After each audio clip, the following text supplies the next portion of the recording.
Oh, baby, oh, baby, oh, baby. Good morning to everybody out there getting off their graveyard shift. If you're at work, what is happening? You know, you overnight dancers. It was a slow Monday out there. Hopefully, you didn't struggle too bad. All the cops, homicide detectives, firefighters, community drivers, janitors, carpenters, union workers, ecology, garbage men. Who else we missing out there? Teachers, students, nurses, doctors, security guards, truck drivers, you name it. And, of course, YouTube, Twitch, and Twitter, brought to you by First NorCal Credit Union. Upgrade your savings dividend. Open a First NorCal first-class money market today. And shout out to the Xfinity Mobile text line. All right, we got a lot going on today. Got the Giants in Pittsburgh taking on the Pirates. A nice, fun series between two teams with a lot of young enthusiasm. Some youthful energy in those clubhouses there. So we'll get to that. NBA playoffs. Eastern Conference Finals start today. Eastern Conference Finals between the Pacers and the Celtics as well. And then we're going to get into a lot of Steve Kerr, because 10 years to the day, a couple days ago, Steve Kerr completed 10 years with the Golden State Warriors. It's already been a decade. My God. It's already been a decade, Shasky. Shocking, quite honestly. A decade. Damn. A decade. And we're going to get into that, and I know Steiny and Everett are going to get heavy into it as well. We'll do it on our show because just trying to think back to when Steve Kerr was hired. Coming off of Mark Jackson, and this fan base, it felt like part of us was divided. Now, you remember the end of the season in Game 7, the Clippers game, where Mark Jackson's wearing all black and Joe Lacob is scowling behind him at courtside looking at Mark Jackson. Well, he was fighting for his life. And there was so many empty seats on that bench because he had jettisoned Bryce Calabrini to Santa Cruz. Danny Ehrman, of course, tapped all the wire tappings and everything. It was just a mess. And so Mark Jackson, the Warriors lose to the Clippers at 7, and Mark Jackson's gone. And so we're trying to figure out who's going to coach Steph Curry and company.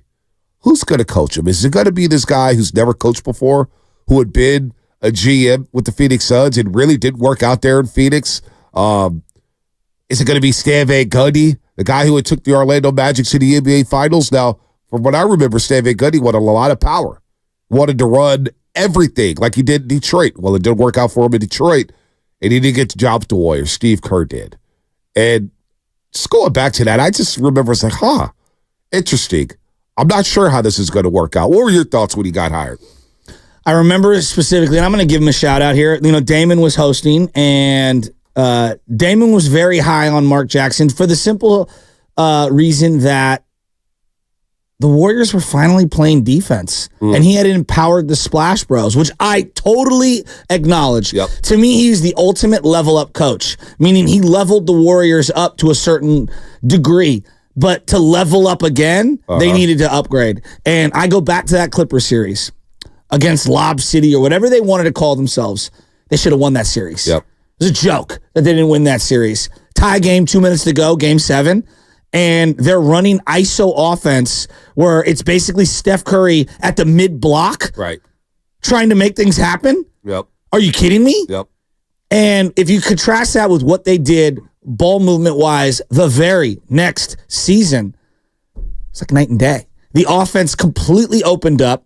It felt like everyone was empowered. I believe, personally, they also upgraded the roster. Yep. You know, there were some tweaks that they added to it, and because of the injury to David Lee, and there's a variety of reasons.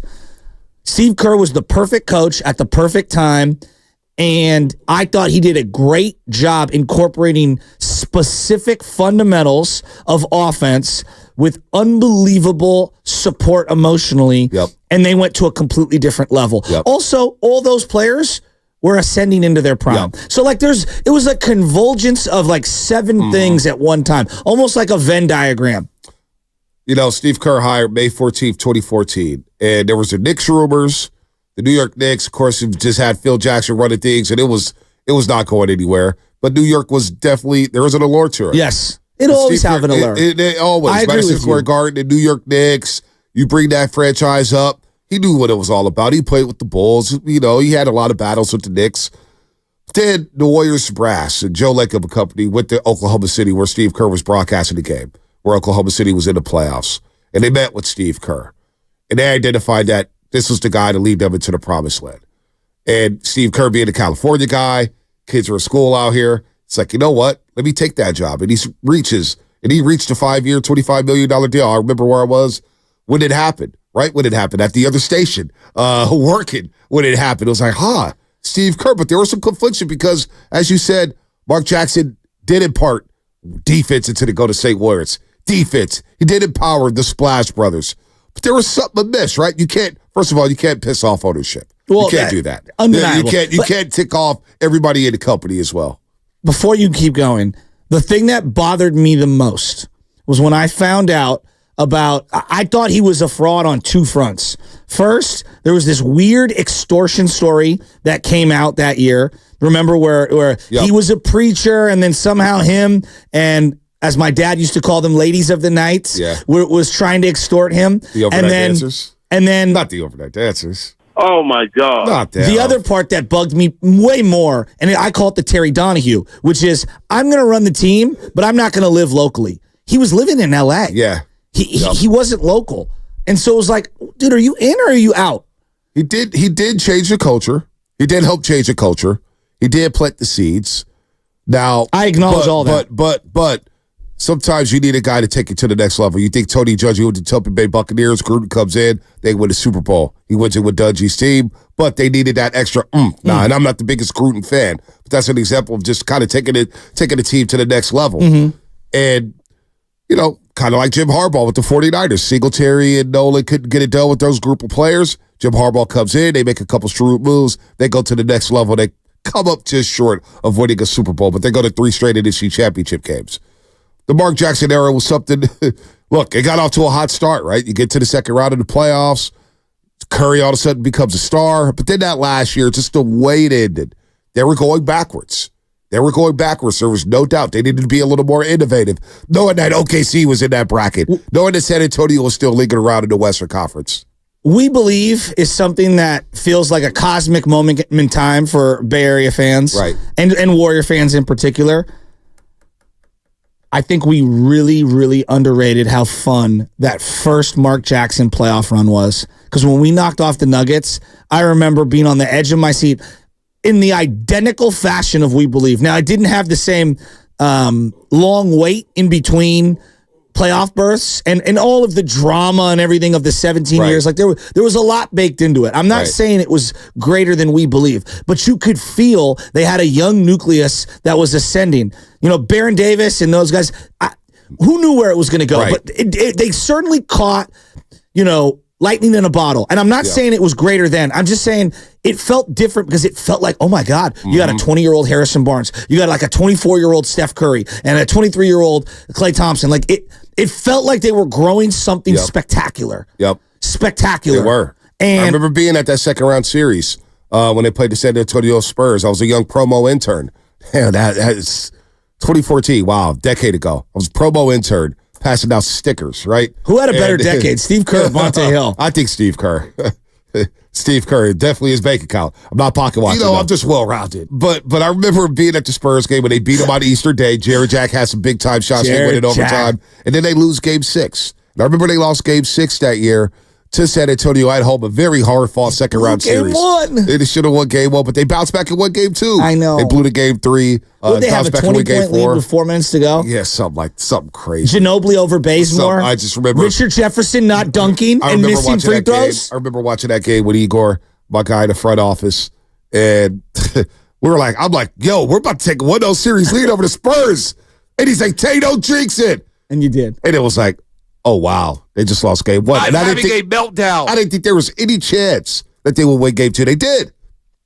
But I remember when they lost Game 6, and Oracle was standing on their feet, waiting for the team to come back out. It was incredible. And they gave him a standing ovation. It's like, thank you very much. And the future is bright. And then the next year was just, it was like, what is going on here? What is going on with the coaching staff? The whole thing with Bogut and Mark Jackson saying like he was sleeping. It was some quote about him hurting himself sleeping or sneezing. Yeah. And it felt like a backhanded way of disrespecting Bogut. Clearly, Bogut was sensitive. Yeah, there was something about the team prayer. Bogut was like, look, I'm not trying to do all that. And there was some friction there. Yes, Let me just say that. Well, then there was the Scalabrini. Was it Scalabrini? Scalabrini. He jettisoned him to Santa Cruz. There you go. And then you had I knew there Danny was Urban. a lot. And then Danny Urban, the coach, had the wiretaps on Mark Jackson. Oh, my God. And it was just... if you look at Game 7 of the Clippers, if you just pull it up, Spinoni 11, and you look at Clippers Warriors Game 7, and just look at the Warriors bench. There's like 3 empty seats where coaches were supposed to sit. It was a depleted staff. Well, that was one thing that they said when Kerr got hired. I remember it's like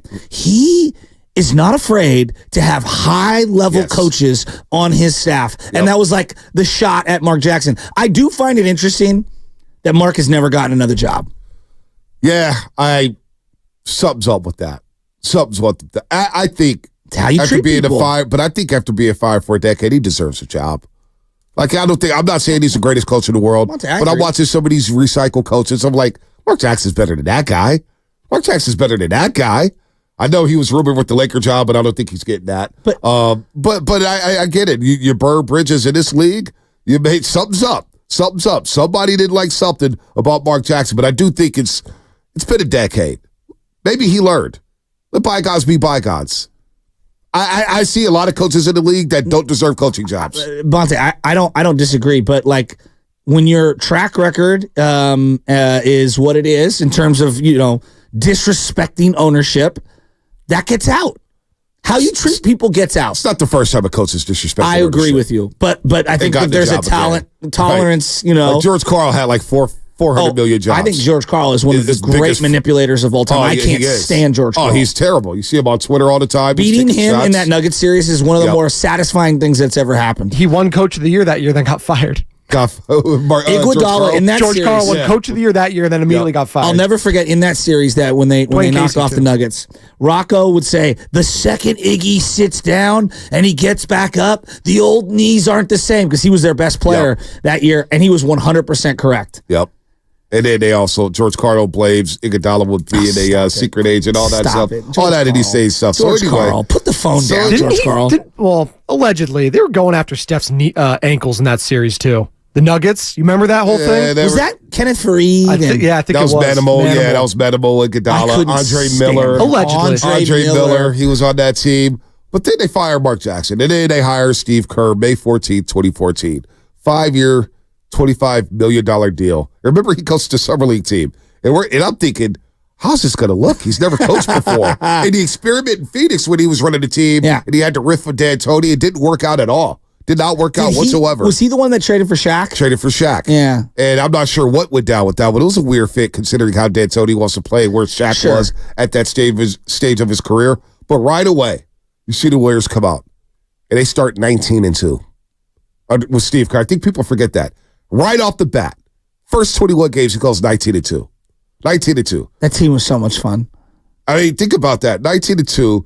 He became the first coach to start his career with the 19-2 record. They won 14 straight games during that stretch. And they go on to win 67 games. 67. At the time, was that the franchise record? That was at the time. And then, of course, 73 happened. Well, yeah. No, I always think about this, like the woulda, coulda, shouldas, right, of sports. Does anyone out there think Stan Van Gundy would have done what Steve Kerr did? I don't think so. Because I do hear that a lot. Like, well, Luke Walton, won 24 in a row, and Mike Brown did X, and yeah, like dude, I hear you. Like, there are some teams that I believe kind of manage themselves, but you need that head coach there for seminal moments, right? You do. I don't believe Stan Van Gundy does what Steve Kerr did, especially with full control of the roster. No, and I don't believe that Mark Jackson was ever going to get them to that level. With Stan Van Gundy had the gumption to go ahead and start Draymond Green, knowing that David Lee was out with the hamstring to continue to roll with it. To roll with it. And that was a huge move for the Warriors. I mean, the whole Harrison Barnes, Iguodala, who's starting, who's coming off the bench. You have to have chops to be able to maintain that situation. And that, I think that did mark in. They bring in Iguodala, and he starts Iguodala, and Harrison Barnes comes off the bench. And I thought, not that I thought Harrison Barnes was a better player than Iguodala, but I thought as a young kid, when he started his entire career, whether it's high school, CYO, scored 20 North Carolina, points in a playoff game at 19 years old. I mean, he had so much momentum going on, and then to come off the bench, and then you're thinking as a youngster, as a second-year player, what am I going to play? What am I going to come off the bench? I may come in at the 5-minute mark, maybe the 7-minute mark, maybe the 9-minute mark. I have no idea. So you lost Harrison Barnes that season. You weren't playing Draymond much at all. And so all of a sudden, the next season comes, Steve Kerr says, hey, Iggy, I think you'll be best suited as a 6-man. Buy in. You bring in Shawn Livingston. You bring in Mo Buckets, Maurice Spates. You bring in the Brazilian blur, Leandro Barbosa. And then David Lee comes up with the hamstring injury. And he starts Draymond Green. And the rest is history. It's kind of ironic because right now he feels like he would never pull a move off like that. Think of what David Lee meant to the organization, not to Steve, but to the organization. He was the first All-Star in 1,000 years. 1,000 years. He was one of the few guys that wanted to be a Warrior. Yep. He changed the culture. He's not on the level of the big three currently, but at that time, he was as important to that team and that franchise as anybody I can remember. It right? I mean, am I misremembering this, guys? No. David Lee was so important. He was very important. And Steve Kerr goes ahead and rolls with Draymond Green. And Draymond Green gets off to a terrific start. He's dropping triple doubles. He's running the point forward. He's finding Stephen Curry. He's finding Klay Thompson. I mean, the Warriors are going up and down, up and down. It looked like a variation of the San Antonio Spurs and what they did to the Miami Heat in 2014. Looked like a little of the D'Antoni's 7 seconds or less offense with the Phoenix Suns. They had a little triangle principles in there with the split action.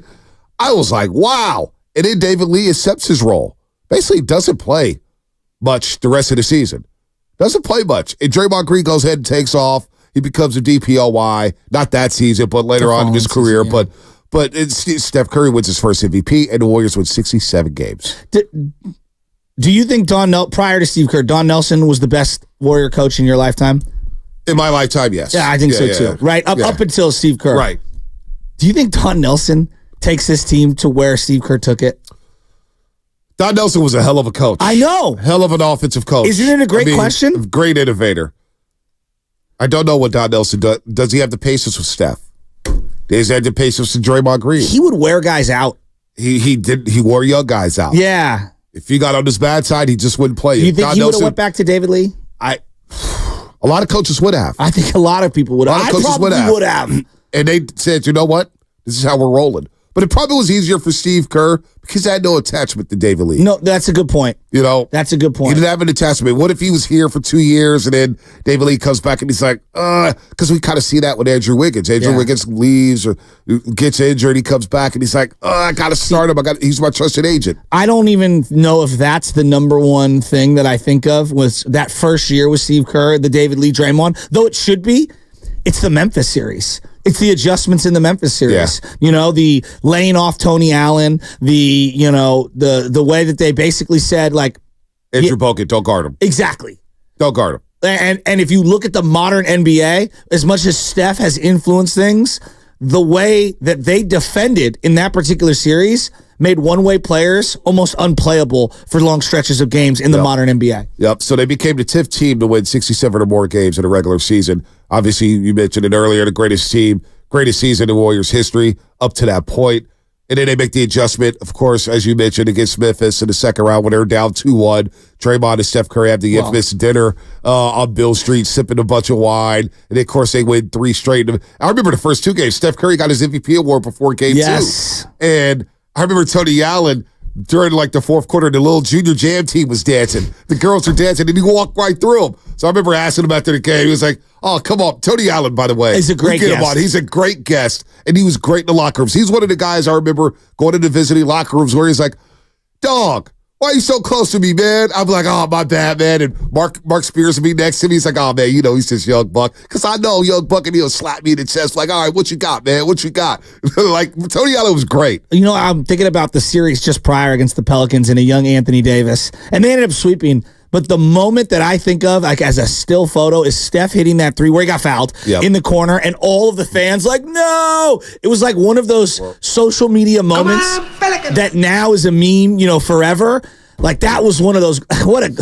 God, they were so good. So then the Western Conference Finals happens. Remember game 2, they're trapped by the Splash Brothers. Steph Curry, Klay Thompson trapping James Harden when he gives the ball to Dwight Howard. Dwight Howard's like, I don't know what to do with it. Gives it back to James Harden. They trap him. Turnover. Warriors win. They end up winning that series at 5. And then the biggest adjustment of the season in the NBA Finals.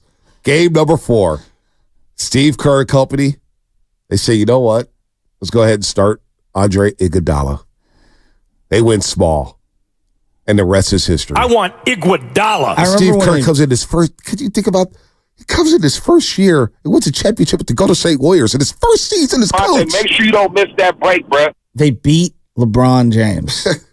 First season as head coach. I remember sitting there in shock after. Shock. All right, let's pick it up on the other side here. That's all coming up. Brought to you by the Alameda County Probation Department. Want a career with purpose, great pay, outstanding benefits, and a promising future? The Alameda County Probation Department.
Hey, Bonte. What, Larry June? I got to give a birthday shout out from the 415 Okay. to Tommy Guerrero. Okay. He is a great father. This is the text, by the way. I'm reading it word for word. He's a great father, a husband, a brother, and a friend. But he's a crappy coach. His Fog City team got smoked at West Sunset on Saturday. Hey, sounds like they made the championship. And if that's the case, must be pretty good as a coach. But Tommy Guerrero, happy birthday, buddy. Happy birthday, Tommy Guerrero. 925, thanks again for the shout-out to Little William and the Dublin Mudheads. I rolled back the video for him on YouTube. He was absolutely blown away. He recognized both of you guys. Cool. Also found out that Coach Tim is a fellow roaster. Shout out to him and all the Dublin Little League roasters. Little League season has happened. It is popping right now. By the way, shout out to our friends at Flowing Water Plumbing and Drain. If you're going to call it to the roast, you better bring it, because if you don't, you will be flushed. Brought to you by Flowing Water Plumbing and Drain. You know, I am really surprised it's been 10 years. 10 years. Since the Steve Kerr hiring. And I was looking at it just like big picture, you know, and Bruce Bochy was with the Giants for 13 years. Felt like longer. Steve Kerr's been there 10. 10. How long do you think for Bill Walsh? Bill Walsh was only 79 to 88, I believe. Yeah, 10 seasons. 10 seasons. 10 seasons. Yep. But I think in most people's minds, they extend it out to like 94, 95, even though that's not the case. Right. We look at them all very differently. Bill Walsh, because of the GMing, because of the nature of football, I believe we bestow more mythical attributes to him. Well, also because of his coaching tree, right? That's a good point. Trees matter. That's a really good point. Coaching trees matter. And that's what separates him from Bill Belichick, in my opinion. Bill Belichick assistants all have gone on to done next to nothing. Yeah. You know, Bill Walsh, you look at his tree from Mike Holmgren to Ray Rhodes to George Seifert. I mean, John Gruden's on that tree. Who else is on that tree? Andy Reid is on that tree. Nobody assistant, high level. Steve Weish for the Cincinnati Bengals. Rest in peace. Denny Green, excuse me. I mean, the tree was just long, and his West Coast offense revolutionized football. Yeah. Everybody started running a variation of that offense in the 90s, whether it's Green Bay, whether it's Philadelphia, like everybody's in split backs. Everybody was running a pro set or near set. Do you also think because they took down the Dallas Cowboys, his status was elevated? Oh, absolutely. When you beat Tom Landry at that point, right? Danny White and company at that point, that's huge. Yeah, and I think also because of where television was in terms of elevating the sport of football, he's one of the seminal characters that helped push football above the other sports. And he battled against those NFC East teams with all that media. Joe Gibbs in Washington, Bill Parcells and the New York Giants, of course. Yeah. Who was in Philadelphia? Buddy Ryan was later on in Philadelphia. Arizona Cardinals, there were nobodies. And then I look at Steve Kerr, and I don't think he took over a dormant team the way Bill Walsh did from scratch. No. But I do believe that him elevating it, very few people could have done that. Right. Right? And then I look at Bochy, and I want to get to a couple others, but Bochy, they were in a huge transition from Bond's old guy era to a bunch of young guys. They were not expected to do anything. That first championship team, I mean, it was a bunch of outcasts and cast-offs. And I think that the way Bochy evolved, even though it wasn't his first job, I think we put a lot of stock into what Bochy, Cool Hand Luke, the orchestrator, the guy conducting everything. I think he gets a lot of credit. He gets a ton of credit.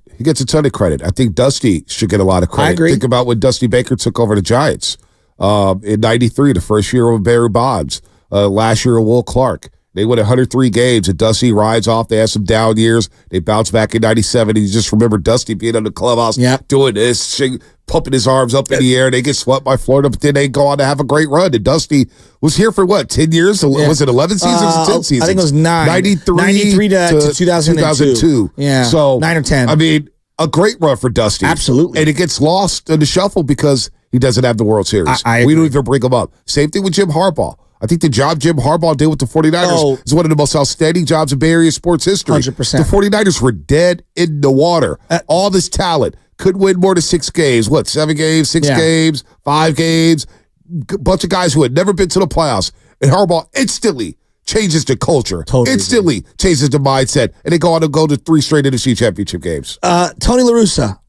I think we need to mention him. Because when I think of someone who revolutionized the sport, like what he's done, like what he did with Dennis Eckersley alone for Eck to win 100 and however many games as a starter, 100 plus 150, and then save 150 and be a ninth inning guy in particular, like what he did for bullpens, and they were in the championship round 3 years in a row. Should have won it 3 years in a row, for being honest with you. And I believe him to be one of the great baseball minds. Say what you want about his personal character and how long he stuck around. He went to St. Louis and won a couple championships. I'm just saying what he did with the A's. Yeah, with the A's. But like Tony La Russa, I know it didn't end well with the White Sox. He shouldn't have been hired as a White Sox manager. It was not a good fit. He was past his prime. But moving out from the A's and going to St. Louis and winning 2 World Series there in that town? Agreed. Unbelievable. They had a team that won 83 games and they won a World Series. And I know that like George Seifert won multiple championships. I feel like he always gets lost in the sauce. No respect. None. I mean, transitioning from Montana to Steve Young is as hard as any, right? And going up against those Cowboy teams, like there's a lot that he gets lost in the sauce. I know Mooch doesn't get a lot of love around here. A lot of people don't like Mooch. But remember what the Niners were when he took over that job. I think he appropriately. They went up and down. They were back up and then obviously down at the end of it when they lose to the Tampa Bay Buccaneers and he got fired. But that was a tough period for the 49ers. Ownership changes. What's going on with Eddie DeBartolo? Jerry Rice is moving on. You're right. You're moving on from Steve Young. He gets knocked out on Monday Night Football. Garrison Hurst is hurt. Then he's back. You have Young Carr. You know, it was I mean, the Garcia whole, like, that was insane. Insane. So Mooch, you know, to a lesser degree gets a lot of credit. But where's Steve Kerr, Riggs? Taking the moribund, go to State Warriors. Taking the moribund, go to State Warriors with Joe Lacob. Now he's empowered by Joe Lacob. Beat LeBron.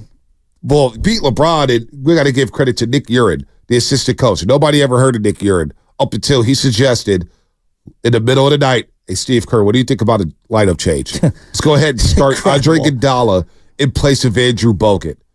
They go on to win Game 5 by 21 points. Or excuse me, Game 4 by 21 points. And they come back to Oracle. Steph Curry drops 37 in dramatic fashion. They go up 3-2, going back to Cleveland. And that move allowed them to go small, speed up the game a little bit. And Bogut doesn't play much. David Lee also has some moments in those NBA Finals, which is funny. But that lineup change, Steve Kerr empowering his assistants to say, you know what? I'll consider that idea. And I remember right away in Game 4, Cleveland, they go on a 7-0 run. They open the game with 7 straight points. Timeout, Warriors. Let's settle this thing down, fellas. Let's settle it down. And then Steve Kerr, Steph Curry and company do their thing. So what Steve Kerr has done in 10 years, I can't believe I'm going to say this. You ready for a cold take, Jerry Sosa on YouTube? Here's one. What's that?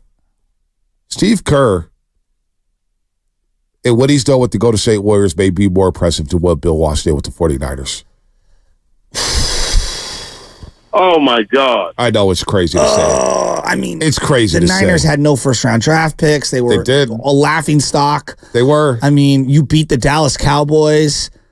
He won a title in his first year as head coach of the Golden State Warriors, a team that hadn't won since 75. And I remember you brought up the Memphis series, right? Memphis. When they beat Memphis in 6 games, and I was running the game on the board, I was Sterling Bennett. I was Sterling Bennett, right? And I remember Tim Roy down the line goes, you know, Bonte, I think we're entering the golden era of Warriors basketball. And I'm like, what? What are you talking about? We just got to the West Finals. You got to play LeBron, not winning the finals. Like, you know, in my mindset, I was like, there's no chance the Warriors are going to win. And he won a championship in 6-7 games in his first season. And they haven't looked back since. And the expectations were forever changed after 1 year. Do you think the 4th title for Steve Kerr is the most impressive of all the titles of all these different coaches we're talking about.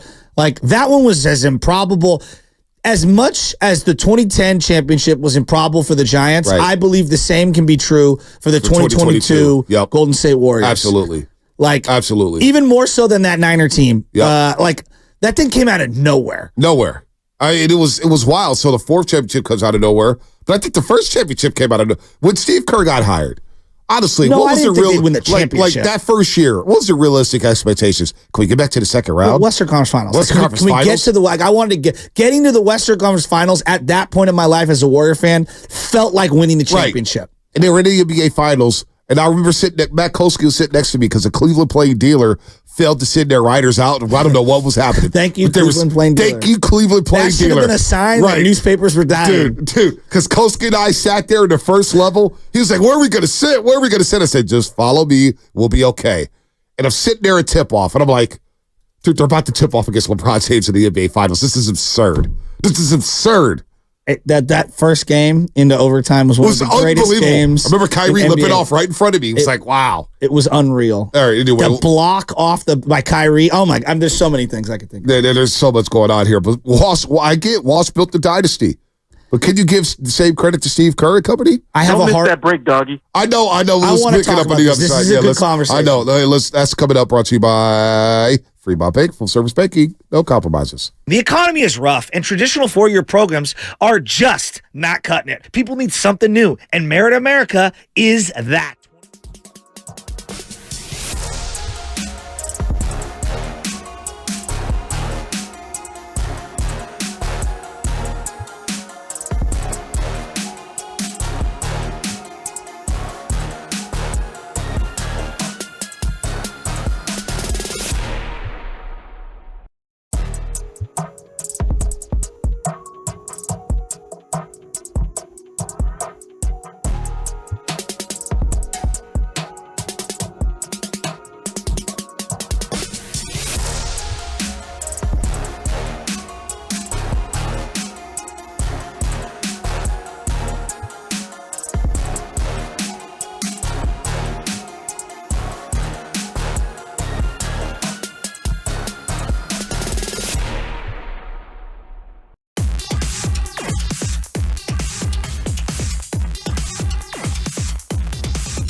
Steve will speak, Bob will speak, we'll take your questions.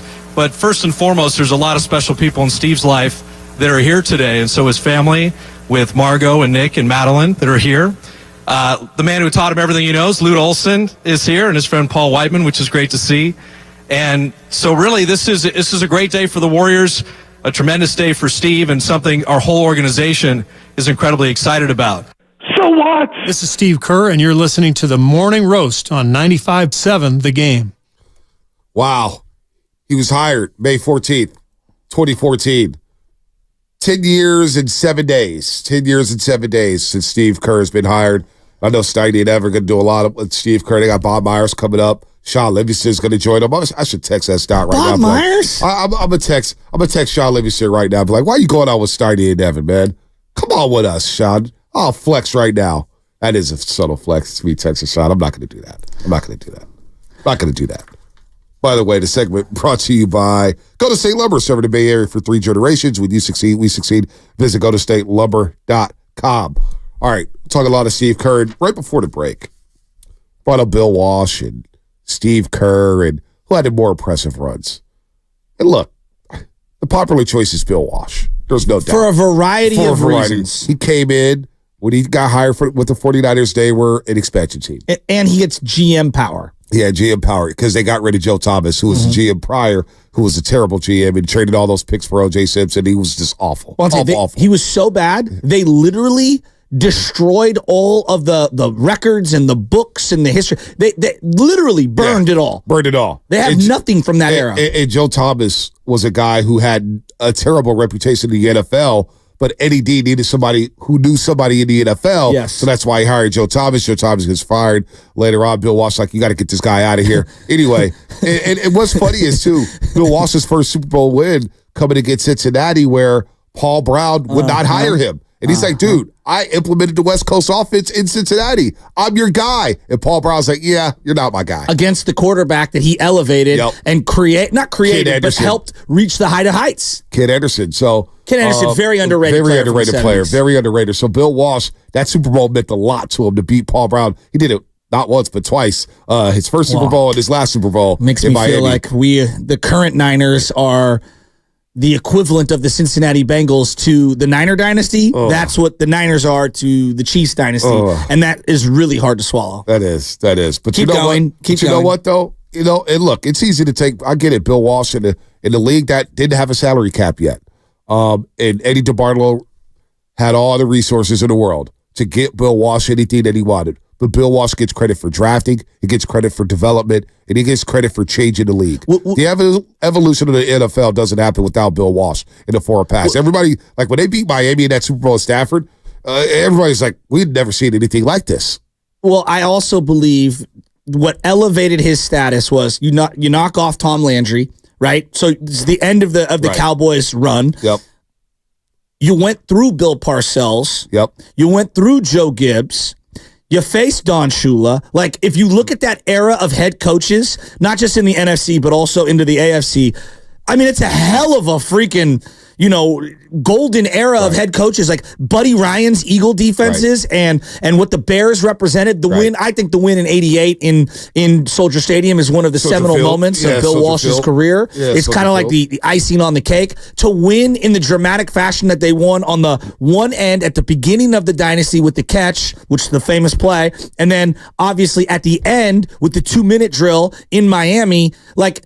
There's so many different layers. But there's also some monumental losses. 87 against Minnesota. 49-3 against the New York Giants when Joe Montana gets knocked out. 17-3 against the New York Giants. You're down 21-0 against Washington. You lose that NFC Championship game. You get upset to the point where by the time they lost to the Vikings in 87, Bill Walsh got stripped of the GM power. And DeBartolo was hell. He was fired, basically. Carmen Policy had to calm him down. Hey, let's keep Bill for a second. But Bill was worn out. Thinking about Steve Kerr, when they're favored, they win for the most part. How many losses can you say, boy, they really should have won that one? There's not many with Steve Kerr and company. No. There's not many at all. And you think about the evolution. In a way, I know Bill Walsh and the 49ers. They revolutionized football with the West Coast offense or whatnot. But what about what the Warriors have done? Because I remember when they won 73 games, and I was talking to Zach Randolph after the game. Yeah. And I was asking about this team, what about the Warriors? I was doing my duty as a reporter. That's all. I'm not trying to flex, but Zach Randolph was kind enough to spend a few minutes with me, and he goes, little bro? He goes, little bro? I ain't never seen nothing like this.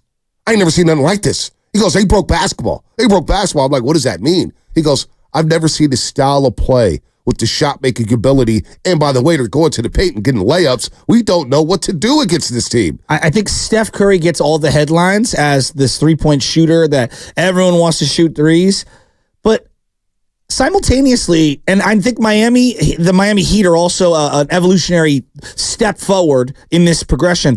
Positionless basketball and a point forward in Draymond Green, who's doing what he's doing at his size and to be able to facilitate the offense. It's not just Steph Curry. Like, I throw Iggy in there. I throw Draymond in there. Shawn I throw Livingston, Klay Thompson's ability to guard all of the best perimeter players. Like, it used to be point guard guards point guard. And shooting guard shooting guard. And you just got to kind of swallow it. Now, I know Dumars would do his thing, but like, I think what Klay Thompson, Iguodala, Draymond Green, what they represented in terms of throwing the kitchen sink at a LeBron James in a series, and then a Shawn Livingston, and the ability, can't be said enough. No, and switching. Think about how many teams switched. They would fight through screens or double the ball handler in the pick and roll. The Warriors started switching everything, saying we're just going to switch, and we'll play small on you. Yeah. We'll still have rim protection. So the evolution of the Golden State Warriors and what they did for the game of basketball, it may not have the same impact as a West Coast offense, but it shouldn't be lost on anybody. A lot of people have duplicated the Warriors' brand of basketball. A lot of people try to play the way the Warriors are by saying, you know what, we need long wing defenders. We don't need necessarily fives, but we need dudes who could shoot. Well, wouldn't you say that Jokic, in a way, has a lot of skills Bogut had? Yep. In terms of passing. Oh, yeah. Passing ability. Bogut was a very underrated passer. Jokic is significantly more accomplished and has way more of a repertoire offensively, but just the IQ of being able to set up the offense, Bogut was so good at that. Right. No, he was so good at the top of the key. 888-957-9570. Can I also add one more? Go ahead. I think we're sleeping on Bruce Bochy. In this conversation. And the reason why I think we're sleeping on Bruce Bochy is Bruce Bochy took over a team, the San Francisco Giants, at a time where it was literally like, hey, it's the last year of Bonds. And, we're just trying to get this record and whatever. And he's a placeholder. Nothing could be farther from the truth. Bochy's one of the greatest winners of all time. What he did with the 2010 team, what he did the following year, even though they lost Buster Posey for the year, they were fighting till the very end. 2012, I think, is their best year, hands down. And to go down the way that they did, Cincinnati, I mean, that series is an all-time series. All-time series, no doubt. You knocked off the Phillies in 2010. I don't think we could talk enough about that. But then in 2012, Detroit was an unbeatable team. Go back and look at that roster. I remember I got a World Series hat from Mark Spears. Young Bonte Hill. We had a bet. He goes, oh, Tigers, they got all the momentum. I was like, you want to bet that? Cabrera bet that. And Prince. And then Ian Kinsler. And then you also had one of the great pitching staffs of our life. We talk about Nathan Eovaldi. I mean, they had Verlander and Scherzer. They were unbelievable, that team. And they swept them. Then what he did in 2014, I don't think anybody's sleeping on Bochy. Nobody's sleeping on Bochy because he goes to Texas and wins the championship his first year. But right here in the Bay Area, our YouTube poll right now is up. YouTube poll's up right now. He didn't lose a playoff series until 2016, and they should have won that one. Steve Kerr didn't lose a Western Conference series until last season. But I don't think that the Giants were ever, outside of maybe 3 months of 2012, ever as comprehensively great as what the Warriors were. Like, Bill Walsh created the Niners into a juggernaut. No doubt. The Warriors were a juggernaut, and Kerr deserves a ton of credit. No, they weren't a juggernaut before Kerr. No, I said he helped create that a juggernaut. That's what I'm saying. It was he took it to another level. Exactly. He took it to another stratosphere. Bochy inherited a team where, I mean, Edgardo Alonso was your third baseman for crying out loud. And Sabian and company had to go to work, and they had to draft, and they had to make magic happen. There's no doubt. I just think we got to give some love to Bochy. We have given Bochy. We've given Bochy a lot of love. We're not saying we're giving Bochy a lot of love. And La Russa as well. I want to give La Russa credit. But think about the Rockets years and the Blazers and OKC and LeBron. Steve Kerr and the Warriors broke LeBron. No doubt. They broke him. They broke him in half. He thought he was going to go with Kevin Love and Kyrie and win 4. I mean, they had him walking to the podiums with casts on his wrist. Talking about my wrist is hurt. I heard it in game 1. What? Wait, huh? Wait, what? I mean, the Warriors broke basketball. They literally broke basketball. And then as you mentioned, reinvented themselves. He gets a young Jordan Poole, who I didn't even think was an NBA player his rookie year. Clay comes back. He wasn't. He was a G Leaguer. Clay comes back off 2 devastating injuries. Draymond is barking left and right. Kevon Looney Iguodala's at the end of the road. Kevon Looney, they stuck with Kevon Looney, incredible. A trusted agent. Yeah. Andrew Wiggins, he gets the best out of Andrew Wiggins. Otto Porter Jr. I mean, the list goes on. They lost Gary Payton that year. It may be one of the more improbable championships in Bay Area sports history. It's certainly up there. 2022 is up there. So our YouTube poll question of the day, which it also was the moment of Steph Curry's career. Continue. Which head coach are you rolling with in a win-or-go-home game? Is it Steve Kerr, Tony La Russa, Bill Walsh, or Bruce Bochy? Wow. Is that the list? Win-or-go-home game. That's the list. Is that the list? That's the list. I think Steve that's a fair Kerr, list. Tony La Russa, Bill Walsh, or Bruce Bochy. Bill Walsh won a lot of big games. He lost some, too. He lost a lot of big games. But that's the nature of football. No doubt. You know, I mean, the 2 guys who have Bill Walsh's number. And I remember I did this exercise in my note. I got it in my notepad. Bill Belichick. Yes. Bill Parcells. Well, as the DC, yes. They had the formula to slow down the 49ers. Bonte, I think I'm going to take Bochy. I knew you were going to take Bochy. B, what he did in these, like Ryan Vogelsong, like we were talking about Otto Porter Jr. What he did with Ryan Vogelsong is one of the most incredible things I've ever seen in sports. But did we say that you could do that in baseball, though? It's different. You could find lightning in a bottle. But I also like think the Kansas City Royals, we could name a pitcher with the Kansas City Royals. To find lightning in a bottle one year is one thing. He did it 3 times. And I just look, again, different ace, a different center fielder, a different closer every single time. He did it with a variety of infielders. He had different cleanup guys or number 3 hitters, whatever you want to call it, around Buster Posey. Like, they did it with so many random guys. I love Bill Walsh. I think Walsh and Bochy, to me, 1A, 1B. And Kerr's right. I mean, he's right. We're picking among some of the greatest coaches in the history of their sports. No doubt. 4 rings for Kerr, 3 for Walsh, 3 for Bochy. Oh, I have a hard time. Bochy now has 4. 888-957-9570. A win-or-go-home game. Who are you taking? Steve Kerr, Bill Walsh, Bruce Bochy, or Tony La Russa? There's really no wrong answer. There's no wrong answer. If you're taking Bruce Bochy, that's fair. I can make the argument for Bochy. I can make the argument for Bill Walsh. They were down 2-0 to the Reds. I can make the argument for Steve Kerr. I will not make the argument for Tony La Russa because they had some big losses. Yeah, they did. And I'm not sure they beat the Giants in 89. If the earthquake doesn't happen, well, maybe they do. I'm not going to. I apologize, Dave Stewart. You guys are legit. Well, like I look at the 2010 team with the cast-offs like Juan Uribe and Edgar Renteria and Freddie Sanchez and Aubrey Huff. I mean, are you kidding me? That team was like, there's just no way. No one saw that coming. 2012. Go down to the Reds, you go down to the Cardinals, and then you come out and you sweep the Tigers. That's the Hunter Pence speech with the seeds and everything. Like, it's one of the great moments. And 2014 feels to me like Bochy's version of the 2022 championship with Steph Curry, where Steph Curry and Steve Kerr found a way to get it done. Bob Welsh. And no one saw it coming. Des Brown. Bob Welsh. Don't sleep on Bob Welsh. Bob Welsh was sick. He won 27 games one year he with was the A's. sick. 27 games, dude. You imagine that? Nobody's winning 27 games no more. 27 wins. To do the legal. You are listening to 95.7 The Game, KGMZ, FM, and AC1 San Francisco, and Odyssey Such Sports a great Station. question. Always live on the free Odyssey app. Don't forget that you can also watch us every single day on our YouTube, Twitch, and Twitter streams, powered by First NorCal Credit Union. Upgrade your savings dividend. Open a First NorCal first-class money market today. Who are you taking in a win-or-go-home game as we're celebrating Steve Kerr? He's had a decade. He's been here for a decade and a week. And he's about to go on and coach the Olympic Games in Paris. Like, when Steve Kerr was hired, what did people think? What did you think when Steve Kerr was hired? Did you think he was lasting 10 years? Hell, did you think he was winning 1 championship? Well, he did in his first year as head coach of the Golden State Warriors, and they won 67 games. Then they followed that up by going 73-9 and almost capped off the greatest season ever in NBA history. Then you run into LeBron in Game 7 and Kyrie Irving with the shot over Stephen Curry. You can't score in the last 5 minutes of the game. It was nasty work. It was really nasty, but a winner-go-home game. Bochy pulled all the right numbers, but so is Steve Kerr. Think about Steve Kerr. They went to Houston up 3-2 with Kevin Durant back in the Bay Area, not knowing that Kevin Durant was going to come back that season. It's true. And I remember doing a show with the voice of the 49ers that day. He was freaking out, how they're going to do it. And I was like, you know what?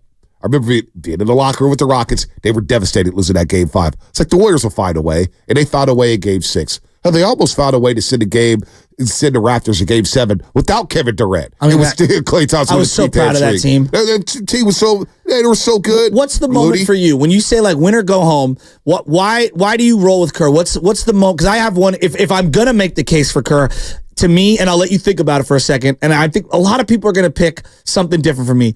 It's Game 4 in Boston, down 2-1. When you didn't have the best team in the league, when I didn't think you were going to win a championship, when everything was against you, and Draymond Green, one of your best players and one of the icons of the franchise, is getting roasted. Yeah. And you did it with Damian Lee and Jordan Poole and Otto Porter Jr. and Kevon Looney making plays and Klay hitting a three. Like down 97-90 fourth quarter, Klay hits a big shot. Wiggins hits a big shot. Looney has a big put back, and they come back and win that game going away. You won a championship with Andrew Wiggins as your second best player. I mean, there's so many moments for Kerr. We were bringing up Game 4 against Cleveland. That's the moment. You're bringing up Game 4 against Memphis. What about Game 5 against OKC? Well, I was going to bring up Game 5, Game 6. Well, Game 6, obviously. That's the obvious one. Yeah. But people forget Game 5, they were down. No doubt. Instead, and I get goosebumps thinking about it to this day. I'm actually getting chills right now thinking about it. They used to have the TVs in the media section. Yeah. And Steph Curry's dribbling the ball past Marv Albert and Chris Webber. And the fans are standing up clapping. And they're going back to OKC. Steph Curry's just calmly dribbling the ball. We ain't going home. The best. We ain't going home. And I'm like, God damn. I'm like, damn. Like, I'm almost getting emotional thinking about that, saying we ain't going home. And I'm thinking to myself, yeah, you got to go to OKC and try to win the game. And he went to OKC and won a game. And they never panicked. And he got everything out of that basketball team. Now, you can maybe pinpoint some decision-making in that Game 7. Who you're going to play. Guys are dropping like flies when you don't have Andrew Bogut. When you have a compromised Andre Iguodala. You got Harrison Barnes who can't hit the backside of the barn. You're going to struggle trying to make decisions here with your rotation. So you can make an argument that Steve Kerr didn't have his best moment in Game 7. But those moments in Game 4 against Memphis and those moments in Game 4 against Cleveland helped shape the Warriors for a decade. Yeah, I would agree. I mean, there's just so many. Bochy's got moments. I mean, going to Bumgarner in Game 7 when he did. 2012. Going to Linton come out the bullpen in that pivotal Game 5. Sticking with Sergio Romo against Jay Bruce and that bat that gives me a headache to this day. What moment separates these guys? What's Bill Walsh's moment? Is it Soldier Field? Well, that's the crowning achievement, I think, to go on the road and do that against that team with that defense. And when you're the finesse-ass 49ers, as Ronnie Lott always says. But, I mean, it's the Dallas Cowboy game. I mean, you beat America's team at the height of their powers when Tony Dorsett and Danny White and Ed Too Tall Jones and Randy White and Drew Pearson and Tom Landry on the field and the arrogance of the Cowboys. Like that's the moment. And if you don't get the goal line stop in the Super Bowl with Dan Buns, you don't it's not even a moment we remember. Right. No, Bill Walsh's moment. I mean, the 2-minute drive for Joe Montana also in that Miami. Cincinnati. Yeah, against Cincinnati the second time. Because to me, the calmness, the execution, the ability to execute, and then if we really get into the details, Brent Jones was supposed to be on the field where John Taylor was. He couldn't find his helmet. He was so overwhelmed. And the beauty of the team is John Taylor knew exactly what to do, and he went in there, and the ball hit him just perfectly with. It's his only catch of the game. I mean, it's just. That's his only. And my favorite is we interviewed Jerry, and Jerry's like, well, if JT would have blocked, I would have scored on the play prior. Right. Now, this is an interesting question from Los D on YouTube. Vontae and Joe, what sport does a coach manager truly make the most difference?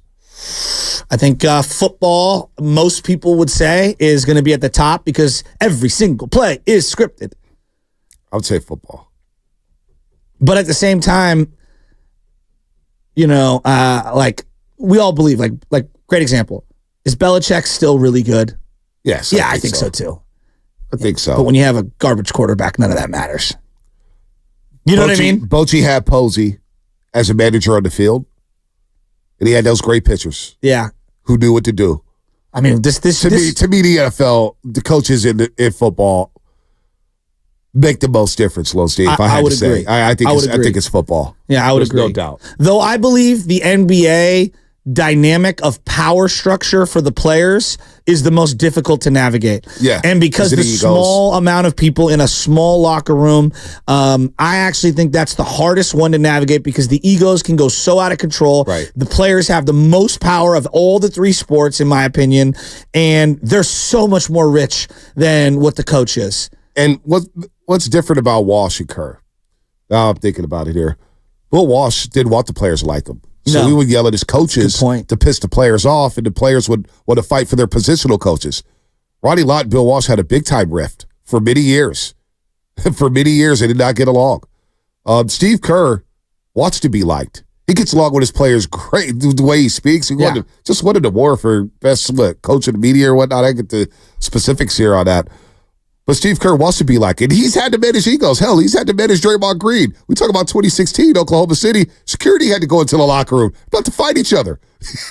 He's had to manage the Kevin Durant ego. He had to manage the Steph Curry. Steph Curry's got an ego. You got a massage. We find out that Klay Thompson has a bit of an ego. Plus the owner. Like I think part of the Bill Walsh enhancing is how crazy Eddie D was, and having to navigate those waters. And now we look at Joe Lakers and modern day Eddie D. 100%. Right? That's crazy. Isn't that part of it? That is part of it. That is part of it.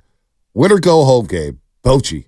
Wow, Bochy's still managing the Texas Rangers. I mean, he won a ring in his first year with the freaking Rangers. Now, that team was very good offensively, but, no one thought that was going to happen. So here's Kerr's record in win or go home games. Give it to me. 6-2 in win or go home games. It's pretty good. The losses, Game 7 against Cleveland, Father's Day 2016. That one sticks with me. And Game 6 against the Raptors, the last game ever at Oracle Arena. Everyone went down. Bochy. This is insane. I also believe had they won that game, they were winning Game 7. Yeah, I do too. I know that sounds absurd. No. Shasky, when Klay hit the 3 from 26 feet. Thought what I was thinking. And I was like, we're going back. And then on my computer, the flight itinerary back to Toronto popped up, and I'm like, oh my God, I'm going back to Toronto for a Sunday Game 7. This is unbelievable. And then Klay goes down, and you're like, oh boy, how are they notify the nightclubs? No, notify the nightclub. Don't say that on there. Don't say that. Shout out Jason Dumas. And I'm telling you to speak easy. So he's 6-2. So he's 6-2. Bruce Bochy. What is he? Oh, this is unbelievable. You give it to me. What is he? I want you to guess. 9-3. He's 10-1 in win or go home games. No way. 10-1. So I guess the one is to the Cubs. The Cubs, 2016. Wow. So they beat the Pirates in the wild card. They beat the Mets in the wild card. Wow. They won 3 straight against Cincinnati. That's 5-0. Cole that year. 3 straight against St. Louis.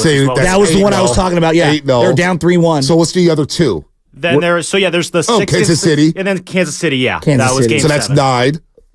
So they won Game 6 and 7. There's getting 6 outs from their starters. So 2010, did they have a win or go home game in 2010? No, they didn't have one in 2010. There's 6 of them in 12. There was the wild card in 14, then Game 7 and 14, and then there was the wild card against the Mets, and then there was Game 3 against the Cubs. Remember, they were down 2-1 win or go home. Yeah. They came back That's one in extras, and then there was Game 4. Wow. Bochy, look. Monte, make sure you don't miss that break, bro. When it came to perfection, when it comes to calling on a player to pinch hit, calling on a reliever to come in, he's as close to the Godfather as it comes. My boy D-Lou's not happy right now on YouTube. Why? Bill Walsh is rolling in his grave right now. I'm sorry you have to hear this, we legend. Love Bill Walsh. R.I.P. Bill Walsh. Oh, I love Bill Walsh, D-Lou. Trust me. We're arguing about greats here. They're all great. There's no wrong answers. We'll continue on this conversation as we discuss Steve Kerr. Giants are in Pittsburgh. Eastern Conference Finals begin today on a slow night. Maybe get a little Caitlin Clark, what's going on with the Indiana Fever and the WNBA. All that stuff's coming up here on the Morning Roast, brought to you by Fremont Bank. Full service banking, no compromises. For Fremont Bank, investing.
show's had a really good couple years. The Morning Roast is live on YouTube right now.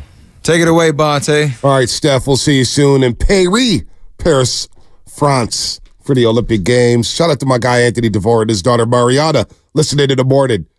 He says he disagrees with 33% of our football takes, Shasky. He's the pride of SI, Anthony DeVore. Played with Luke Whitehead at SI, played basketball and football. What 33%? I don't know. Some 30. He's disagreeing with me right now. He's saying, it's Walsh. Come on. It's Walsh. Hey, Anthony. I see you, man. Relax. Walsh admitted in the big games he did get tight. He did get tight. I mean, in his memoirs, he lost a lot of big games. He wrote about it. Now he had a great bowl record as a college coach, but we're talking about the professional ranks, and he admitted that the big games he felt helpless at times because the emotions would overwhelm him. Some guys get calm. Some guys are 4 steps ahead. That's why I second guessed everything he did. Every loss, yes, he agonized. Mm-hmm. He agonized over it. So part of coaching is communication, right? How much of a leader can you be? How much can you communicate to your where I'm getting to is part of it is Bochy was a great communicator. Yes. Steve Kerr's a great communicator. How was Walsh as a communicator? He was good, but he is also standoffish towards his players. You brought up something that I actually think is one of the hardest traits for some personality types to understand. You have to accept that the decisions aren't always going to go perfect. Yep. And on some level, you need to allow a little bit of failure. And there are a lot of coaches out there, and Stan Van Gundy's one of those guys. Shaq referenced it as we're talking about Steve Kerr. He's a panicker, and he overthinks, and he's second-guessing himself in real time. Sometimes you have to make a decision and let it play out. Roll with it. And just let it play out. Steve Kerr wears it. He makes some decisions because, look, man, I'm going to roll with it. Communicating. Can your players walk in and talk to you on any given basis? Part of Kuminga and Kerr, I think this was a great lesson this past season where Kerr wasn't playing Kuminga much. And Kuminga was not happy. Then the articles come out, him and Kerr have a sit down, and Kuminga goes on to average 20 the rest of the season. So communication. When it comes to communicating, Bochy and Kerr, I think I would give them a step above. I'd give them a notch on Bill Walsh in terms of that communication. Bill Walsh just did it differently. He didn't want to be close to his players. No. He didn't want to do that. He thought that would hurt the team as opposed to helping the team. Where Shanahan, you see Kyle Shanahan right now, seems like he's buddies with all these guys. He's vacationing with these dudes in Cabo every year. It's all about winning the big one, right? But there is, to win the big one, you got to have career years out of people. Of the guys that we're referencing, who got the most out of their players? Bill Walsh, Bruce Bochy, Steve Kerr, Tony La Russa, John Madden. Somebody said, John Madden, what about John Madden? John Madden's got to one Super Bowl, but he got the most out of his players. Yeah. He got the most out of his team. They also went up against the Steelers and Dolphins. Right. Hey, they went up against future Super Bowl champions. Yeah, it was very difficult. Every single year. So and they had a great run in the 70s. Great run. Seifert was quirky. Might be Boch. Might be Boch in his because I can make the argument, if I'm making an argument on behalf of Steve Kerr, Curry clearly got the best out of Curry, got the best out of Clay, maximized him, got the best out of Draymond. I think at the time got the best out of Bogut, got the best out of Kevin Durant. Absolutely got the best. We got the best version of Kevin Durant. Warrior fans, not even close. So that's 5 guys. Now there's less players in basketball. Otto Porter, Jordan Poole, go right down the list. Yep. Kevon Looney. How many teams are making Kevon Looney the whole Kevon Looney thing work? Not a lot of players. How about People Gary Payton II? Looney. GP2 is a good point. Good point. You got the best out of Andrew Wiggins. Best out of Shawn Livingston. Andrew Wiggins, hands down. Andrew Wiggins became an all-star. Andrew Wiggins became an all-star. That might be his crowning achievement. No, I'm not. I don't mean that. No, you got the best out of Wiggins. We may have gotten the best out of Poole. We'll see. We'll see. He's got a long way to go, Jordan Poole. He played well the last 6 weeks, but he may have gotten the best out of Jordan Poole. Now, as much as we talk about Montana and Walsh, the best season for Montana was 89 and 90. Statistically. Under Mike Holmgren as OC and George Seifert as head coach. Now, look, I'm here to hear if he doesn't learn all this stuff from Walsh, then he can't carry it over. And if Walsh's roster isn't as good as what they, Seifert and Holmgren inherited, I understand, there's layers baked into this. But if we're going just best seasons, You could make the argument Montana's 2 best seasons are 89-90. Yep, under Mike Holmgren. And you could also say that Bill Walsh almost made a decision that killed the locker room. That would have broke apart the locker room. The Steve Young, Joe Montana quarterback controversy. Where Mike Holmgren, he tells us the story all the time whenever he comes on the roast. And those coaches are sitting in there. It's like, Bill, you need to make a decision about the quarterback. It's killing the team. Yeah. You need to make a decision. And Bill storms out of the room, and he's sitting there in his office. And you read his books, he's always going back to his office with his face in his hands, thinking, oh, what am I doing? I've ruined it. Oh, this and that. He's too damn emotional at times, which is why he had to step away. He was drained. Yeah. He was drained by the Niners. Then he finally made the decision. But imagine if he says, we're going with Steve Young. They don't win that Super Bowl against Cincinnati. No, I don't believe Roger Craig becomes Roger Craig without Bill Walsh. To go from fullback to halfback and to do what he did with his skill set. And I consider Roger Craig one of the evolutionary steps forward for the position of football. You don't get a Christian McCaffrey. You don't get a Marshall Faulk. You don't get any of those guys without Roger Craig. Right. We're all in agreement there. Yep. Clearly, he got the most out of Dwight Clark. Yeah. Right. Now, Jerry Rice is an interesting one. His best statistical season was with Walsh. 87. But you could make an argument, like a fine wine, he got better with age. He got better and better and better. But he's an outlier. John Taylor.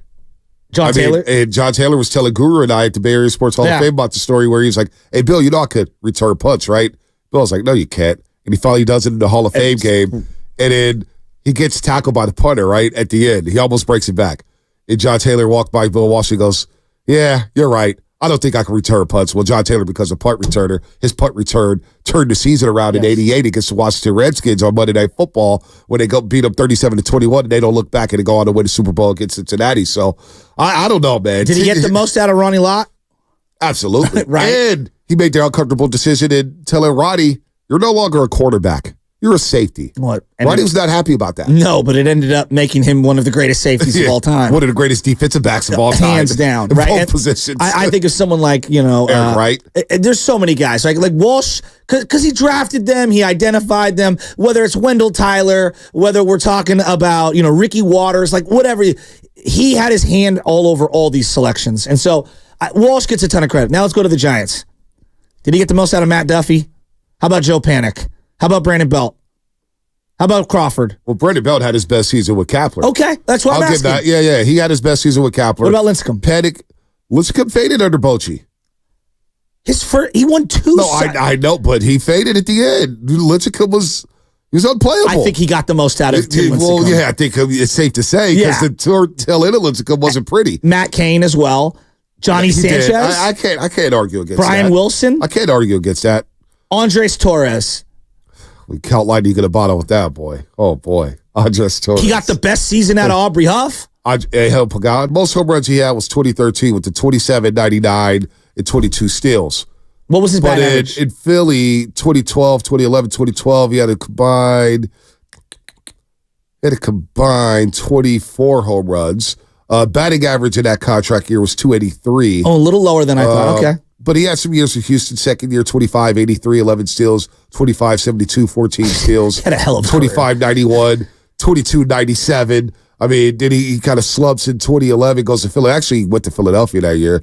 Hunter Pence had a damn good career, better than I thought. But the years in Houston was really, really good. But his best season happened under Bochy. Really? See, I would have thought offensively he would have had production somewhere else. I knew that at contract year he was a monster. Right. Like Vogelsong, I think I got the most out of Vogelsong, right? Travis Ishikawa. How about Bumgarner? Yeah. Okay. Got the best out of Bum. Bum was a first round pick, but he got the most. No he doubt. Maximized him. Brian Wilson. How about Santiago Casilla? Sergio Romo?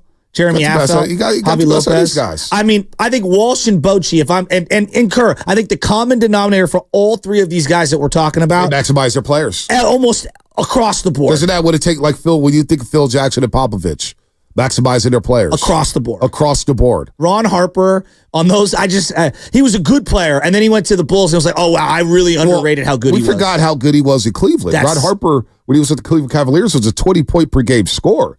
Dude was averaging over 22. Had a knee injury. Kind of fell off the map. Goes to Chicago and is a vital part of that three-peat, the second three-peat for the Chicago Bulls. Tony Kukoc. You managed Dennis Rodman for crying out loud. Lamar Odom. Oh, yeah. Lamar Odom, yeah. Later on, you got the best out of Pau Gasol with Phil Jackson. So 888-957-9570. Steve Kerr, 10 years and a week to the day he was hired, May 14th, 2014. What is a moment that sticks out with Steve Kerr that really catapulted him into the Mount Rushmore of coaches right here in the Bay Area?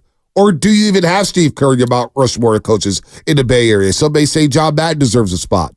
Over Curry? I mean, over Kerr? Some may say that. Madden's imprint on the sport as a whole for broadcasting the video game and coaching is going to be higher than Kerr. But, longevity is a part of it. And, you have to win. And when we're breaking down the greats. For John Madden, he does have the highest winning percentage ever for a head coach. Ever. And he was 8 or 9 years? He was 10, I think. Was it a full 10? Yeah. I didn't know it was a full 10.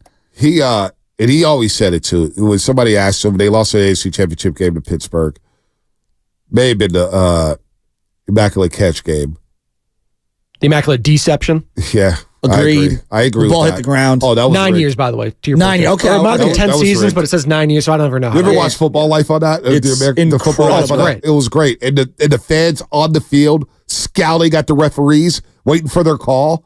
And John Madden was like, who are they calling on the phone? Fans are on the field. There's no way if they make that call and it goes the Raiders' way, they make it out of Pittsburgh alive. The fans are literally on the field. You know what gets slept on before that final drive? Kenny Stabler had one of the greatest scrambles in the history of the sport to put the team up right there. Wow. And no one talks about it.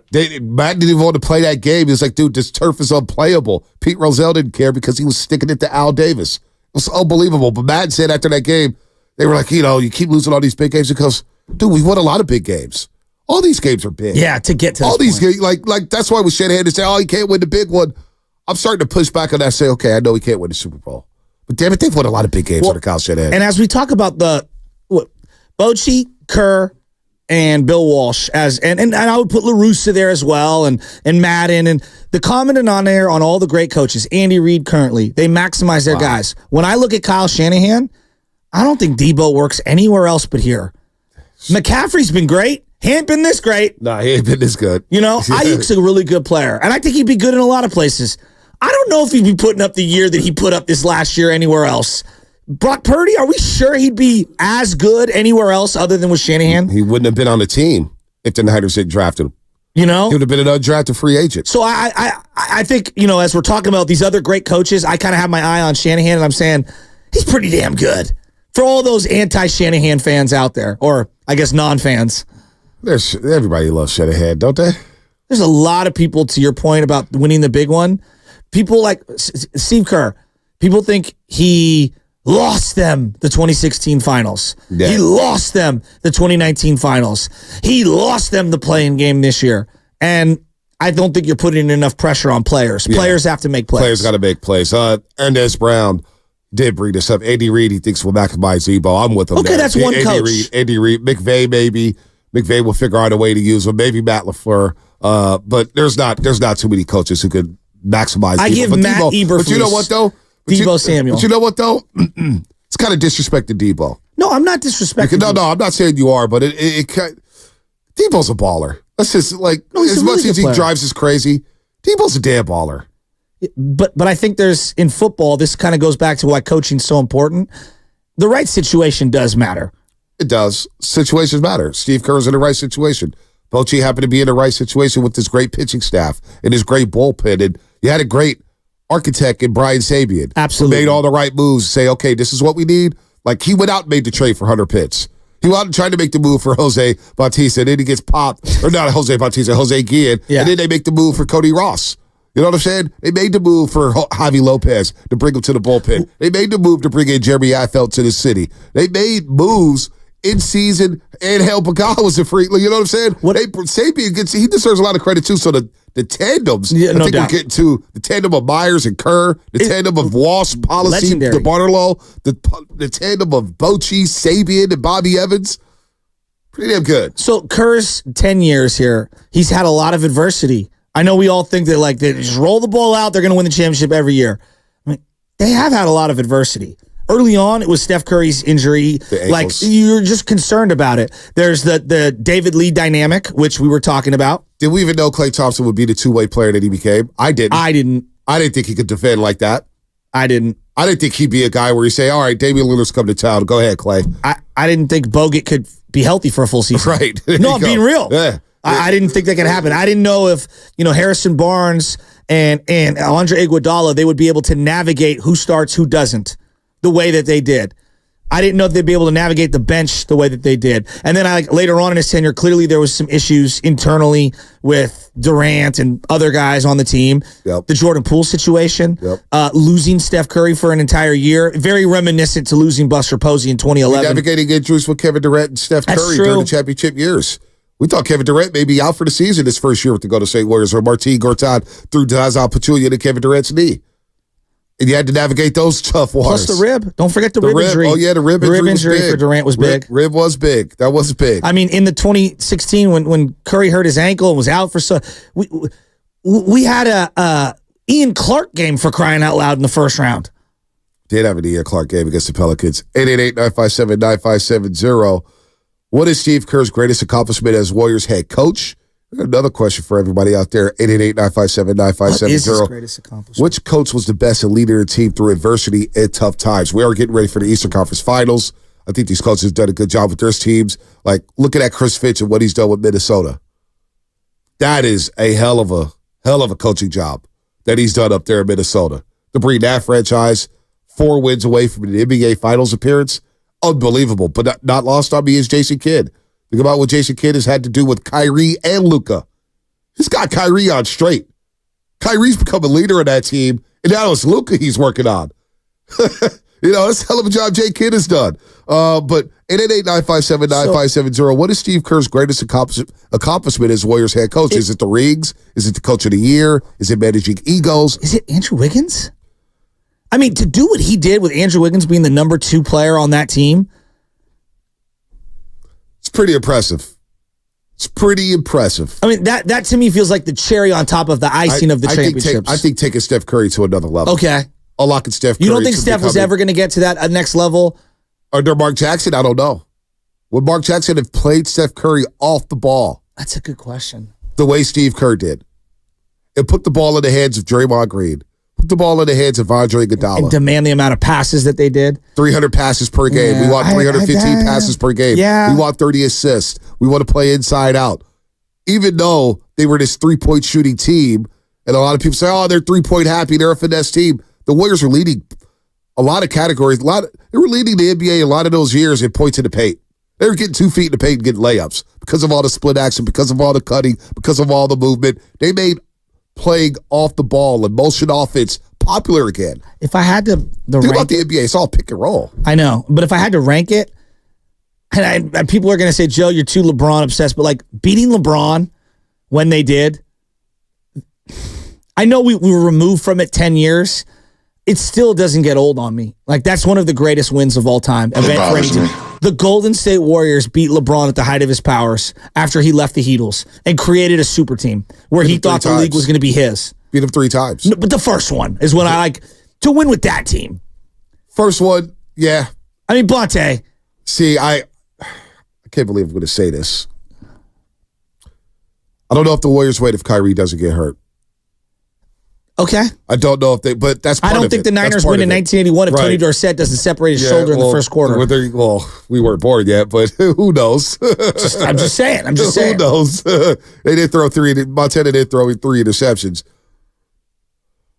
I don't know. 888-957-9570. I love to hear from the roasters. I think, you know what? Maybe the timing's off because of the way the season ended for the Golden State Warriors and the way things have transpired over the last 3 years. Meaning people aren't as high on Steve Kerr as they once were. I think you're right. Because a lot of people look at the NBA and say, well, anybody could win with that team. Well, I say Dale Harris could win with Kobe and Shaq. You know? Rudy Tom Jonovich could win with Kobe. Doug Collins. You know what I'm saying? Doug Collins could win with Jordan.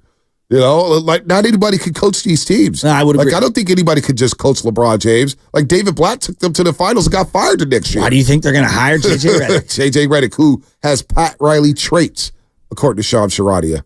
Pat Riley traits. Kendrick's all in, by the way. Not Lamar, but Kendrick Perkins. Oh, I thought Kendrick Nunn. No. Speaking of Kendrick Perkins. Kendrick Nunn, your business. Did you see the dialogue between him and Ramona Shelburne and Mark Spears about Bronny James? I did. What you think of all that? Do we have that sound? Spinotti, pull it up right now. Okay, because I think everybody is losing their minds about this Bronny James thing, and everyone take a deep breath. Most people I know get jobs and opportunities because of who they know, or because of who their parents are, or because who their parents know. And I know it's not fair. Life's not fair, but it is what it is. You know? I mean, it just is what it is. Look around our sports landscape right now. Kyle Shanahan. You don't think he got opportunities because his father was Mike Shanahan? Of course he did. Okay. Well, the Lacob situation right now, you got Kirk Lacob working in the front office. Like, yes, he grinded and he worked his way up, but like a lot of guys wouldn't get the opportunities if their father wasn't the owner of the team. Jed York, would he get an opportunity to run a team if his family didn't own the team? No. Now, here's what I would say about the way sports works, whether it's the business side or the athletic side. At some point, you have to prove that you're good or not. You'll get an opportunity, and life works this way. You'll get opportunities, and some will get more opportunities than others, depending on their family, nepotism, status, whatever you want to call it. But at the end of the day, if you don't perform, you're gone. So Bronny is going to get opportunities, and people are going to be outraged, and I get why they're outraged. I just went to a game with Gonzaga, against USC to start the year. You know who was on the end of the bench? Marshall Otis. No, Mark Few's kid. Oh, Mark Few? Who looks shorter than me, okay? And you know why he's on the team? Because Mark Few's the coach. Well, Dabo Swinney had his kids playing at Clemson. You know? It happens. It does happen. And you have Danny to Hurley had his kid up there in UConn. It happens. Now, I told this to Lauren Berry, the daughter of Scooter Berry, a good friend Scooter Berry. Yeah. She was asking me about jobs, and I said, look, man, use your name to your advantage. Exactly. Use your name to your advantage. But just because you have that advantage, you still have to work twice as hard. Agreed. And you still have to take advantage of the opportunity. There may be more pressure on you to perform at a high level because of your name. The pressure that comes with having that name, nobody can feel that unless you have that name. There's a tremendous amount of pressure when you have a name like Bronny or your last name James, or think about Cannon Curry one day. You know what I'm saying? What's going to happen with him? If he's playing basketball and 20 years from now, we're like, oh, Cannon Curry, is he like his dad, blah, blah, blah, blah, blah. Think what Steph Curry has to go through. You know what I'm saying? Being the son of Dale and the younger brother of Stephen Curry. But it's all about how you take advantage of the situation. You can get the opportunity, but I've seen a lot of people with names of famous people not take advantage of that opportunity. And they go off to the side, they go do whatever they want to do because of that pressure of trying to maintain that name or trying to be like their father or trying to be like their mother. Totally agree. They wilt.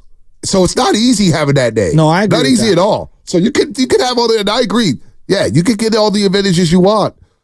But it ain't easy taking advantage of those opportunities here. We were talking about this last night, and I referenced two guys that the Warriors brought in, Seth Curry and Damian Lee. Now, Damian Lee ended up sticking around.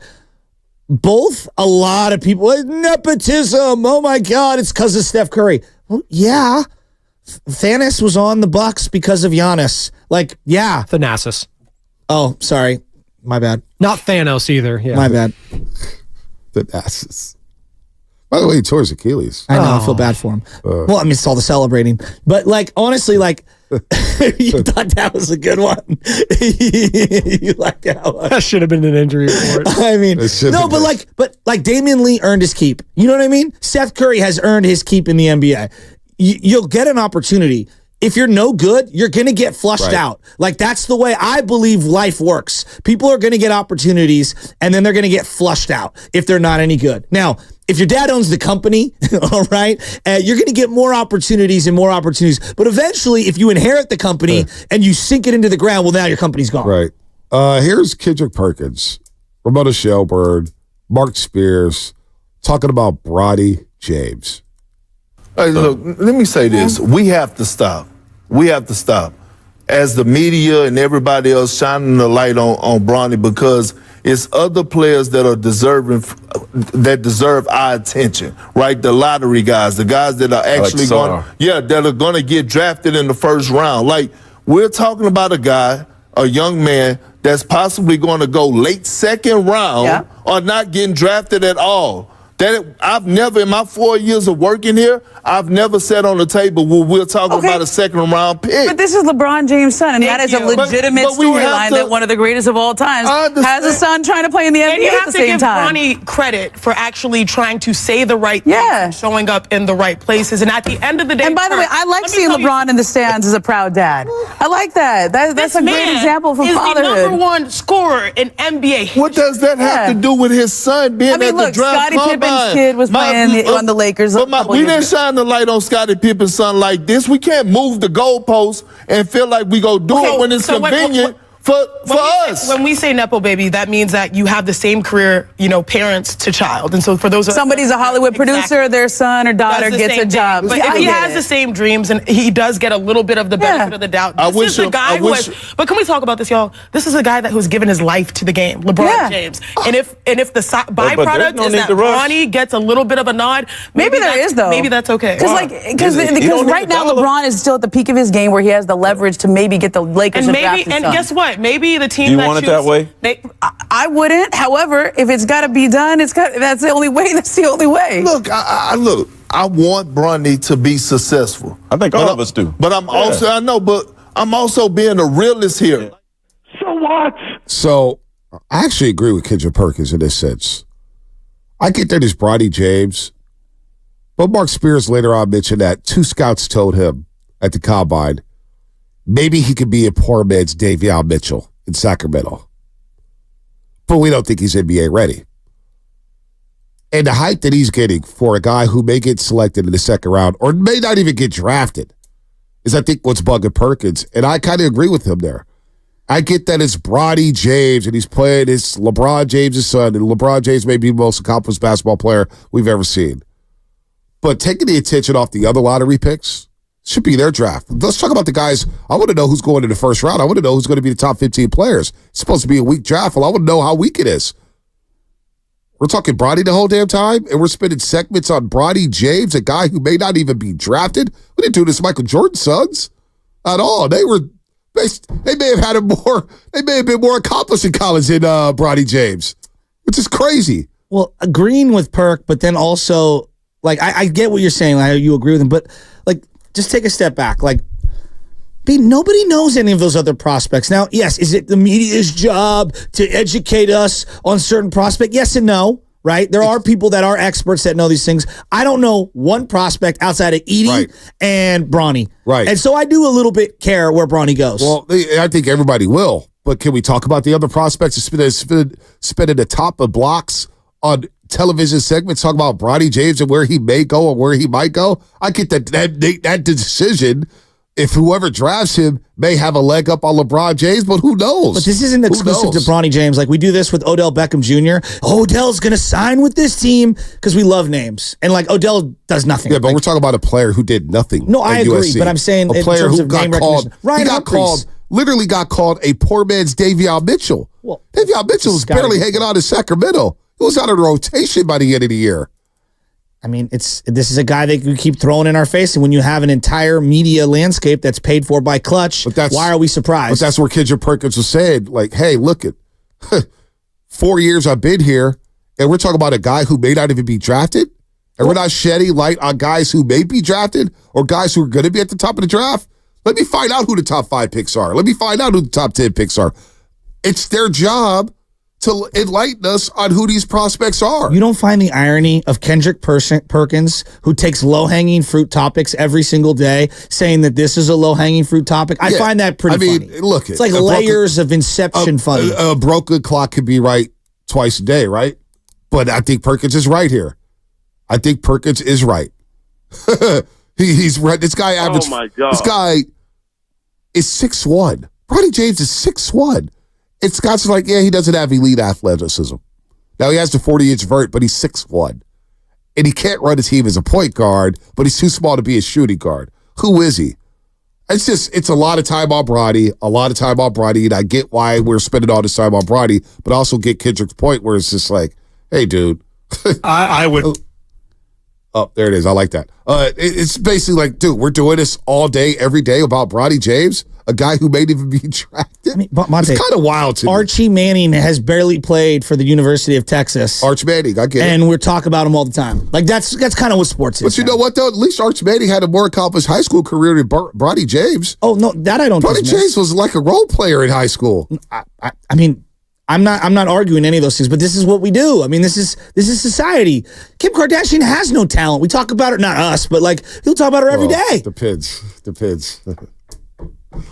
Don't talk about that. She's talented as something. Stop it. She's talented as something. Hey. I'm not talking about that. You don't make millions of dollars by being a dummy. What are we doing? At the end of the day, if he's good enough, he will stick and stay. If he's not, it will play itself out. I'm not outraged. I am a little intrigued as to where he goes, just because I don't know any of the prospects. Right. But that's why they should be enlightening us on the prospects, right?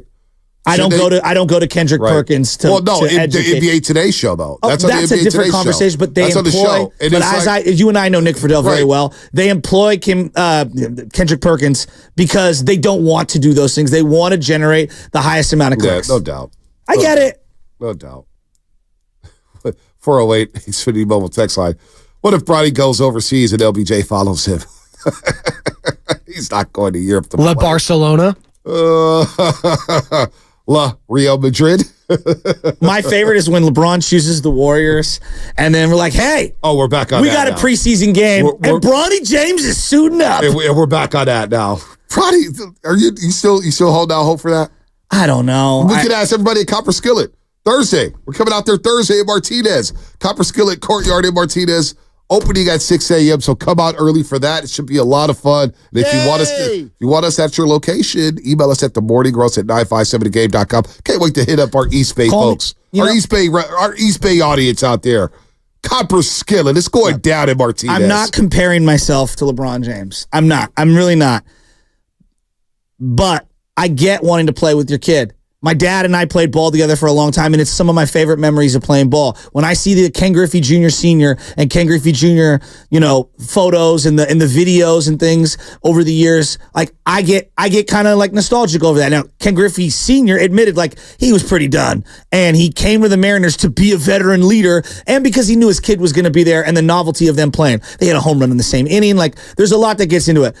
I'm sappy. I like those things. I know other people don't, and I understand. I understand the rage. I do feel bad for Bronny though. On a level, like I feel bad for Bronny.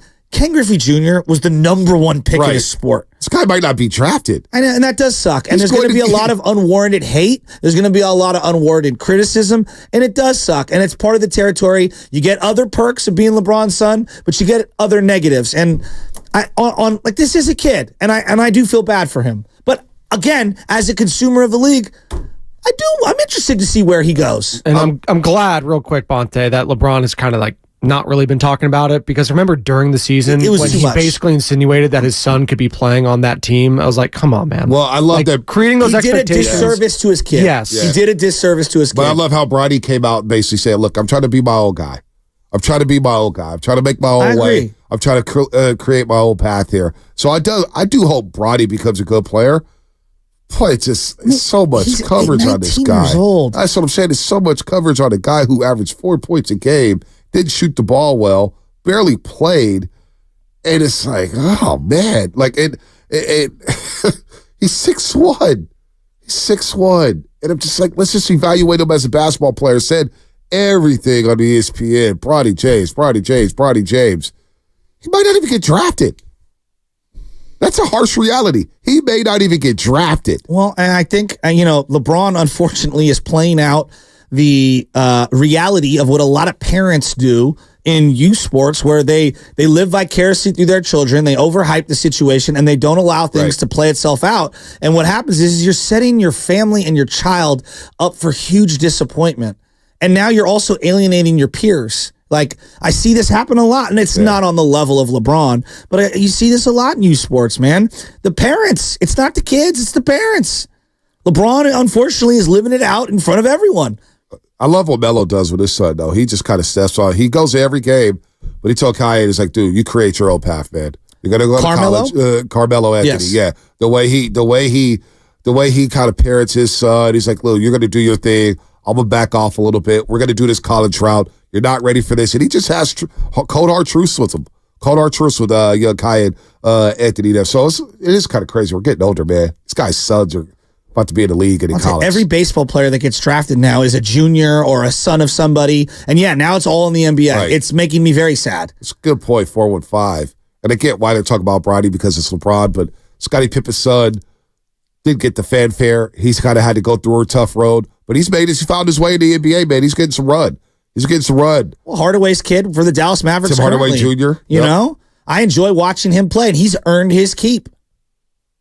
He has earned his keep. So anyway, Steve Kerr been here for a long time now.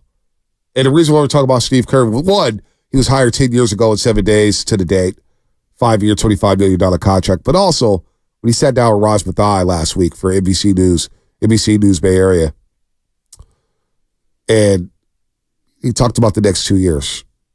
In a way, the tone sounded, was like, boy, are these the final 2 years? Like, we remember the last year of Bochy, that whole season. It's like, win it for Boch. And it's like, wow, Bochy's really managing, and he doesn't get to manage his way, and he can't go out his way because of Farhan Zaidi, the way he wants to do things. And he's forced with starting, who was a kid? What was it, Michael Reed and Connor Joe in that first game in San Diego? It's like, what are we doing here? We'll be seeing Connor Joe tonight, too. Connor Joe's actually you want to talk about someone that stuck around. He actually became a good player. I was like, he would actually be kind of helpful for this. I'm giving Boch credit for that one, too. I just killed the vibe. Sorry, injury report.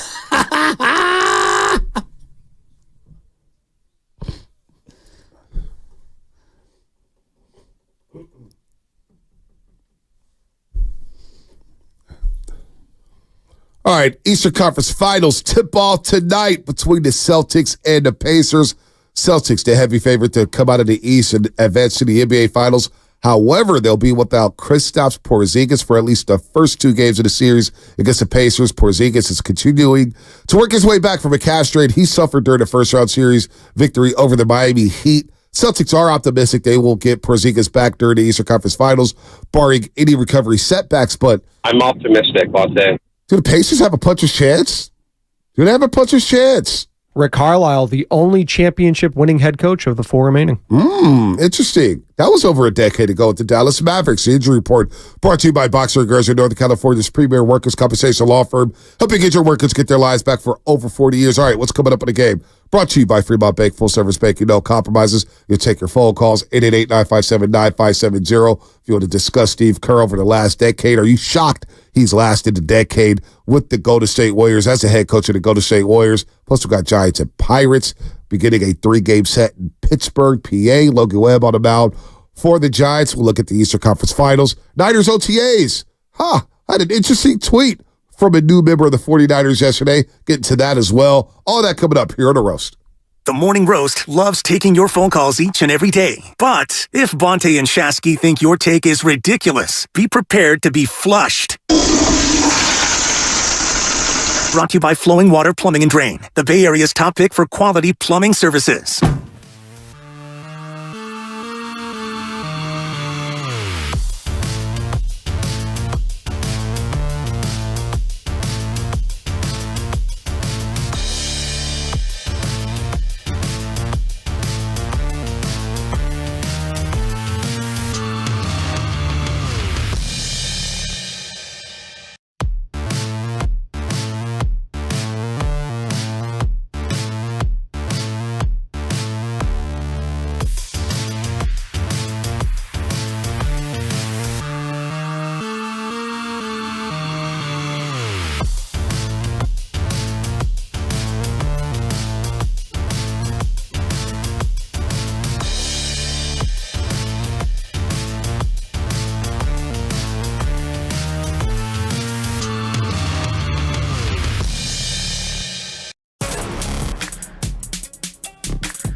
Oh, baby. I got a little depressed during the break because I saw a notification that we have an all-staff meeting tomorrow.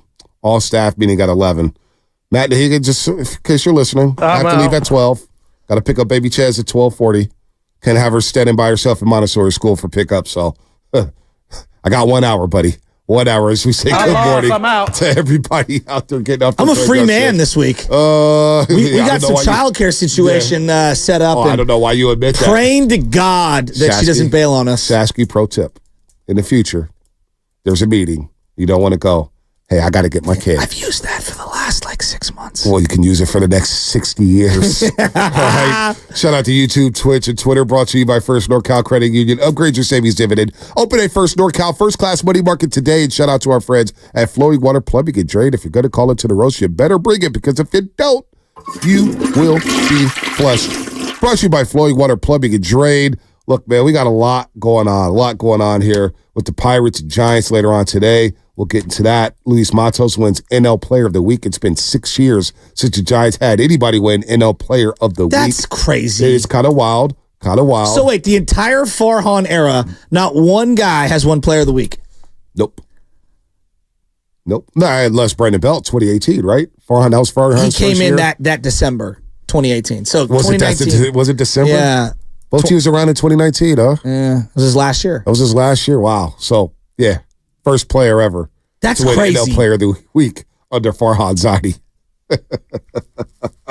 What do you do with the Giants here when Conforto comes back? I don't know. Let's get into it a little bit later. I mean, what you do is just play the youngsters. It's simple. You play the youngsters.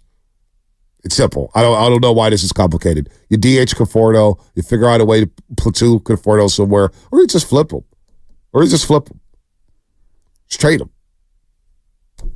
I mean, I suggested that a week ago, and everyone was like, "You're just a tank." I'm like, "No, not tank. I just want to play the young guys. It's not tanking. I'm living with the results, good, bad, or indifferent. Like, that's why I'm all in on what you're just saying. Like, I like Conforto, but I want to see the young guys. I don't want Ramos to go back down. I don't want Matos to go back down.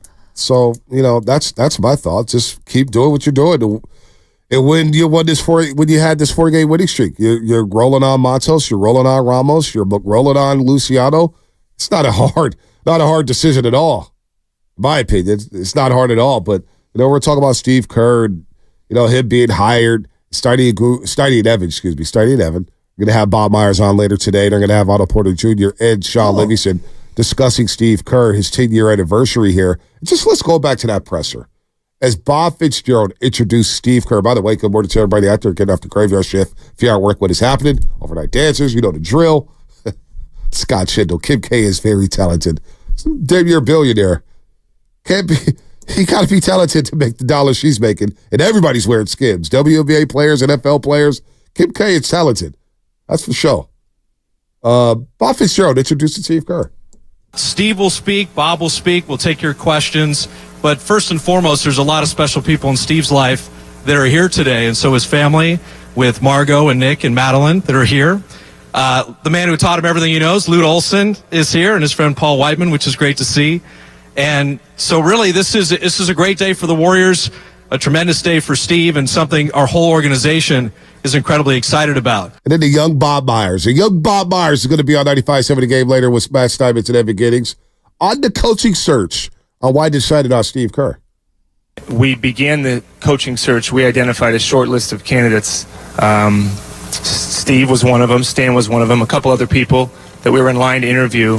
And we immediately reached out and said, we'd like to meet with Stan. We'd like to meet with Steve.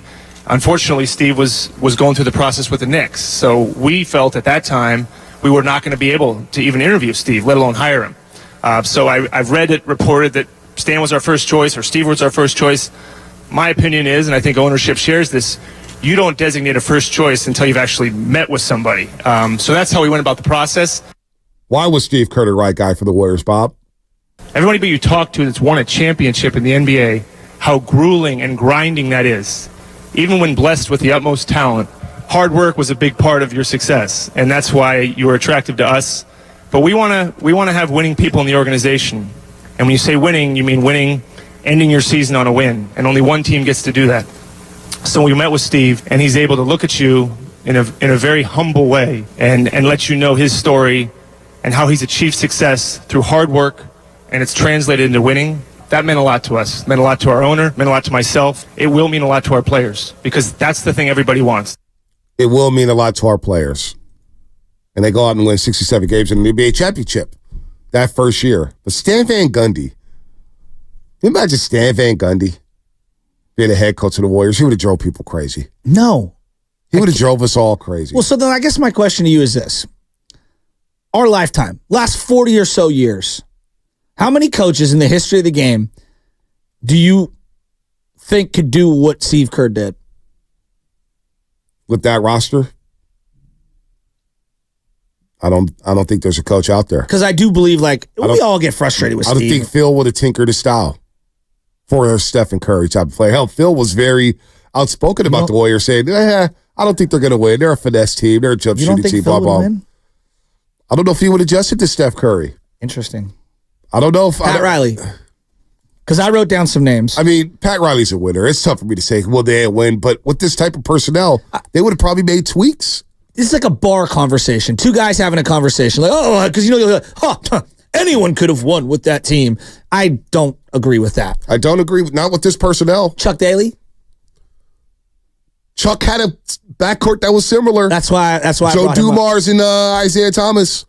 And actually, it's funny. Isaiah Thomas, Joe Dumars sat down with Steph and Clay. They were having a conversation about the backcourts and whatnot. And Chuck Daly probably would have done it. Okay. He embraced that backcourt. Popovich? Popovich would have won. But I wonder how he would have tweaked the style for Steph and Clay. Okay. And Draymond.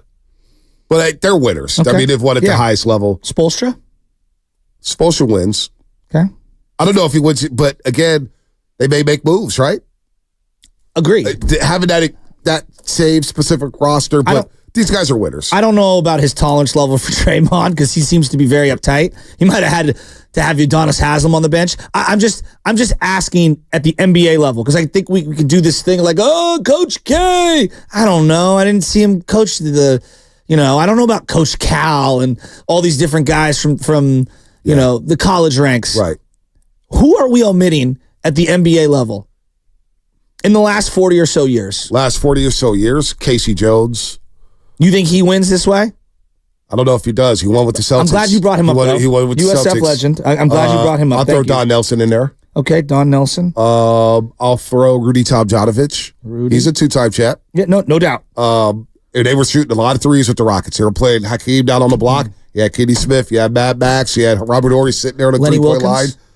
Lenny Wilkins is a winner.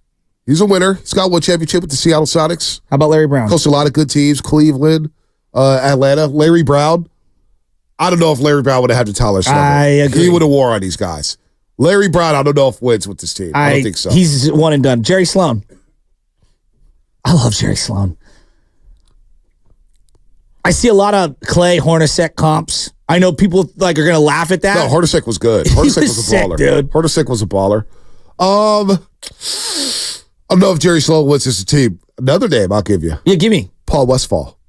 Okay. Phoenix Suns guy. That's it. Out of the box. Out of the box. So I like that. The reason why I bring him up. No, think about the way the Suns played up and down. Dan Marley, Kevin Johnson, Charles Barkley, Richard Dumas. They won 60-plus games in 3 straight seasons. They just happened to run into Michael Jordan and Hakeem Olajuwon in a 3-year stretch. And that did them in. So, I mean, we're listing all these great coaches. And Kerr's more accomplished than almost every one of them. Yep. Except Popovich and Phil Jackson, right? Of the last couple of years. I guess what I'm trying to do by process of elimination. Somebody texted Michael Malone. Get the hell out of here. What I'm trying to do by process of elimination is to explain. Doc Rivers. I mean, give me a break. That's like comparing Mike McCarthy to Andy Reid. I mean, give me a break. Give me a break. But I guess where I'm going at with this is that as you really start to put pen to paper and write these names down, Steve Kerr is on a very short list of some of the greatest coaches in the history of the NBA. Yeah. No, he is. He's the top 15 coach. But the way I hear Warrior fans talk about him at times, and again, I'm not saying every year you're Phil Jackson level, but we talk about him like he doesn't know anything. Now, we could argue with preferential treatment with certain players, rotations, things like that. Overall, it's been one of the greatest 10-year runs any of us has ever seen in any sport. Yeah, no, hands down. Hands down. Here's Bob Myers. Because the question I had when they hired Steve Kerr was, well, he's never done it before. Is it coming off of Mark Jackson, who with the 5-1-0, would Clay and Steph be the players without Mark Jackson? No, they wouldn't. They wouldn't. He instilled some principles in them they still have today. There's no doubt, but Kerr took them to another level. But here's Bob Myers back in 2014 on Kerr's lack of coaching experience. That was a question with a lot of Warrior fans.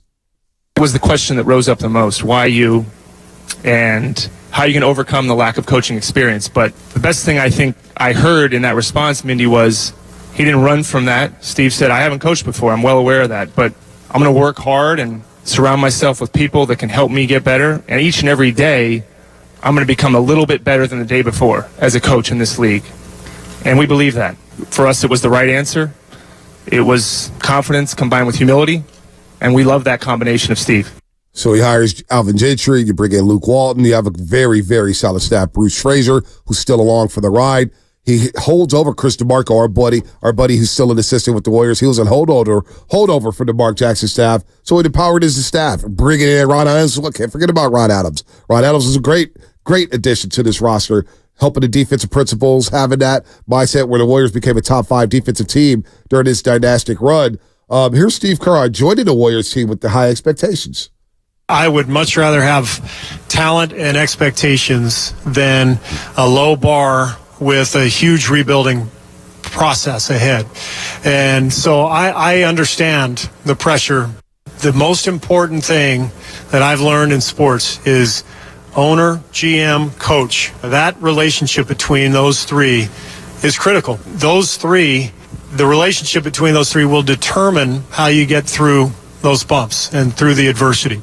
So the last couple of years, that's a very interesting quote from 10 years ago. Yep. The last couple of years, I could make an argument the GM ownership, the roster they put together, and the coach playing certain guys, there hasn't been a good mesh. No. I think and I'm not, it's not life or death, but like I don't think it's been perfect. No, it hasn't. Not even close to perfect. And I get it. When you have veterans who have won championships, it's hard to go away from them. It's hard to go away from them and trust guys who have never been in that position before. It is a very difficult process to navigate here. And Steve Kerr's dealing with it. And I think he embraced it last year. Finally, I think he gave in. You saw Podziemski, who, by the way, made first-team All-Rookie. We'll get your thoughts on that. TJD just missed second-team All-Rookie team. I mean, hell of a draft, but he empowered these youngsters to play with the veterans. He said, look, I got to shake it up. And he admitted midway through the year, the way we won in 2022 is the way we can't win that way again. Can't win that way right here in 2024. We have to move on and adjust and evolve. They did that. You saw Clay go to the bench, saw Wiggins go to the bench at times. Chris Paul came off the bench for most of the season, and the rest is history. But I'm picking the Warriors and the Knicks. Why did he pick the Warriors over the Knicks? Here's Steve Kerr. I'm curious.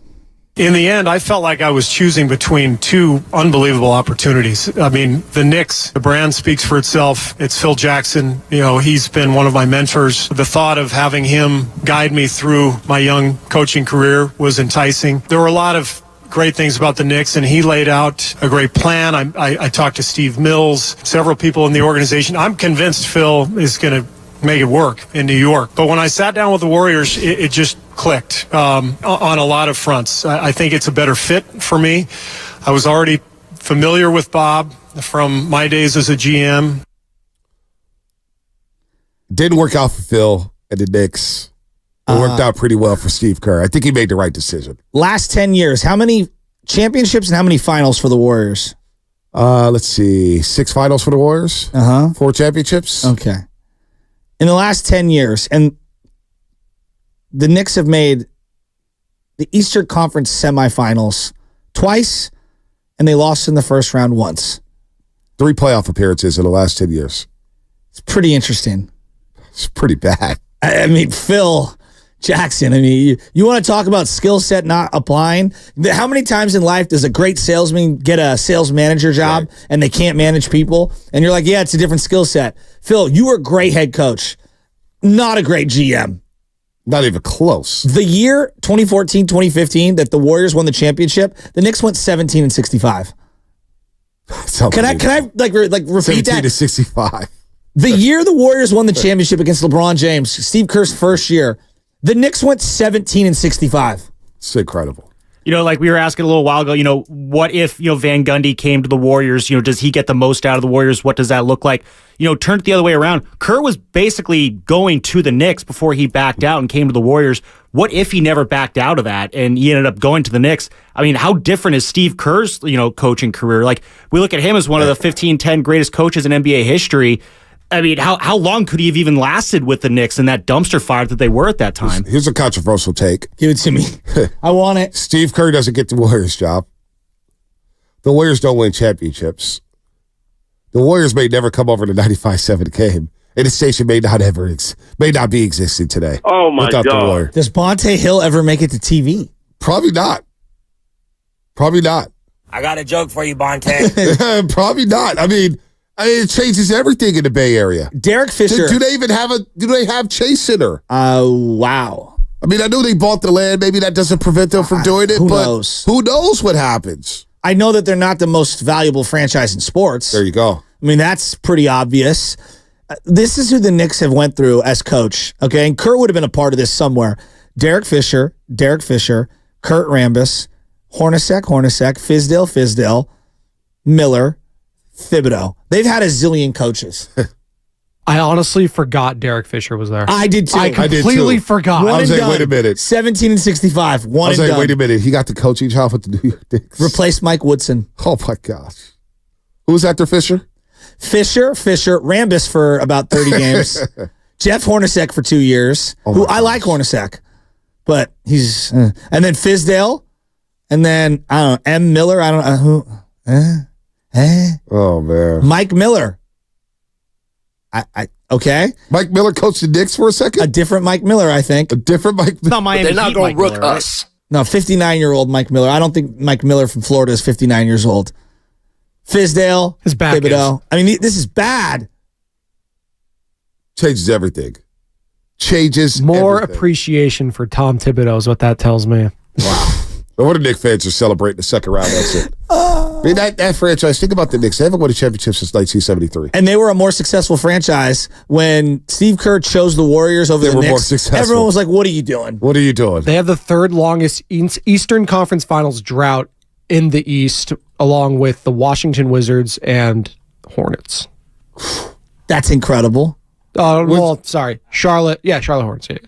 So who is it? Charlotte Hornets? Yeah, Charlotte. Yeah, Bobcats. Bobcats, Hornets. Who else? Wizards. And the Knicks. Since 2000. Since 2000? Damn. It's 24 years ago, boys. 24 years. It's a Cowboys-like drought.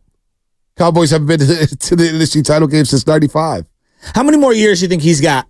Who? Steve Kerr. 2. You think that's it?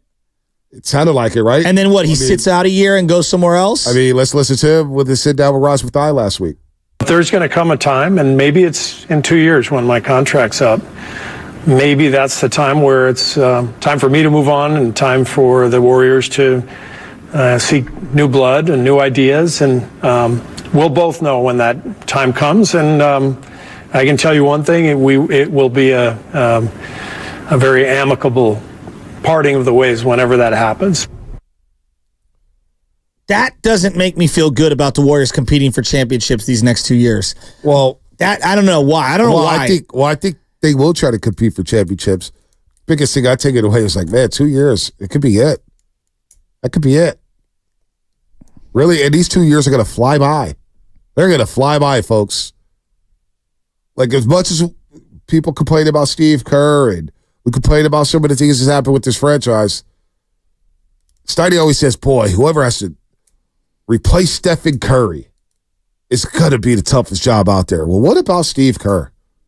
The next coach after Steve Kerr, under Joe Lacob. That's going to be a tough job. The expectations, now you'll have all the resources. Joe Lacob will provide all the, Mike Dunleavy, they'll provide all the resources to be successful. That's going to be a tough job. You're replacing the best coach in franchise history. And I don't say that flippantly. Like, we had some great coaches. Don Nelson, Al Attles. I mean, come on. But if there's no Steph Curry in the Warrior organization at that time, let's just say hypothetically, I think the whole like thing pressure-wise comes like down to the floor. Like, there's not a lot. Yes, they will be criticized and critiqued. There's no doubt about it. But like, all the pressure goes away. Like, Kapler had no pressure in 2020 with no Buster Posey. Nobody thought that team was going to win. No. But I mean, it's not an easy job to fill. You know, like think about Seifert, the job he had to do. They ended up winning the Super Bowl. They had Montana, but that wasn't easy. I mean, he left. You could wreck it. He left when they won the championship. I mean, for crying out loud, it wasn't an easy job. No, that I agree with. You know, Seifert won 2 Super Bowls, still got fired after '96 because they couldn't beat the Green Bay Packers. Still got his ass fired. Trying to think, to Kapler, to your point, though, replacing Bochy, it's not easy. No. Not easy. I don't know. This is going to be a tough job. I'm trying to think of tougher. Like, Tom Sula for replacing Jim Harbaugh. Well, there was a lot baked into that. A lot baked into it. Then it was like, oh, now it's Jim Tom Sula. Harbaugh didn't want to leave. You know, the team was leaving the city of San Francisco. It felt like everyone was retiring. You picked a defensive line coach who's never called plays on either side of the ball. Like, there was a lot baked into that. There was. Still was a tough job, though. No, right? I agree. You're feeling the khakis goes to Michigan, and there's Jimmy T, Tom Sula, who's going to do a little running and a little throwing. And he's freaking out in his introductory press conference. Who's the Bulls head coach after Phil? Oh, I think it was either Fred Hoiberg or Tim Floyd. Wow. I think it was Tim Floyd. Tim Floyd? Oh, my God. I think it was Tim Floyd. USC? Wow. I was like, Fred Hoiberg, that's the coach at Iowa State, Iowa right? State. They both coached at Iowa State. Oh, Fred wow. Hoiberg Senior. And Tim Floyd. Oh, okay. And Tim Floyd coached at Iowa State. I think Fred Hoiberg replaced him at Iowa State. Pull it up right now. I think it was Tim Floyd. Yeah, it was Tim Floyd for 3 years, and then there was a mix of Floyd, Bill Berry, and Bill Cartwright. Bill Cartwright, USF. And then it didn't get much better after Scotty Skiles. Scott Skiles. Vinny Del Negro. And then some successful seasons with Thibodeau. I have to say, Thibodeau's a winner. He is. Just look at his track record. He wins. He wins. He wins. Got to do better. He needs a Dr. Rick Celebrini on his staff, is what he needs. If only Chicago had that number 1 overall pick. They were close. No, you know what he needs? He needs to turn the injury slider off on the video game. Off. All the way and off. Fatigue off. All the way off. Jimmy Boylan. It's the name of the Bulls. Jim Boylan. All right, we got a break. More coming up here on the game, brought to you by Safeway. Head to Safeway this week for these great digital deals. Lucerne cage-free eggs, 18...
Bay Area is Draymond Green. The Morning Roast with Bonte Hill and Joe Shasky is live on YouTube and Twitch right now.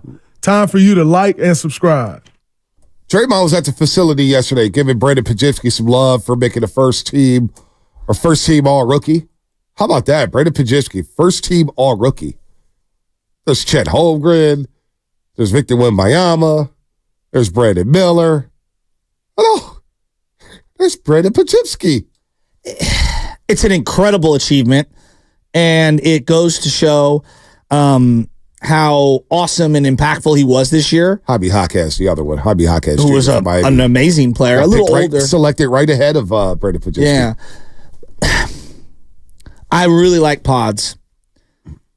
Not knowing which direction this organization is going in, though. Like, in a normal year, it's like, wow, can't wait to see what he does in year 2.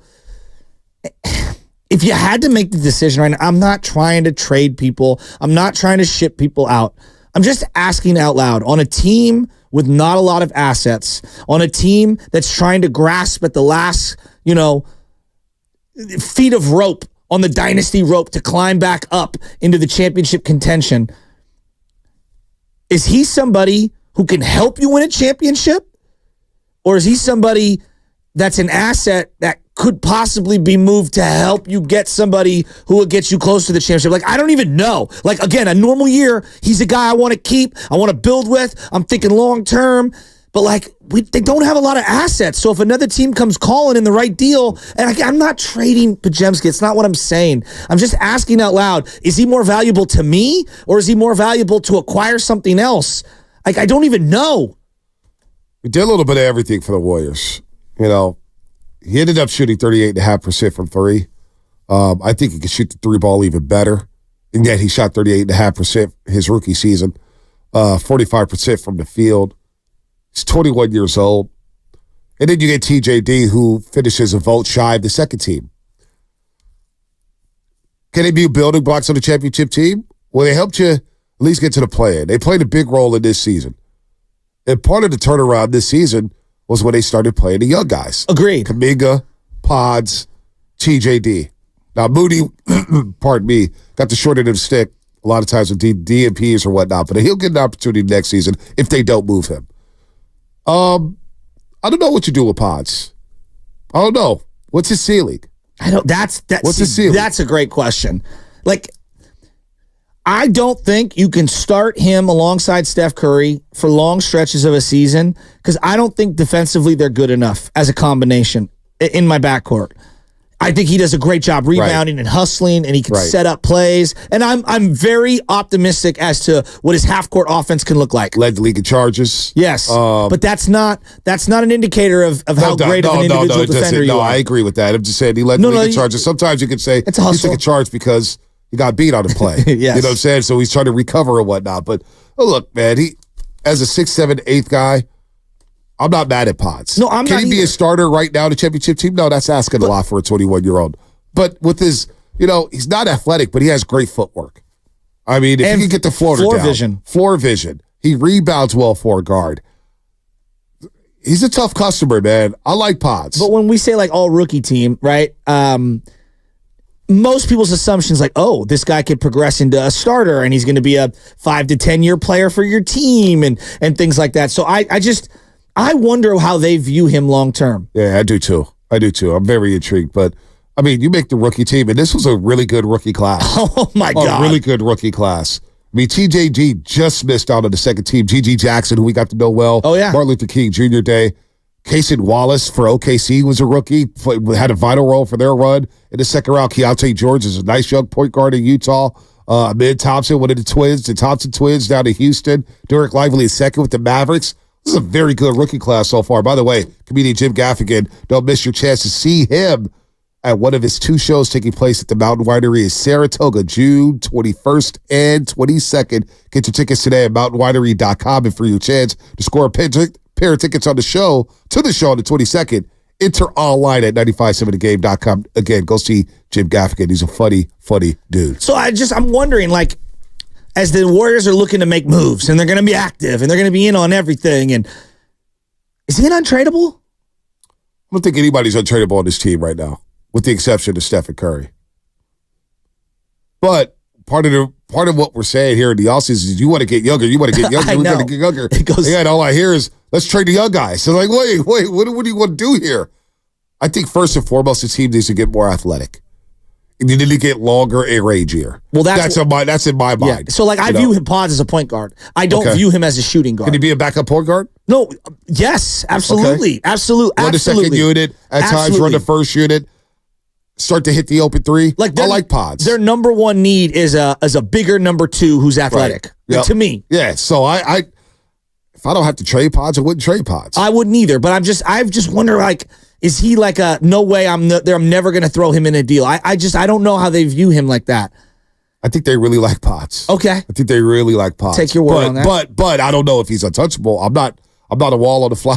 I'm not a fly on the wall in Mike Dunleavy's office. I'm not a fly on the wall in Joe Lacob's office or Steve Kerr's office. I don't know who's untouchable on this team. I don't know where they're going to start to begin this retooling of the roster. Do you think the league values Kuminga or Pods higher? They'd probably view Pods higher because of his athleticism and his size and his ability to get to the rim. Pods? No, Kuminga. Okay, sorry. Size, athleticism, you think Kuminga's ability. Higher? Absolutely. Okay.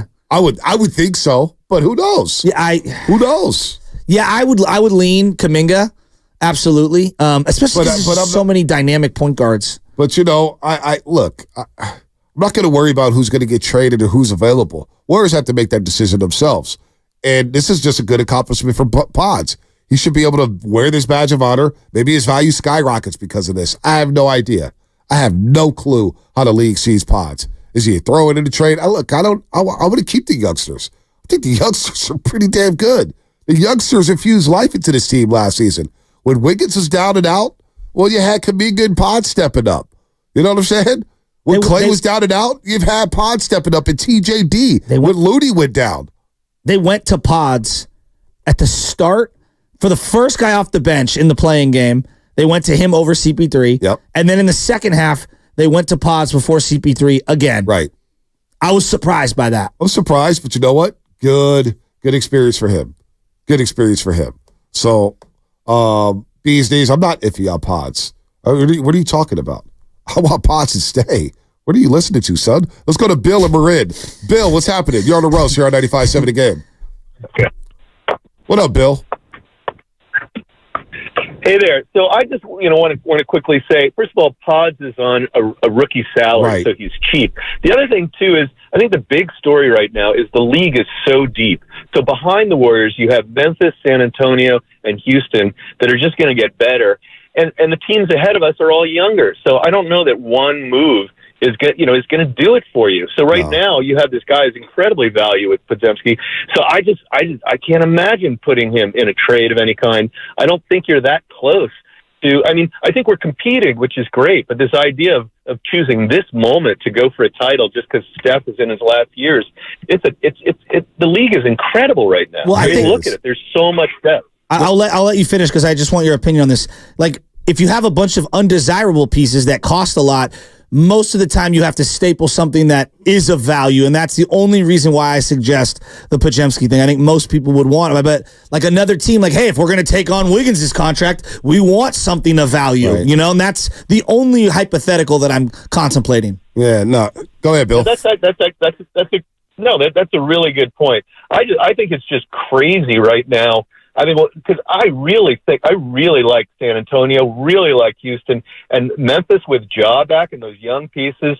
It's going to be crazy, and I'm kind of proud of this team that they compete as well as they do. The idea is that we're entitled to a title every year. Right. It's fun basketball. I mean, I may be different than other people, but this idea of like having to win a title every year, I mean, they're really watchable still for me. So there you go. Good call, Bill. Good call, Bill. I like that. Look, they're watchable, but however, with this team. Here, the direction Joe Lacob and Mike Dunleavy and Steve Kerr, they got to figure out here. Do we roll it out with the big three? Do we bring Clay back? Or do we say, you know what? We need to retool and build around. Yesterday, we were having a conversation at the end of the show.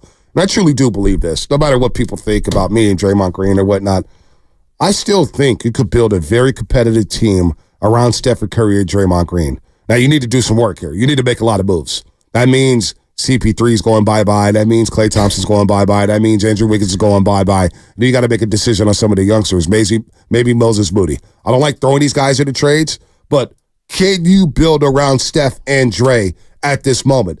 I thought Dre played at a high level when he was on the floor. The problem we all had with Draymond Green was he wasn't on the floor. He got suspended 18 games, and he got ejected 4 times. So he was not on the floor. But can you build around those guys with spacing, 3-and-D type of guys? Like you see Jaden McDaniels in Minnesota, and I was reading something about it. The Lakers giving up on him and giving him away to Minnesota. Yeah. And a guy like that who quietly in Game 7 had 23 points playing lockdown defense. Those are the type of guys I'm looking at building around Steph and Draymond. Because if you're going to have Draymond Green, you're going to need shooting around him. You're going to need other shooters. You need at least 2 other shooters alongside Stephen Curry. You can no longer play 3-on-5 basketball. And what I mean by that in the half court is you can't have 2 non-scorers on the floor in today's NBA. It's just not going to work. Well, I keep coming back to the same conclusions. We're talking about Pods, right? Pods and Draymond, I don't love the combination together offensively because both are pass-first guys. Right. And both require to have the ball in their hand. There's been some overlapping good minutes of those guys, but I don't think that's right. That's where the Pods catch and shoot game has to get better. Has to get better. That's what I was just about to say. If he could shoot that thing and quietly, he didn't take a lot of attempts last year. Look, you look at him last year, he attempted 3 threes a game. Well, he made 38% of them, 38.5%. A nice push shot. I'm not mad at that. If he goes up to say, instead of taking 3 threes a game, and he takes 5 threes a game, could you make 2.5? I know you can't necessarily make 2.5, but with the box score, you get 1.2. I know what you mean. If you could give me 2 to 3 makes a game, and you could be that spot-up shooter, then it does work with Draymond Green, and your IQ is higher on the basketball floor. So then you got to figure out what to do with Andrew Wiggins. And I think that's priority number 1, in my opinion. Because Clay's a free agent. He's going to make the decision on his own. They'll get to the table or whatnot.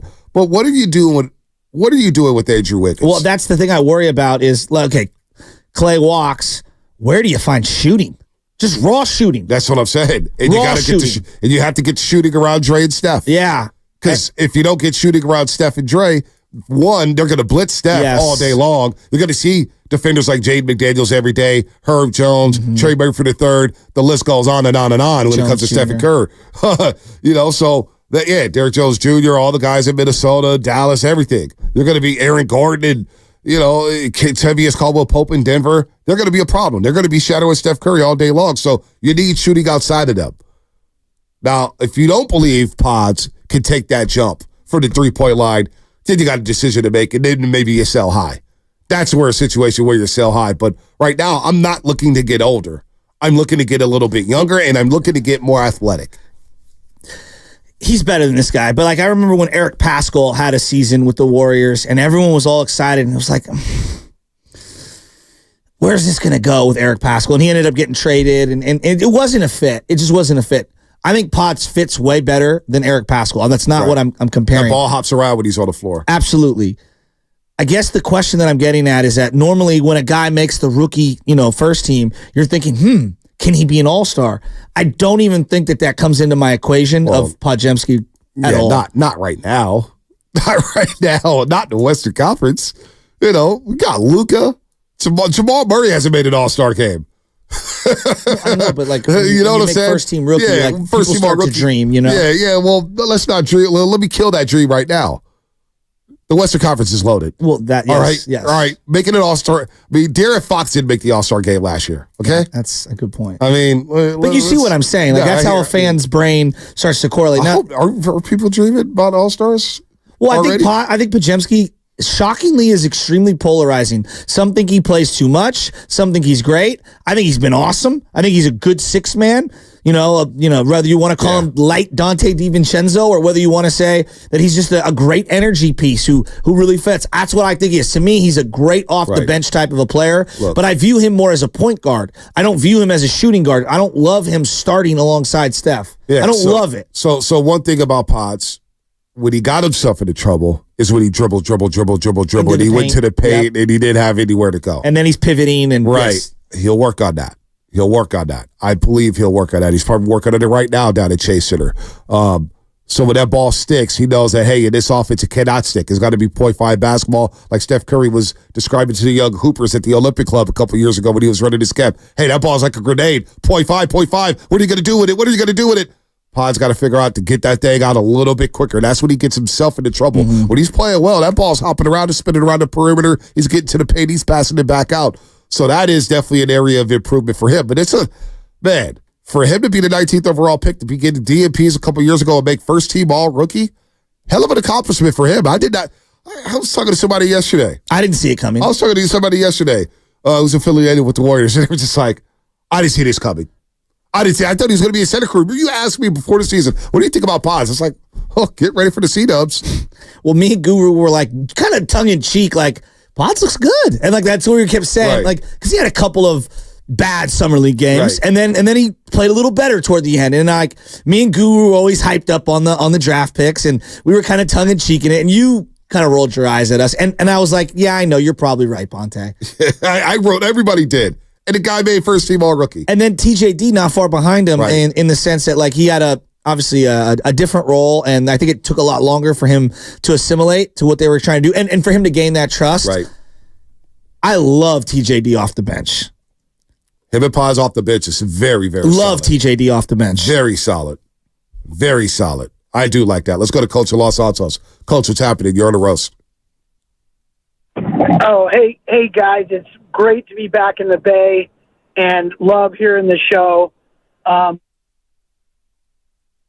have a conundrum here. To me, the only untouchable, non-tradable step may be Draymond, and you look to rebuild around that. And if you look at their four young players, just look at Pods as a 1, Moody as a 2, Kuminga as a 3 or a 4, and TJD as a 5. That's 4 young quality players. They're not necessarily, you're not going to win a championship with them, but those are 4 solid players. So I think, as much as I love Clay, and he can still shoot, he's a step slower on defense. He's not that cover guard anymore on D.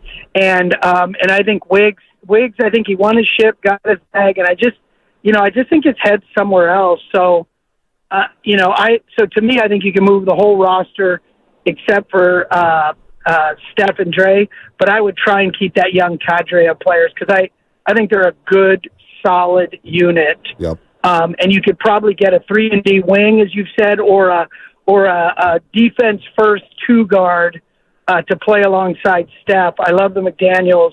I mean, I'll tell you that the caller a couple of callers ago nailed it. Like, I watched every minute of that Denver-Minnesota game. I had picked Minnesota to win it all. I think they're going to beat the Celtics. Yeah, me too. Because I think they're going to roll. I think they're going to roll the Mavericks. Ooh. And I don't think it's going to be even close. Wow. And to me, Ant-Man is the next coming of Michael. Like, that dude is legit. And we just don't have any weapons to play against that young talent. So I think it's time we go young. And it's really only Steph and Dre, and maybe even just Steph. Fair point, Coach. Fair point, Coach. Good to see you. Good to hear from you, man. Long time no hear. Look, this Minnesota-Dallas series, we'll get right back into the Warriors. I'm so jacked up for this Western Conference Final. It's not even funny. I wish they were playing tonight. I wish they were playing every day. I don't know who's going to win this series. I actually have no idea because Ant-Man came out after Game 7 and said, yeah, I'll be checking Kyrie. And I'm like, oh, boy. Kyrie's a bad man. Kyrie is just... You forget how talented the young man is because of everything that happened in Brooklyn. And then you got Luka on the other side. Who's going to guard Luka? Then you got their bigs rolling to the basket and Gafford and Lively. Then you got Tim Hardaway Jr., Derrick Jones, and you got P.J. Washington hitting threes from the corner. Then on the other side, you got Mike Conley, you got Jaden McDaniels, you got Ant-Man, you got Gobert, and the 3 bigs with Catman Du, Karl Anthony Towns, and Naz Reid, and Rudy. Like, this series is fascinating to me. They got KD, but we got Jaden McDaniels. Hey, he wasn't lying. Ant-Man wasn't lying. I feel like it's a 6 or 7 game series. I just feel like that. I'm pumped up for this one, but I'm also pumped up for the next month for the Golden State Warriors. Here's what Slater said yesterday about the next month for the Golden State Warriors. I think substantial stuff, like I said, signals will come towards mid-June into draft night to June 28th, which is a huge day, I think, for the Warriors because that is Chris Paul's guaranteed date. That's when his $30 million is either guaranteed, or you either cut it off before that, you cut it off the books, or you use it in a trade. And to me, that signals how they're remaneuvering their cap. If they use that Chris Paul, any percentage of that $30 million to go get, somebody else, that could signal that, maybe Klay Thompson's not coming back because, they need to stay under the second apron at least, maybe even try to deduct the luxury tax. And suddenly if you're adding more salary, that kind of crowds those figures. What do you think of that? I mean, I think he's right. I think they're in a very difficult spot here. And the Chris Paul thing is the first domino. The Klay Thompson is the second one. And then there's who's currently on their roster and what they're like, which direction they're going to go in. Like, we keep talking about, I see a lot of people trade everyone but the rookies and Kuminga and Curry. It's like, all right, well, to move off some of these contracts, if that's what you want to do, right, teams aren't just taking those players. No. They also want something of value. Yep. So if you're going to, give a draft pick or whatever, they still want a player back that can help them now, who's young and desirable. And that's where this gets really tough. Because the Warriors only have so many, cheap, good contracts. I don't even know if Moses Moody's desirable, right? I don't know. So are Moody and Pod still on this team together? Yeah, it's a good point. Feels like one will. I don't know about both. It's a good point. Something's got to shake. Something definitely has to shake with the Golden State Warriors. And I don't even know who Moses Moody is. Moses Moody may want to change the scenery. Well, I don't want to speak for the young man, but he may want to change the scenery where he said, look, man, I contributed in the game in the Western Conference Finals against Dallas. I was playing against the LA Lakers last year in the second round, and now I'm not playing. Now I'm racking up DNP after DNP after DNP.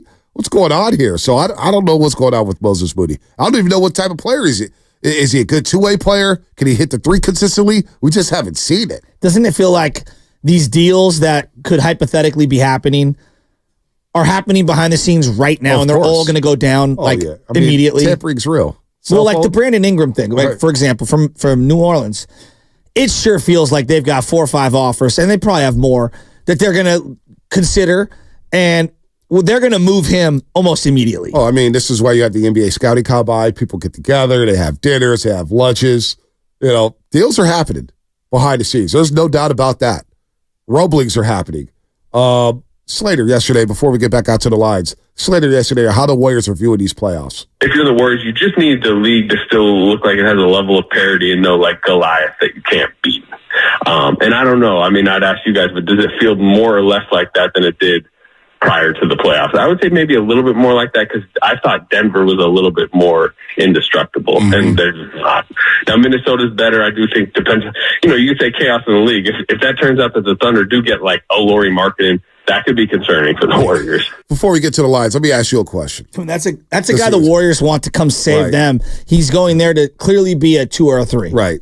Let me ask you this. What do you think the philosophy should be for the Warriors this offseason? Should it be retooling to try to win a championship to compete with the Minnesotas, the Denvers, Dallases?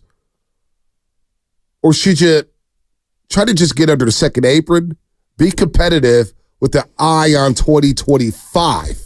That's 2026. Isn't that the $1 million question? Or in this case, the $300 million question? I'm asking you to put your GM hat on, Shasky. What would I do? Yeah. Yeah, what I would do is the word isn't bottom out, but I would accept the reality that this mythical, magical bullet, Keith Hernandez, that is going to save you is not available. And I would hollow this thing out, and I would make the decision here. I'd say, hey, look, I'd talk to the coaching staff, and I'd talk to Steph Curry. I'd be like, I want you to be honest with me on Jonathan Kuminga. If we're going to roll with Jonathan Kuminga, we need to roll with him, and we're going to invest in him, but we're also going to give him runway. It's yay or nay. It's very simple. And if everyone's on board, then yes, we do it. And if there's any dissension, I think we move off them. Yeah. And I think what we do is we set ourselves up for that draft pick, and then we set ourselves up financially to be able to maybe get a disgruntled player. Where's Zion at in 2 years? Right. That's a good point. Eric Gordon's going to have to get re-upped in 2 years. Bring him back to the Bay? Oof. Well, you've got to have the right pieces around. The right pieces, no doubt. That's where my head's going. There's going to be players available. When was the last time the Warriors were flexible when it came to their money? It's Kevin Durant, basically. And look, you want to be good, so I'd rather be good than be flexible. But with the way that the salary cap is structured, the 2 max contracts you have to be perfect or close to it. No, they can't play about. They can't play off. But I think it starts with Jonathan Kuminga. And the reason why I say that is like either we're going to commit or we're not going to commit to him. And if they commit to him, then they need to hollow out the positions around him. Do you see him as a 3? All right, Wiggins has got to go. Do you see him as a 4? Well, then you need to move Draymond exclusively to the 5, right? And you need to give that man, Jonathan Kuminga, the 30 to 35 minutes every single night without looking over his shoulder for multiple seasons and allow it to come to fruition. You have to put your money where your mouth is and emotionally and fiscally invest in him. Otherwise, you need to move him. It's you're doing yourself a disservice. Well, and then you have to project. If you do give him the $30 million a year, will that be a bargain in 2 years? You got to roll the dice. I think it could be a bargain for JK. Now, with that said, can JK improve to the 3? Because I don't like Draymond at the 5. Not at his size, not at his age, not with that back injury. He was wearing down late last year trying to play the 5. Then insert TJD back in there and say, hey, I need to play the 4, dude, in Rome. But like playing him at the 5, I get it. He's really good at that, but he's not gonna last the season. But this is the Draymond conundrum. So now this is the Draymond. So this is what I'm asking for Draymond. You shot 38% from 3 last year. Can I get you to shoot a little bit more? Can I get more games? Like, and look, Draymond, this sounds crazy, but I've always thought this. And this goes back to 2019 when I was watching the games and there was nothing happening out there. I wanted Draymond to work on his game. It's like, damn, if he just shoot 10 threes a game, no other shots. You can have 10 field goal attempts, let them be all threes from the top of the key. Telling me he can't make 4? Maybe 5? Not 50% is crazy, right? But you can't make 4 out of 10? Hell, even give me 3 out of 10 most nights. Just shoot the rock. Because when you got the spacing issues and he's not shooting the ball, that compromises the entire offense. Yeah, but the problem with Draymond is that, and you kind of alluded to it, it's like he can't play the 5 all year, so he's going to play the 4. So now you're compromising 2 positions. But if he plays a 4, I need you to be aggressive offensively playing the 4. This is what I'm saying. So like, unfortunately, he's kind of clogging up the 3 slots in the 3, 4, 5. And so because of his limitations, it limits you on other positions and how to fill out the team. No one is saying that he doesn't bring value. The problem is that now I believe to adequately build the roster around him, it's really hard to find the perfect players. It's not just around him, it's around Steph too, because they're going to have that chemistry. Yeah, but Steph's offense is so overwhelmingly awesome. It is awesome. I'm willing to bite the bullet on some of it. I'm saying if you do keep Draymond Green, because it sounds like he's going to be around, unless something drastic happens and they move him, I don't see that happening. But if you don't move him, he's got to play the 4, and he's got to be more aggressive offensively, in my opinion. He's got to shoot the 3 a lot more. He's got to shoot those open threes a lot more. I have a hard time seeing a 35-year-old Draymond Green changing who he is. Al Horford did it, and Al Horford went from a guy that never shot threes to a guy but he's dedicated his game to that and understood, like, my survival in the league is dependent on it. I don't know if Dre is thinking like that. I just don't know. Yeah, I don't know. Last year, what did he shoot from 3? Last year, he shot 39.5% from 3. How many per game? But he only attempted 2. And I think he'd attempt more. Those corner threes. I think he'd attempt more. He attempted over 2 a game. It's the most he's attempted since 2019, 2020. And I think he can shoot it more. The shots are available. They're available. Let's go to Colleen in Aptus. Colleen, what's happening? You're on the Morning Roast. Good morning, Colleen. Good morning, fellas. Well, first of all, I want to say, I don't know, you guys are sounding like some politicians waffling back and forth on Pods. Oh, I like Pods. I don't know about Pods, so Shatsky. You know what? He was named first-team rookie. He was winning. Okay, the producer told me 2020, Eric Pascal won it. Where's Eric today? Out of the league. Homegrown. They're nailing it on the draft, the last draft. Kuminga, Moody, Pods, Trace Jackson Davis. Could we get any better? Here's my starting roster. Curry, Draymond, Wiggins, Pods, and TJD. 6-man, Kuminga, Moody, number 7, number 8, I don't know. Then switch out Curry and Kuminga. There's so many rotations we could go with, fellas. Let me ask you this then, Colleen. Let me ask you this, Colleen, because I personally don't want to trade Pods right now. I don't think it makes sense. But what is that roster getting you in the Western Conference? Are they getting you an 8 seed, a 5 seed, a 10 seed? I'm not worried all about this damn freaking seating, just like these freaking polls. Because you know what? It all means just get in. And I'm pissed as hell at the Warriors and Draymond Green because we would have been at least in the playoffs when that had done with that play-in. So that roster, hold on, Colleen, real quick, because I like this call. You're making a lot of sense. Colleen, listen. I know, I heard that, Shasky. Colleen, that team that you just trotted out, that you just named, does that get you into the top 6 next season? Yes. You believe so? Okay, that's fair. And I love Chris Paul, but we don't need no old man anymore. Give me somebody else. All right, there it is, Colleen. There it is. I love their passion. I don't necessarily agree, but I love the passion. Sound like politicians. Tremendous. Pascal's out of the league, by the way. Yeah, thank you. Yeah, Eric Pascal, I think he's playing back. A lot of promise. And also, Eric Pascal. Can we just, like, they haven't drafted greatly, like, the last few years. Like, come on. I mean, James Wiseman, it sucks. We all wanted him. It hasn't been a great pick. Jordan Poole. It was a good pick. He's not on the team. But it was a good pick. It was a good pick. Let's talk about draft picks. Turned out to be a good player. Pods made first team all rookie. TJD had a hell of a rookie season. Well, this year's class was much better. Like, right. No doubt. There's no doubt. But, like, the last couple of years, we don't even know on Kuminga. Well, I think we got a glimpse of Kuminga. Is it year 4?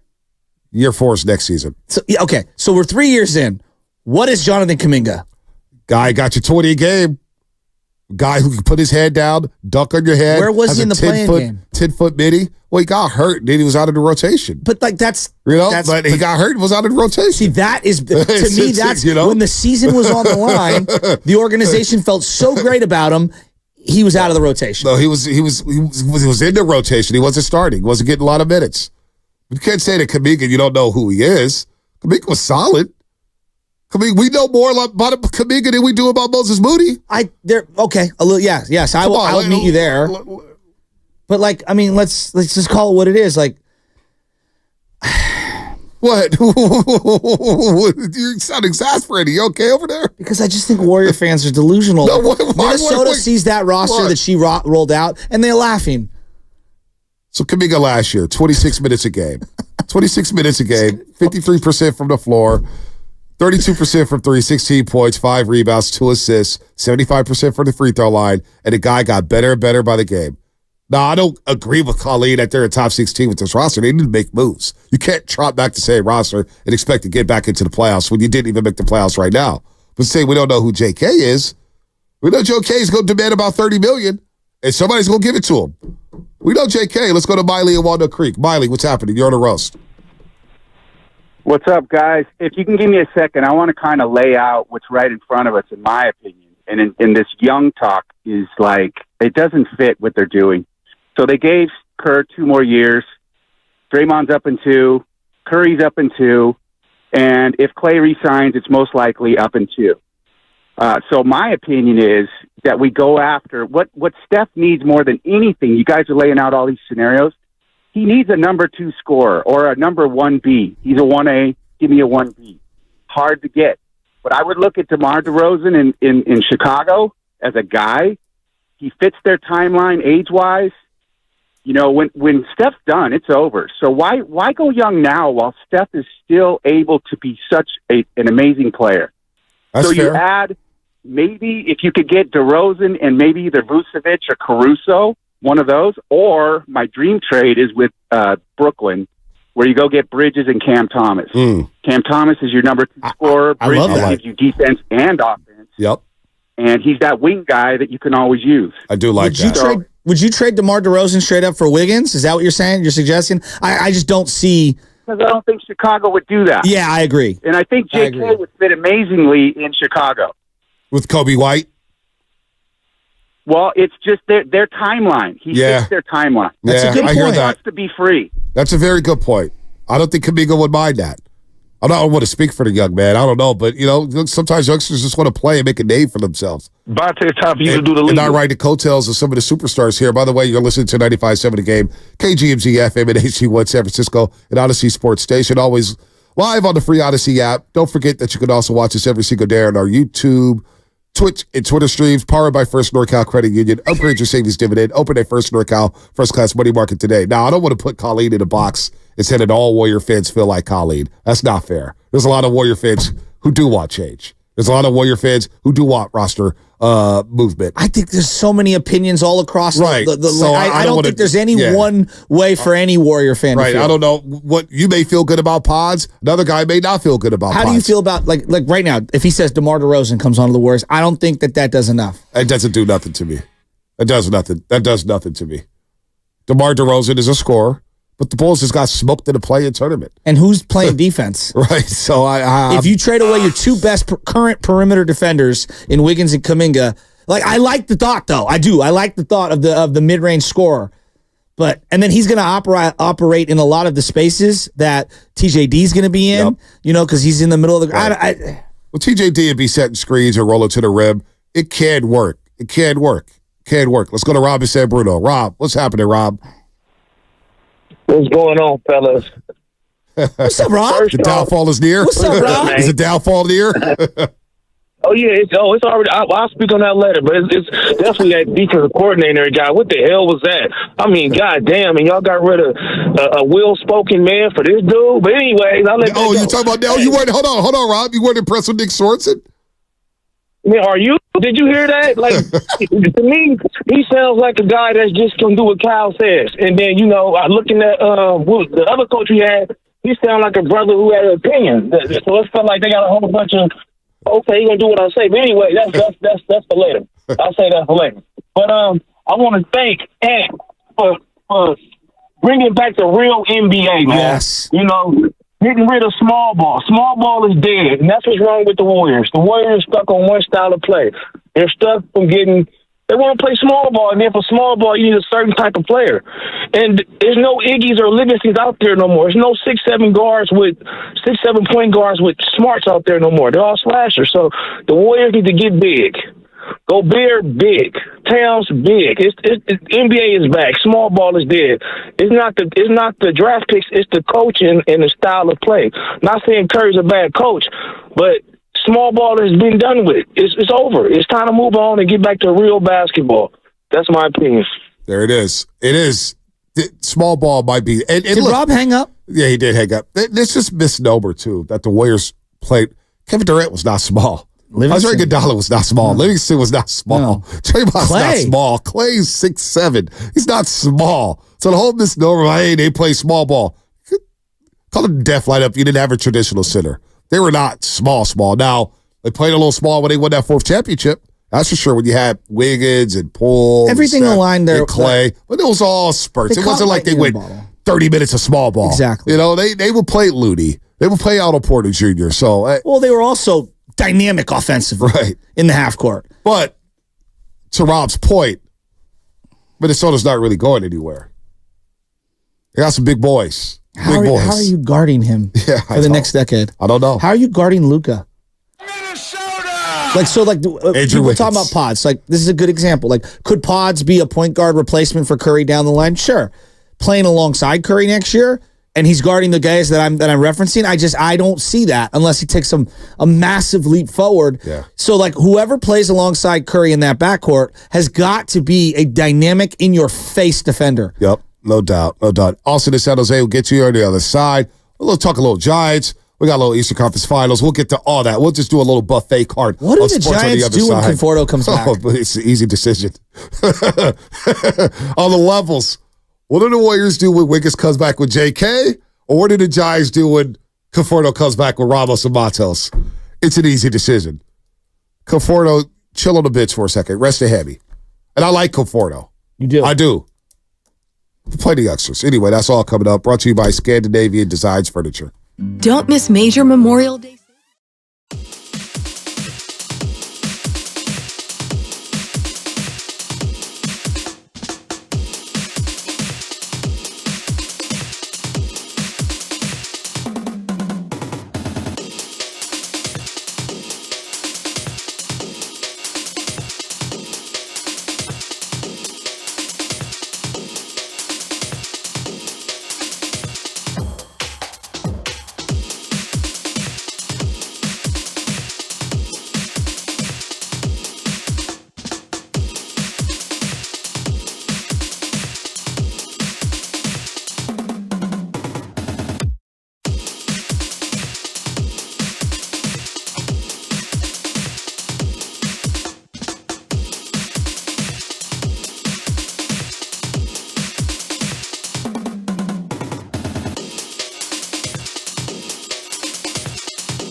Yeah, I know you're big time. Now, back to the morning roast with Bonte and Shasky. A lot going on the roast, including Thursday, May 23rd.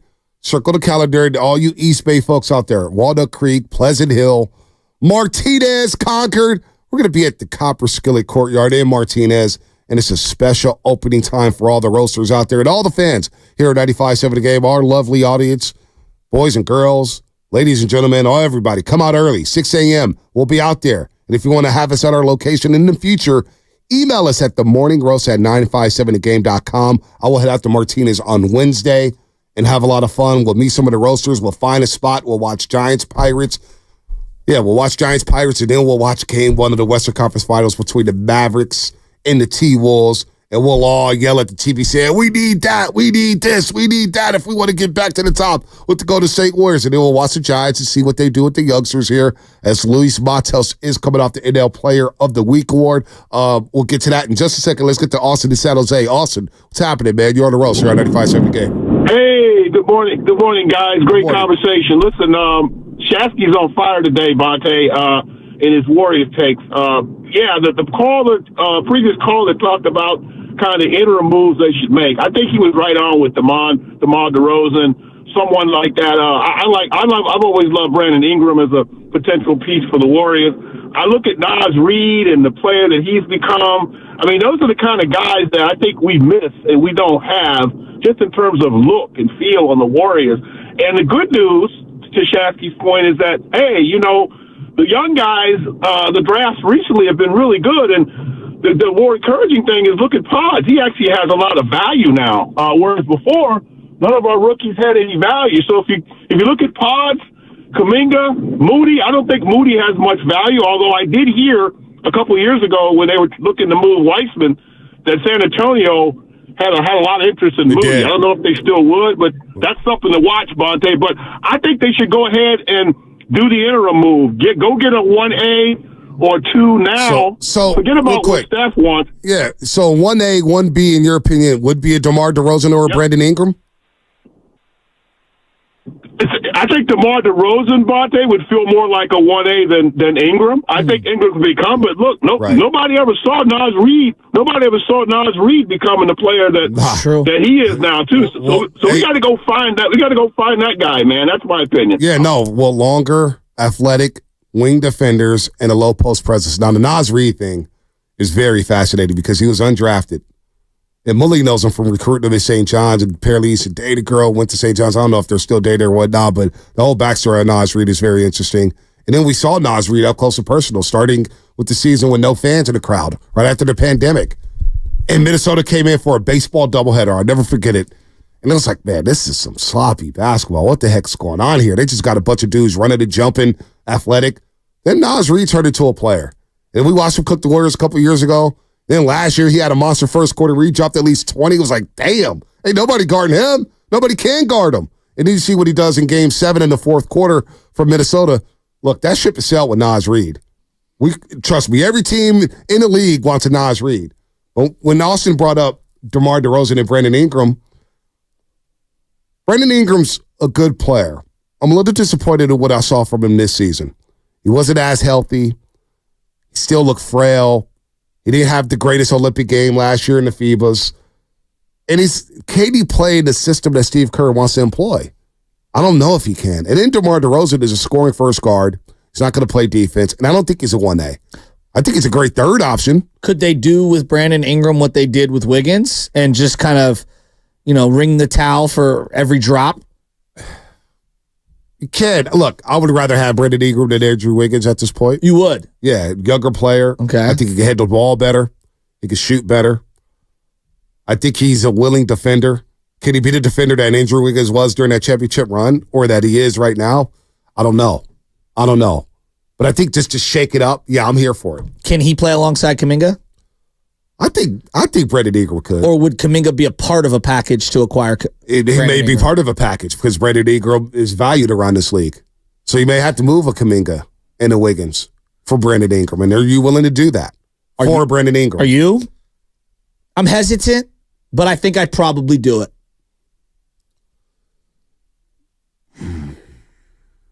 can I get another piece back from them? And what would what's that the other backup piece point be? guard's name? Alvarado. I was thinking about Alvarado. But you already have I Pods. was thinking about Alvarado, and then I quickly pivoted to Jonas Valanciunas. But I believe Valanciunas may be a free agent, if I'm not mistaken. Okay. And getting the big. So you like Alvarado like I do? I'm an Alvarado fan. Hey, he knocks down shots. He's got energy. Fan. I like him a lot. But Pods does a lot of the things he does. He does.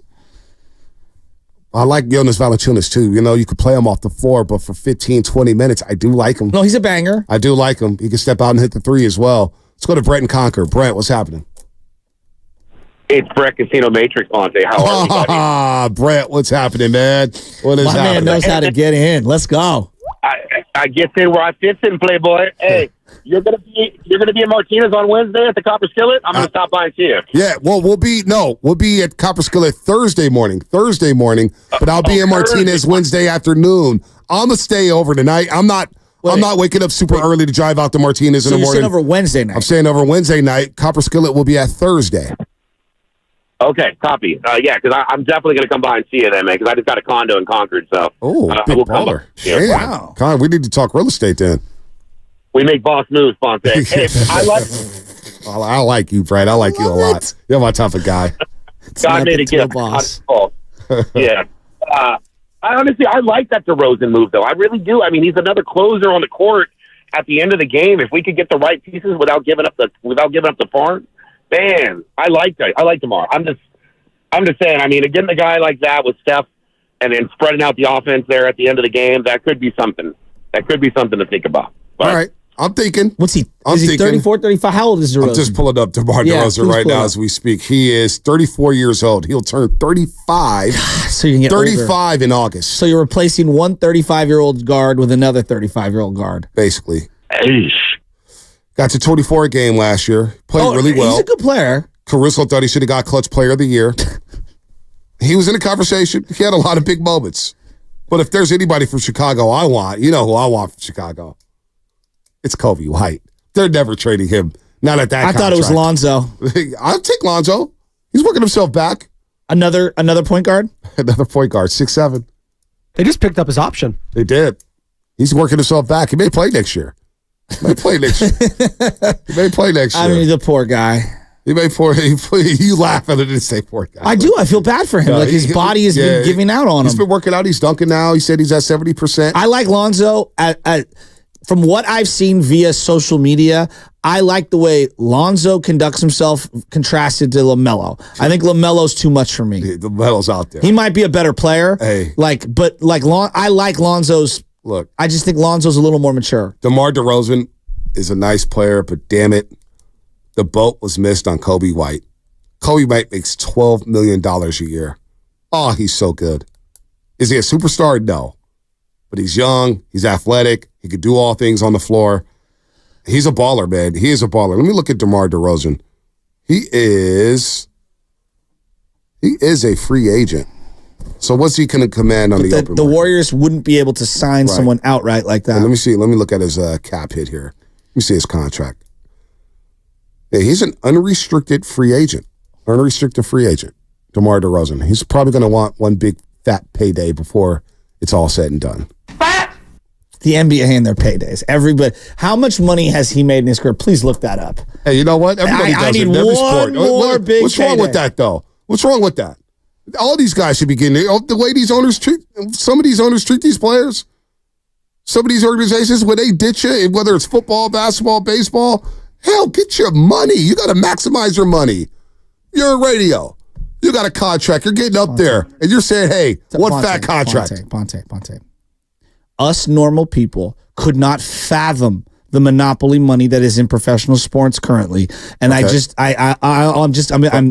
pleading to you to not compare you and me. Yeah, but trying to make ends meet. Well, you always compare the normal life to these players, and I say, hey, they don't live in the real world.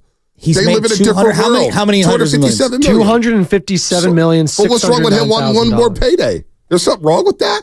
Maximize your value. He's been a good player.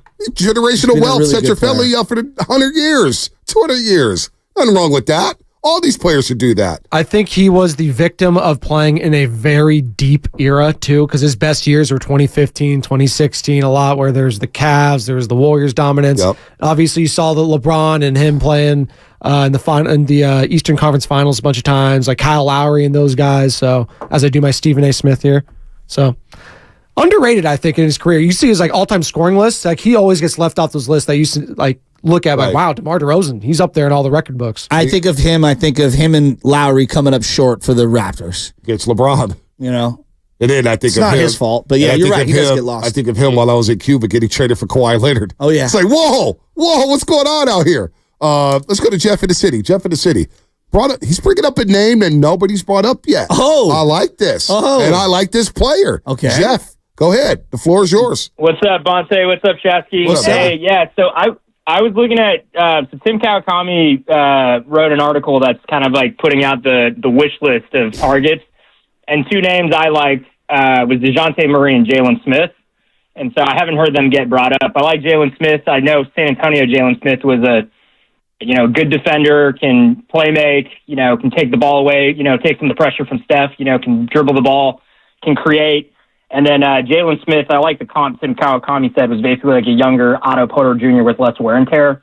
And I think he said you could get him for like a mid-level. That might mean not re-signing Clay. I don't know how it works with the whole salary cap situation, but to get that mid-level, I think you don't have a lot of. You probably need to cut some salary in addition to if you're taking on DeJounte Murray's salary. But DeJounte's salary is not that bad too. It's inside $30 million, and you have him under contract for a few years. So you're talking about Jalen Smith. You talking about Jalen Smith was he's with the Pacers right now? Yeah, with the Pacers. Yep, out of Maryland, a young man out of Maryland. Not bad. It's not bad. Shooter, big guy. Yeah, interesting series for him coming up against Boston. But Jeff, I do like the DeJounte Murray name. Does he play alongside Steph? I think he could play alongside Steph. So you would keep Pods in that situation as a backup. So you'd have 3 under 6'4", 6'5" guards. I hear you. You got to get bigger elsewhere. Can DeJounte guard your Anthony Edwards and your Lucas and your Kyries? I don't know if he's doing that. And I don't know if there's a player you're going to find to do that. They're hard to come by. Well, there's 29 other teams looking for those type of players. Well, currently you have that with Wiggins. Whether you think he's elite at it, lost a step, whatever. Currently, he is doing that. And Kuminga, you want to be able to do that. How about Jackson said, Bruno? That would be a good spot to host. Yes, Jackson said, Bruno. That would be a great spot to host. We love Jackson. 650. We need a mobile text line. They're partners here. All right, let's go to Scott in Richmond. This is going to be very interesting here. Scott in Richmond before we pivot to Giants. Scott, what's happening? Hey, how's it going? Thank you for taking my call. I was just thinking, I don't know if this would be interest to anybody, but trading Wiggins for Dante DiVincenzo, since he had the third most three-pointers last season, and we obviously works well with the Warriors and that organization. What do you think about that? I love DiVincenzo. I don't know. What did he get, a $12 or $13 million deal? It's like in the teens, I believe. A 4-year, $50 million deal. Well, per, yeah. I think it's per. It's like 13, 14, 15. Yeah, 4-year, $50 million. Yeah, 4-year, $50 million. Yep. Okay, so the Knicks would get, Wiggins would be a nice piece for them, actually. OG Anunoby, Andrew Wiggins, but I don't see that happening. I don't see. Plus, then you bring in. He's not leaving the Nova boys. Yeah, I don't see that at all. And he's an East Coast guy. Perfect. He loves that in New this York family. market. Dante DiVincenzo is a hero. Me with the Italian market. He's amazing. So DeJounte Murray, 6'4", 6'5", and the Hawks. Grant Liftman's Hawks. Shout out Grant Liftman, Landry Fields. They've got the #1 overall pick. Now, will they build around DeJounte Murray or Trae Young? Overall pick? Atlanta. Just said it. No, I mean. Who is? Oh, we have no idea. Alex Sarr, I think, is the guy from France. Yeah, that's what they're saying. Okay. So, which is why, to Kendrick Perkins' point, I would like to get to know these guys. Help us out, ESPN. Maybe I'll just watch NBA TV from here on out. Learn about the draft. But they got to make a decision on Trae Young. Where's he going to go? Lakers. Oh, gosh, what a terrible fit. It feels like it. Spinotti, you ready for that? Sure, why not? Get JJ Redick as the coach, too. Let's just lean into it. You know what the best part about that, like if he goes to the Lakers, the team barber is going to get paid the same amount of money for half the work. There you go. Because his hair's fading away. Well, him and LeBron. Yeah. LeBron's has grown back. He's making a comeback, Bonte. The fact that you think LeBron is using the team barber for his haircuts. It's a joke. Yeah, I know it's a joke. LeBron paints his hairline on. I was going to say, he's got his own. You ever see the Benjamin shop? Moore. Bronny Blitz is his guy. Bronny Blitz. Oh, is it? Oh, Guru's guy, too. Yeah. Guru goes to the same guy as LeBron? No, he doesn't go to the Bronny Blitz no more. Bronny Blitz is out of his price range. Bronny Blitz is on the Still waiting on Draymond to join that show. He didn't he? That was because of Subway. Different. Hey, it is what it is. It is what it is. Real quick, by the way, we were talking about DeMar DeRozan just scoring and him being a fit maybe with the Warriors. All-time points scored. He is number 31 and only 100 and let me do my math here. Actually, less than that. Less than 100 points more than him. Stephen Curry, number 30 all-time. So right next to each other in the all-time scoring list. That's crazy. One guy did it without taking threes. Wow. That's pretty crazy. Old school player. But he did go to the free throw line a lot. He does. He does draw fouls. Oh, he's fascinating. All these names, trying to think about who to fit with the Golden State Warriors and who's going to be here. How's he going to look? How different it's going to look. I think one thing that Warriors fans have all agreed on, though, is that Chris Paul is probably no longer part of the situation. He is gone. Did you see the referee that refereed for 32 years come out and say, they asked him, who was the biggest jerk, essentially, in the NBA? And they said Chris Paul. And he said Chris Paul. That did surprise me. It's one official. Yeah, and they're basically doing this think piece on Scott Foster. Oh, here's the think piece. I think he's been a crook for a long time. Well, the players have said he's been the second worst ref behind Tony Brothers. And by the way, they came out with the crews for the conference finals, and they're all on there. Mark Davis, Scott Foster, Tony Brothers, Gucci Man. I'm so upset. And Malloy. I mean, the list goes on. And Scott Foster. What game was he just? It's the greatest drop ever. Scott Foster was on. He was doing Game 7 with the T-Wolves and the Nuggets. And boy, I was petrified. Those last couple of minutes were incredible. Yikes. Well, he gave the fifth foul to Cat, and Cat was going to kill him. Then Cat goes to the bench, and Naz Reid comes out. Edwards getting hacked. No call. And then they call the blow-on foul like a second later. Exactly. And then Andre Iguodala's tweeting like, come on, Scott, if you got one more time to blow that whistle. Like, Scott, chill, dude. Hey, but chill. I signed up to watch the officials. Me and Dibley, we're sitting on our couches wearing striped shirts.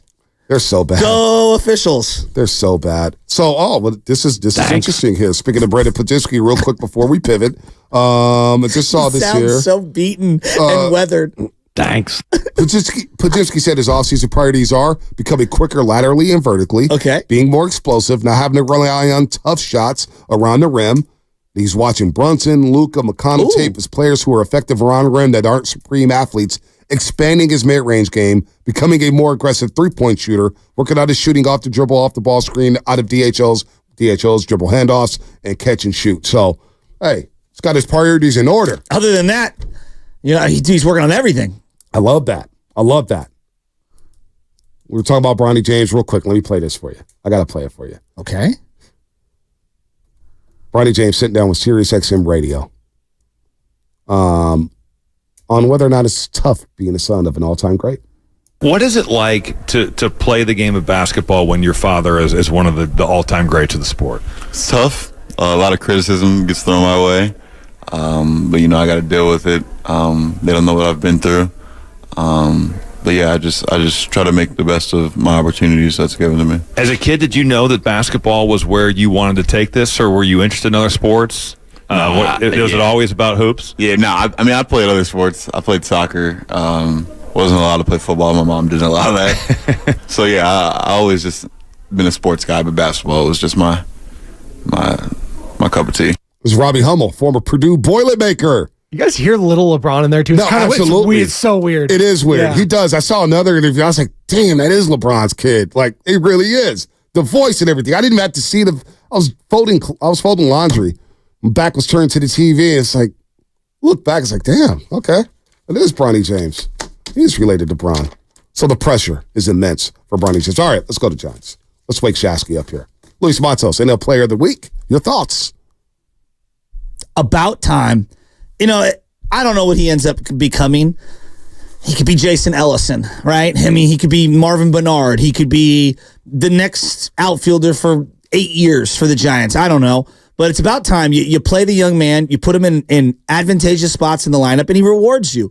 And clearly he's put in the work in the offseason. He's bulked up. I thought that defensively he made a couple of really nice plays over the weekend. And when you have opportunities to cash in runners in scoring position, you got to do it. Some guys make an entire career off of it. You know, I was listening to a podcast regarding Johnny Bench and his particular point of view about guys that he played with. And there were guys like Joe Morgan who set the table, and then there were guys like Perez and him who drove guys in. And that was what their entire mantra was. And I think we've gotten so away from what really wins games. Stopping runs, scoring runs. You can give me all the WRC pluses and, you know, the wars and all these crazy advanced analytics. Driving in runs matter. And seeing the young guys, Elliot Ramos with runners in scoring position, tearing the cover off the ball, Matos doing the same thing, and playing good defense to go with that. That's all I've wanted, is to see the young guys. I don't know where it's going to end up going, but I'm excited, and I'm happy that they finally have a young guy get Player of the Week. That's crazy. It's been 6 years. 6 years. 6 years for the Giants. George Kontos, he joined Willard and Dibbs yesterday, I believe, right? Was it Willard and Dibbs? Yes, it was. George Kontos, World Series champ. We love him on the NBC Sports Bay Area.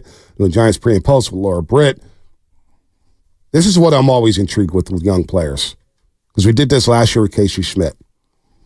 How will the league adjust to Ramos and Matos? Here's Kontos. What's going to end up happening is these guys are going to be a little bit more careful when he's up at the plate. They're not just going to give him those, you know, good cookie fastballs down and away. They're going to make sure that they locate those pitches. He's going to get breaking balls behind in the count to see how aggressive he is. And if he can just stay within his approach, and he's got really fast hands, he's got great power to up the middle and to right field. I think, and that goes for Matos and Ramos. Those guys are both in that same category. If they can just take a deep breath and keep the game slow, let the pitch and that bat develop the way that it's supposed to, and not get overly excited, because that's when you put the pressure on yourself and you make some mistakes. If they just continue to take what the pitchers are giving them, try and lay off those good breaking ball pitches and pitches that are well executed, or put good swings on them, fight them off for good at bats, and that confidence will still be there, and they'll still be playing with the conviction that they are. So that's what I'm eager for, the adjustments. Well, Luis Matos had 72 games last year with the Giants, and he looks like a different player. He does. This year, physically and his approach. It's crazy. Why wasn't he hitting the AAA? He was scuffling down there. You know, it's. You think it was just mental? Well, they asked these guys to work on specific things. So, who knows? Like, for example, Luciano was plate discipline, as in, can you get more walks, on base percentage? We know you can hit the ball in the zone, but can you try to work the count more? That's literally what they told him to work on. So you're looking like, why does he only have one home run? You know what I mean? You're like, what's going on here? Well, there was a major emphasis on that. I don't know. I always think, like, you get in the box, you're just trying to compete. You're trying to get base hits at any cost. But guys are working on specific things. Matos has already hit multiple breaking balls, one for a home run on the first pitch where it was clear he was sitting on it against the Dodgers. That, to me, is growth. They are going to adjust to him, and they're going to continue to adjust him. This is the cat and mouse game. Let me give you a Luciano, who he didn't reference, little nugget from over the weekend. He saw 11 pitches out of the zone and didn't swing at 10 of them. That's smart. That's a big growth for him. He was swinging at everything to the Casey Schmidt conversation. Schmidt has just been swinging at the slider away and the curveball away, just till he's blue in the face. Luciano's made the adjustment that they asked him for, and then boom, once he realizes where the strike zone is, you know the bat's going to translate. How are we getting too excited because they beat up on the Colorado Rockies? Well, I mean, look, it's in the back of my mind. You got to do it for a couple weeks. That's what I'm saying. So I don't want to get ahead of ourselves. You got to do it for months. Like we did last year with Casey Schmidt. Here's Kontos. I mean, Yaz had a great year. Right. And then bounced around. Yeah, so like, I'm with you. But it's exciting. It is exciting. There's no doubt. It's the most excitement I've had since 2021. George Kontos, once the Giants get healthy, what happens to the young guys? Yeah, unless something really falls and falters, I'm keeping Elliot Ramos in that lineup. I really like his swings. I really like his attitude. We had him in a post-game interview over the weekend, and he just said that he's finally in a really good place where he's not trying to do too much, and he's just letting the game come to him, letting the pitcher and the pitches come to him. And I really like what I've been seeing. So, again, I'm glad I'm not the one that has to make those decisions, because I really like all the guys. It's just hard for me, it would be hard to take a very useful and productive bat out of the lineup. Now, did they wait too long to bring up the young guys? Here's Kontos on Willard to Dibbs. No, I don't think they waited too long. A lot of times it just takes things to click a little bit, right? We've known about these guys for a very long time. We've seen glimpses of them. And I said it on the pre and post game as it was happening just during the Rocky series, is sometimes you have some things that happen, events or games or something that just clicks, and your confidence makes you feel like you belong in the big leagues. And I think that these guys are starting to really believe, like, hey, I can play at this level consistently.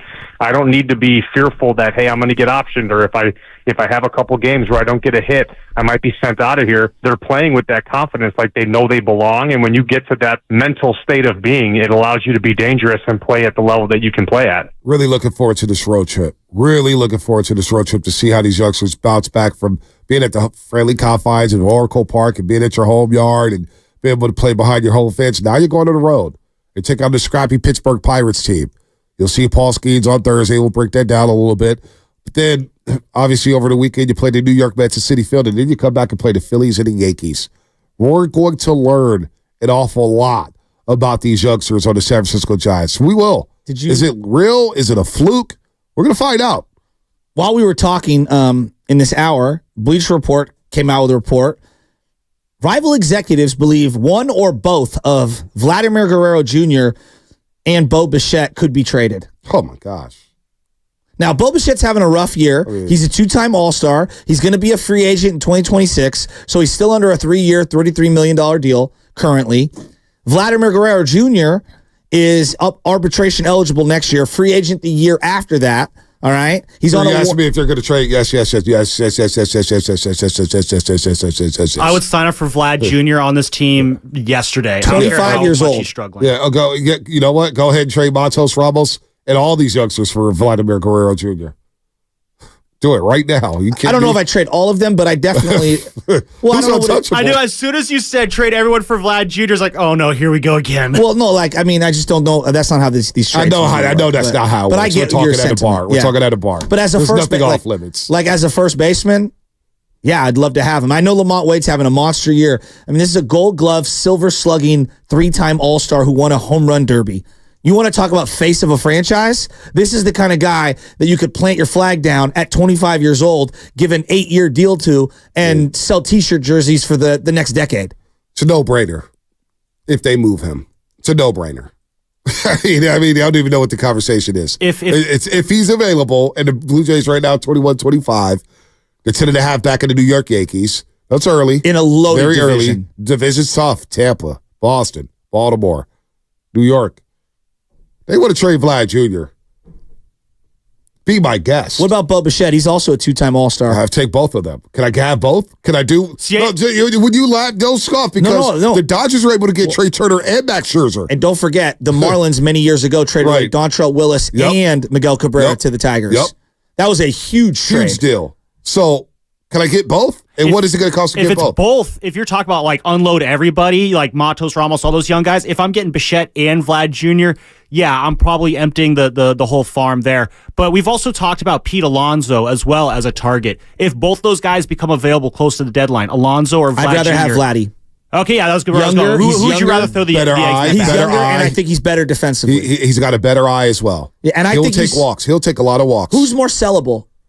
Vlad Jr. No, Polar Bear's pretty popular. No, they're both sellable. Imagine all the polar bear hats that would be around the ballpark. You're not losing. You're not losing either. Yeah, I'm with you on that. You're not losing. So I mean, if you could get Bo Bichette, now you like Luciano and him, one place short, one place second, one place short, one place.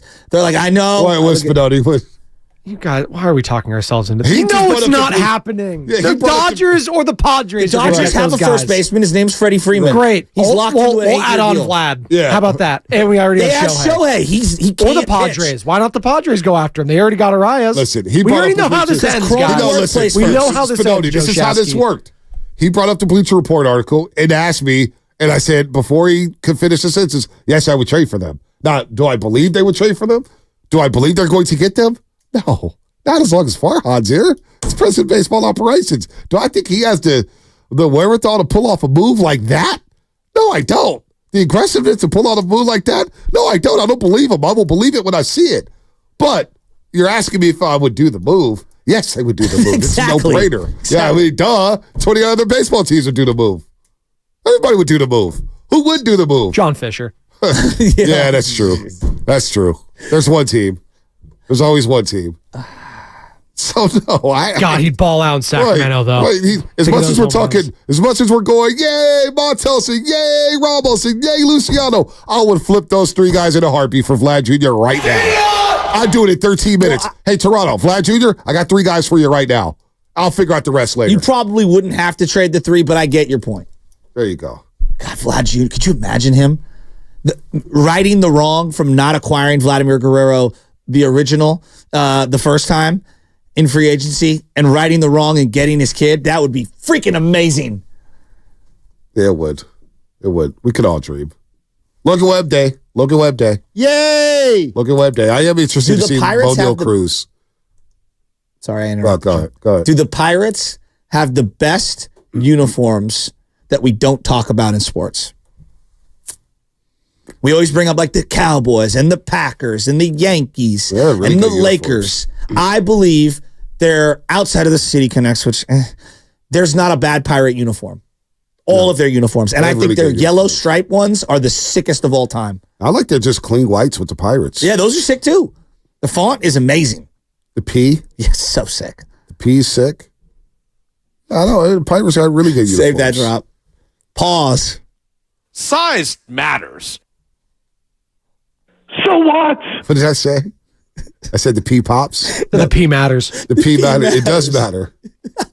Because it lets you know that you're from Pittsburgh. Did you see a pirate. Did you see the St. Louis City Connects? The P does matter. The St. Louis, the Lou. Yeah, this baseball trying to get so cool and hip. It's like they have gotten worse and worse and lazier and lazier and lazier. It's the same as the Cardinal jersey. FYI, baseball, just says the Lou. Black people ain't coming to the yards just because it says the Lou. We're not buying those jerseys. Yeah, you have a better chance of having Nelly play center field. Right. I was going to say to Nelly, did they consult him before doing these? Maybe they did. I have to admit, though, those Nelly videos from the early 2000s where he is draped in St. Louis gear, they still, he represented hard. He did hard for the arches. He did represent hard. But that's what you remember about the Nelly videos? Oh, well, there was other things I remember. Don't talk about that. But I remember the late night videos. What they do in basketball, they do tip drills, right? Tip drills? Just tip drills? Yeah. Stop it. What? I'm just asking, just random question. I got a joke for you, Bonte. It's time for the Xfinity Fast Five. Your last chance to get in on the morning roast.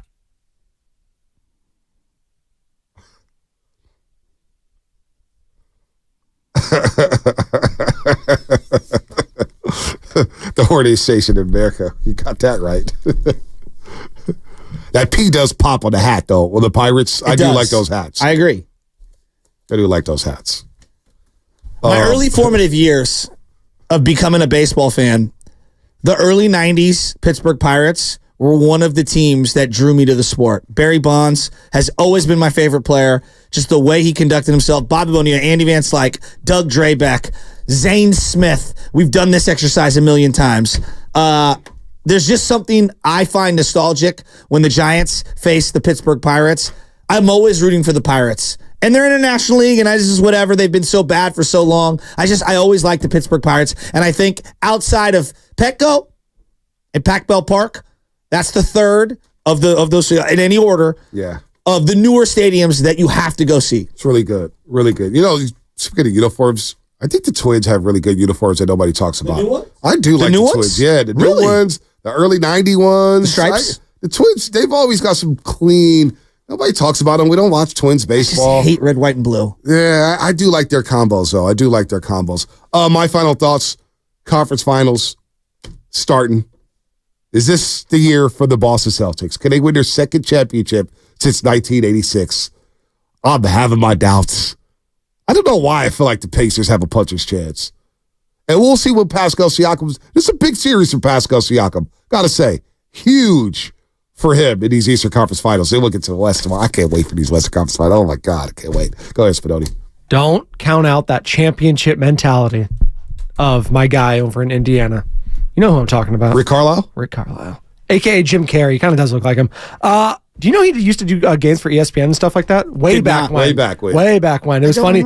He was on the panel when Stephen A. was going in on Kwame Brown on the side. Him and Bill Walton, I think. Oh, my gosh. Yeah, can you think about that right I'm now? not going to talk about Kwame Brown. Well, no, I won't either. But can you believe Stephen A.? ESPN, before Game 7. It's a joke. They show Halliburton walking into the gym. They show Jalen Brunson walking into Madison Square Garden. Then they show Stephen A. Smith walking into Madison Square Garden. Is it Stephen A. Smith show, or is it Game 7 of the Eastern Conference semifinals? Well, it was basically a New York Knicks pregame show, that entire thing. The Game 7, like, I would be embarrassed if I was ESPN. The amount of coverage they gave the New York Knicks over the Indiana Pacers was a joke. I was actually rooting for Indiana after it because it kind of pissed me off. You have to have some sort of impartiality when it comes to that stuff. But I want to shout out real quick, because Saturday night I went to the Oakland Roots game over at Cal State East Bay with the lovely Jade Spadoni and my kids as well, some of her friends. Great atmosphere, highly recommend it. Very fun, a lot of food trucks. The vibes are awesome. Turf looks great. And Turf does look sick. Got the winner in the 94th minute. Wow. Very fun and exciting game. Where's Went that over stadium? Orange County. Where's that stadium at? It's over at Cal State East Bay, over in Hayward. Hayward, right at the top there. Gets a little windy, but it's a beautiful view. You get to see the entire East Bay because you're right up on the hill. Almost attended. Very beautiful. Yeah. Almost attended Cal State East Bay. I thought about it. The campus was beautiful. Campus is beautiful. It is beautiful up there. Yeah. No, it's a great campus. Go ahead. Love it. Just my final thought here as we've been reflecting on Steve Kerr's time with the Warriors. I think for me, when I think of Kerr, and I really hope people don't let the last few years kind of diminish what he accomplished here with the Warriors. But Steve Kerr, he made me really realize that the Warriors can have nice things. I never thought that could be possible before Kerr arrived. I always thought the ceiling was, they'll get to the Western Finals one year and maybe losing 5 to the Spurs, and that'll be the mountaintop. But Steve Kerr really made me believe, the Warriors, they really can go light years ahead, as Joe Lacob likes to say. So that's always going to be how I appreciate Steve Kerr. He opened up a whole new world of joy for this fan base. Very well said, Lubman. Very well said there, Steve Kerr, man. Wow. Steiny and Nevin got a big show planned. Bob Myers, Otto Porter Jr., and Shawn Livingston. They may have some surprise guests as well. By the way, honorable mention for Final 5. Don't ever put Cameron on the CNN ever again. Don't talk about that. I do want to know where you got that horsepower from, though. That's it for us. That's Fast 5, brought to you by Xfinity at home or on the go. You get the fastest internet to all of your devices. Have a great day, everybody. We'll do it again tomorrow. I guess they watch this in Playboy.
doing a great job. I need you to man up and say what you really want to say. Simon, you're doing a great job.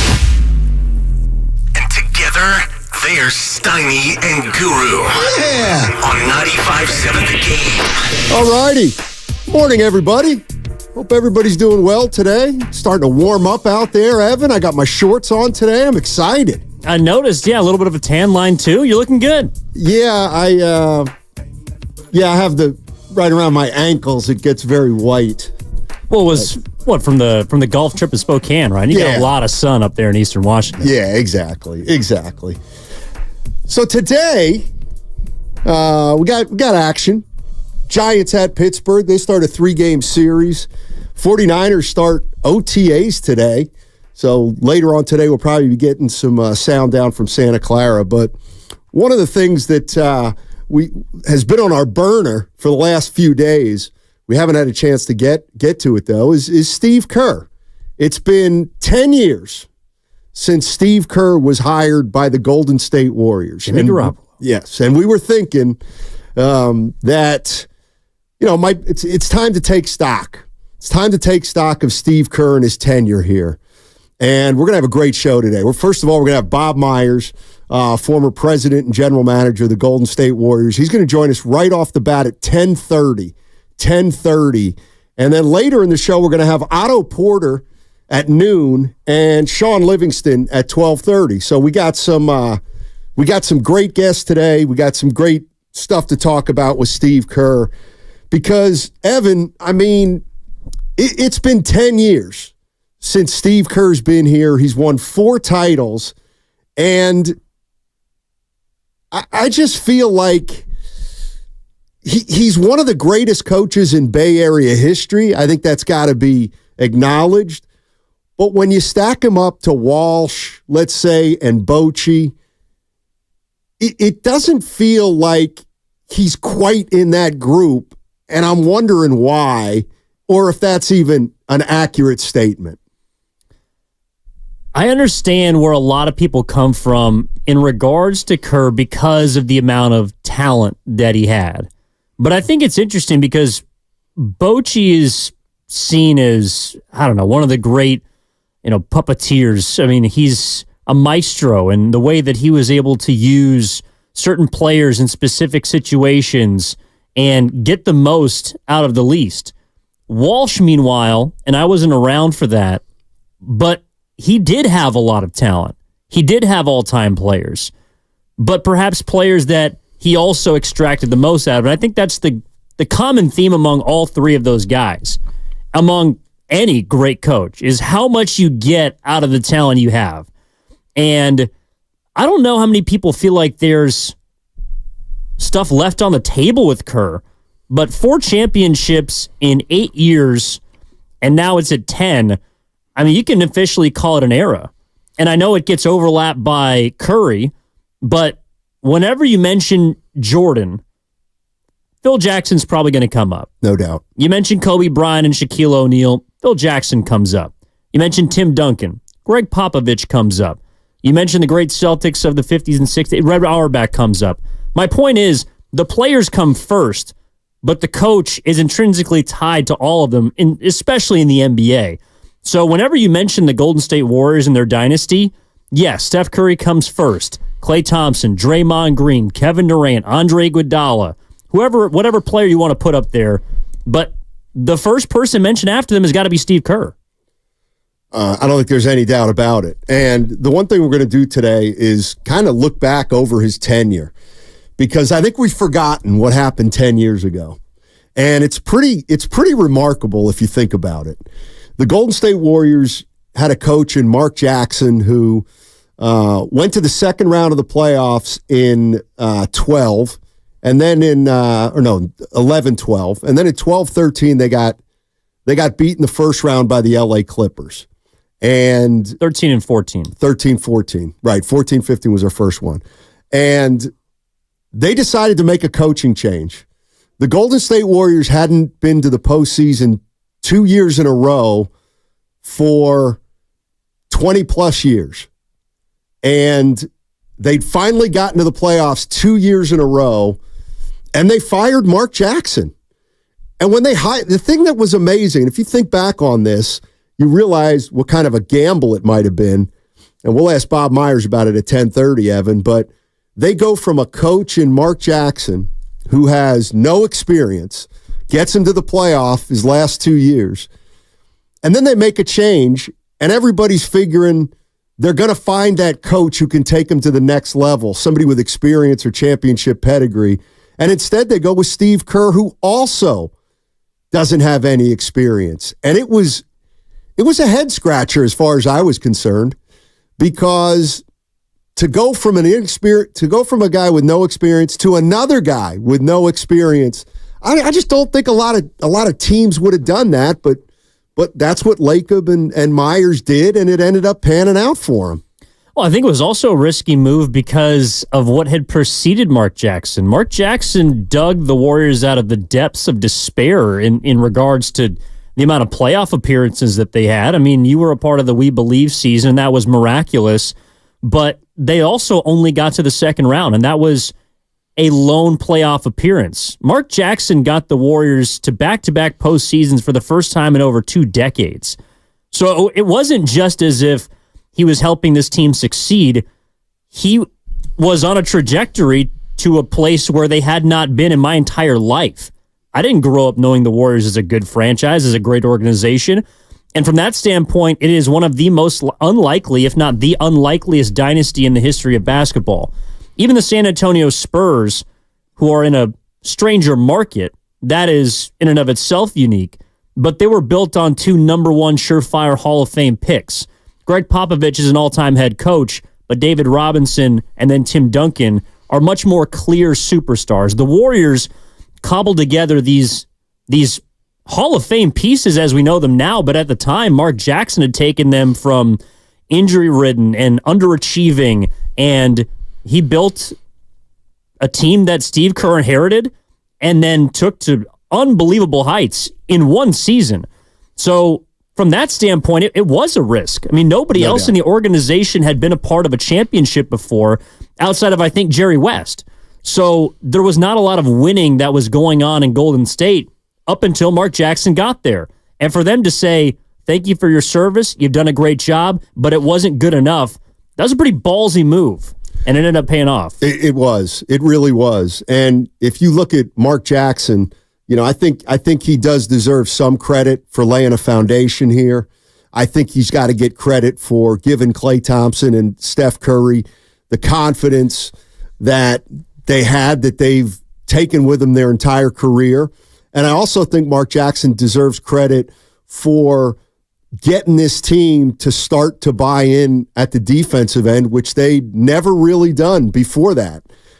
But when Steve Kerr came to the Golden State Warriors, he changed their offense. I mean, he absolutely changed their offense from an isolation / pick and roll type offense to an open offense, to a fluid offense, to more of a motion offense.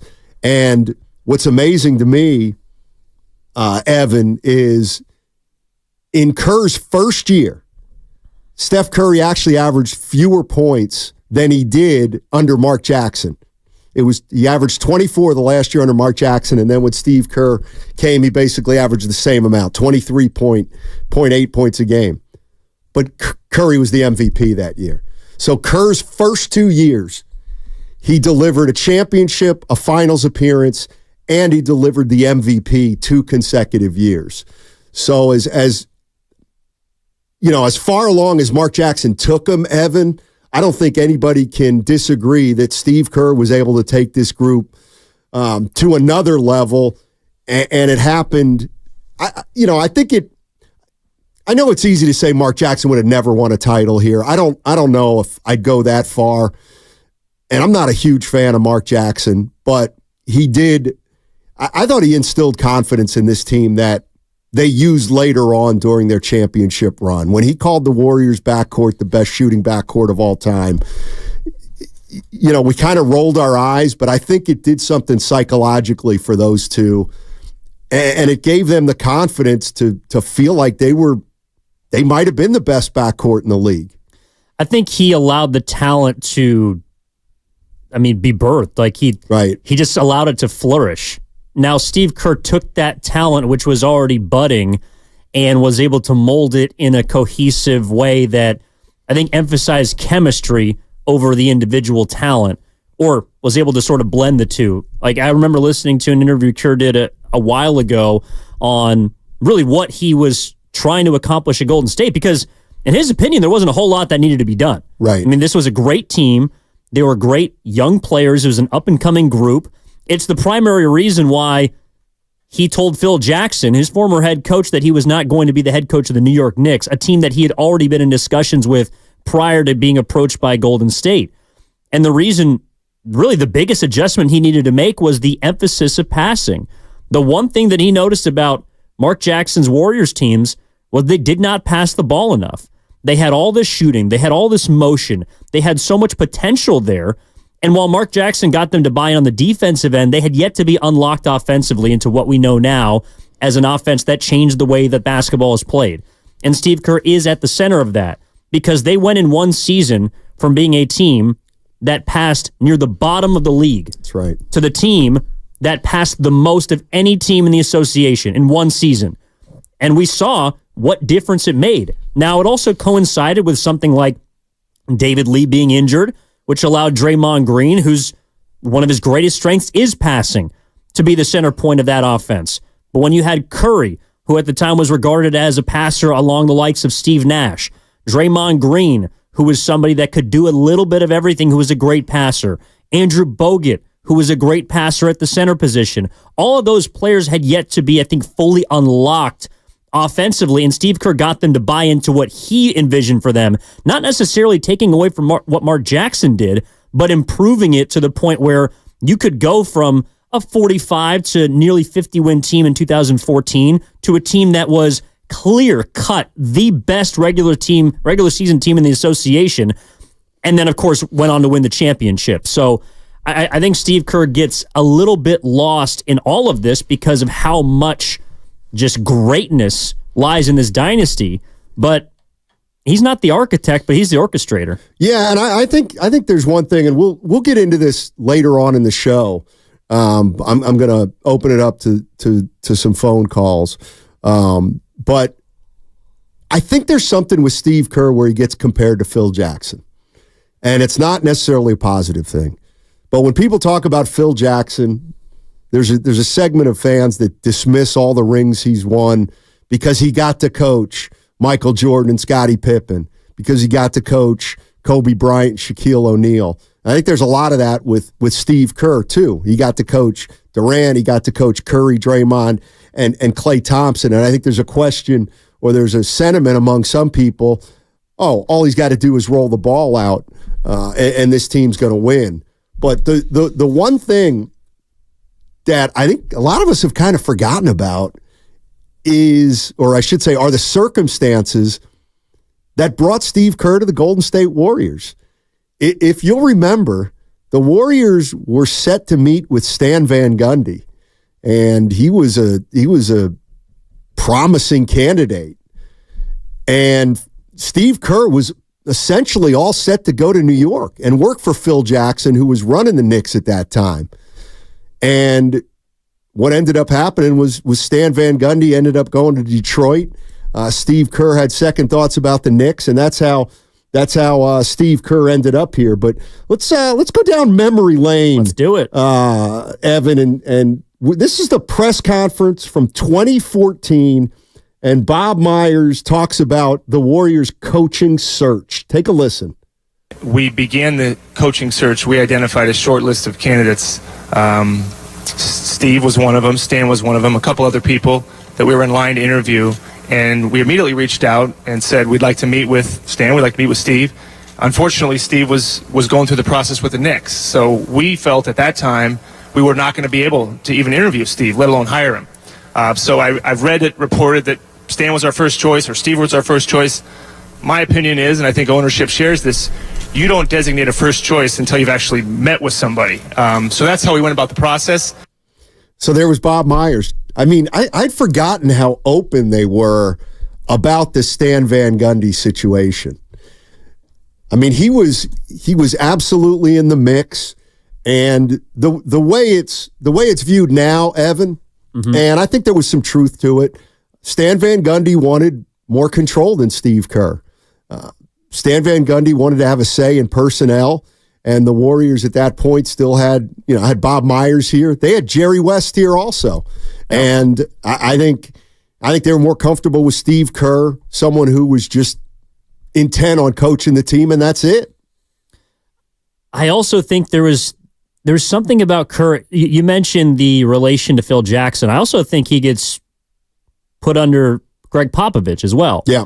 Because he played for both, and he implements both of their systems or motion offenses. But those guys are associated, no matter who you throw in there, whether it's Duncan or Jordan or Pippen or Robinson, whoever you want, they're associated with winning.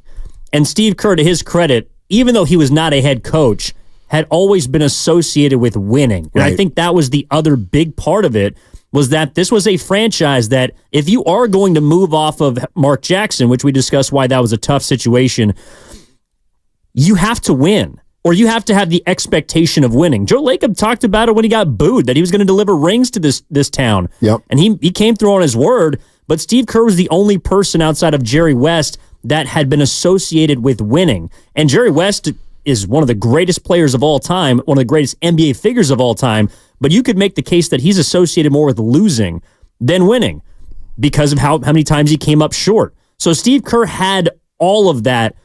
He just hadn't had the head coaching experience. So it was a gutsy choice by the Warriors, especially for Bob Myers to make that his first hire, and I can't wait to talk to him in about 15 minutes and ask him why he made that choice.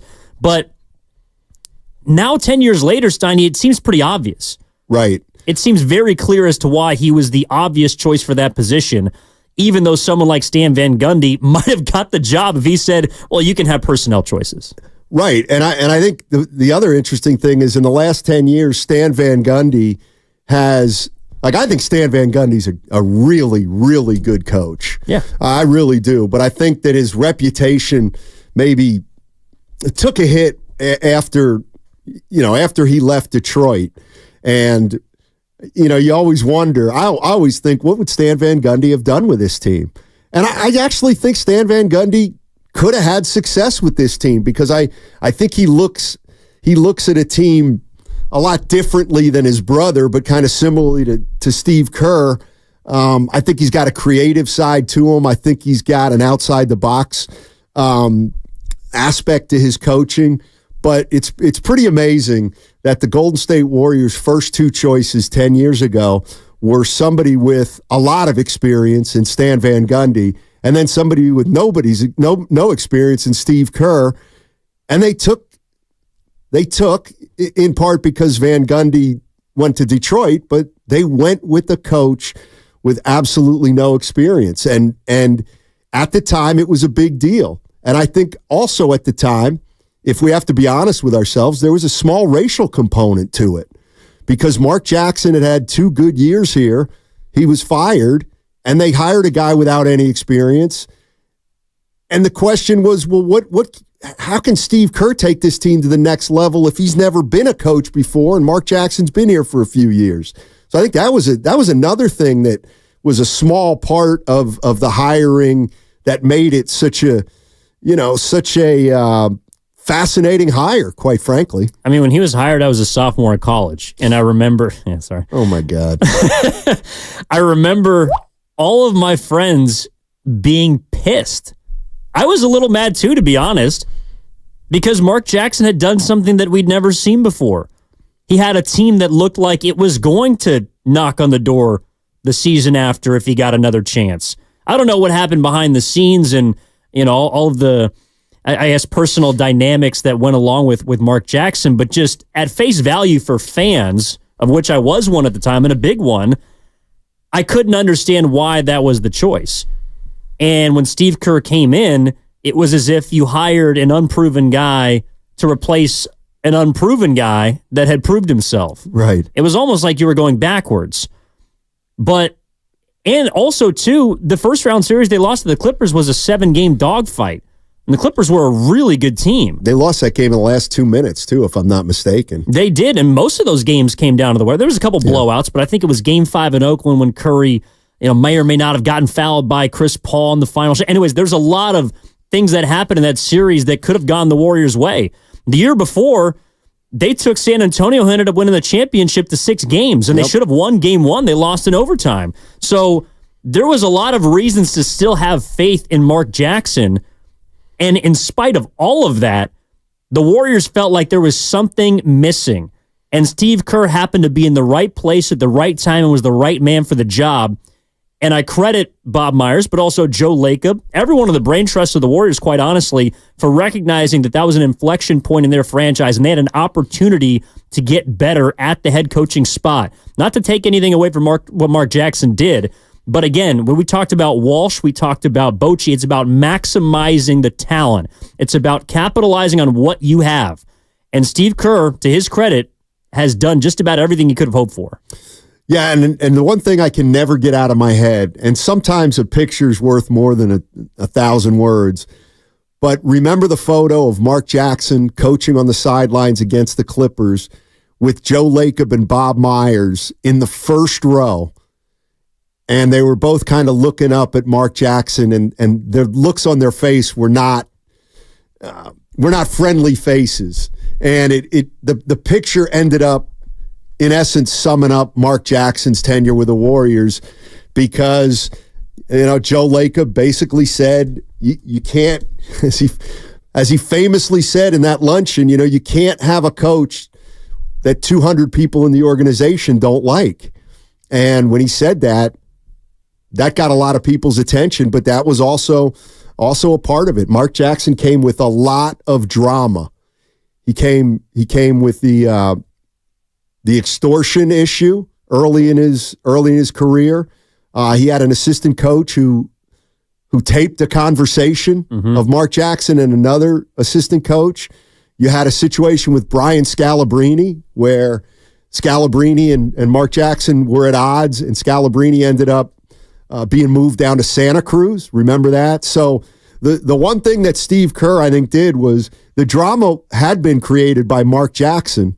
And when Steve Kerr came, the drama went back to the players and Draymond Green specifically. So, and then we're obviously going to talk about how Kerr's navigated these last 10 years, how he's navigated Draymond Green and superstars and things like that. But looking forward to talking to Bob Myers on the other side and just why they went with another unproven coach after Mark Jackson. Well, I think it's an opportunity to go down memory lane, but also eventually bring it to now. One thing I'm really curious to find out, because a lot of people believe that the 4th championship was massive for Steph Curry and his legacy and put him into an echelon that was, I don't know about unreachable beforehand, but separated him from some other players that he'd been looped in with throughout the previous 10 years. I wonder how Bob thinks it affected Kerr and his legacy, because that's the one championship that you can pull from and say, you didn't necessarily have the best team. You didn't have Durant, Curry, Clay, Dre all in their prime. You didn't have an up-and-coming Warriors team that took the league by storm. You really had to break things down and figure it out, and he did that. So in a way, Kerr's proven a lot as well. And this is right up that alley. 4-1 from the 415. The 2022 title was one of the best coaching jobs in NBA history.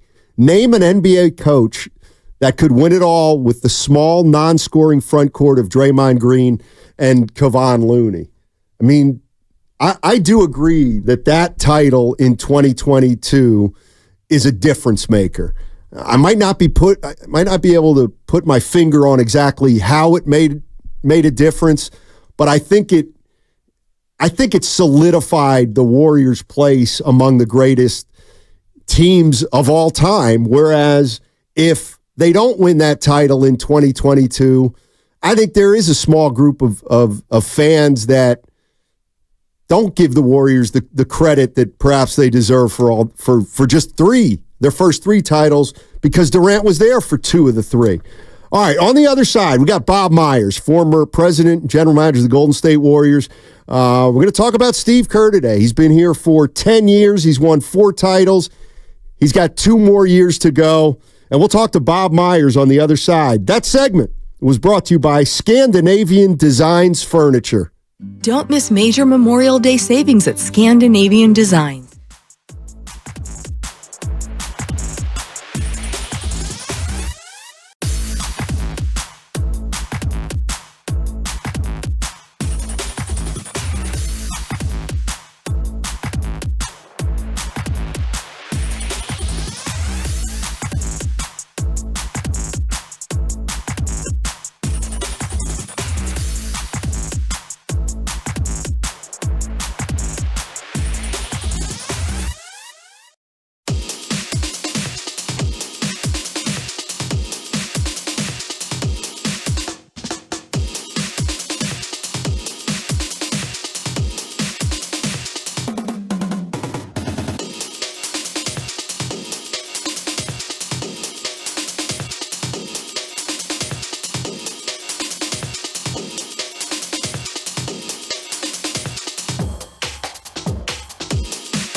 This is Tim Roy, and you're listening to Steiny and Guru on 95.7 The Game. All righty, Evan Giddings in for Daryl the Guru Johnson today, and let's welcome in Bob Myers, former president and general manager of the Golden State Warriors. Bob, how you doing, man? Thanks for joining us. Really appreciate it. Yeah, thanks for having me on. What's up, Evan? What's going on, Bob? Yeah, they Not much. So Steve Kerr's been here 10 years, Bob, and we kind of are going to look back at his tenure. And the one thing where I want to start is, you know, when you guys moved on from Mark Jackson to Steve Kerr, you went from a coach who had no experience to another coach who had no experience. And looking back, you know, that was a gutsy move. And I'm just curious, how much discussion was there inside the building about hiring another coach without experience and the gamble it might be? Well, I'll answer that, Stennis, but did I miss my I think we're kind of buddies, you and I. Sure. Did we not do a 10-year anniversary for me? What happened there? Get him, Bob. Evan, did we do a segment, like at least a 5-minute segment? You know, Stennis, nothing? I think we may have. When did you get here? We might have done that 2 years ago, right? Yeah, I know. You're right. I just missed it. I think I missed it. Look, your question's a good one. I think that might have been the most critical decision we made. For many reasons. Hiring a guy in the same kind of role, in the same kind of image that we had before, meaning a guy that hadn't coached at any level. And many times when you hire a coach or fire a coach, you actually overcorrect. You go from a guy that doesn't have a lot of experience to a guy that has a ton of experience, or a guy that's player friendly to a tough coach that holds players accountable, so to speak. So yeah, in that vein, a little bit of against the grain, contrarian model of saying, you know what, we're going to do the same thing again and hope to upgrade there. Hard for many reasons. One, because Mark really did do a good job, and when Joe and I have talked about it, Mark deserves a lot of credit. And I could give you some of the reasons. I mean, he got us defensively. He got the team to believe in a defensive mindset. I think he gave Steph and Clay a ton of confidence. People were scoffing at his best backcourt in the world, best shooting backcourt ever. And he was right. And now people say that and go, of course they are. But when he said it way before everybody else. So deserves credit for that. And then we thought at the time we could potentially upgrade with Steve more offensively, which I heard you guys talking earlier. You touched on the idea was, could we get a little bit more ball movement? And Steve, coming from the Spurs, coming from the triangle, we thought, after meeting with him as well, he had ideas around that. But the hardest thing beyond all of those reasons were the players wanted Mark Jackson to stay. And in this era, and the NBA, the power of an NBA player to go against the wishes of your most important players, that was the biggest risk, I think, in making that decision, because a lot of the players, Mark was beloved to them, and they wanted him to stay. And we as an organization just had to do what we thought was the right thing for the organization. Well, Bob, off of that, I mean, how did you sell Steph on someone like Steve Kerr? Because I remember listening back to your press conference, and you discussed how Kerr had always been associated and is still associated with winning at every single level that he's been at. But was that the selling point to someone who had felt empowered and elevated by someone like Mark Jackson? How did you sell the franchise on the new head coach? I don't think we did. I think, Evan, I don't know that Steph wasn't choosing the coach. I mean, the brilliance of Steph beyond what he's done on the basketball court, he's the best partner a GM or owner could ever ask for, in that he trusted us, myself, Joe, until we gave him a reason not to. And that's the most you can ask for from a star, because the distrust often happens before it should. And for Steph to say, okay, that's not my job, that's your guys' job. And he obviously had great things to say about Mark, and Mark helped elevate Steph and put him on his way. But Steph wasn't a conversation where you need to go do this, you need to go hire this guy, or I don't like that guy. That wasn't the situation. It was more of, okay, if you think this guy's the right guy, then I will support that, and let's see how it goes. And obviously the rest is history. But I don't know, Evan, that we said, who do you want? Or this is the best guy, and this is why. Because anytime you hire a coach, to be honest, guys, you're kind of just guessing. I mean, I wish I could say you know. Right. You don't know. I mean, you guys have been around sports a long time. You don't know. You have an idea. We thought Kerr would be great. We thought Mark would be great. And both were for different reasons. And Steve obviously is still doing what he's doing. So, yeah, it's a tough one. I mean, hiring coaches, I think many GMs, when I went through it, because when I was an assistant GM, Larry Riley was the GM, and we went through all the interviews and ended up hiring Mark. And then when I was actually the GM and we went through the process and hired Steve, many other GMs were saying this is the most important organizational decision you will ever make is your coach. And I didn't quite, I understood it in some respects, but I always thought, well, it's not the coach, it's the player. I mean, the most important decision is let's get Curry, let's get him some help. But I do understand the power of the coach, obviously better now having gone through it with Steve. Bob Myers joining us on 95.7 The Game, former president and general manager of the Golden State Warriors.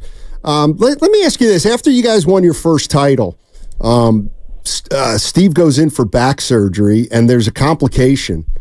And I almost had forgotten, but he missed the first 43 games of the following year, and Luke Walton coached.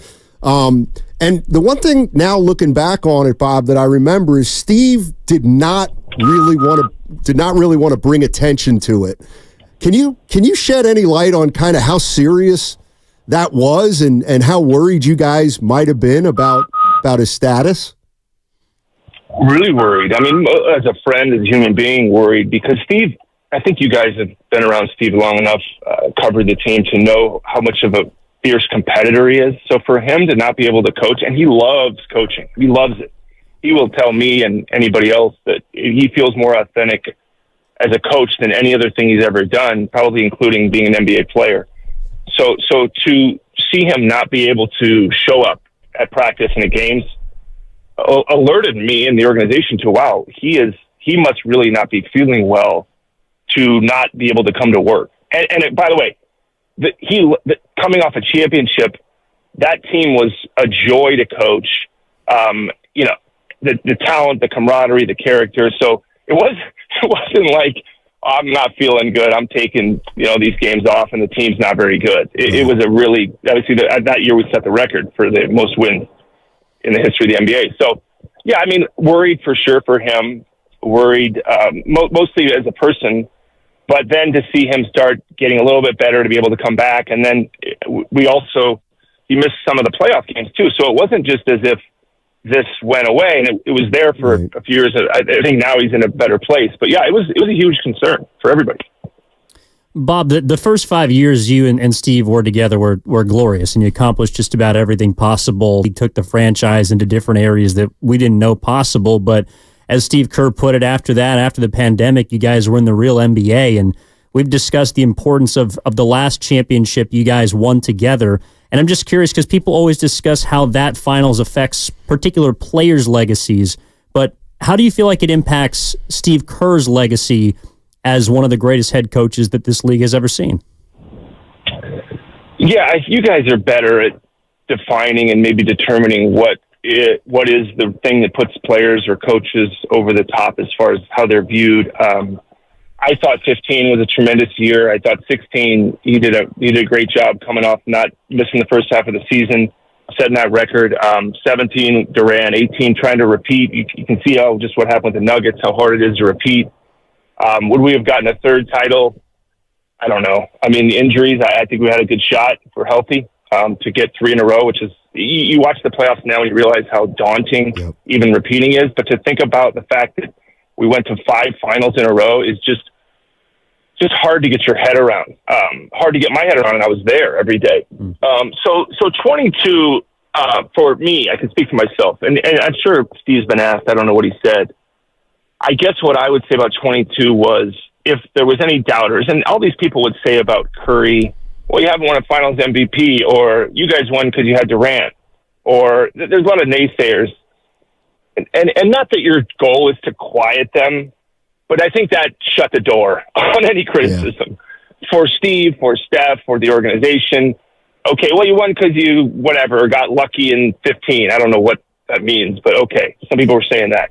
Oh, then you got Durant. Okay, well, got Durant. We followed the rules, got Durant. There's been a lot of great teams. Matt, you guys know Celtics and Lakers and those teams were stacked too. So you win those championships.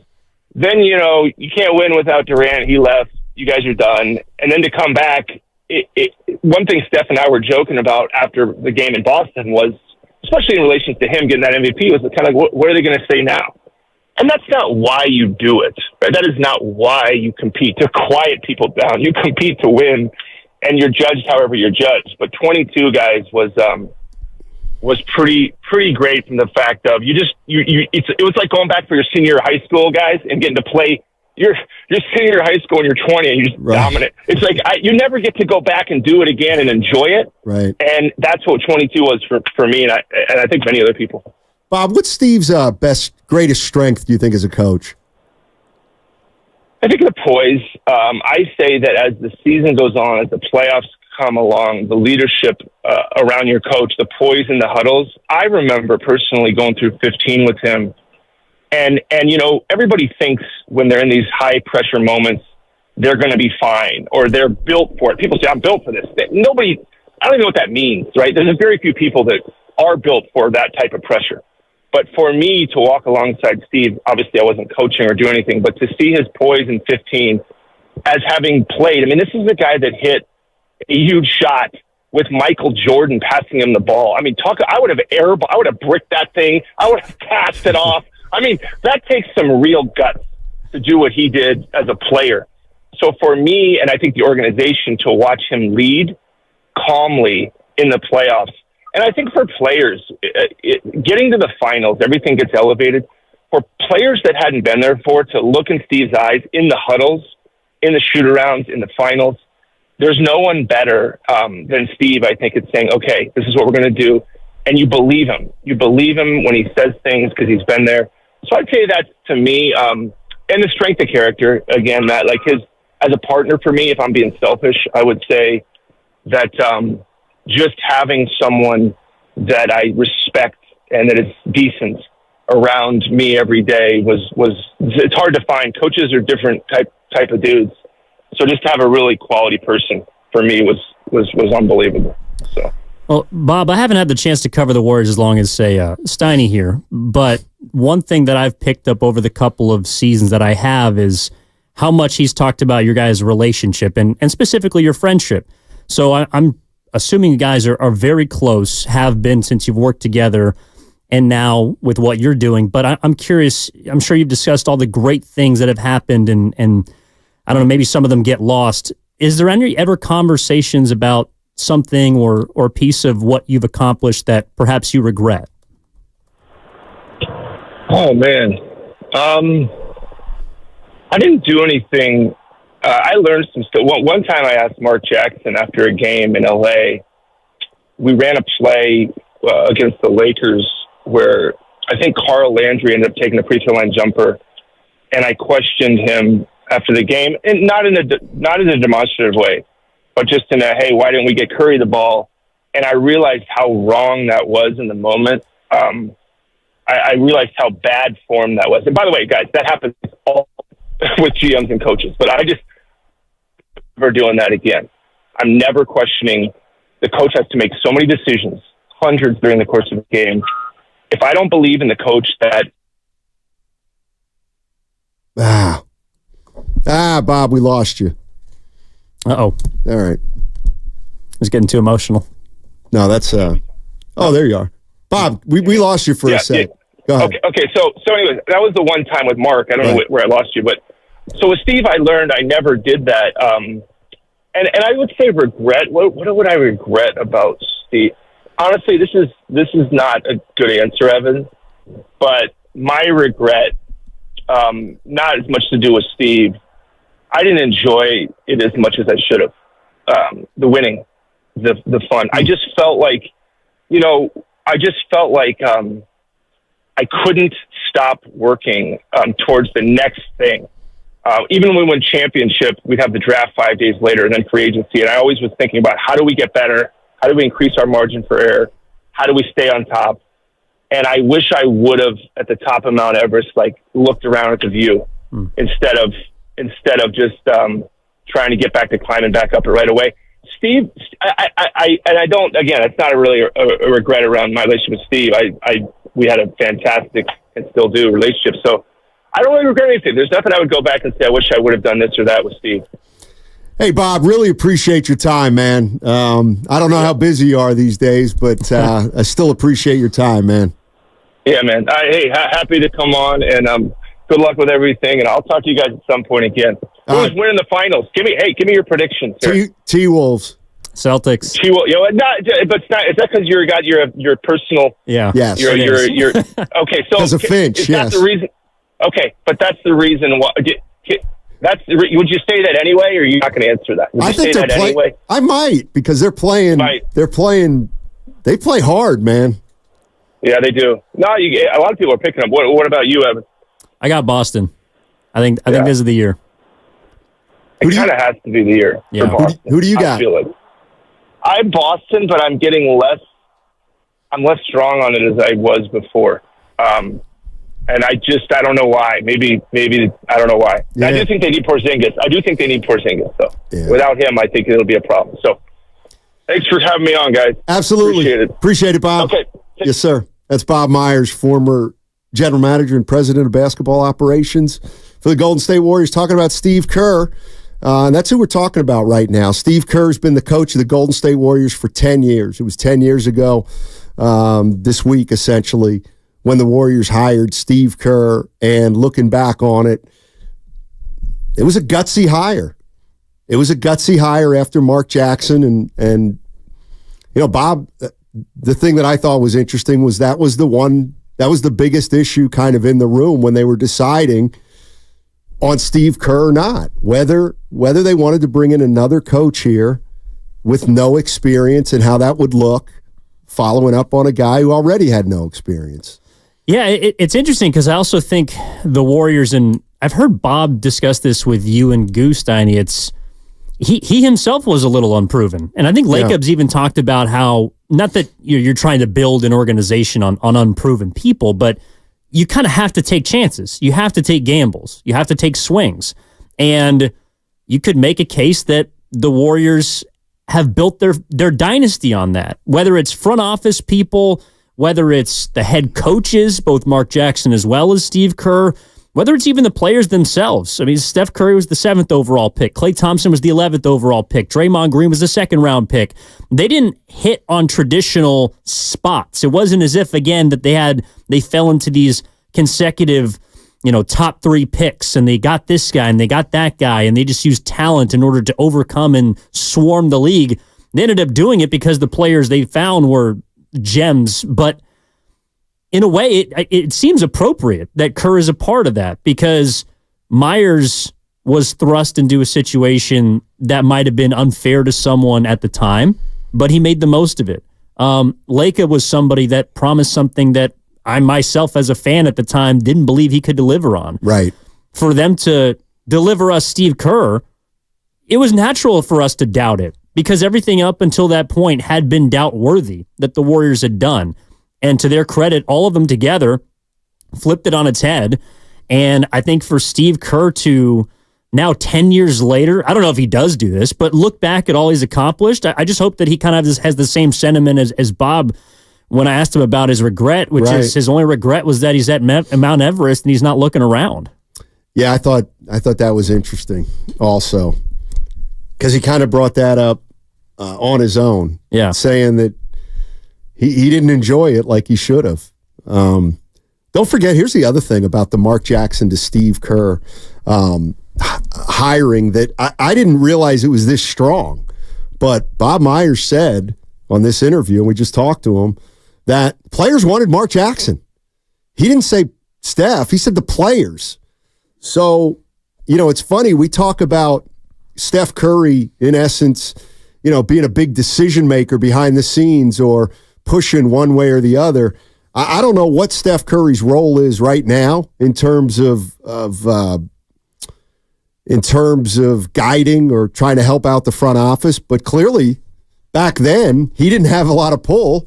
And if you remember, Steph Curry wanted Mark Jackson to stay, but he was open-minded to Steve Kerr. And that's another reason Steve Kerr was allowed to flourish, is because Curry was okay with it and was open-minded about Kerr, even though his guy was not there anymore. Well, I think that's because Steph also understands just the history of the game and the business from being involved in it since a young age. But part of it, too, I think, in a credit to Kerr, was I remember him always, and still to this day, is very complimentary of Mark Jackson. Right. He never takes shots at him. He never demeans or kind of underappreciates what he did.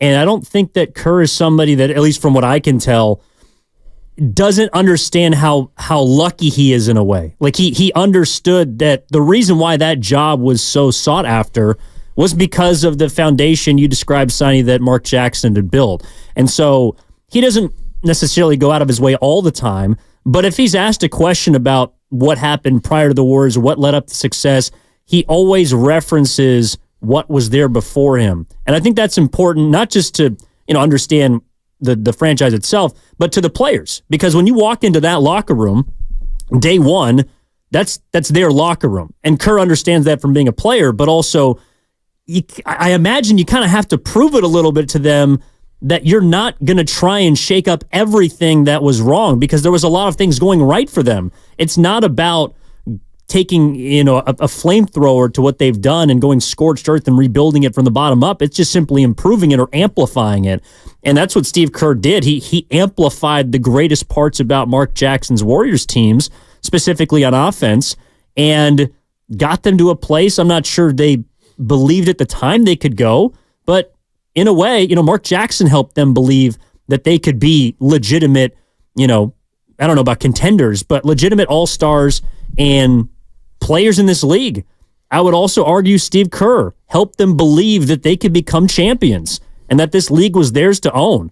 And they did for about, the better part of 10 years. Yeah, I think that you look back at those Warrior teams under Mark Jackson. I remember Mark Jackson saying, you guys aren't used to winning around here. Clearly, when I want to say they won about 46 games and people thought they should have won more, and Mark Jackson, kind of was chastising the fans of an organization that had never won, and was then saying, you guys are acting like you've been here before, and they hadn't been. No, they hadn't been. So, but the one thing that Steve Kerr absolutely positively did was he changed the offense, and he made it into a motion offense. And the first year Steph played under Steve, Curry was the MVP. And then the following year, Curry had his greatest year as a pro when he averaged 30 and he won consecutive MVPs. So we're talking about Steve Kerr today because it's the 10-year anniversary of his hiring. Steve Kerr has an era now. It's a 10-year era. This has been the Steve Kerr era. And I'm going to open it up to the phone lines right now. 888-957-9570 is the number. What do you think of the Steve Kerr era? What are Steve Kerr's greatest strengths as a coach? What are some of his weaknesses? I don't think there's anybody out there that is down on the fact that the Warriors hired Steve Kerr. But where does he rank in terms of the pantheon of Bay Area head coaches? Today's about Steve Kerr, ladies and gentlemen, because he's won 4 titles in 10 years, and he's got 2 more years left on his deal, and he's talking about perhaps that being it. So 888-957-9570. Aren't you glad it wasn't Stan Van Gundy? That segment was brought to you by the Alameda County Probation Department. Want a career with purpose, great pay, outstanding benefits, and a promising future? The Alameda County Probation.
Myers, former president and general manager of the Golden State Warriors. He just joined us to talk about Steve Kerr. Steve Kerr's been here 10 years.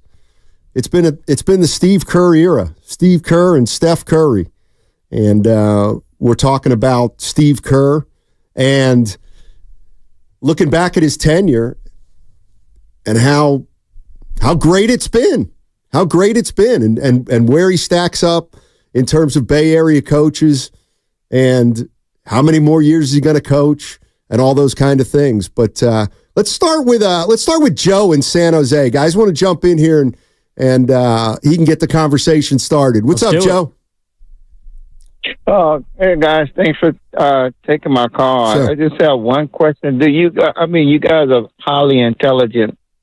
And do you honestly think that if Steve Kerr didn't come, the Warriors wouldn't win a championship without Steve Kerr? It's just like saying the players are not championship caliber players. You're taking away from Steph Curry and all the rest of the guys to say that Steve Kerr made them champions, but they are champions within themselves. And please, don't give me no Mickey Mouse answer. Well, they wouldn't have won it under Mark Jackson, I don't think, to tell you the truth, because they just weren't taking advantage of their personnel. And nobody's saying the Warriors wouldn't have won titles without Steve Kerr. I mean, I don't know who could have won titles with this team, but I'm not saying Steve Kerr is the be-all and end-all, but the bottom line is that Steve Kerr's done a masterful job with this group, and he turned them from a first-round exit the year before to an NBA champion. And the bottom line is that players flourished under him to a degree that maybe they didn't under Mark Jackson. I understand the sentiment because it sounds like the caller's saying, well, if you're saying they couldn't have won it without Kerr, then like Curry wouldn't have won a title, basically, which I wholeheartly disagree with. And I mean, Curry, the players come first, but again, it's the coach. In my opinion, it's necessary to extract as much talent as possible out of a specific team. And I just think it's hard to argue that Steve Kerr didn't do that. Might Mark Jackson, if he'd been given the 10 years that Steve Kerr had, and also had Kevin Durant and had some of the great players that the Warriors were able to acquire and put together for Steve Kerr, might he have won a championship? Perhaps. Would he have won 4? I doubt a little bit. Yeah, I do too. I mean, the other thing that Steve Kerr did was he allowed Steph Curry and Klay Thompson to play more freely, I think, than Mark Jackson did. And he empowered them with that three-point shot. And to me, there was a transformation of, the Warriors can shoot threes to that's what the Warriors do, and it's a big part of their game plan. Remember early when Barkley was talking about that jump shooting team cannot win a title. That's what the Warriors were considered, a jump shooting team. And the reality of the situation is they deserved that moniker, at least at the beginning, because they took so many threes. And then from there, it ended up spreading the court, and they played on an open floor. But I think Steve Kerr gets credit for allowing Steph and Klay the ultimate freedom that they ended up having. I mean, I also think, too, it wasn't as if there weren't teams that shot threes or leaned heavily into the three-point evolution or whatnot, but the Warriors had 2 players that did it at such a prolific level. And in my opinion, where Kerr also differs from Mark Jackson got them to buy into defense. I think Kerr allowed both Curry and Klay to have free reign to take whatever degree of difficulty shot there was on the court. Because in 15, I don't think Curry did it as much, but when they started to figure out that Curry beyond 28 feet or 29 feet, his three-point percentage didn't dip. That in the 2016 season, which is, of course, when you notice Curry's average jumped from 23.5 points up to 30 points. Right. And he was scoring 30 in 30 minutes, and the game were just done. That, to me, is that is a massive difference in empowerment.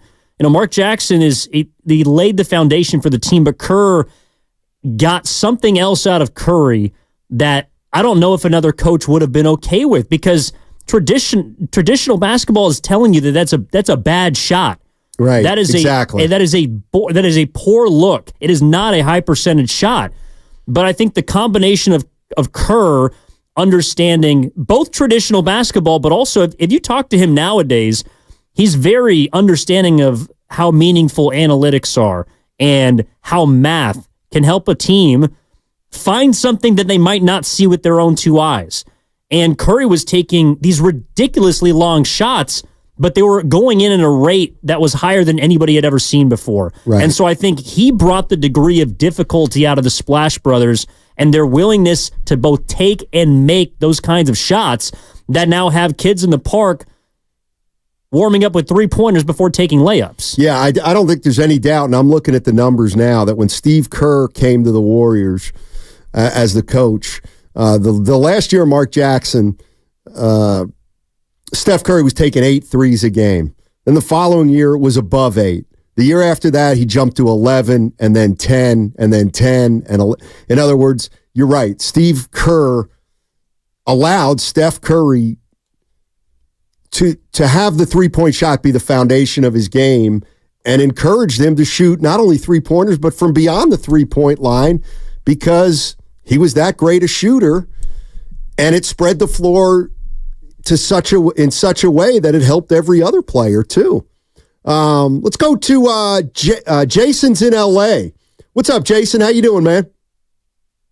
Hey, guys, doing just fine. I promise to do my best not to give you guys a Mickey Mouse phone call on this one.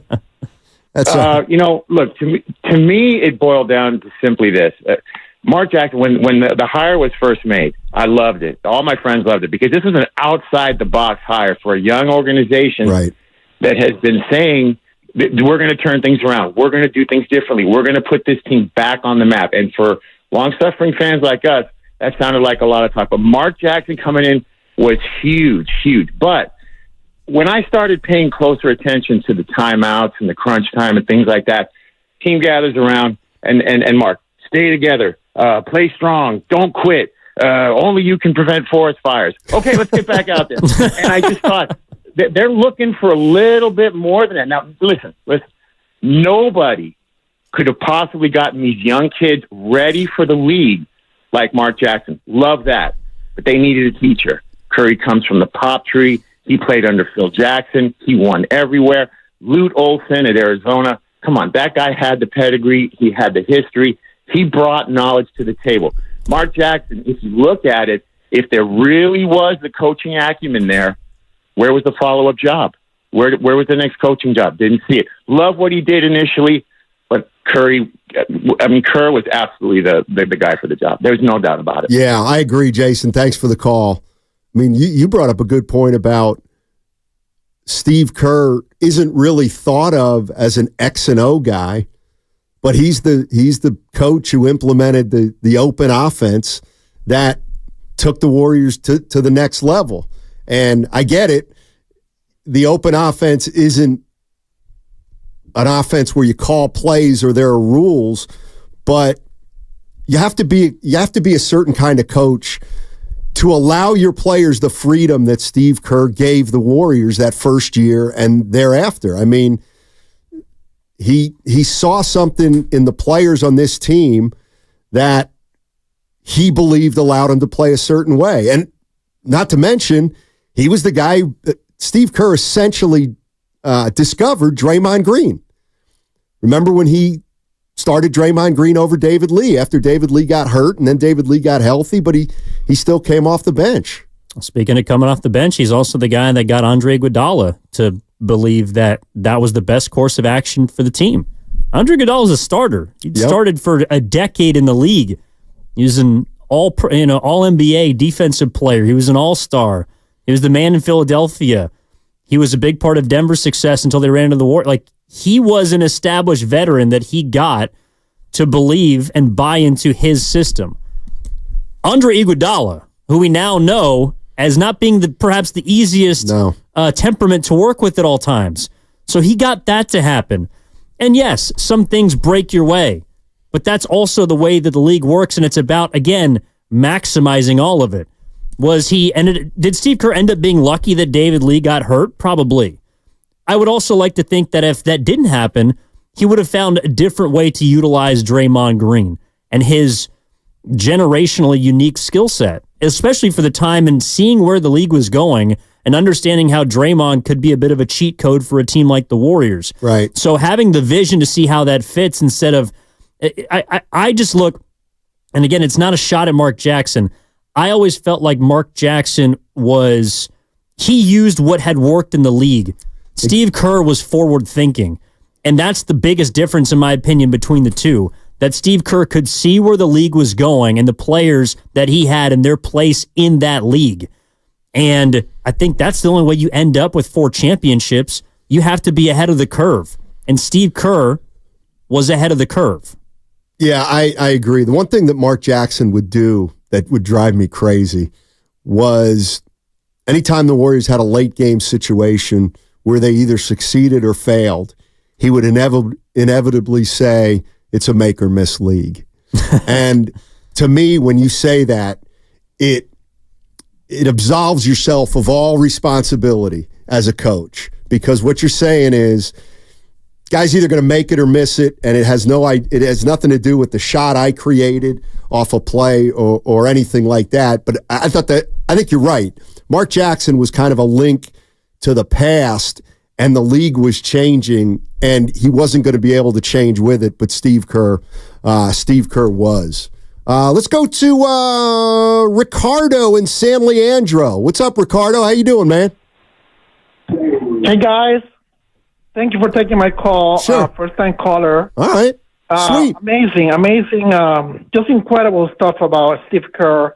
I wanted to point out something that a lot of people may not know, that, at age 18, Steve Kerr lost his dad when he was killed in Beirut. Yep. As American University president. And I just can't believe how amazing that is, that, he went on to do something inhuman in basketball, Yeah. and how he recovered from that. And I think it's one of the greatest stories in sports, that somebody that has to deal with that event can go on and get 5 rings as a player and then 4 as a coach. That's just remarkable. I'll never forget it, and it will serve as an inspiration forever for me. Thank you, Ricardo. Appreciate it. Yeah, I can't imagine what Steve Kerr went through at 18. Well, it's a part of his legacy, too. It's not just the coach or the basketball player or the GM or the broadcaster. It's the human. I don't know. We were talking about this show yesterday. One of the, what do you remember about Steve Kerr? What are some of the best moments? And the first thing that popped into my mind was in 2022, after there was a school shooting in Texas, and he was in Dallas. They were playing the Mavericks, and I still don't know why coaches are asked about these things, but he was. And Steve Kerr just sent a plea. He was emotional, and it was something that obviously has touched him and his entire family in the most tragic kind of way. And he did not make the press conference about basketball whatsoever. It was about everything that was more important. It was about everything that he believed in, and he wore his emotions on his sleeves. And for a guy that Bob Myers just told us about 45 minutes ago that Steve Kerr's greatest strength is poise. Right. He is a poised man, and he let everyone in that moment see who he truly is and what he truly believes in. And I feel like that it's that kind of guy, in addition to the 4-time winning head coach, the 5-time champion, the guy who's just a part of NBA history through and through.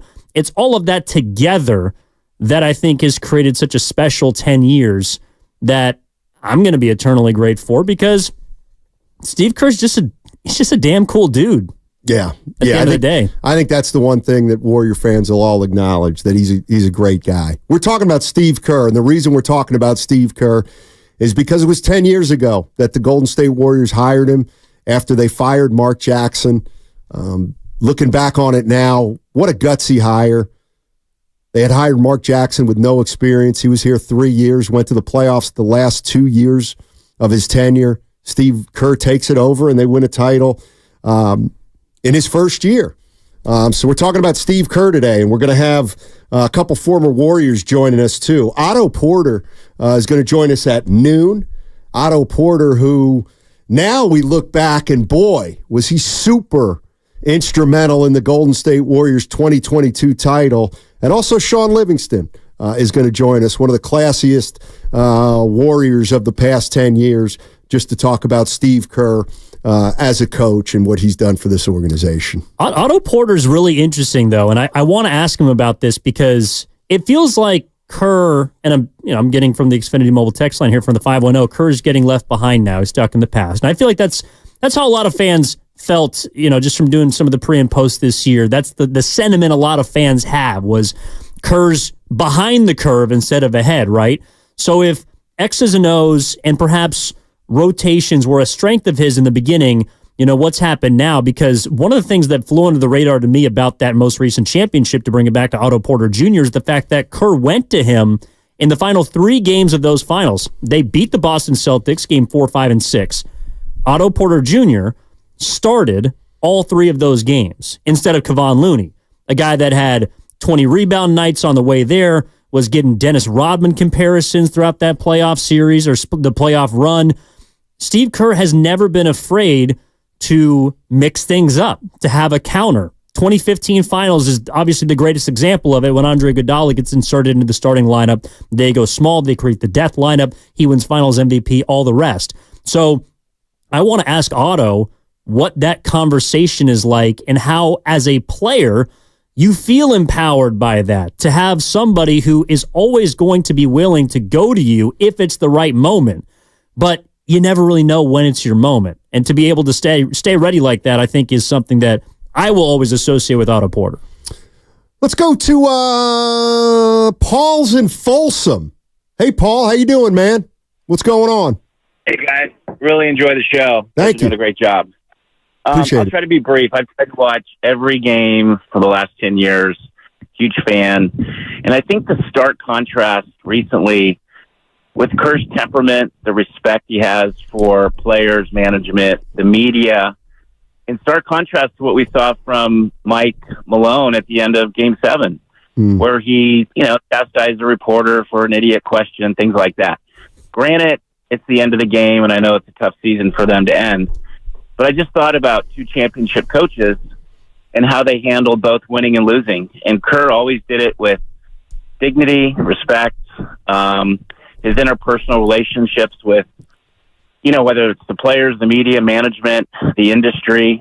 I think that sometimes goes overlooked, and I realize that doesn't win games, but I think it's the way he conducted himself and does conduct himself versus kind of what we see from other coaches from time to time. And I think this puts him kind of at the upper tier, just in the way he goes about the maturity, the respect, the dignity of the game. And he's just a class act. And, the other night with Malone, that was sort of the complete opposite.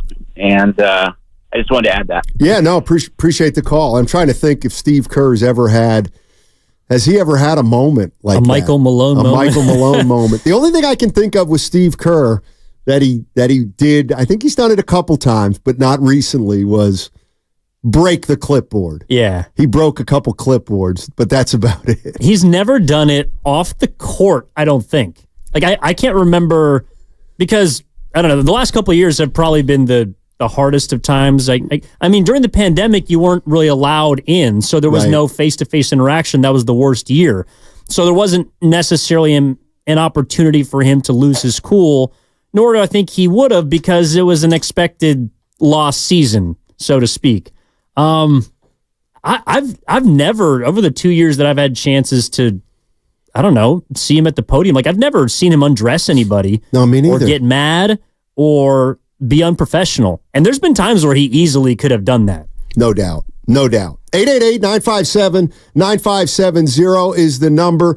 We're talking about Steve Kerr. He's been here 10 years now. Hard to believe. He came after Mark Jackson. Mark Jackson had taken the Warriors to 2 consecutive playoffs, but Steve Kerr took over and won a title in his very first year.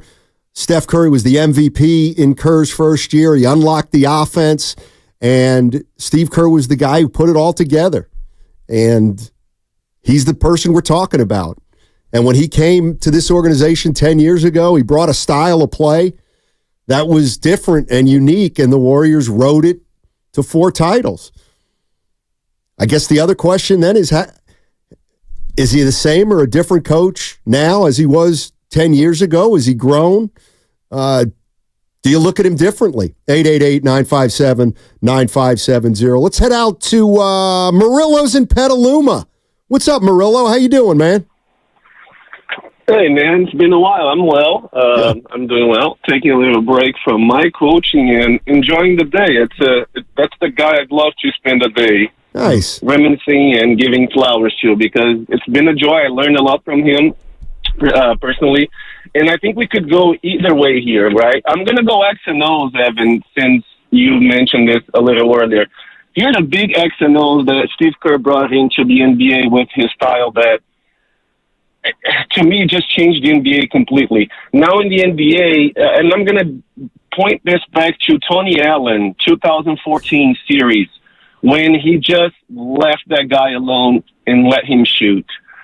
That changed the NBA in a way that from that point on, you cannot have a guy on the court that cannot defend, dribble, pass, and shoot the ball. And I think ever since then, doesn't matter the size of the player, those fundamentals are key for any guy you're drafting if you're thinking these guys are going to help you. You look at the NBA now, that's how you play motion offense. You need those attributes. And I think the crazy thing about Steve Kerr is that in the last title, he went in the opposite, and he had 2 guys on the floor that couldn't shoot the ball and still won because of how he managed to open space for his shooters, a.k.a. Otto Porter, who is going to be here with us. So, I mean, this guy is amazing, and I think he doesn't get enough credit for it. And I think his weakness, Tiny, is perhaps comes up with his strength because he's so vulnerable and honest that people always are quick to take a shot at him and judge him for things that probably aren't his fault. So thanks for taking my call, and enjoy the rest of your day. Appreciate it. That's Murillo in Petaluma. I think it's a good point. It's a really good point. I mean, how many specialists are in the NBA right now, Steiny? Especially playing in the playoffs, right? You take the Final 4 teams. How many players on those teams are specialists? Not a lot anymore. I mean, you got to be able to shoot the ball, and that's what we talk about a lot now. You got to have 5 guys who can put the ball in the basket. You have to have players that are threats on both ends of the floor. Otherwise, you're just going to get absolutely swallowed by a tidal wave of teams that are switchable, that are versatile, that are athletic. You can't even just be able to shoot now. I mean, Klay Thompson's a shooter. Right. Steph Curry's a shooter, and we saw them run into problems at different points this year. You got to be able to do everything. All right, 888-957-9570 is the number. 10th anniversary of the hiring of Steve Kerr. He's won 4 titles, and we're talking about the last 10 years.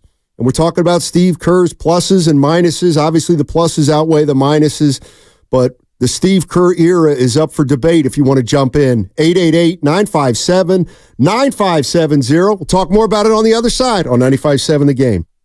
He was introduced as the Warriors head coach 10 years ago. I want to thank all of you for coming. It's a special day for the Warriors, the day we announced Steve Kerr as the head coach.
You just want to talk basketball, don't you? This guy is such a D. Now, back to Steiny and Guru on 95.7 The Game.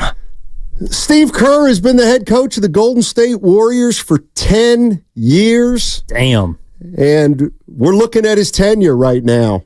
Remember, he succeeded Mark Jackson, won a title in his first year, and has accumulated 4 titles for the Golden State Warriors since. And let's go back, take a trip down memory lane. This is what Bob Myers said about the lack of experience, but why they still went with Steve Kerr. It was the question that rose up the most. Why you, and how you can overcome the lack of coaching experience. But the best thing I think I heard in that response, Mindy, was he didn't run from that. Steve said, I haven't coached before. I'm well aware of that. But I'm going to work hard and surround myself with people that can help me get better. And each and every day, I'm going to become a little bit better than the day before as a coach in this league. And we believe that. For us, it was the right answer. It was confidence combined with humility. And we love that combination of Steve. So that was Bob Myers back in 2014 talking about Steve Kerr. Anything resonate with you there?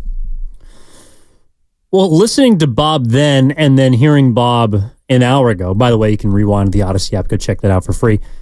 It's interesting because the tone hasn't really changed a whole lot.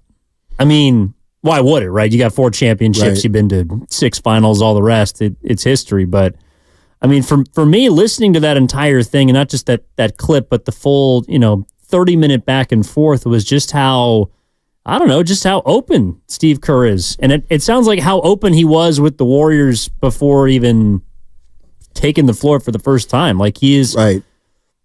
He is who he is. I feel like, I don't know how you believe, I don't know how you feel, Steiny, but it feels like I know who Steve Kerr is. I don't know how many head coaches or managers or, people in power you can really say that about in sports. I mean, you get to know them through how they coach or maybe how their players talk about them, but like, I have never spoken to Steve Kerr intimately for a second. I feel like I know the guy.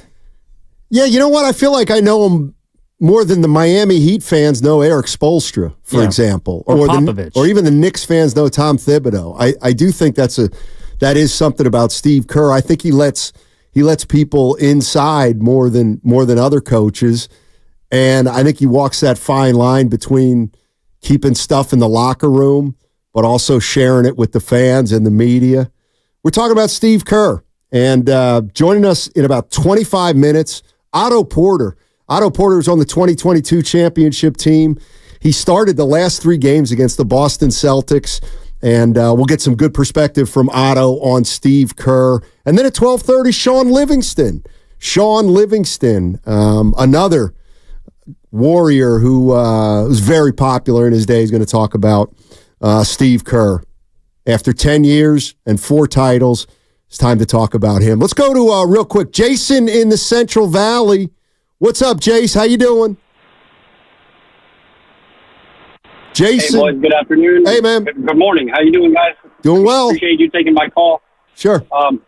For me, Steve Kerr, I feel like he was a very, very more than above average X's and O's guy. I mean, for me, he kind of pointed out as the guy that, he invented the acronym ATO, man. Like, after the timeout, it was almost guaranteed that this guy was going to draw up a play to get them back on track. Kind of remember during his first year, he kind of took the Phil Jackson approach in terms of if they were kind of sliding and other teams were going on a run, he kind of allowed the team to play through it. But as his tenure went on, he kind of stopped the bleeding a little earlier through possessions and, got the team back on track with his after the timeout plays.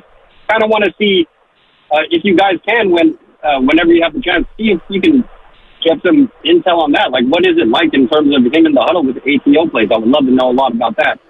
Thanks a lot. Appreciate it. No, that is true. I'd kind of forgotten, especially in like the first 5 years. It felt like the Warriors always scored on out-of-bounds plays after timeouts.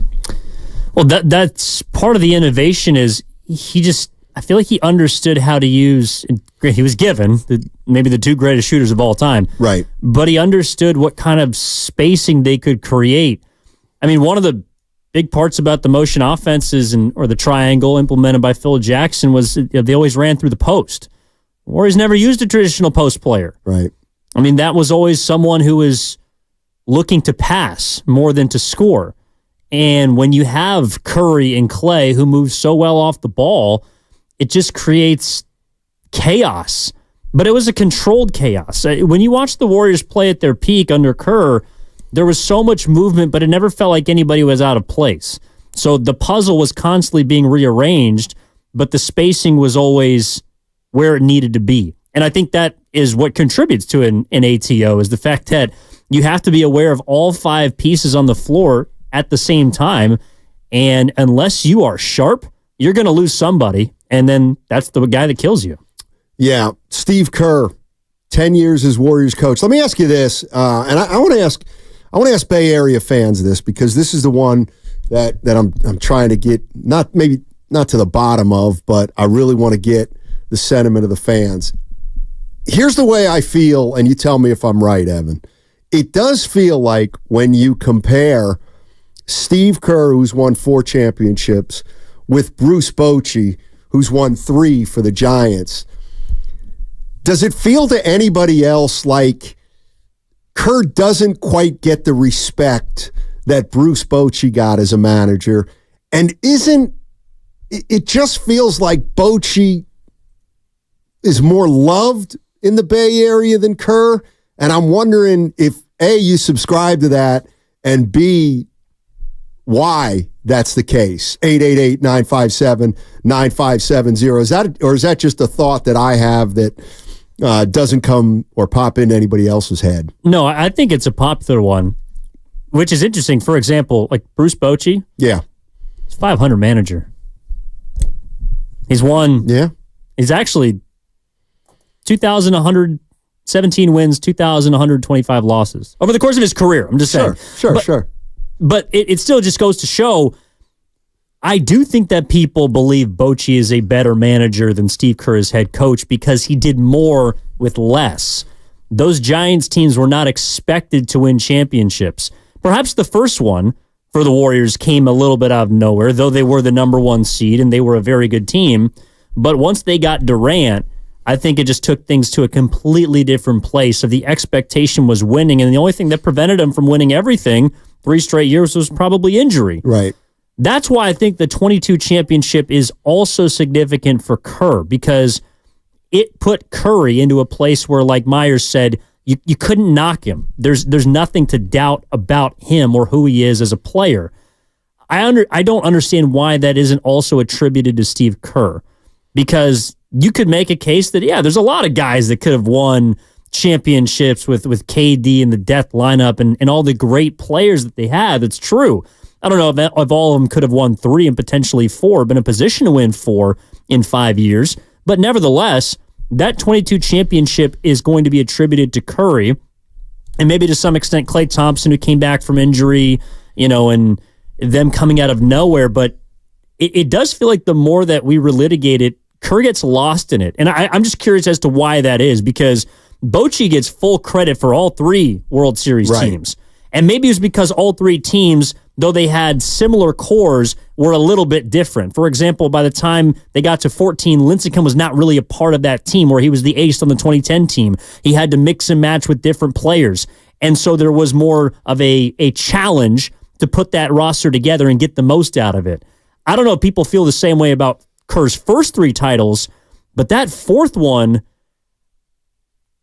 I would argue that is just as impressive as any championship in NBA history. Well, and it also solidified everybody in the Warriors organization, from players to coaches to the front office, because that was a title that very, very few saw coming. The 510 says Bochy won with lesser talent. I think the other thing that Bochy did was, how many Giants were on all 3 championship teams? Oof. Well, there's the core 4 in the bullpen, right? And what Posey was, I guess. I don't think Crawford was on that first team. Crawford was not on the first one.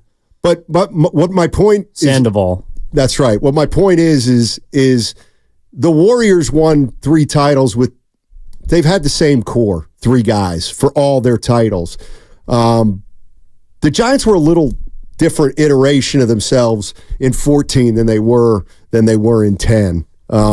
Let's go to Mike. Mike's in Santa Clara, wants to jump in here. Hey, Mike, what's going on, man? Good. How are you doing? Doing well. Good. Hey, guys. Look, it's really hard to compare baseball to basketball when it comes to managing. I mean, it really is. You guys made some amazing points, and you kind of took some of the fire away from me on it, is that, I mean, look, Bochy was just a godsend for the Giants. And Kerr, let's be honest, Mark Jackson, he started that whole franchise. I'm not saying he started the franchise itself, but he was there when, Draymond, Clay, Curry were there. Right. And and I hated using this word when I was calling in, inherited the team. So this last championship, I felt like really made its mark on it in this case, because he also did have KD right as well.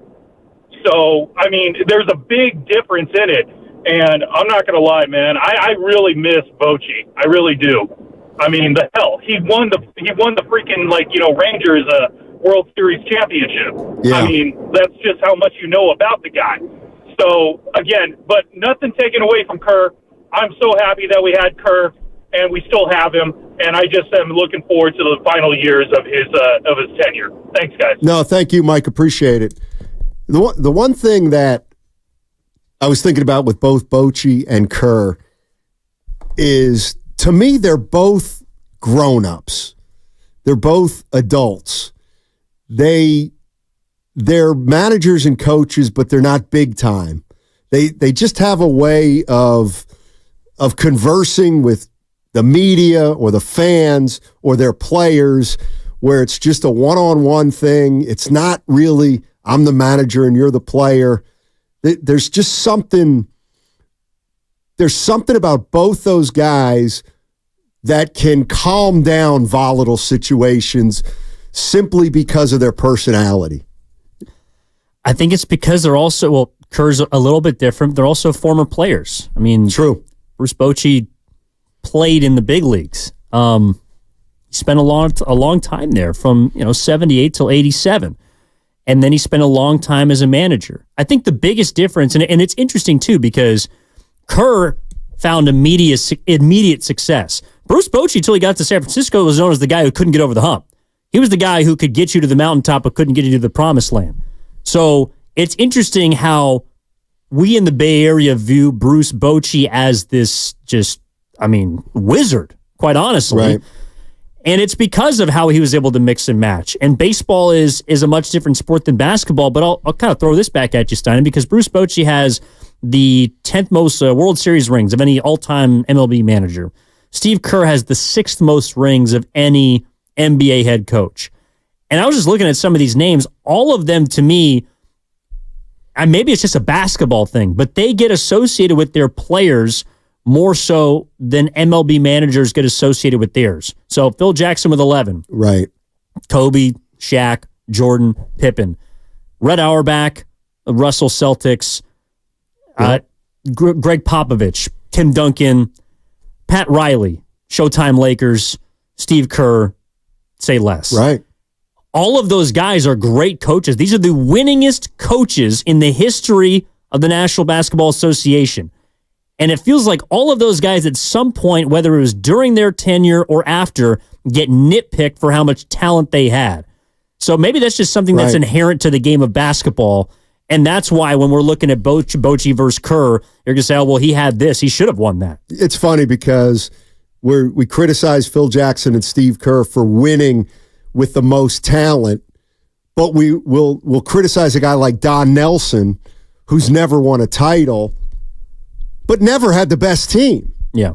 So coming up in about 10 minutes, we're going to have Otto Porter, former Golden State Warrior, on the 2022 championship team. Then at 12:30, we got Shawn Livingston. We're talking about Steve Kerr. Steve Kerr has been the Golden State Warriors coach for 10 years, and he's delivered 4 titles. And we're talking about not only his legacy, but how he stacks up with other Bay Area coaches. Some of Steve's strengths, and if he's got some weaknesses, what do you think they are? Let's go to Bob. Bob's in San Francisco. Has got something interesting. What's up, Bob? How you doing, man? Hey, I love the show, guys. Thank you. You're the greatest. I think that I miss Guru, but you're also good. No. Cut that for Guru. No, I just think, okay, to that other guy's point, 3 quick things. The other guy's point, the coach definitely matters, right? Right. Go outside of sports. Is De Niro as good as he is without Scorsese, right? Who honed in his craft, right? So basically look at Steve Kerr in that way.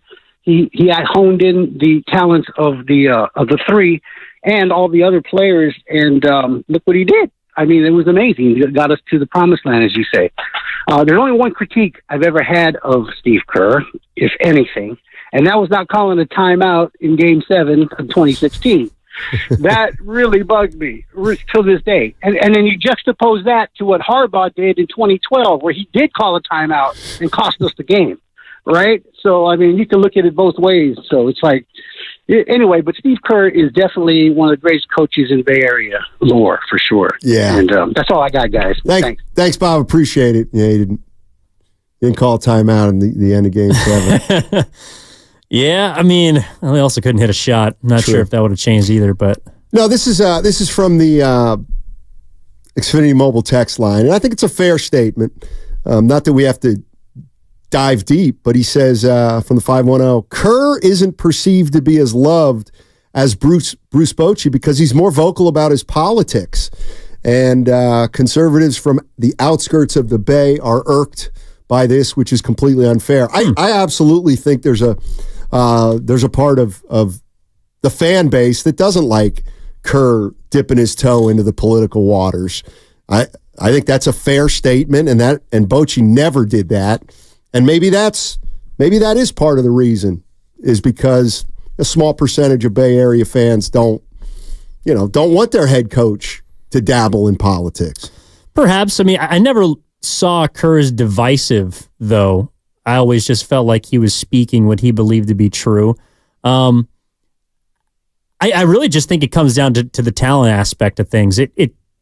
Kerr was perceived at the time as being given an embarrassment of riches, and he delivered. But it was almost as if he was expected to do that. Like by the end of the 2015 season, I think it also depends on how it plays out, right? Because the Warriors, to be fair, caught a couple breaks. And in 2015, Kyrie Irving and Kevin Love weren't available in the finals. And they won that series. They were supposed to win that series. The next year they lost. And then they got Kevin Durant. And the league just basically bowed down to them.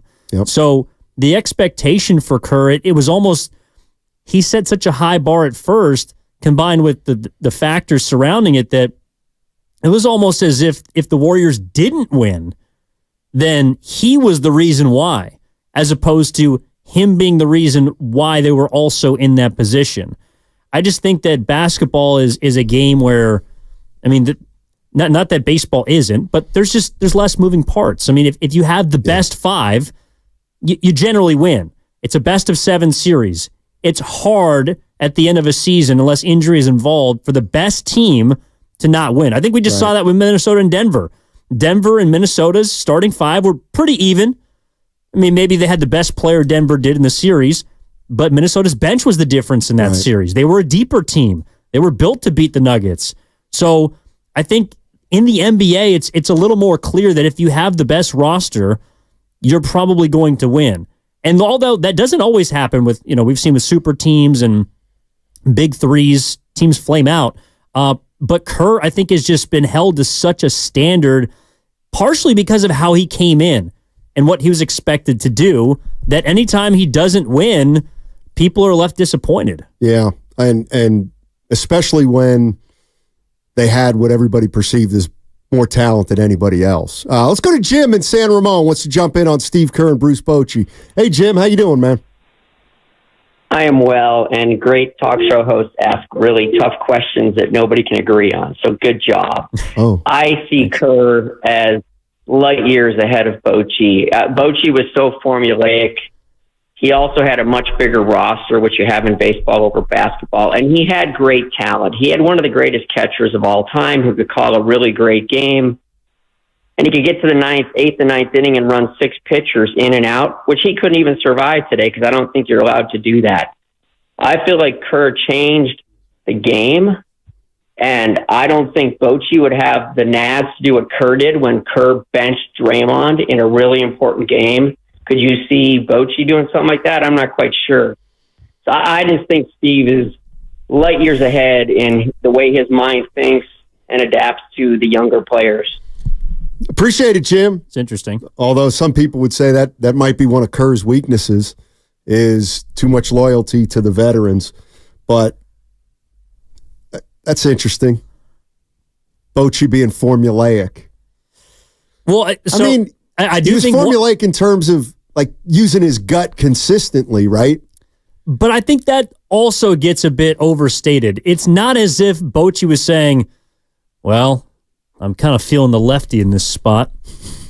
My right arm's beginning to twitch. I think I'm going to go with Romo out of the pen. Like, that's not how that works. Right. He has a full understanding of what his players are good at and when is the best time to pull the trigger. So, yes, some of it is gut, but it's also an innate understanding of who your personnel is. And I think both of them have similar qualities from that standpoint. The thing that's interesting about Bochy now is he went and won elsewhere. And so I do think there's also a different perception between him and Kerr, and why people would have Bochy above Kerr is because Kerr, in all probability, is not going to get to prove if he could win somewhere else, where Bochy just did that in his first season with that team. Yeah. So from that standpoint, I could totally understand why Bochy would be, I don't know, and held in higher regard by a lot of Bay Area sports fans. Yeah, I could see that too. Especially, and maybe Kerr will get his credit when he wins a title with another team in about 5 years. We'll see. Or without Curry. Exactly. I'll remind you can catch all 4 hours of Steiny and Goo on the free Odyssey app. You can now download the Odyssey app directly from our QR code on both YouTube and Twitch, brought to you by First NorCal Credit Union. Upgrade your savings dividend. Open a First NorCal First Class Money Market today. All right, on the other side, we've got Otto Porter. He was on the 2022 championship team. We're talking about Steve Kerr today. He's been the Golden State Warriors coach for 10 years. He's won 4 titles. It's time to talk about Steve Kerr. And what's coming up next on The Game is presented by Fremont Bank. Full-service banking, no compromises. And that segment was also brought to you by Scandinavian Designs Furniture. Don't miss major Memorial Day.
And obviously, some people call you the secret sauce of the 2022 championship team because Steve inserted you into the starting lineup for games 4, 5, and 6, and you won all 3 of those games. Why did he end up using you in that series, and how did he approach you and tell you after not playing in the last 2 Dallas games that he was going to need you against Boston? I think that the run, the finals, it was about matchups, and so. We got a bad connection with Otto. You hate to see it. You're going to call him right back. Yeah, we'll call him right back. You hate to see it. You really do. You really do. You really hate to see it. It's a bad matchup. It was a bad connection. It was a bad connection. No, we'll get him right back. Yeah, we'll get him right back. And by the way, we'll talk to Otto Porter in a second, and then we'll talk to Shawn Livingston at 12:30. Shawn Livingston obviously played under Steve Kerr for several years, but it's just looking back at Steve Kerr's tenure. Who would have thought it? 4 titles in 10 years, and just a continuation of his playing career, essentially. Well, that's the thing. He has never been maybe the best player, and some people might not put him in the category as the best coach, but he's gotten everything out of every single place he's been. All right, we got Otto Porter back. Otto Porter, just real quick, tell me how Steve told you were going to be a factor in the Boston series. My capability of just shooting was able to space the floor more, give us a different look. That first game, or game 4, where we won on the road, and Steph had an unbelievable game. So he wanted, a different look and a different feel for the next game, and we kind of stuck with it because it just was able to open up a lot of space for everybody to attack and another shooter on the floor. Yeah, kind of bouncing off of that, Otto, I'm curious about Steve Kerr, the communicator, because taking that season, for example, you played 63 games, you started 15 of them, but Draymond missed a lot of the season. Curry missed 18 games. Clay came back mid-season. There's a lot of moving parts that Kerr had to manage. And so I'm just curious, as someone whose role might fluctuate between, starting a finals game and maybe not being involved as much, what are those conversations like? How is Steve Kerr the communicator from your standpoint? He does an unbelievable job from the beginning. As soon as you step foot in the practice gym, he's all open book. We talk about non-basketball stuff more than basketball stuff. So with him, he made it so much easier because he could relate. So he definitely, put confidence in us to, once we step on the floor, he have all the confidence that we would do good. And those conversations were easy. It wasn't nothing to it. Everybody knew their role. Everybody knew what they brought to the table, and we were super excited for the season at the beginning. And so when it came down to crucial moments, it was a no-brainer. Those conversations were amazing. Otto Porter Jr. joining us on 95.7 The Game. He was part of the Warriors 2022 championship team. Otto, you played obviously for a bunch of teams. You played 10-plus years in the league. If you look at that Golden State Warriors team, would you say that team was a difficult team to coach or an easy team to coach? I wouldn't say it was the hardest team to coach. You had a lot of guys that been in the league and kind of understood what the organization was trying to do, especially with the big 3, Draymond, Steph, and Clay. With Iggy coming off the bench, another voice.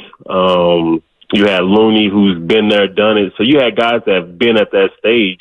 And so for the guys that wasn't there, previous championships, we kind of leaned on their leadership, and we stuck together.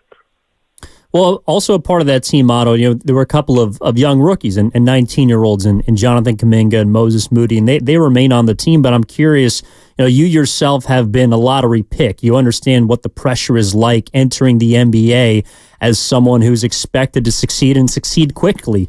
How was Steve Kerr, or how did you observe, kind of how Kerr dealt with those two rookies specifically, Jonathan and Moses, as players that were high picks, but maybe not expected to come in and be a huge part of what turned into a championship season for you guys?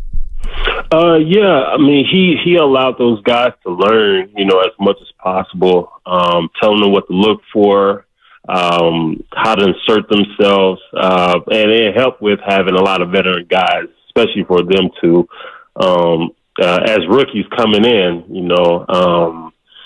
I remember being a rookie and just having to be a sponge my first few years because you have to learn at a fast pace. And, that year they learned so much that they could take it, throughout their whole career. So Steve did a really good job of, putting them out there, especially in practices and going through that whole season of, trusting them. Moody played a lot. JK played a lot where we needed him to step up. And they were able to come in and do that. And you have to give Steve a lot of credit as a coach. Otto Porter joining us on 95.7 The Game, part of the 2022 championship team. When you came to the Warriors that year, did you have to earn the trust of Curry, Clay, and Draymond, or did you come with that trust because you were a veteran player and they were relying heavily on veterans at that time anyway? I think it was a little bit of both, coming in, having played against them for all these years and knowing, their system and how they move without the ball, that system. And so when I first got there, it was kind of easier for me to pick up on that. And so we're talking preseason when I finally got a chance to be a part of that. And I think that trust kind of built from there preseason. And then the more I played, the more, I eased in and it became super easier to play with them. And they trusted me from the start. So I think, being a veteran in the game, knowing, at a high level what's at stake and trying to achieve something amazing as far as winning a championship.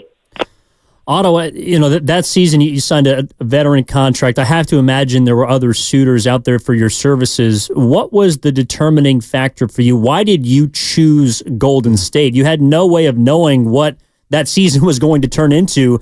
They were coming off a play-in exit. There had been a couple of down years for the franchise. What was the reason that you chose Golden State in 2021-22? Big reason was the opportunity to play with Steph. Knowing what he brings to the table, you have him on the floor. Anything is possible with that guy on the court. And then we had, thinking about it, we had Clay coming back. That was going to be the first time those guys played together. But it was a big gamble on my part. But it was easy because I wanted to play that style. I grew up playing that style of basketball. So it was a fit made in heaven for me personally. And like I said, I had no idea going into that season what was going to happen at the end. But, I'm glad I chose it. And it was an amazing year. Was it the high point of your career, Otto? Absolutely. Because I just realized that you're still only 30 years old. What are you going to do now? I got other things that I do off the court that'll take up a lot of my time. So I got you. Gotcha. No, I just have a quick question about Kerr because we had Bob Myers on earlier, former president, GM. You know him very well, and he said that Kerr's greatest strength is his poise. But I'm curious, as someone that's seen Kerr behind closed doors, you don't have to reveal too much, but could you tell us a little bit about Steve Kerr, the competitor, because we occasionally see that fire burn, and it burns hot, Otto, but you got to see it firsthand every day. Tell us a little bit about Steve Kerr, the competitor. Yeah, I mean, it comes out as a coach. You know, he loves competing, and you know that's no substitute for us. Even playing in games, he expects us to come out every night and compete at a high level, and that's just the competitive nature. You know, when you're playing 82 games, it sometimes is tough to remain at edge, and so he's always there. Finding the edge for us, to come out with a lot of fire. And so you see that in practice, even in practice. I mean, if he doesn't think practice is going the way, he'll get us fired up and we'll come out swinging in practice. So, you practice how you play. So a lot of behind doors in practices is really where you see it, the very competitiveness, that we wanted to achieve. So, let's just say a lot of practices were definitely very competitive. You ever come down your road, Otto? Nah. You did everything right. Maybe. A few times, Hey, Otto, listen, man, really appreciate your time, and just want to let you know you're remembered very fondly out here in the Bay Area. Big part of that 2022 Thank you. Championship team, and for the last couple years when the Warriors haven't gotten it done, there's been a lot of, we need a guy like Otto Porter who can stretch the floor, so you're well thought of out here. Thank you. Thank you. Absolutely. Thanks for joining us, Otto.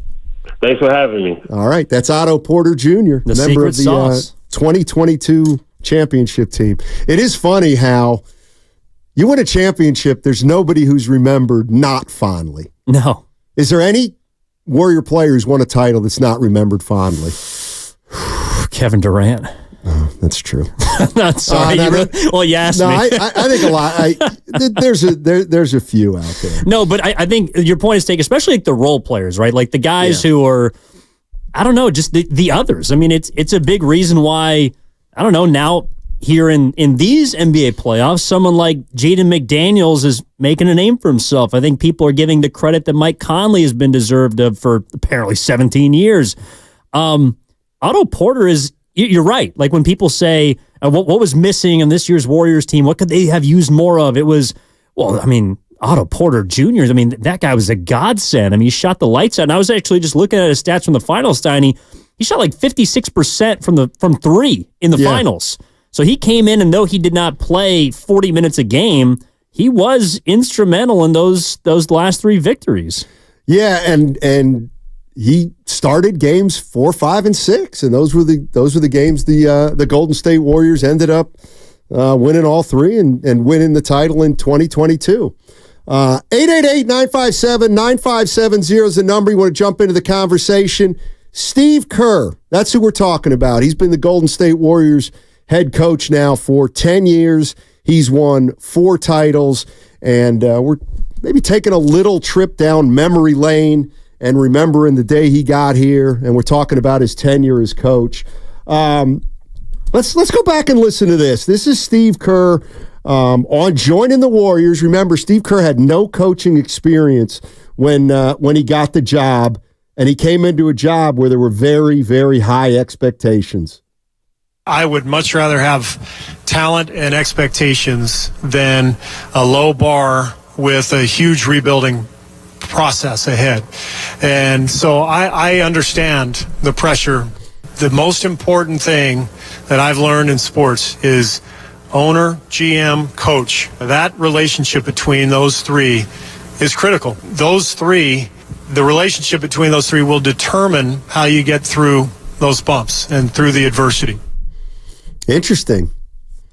And he's been in all 3 seats now because he's, outside of ownership, I guess, but he I should say he's seen it from all 3 levels, right? Because he's been a player and he's observed how the front office and the head coach can be at times, a little bit of a riff, and what that results in. He's also seen when they work in cohesion, you can make great things happen. He's also seen as an executive how to work with a head coach as the GM of the Suns.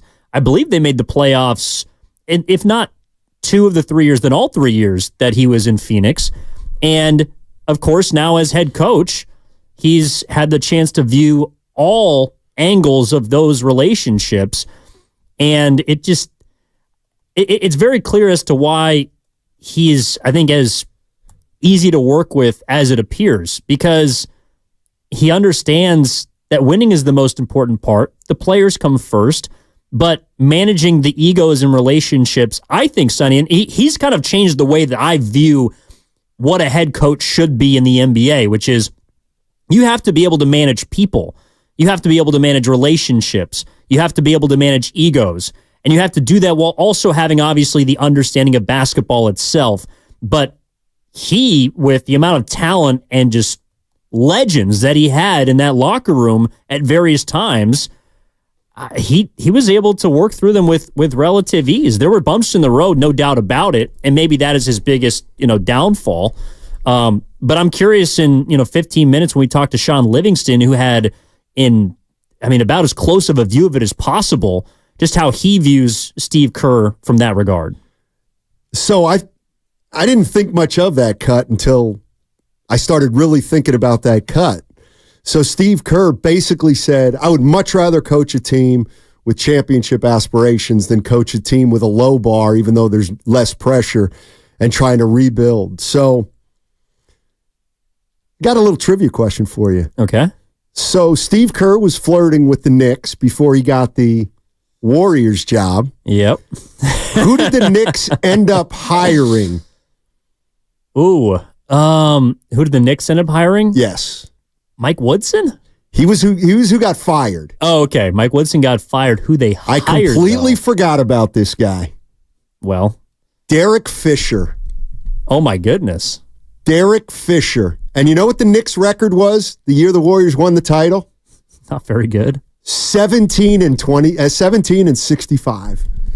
So that's the job that Steve Kerr was in line for. And I mean, even Bob Myers said, they thought he was going to New York, so they didn't really reach out until Steve Kerr called Bob Myers. Well, he's also mentioned multiple times that I believe he's said that if he took the job in New York, he'd be fired. Right. Like he wouldn't have a job right now. And that's just the understanding of situation and how important it is. He also said something, I'm not sure it was before or after that cut, when I was listening to the press conference, and it was about how if there's a job in the NBA with low expectations and a high level of talent, I'll take it because it doesn't exist. If you have talent on your team, you have expectations. Even if you have no talent on your team, there's an expectation of development and growth. And that's, I think, maybe a place that the Warriors are trending to, but aren't quite there yet. And I think that's why people are a bit frustrated with him or have been frustrated the last couple of years, is because maybe that's the last box they feel like he hasn't checked off, the development aspect of things. But again, with how he came in and what he was asked to do, right? I mean, he was not asked to develop these players. He was not asked to make a statue out of clay. Thompson. He was asked to. He was asked basically to just kind of chip the sides, trim the hedges, and make sure at the end of the day you were looking at Michelangelo. I don't know. And that's what we ended up looking at 4 times. This is Kerr looking back, and we're looking back at Steve Kerr's tenure. He's been here 10 years, and he picked the Warriors over the New York Knicks at that time. Why? In the end, I felt like I was choosing between 2 unbelievable opportunities. I mean, the Knicks, the brand speaks for itself. It's Phil Jackson. He's been one of my mentors. The thought of having him guide me through my young coaching career was enticing. There were a lot of great things about the Knicks, and he laid out a great plan. I talked to Steve Mills, several people in the organization. I'm convinced Phil is going to make it work in New York. But when I sat down with the Warriors, it just clicked on a lot of fronts. I think it's a better fit for me. I was already familiar with Bob from my days as a GM. Well, terrible prediction. I mean, Phil Jackson might have been gone a year or 2 after that. Well, he was also the president of the team, and I want to say it was almost like he was the first remote worker. He was working from Portland, Oregon, or something like that. But no, he's right. Yeah, a lot of that is just the confidence in Phil Jackson. But Phil Jackson was unproven in that spot as well. He was never a guy that had to run a team. Never. He was the head coach. Absolutely. And Steve Kerr, of course, couldn't have an introductory press conference without complimenting the fans here in the Bay. I've said on the air many times, this is the best fan base in the NBA. The 2007 clinching win over Dallas, I did that game for TNT. It was the best atmosphere I've ever felt in my life as a broadcaster, even as a player. I've never seen anything like that. I want to coach in that environment. I want that atmosphere. That helps teams win games. If the flip side is, some booze, what are you doing? What, do you know what you're doing? Are you gonna win 52 this year? Are you gonna win 55? That's all part of it. And if you can't accept that and can't deal with that, then you probably shouldn't be doing this. All right, that's from Steve Kerr's introductory press conference 10 years ago, talking about the Golden State Warriors, why he picked the Warriors over the New York Knicks, and what he thought of the fan base and the organization. And I think we kind of forget he was close. He was close to going to New York, and he was so close to going to New York, in fact, Evan, that Bob Myers said earlier that they weren't going to reach out to him. And I was going back and doing some reading and some kind of rehashing of the whole situation. I had forgotten about this. So the Warriors were interviewing Stan Van Gundy. Yeah. They were interviewing him, and Steve Kerr called Bob Myers and told him he was interested in the job during the Stan Van Gundy interview. So up until that point, Myers thought Kerr was out of pocket. And then Kerr called him, and then what consequently happened was Van Gundy ended up going to Detroit because he got more power in Detroit. Did Bob pick up? That's a great question. That's a great question. I don't know. Well, I imagine if it was the middle of the interview, he probably didn't pick up, but he knew he had to make the call back. I do wonder, though, if in that moment, you're talking to your potential new head coach, whatever it is, and you see a call from the guy that you kind of really want, and you just go, "Oh my gosh!" Well, it's been nice, Stan. I appreciate you. Yeah, we got to get you out of here. I know you got a plane to catch. You got a lot of time left in the day, and we appreciate it. But we'll be in touch. Yeah, exactly. Because I got to get back to this other guy. Exactly. Stan Van Gundy. What could have been? All right. Who knows if he would have been able to make it work? I mean, the fact that he would have wanted personnel power, maybe he would have been somebody that would have traded Klay Thompson for Kevin Love. Maybe he would have been somebody that would have not drafted Draymond Green or Harris. I don't know. It's impossible to go back and it is. That. All right, coming up on the other side, we've got Shawn Livingston. Shawn Livingston, former Golden State Warrior, championship player. We're talking about Steve Kerr. He's been the Warriors coach for 10 seasons, and we're taking a look at his tenure as Warriors coach. A reminder, you can catch all 4 hours of Steiny and Guru on the free Odyssey app. You can now download the Odyssey app directly from our QR code on both YouTube and Twitch. Brought to you by First NorCal Credit Union. Upgrade your savings dividend. Open a First NorCal first-class money market today. Shawn Livingston on the other side.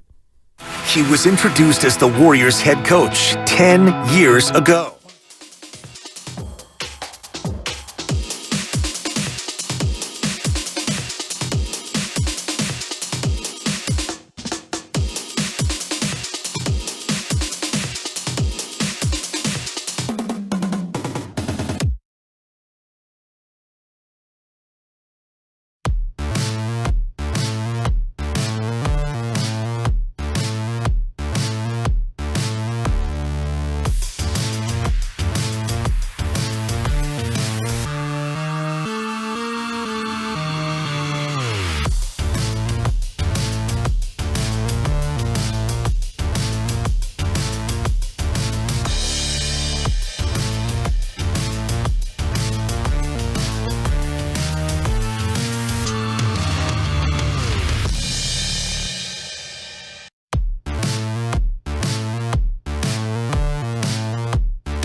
Well, you know what's funny is in the postseason interview with Steve Kerr, Kerr basically said, it's fair to assume that if Moody's around next year, they've got to carve out some more playing time for him.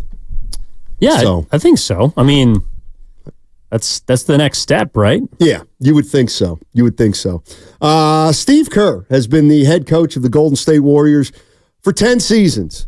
And it's been 10 years since the Warriors hired him to replace Mark Jackson. He's won 4 titles, and we're talking about his tenure here as the Warriors coach. Over the course of this show, we had Bob Myers on at 10:30, former general manager and president of the Golden State Warriors.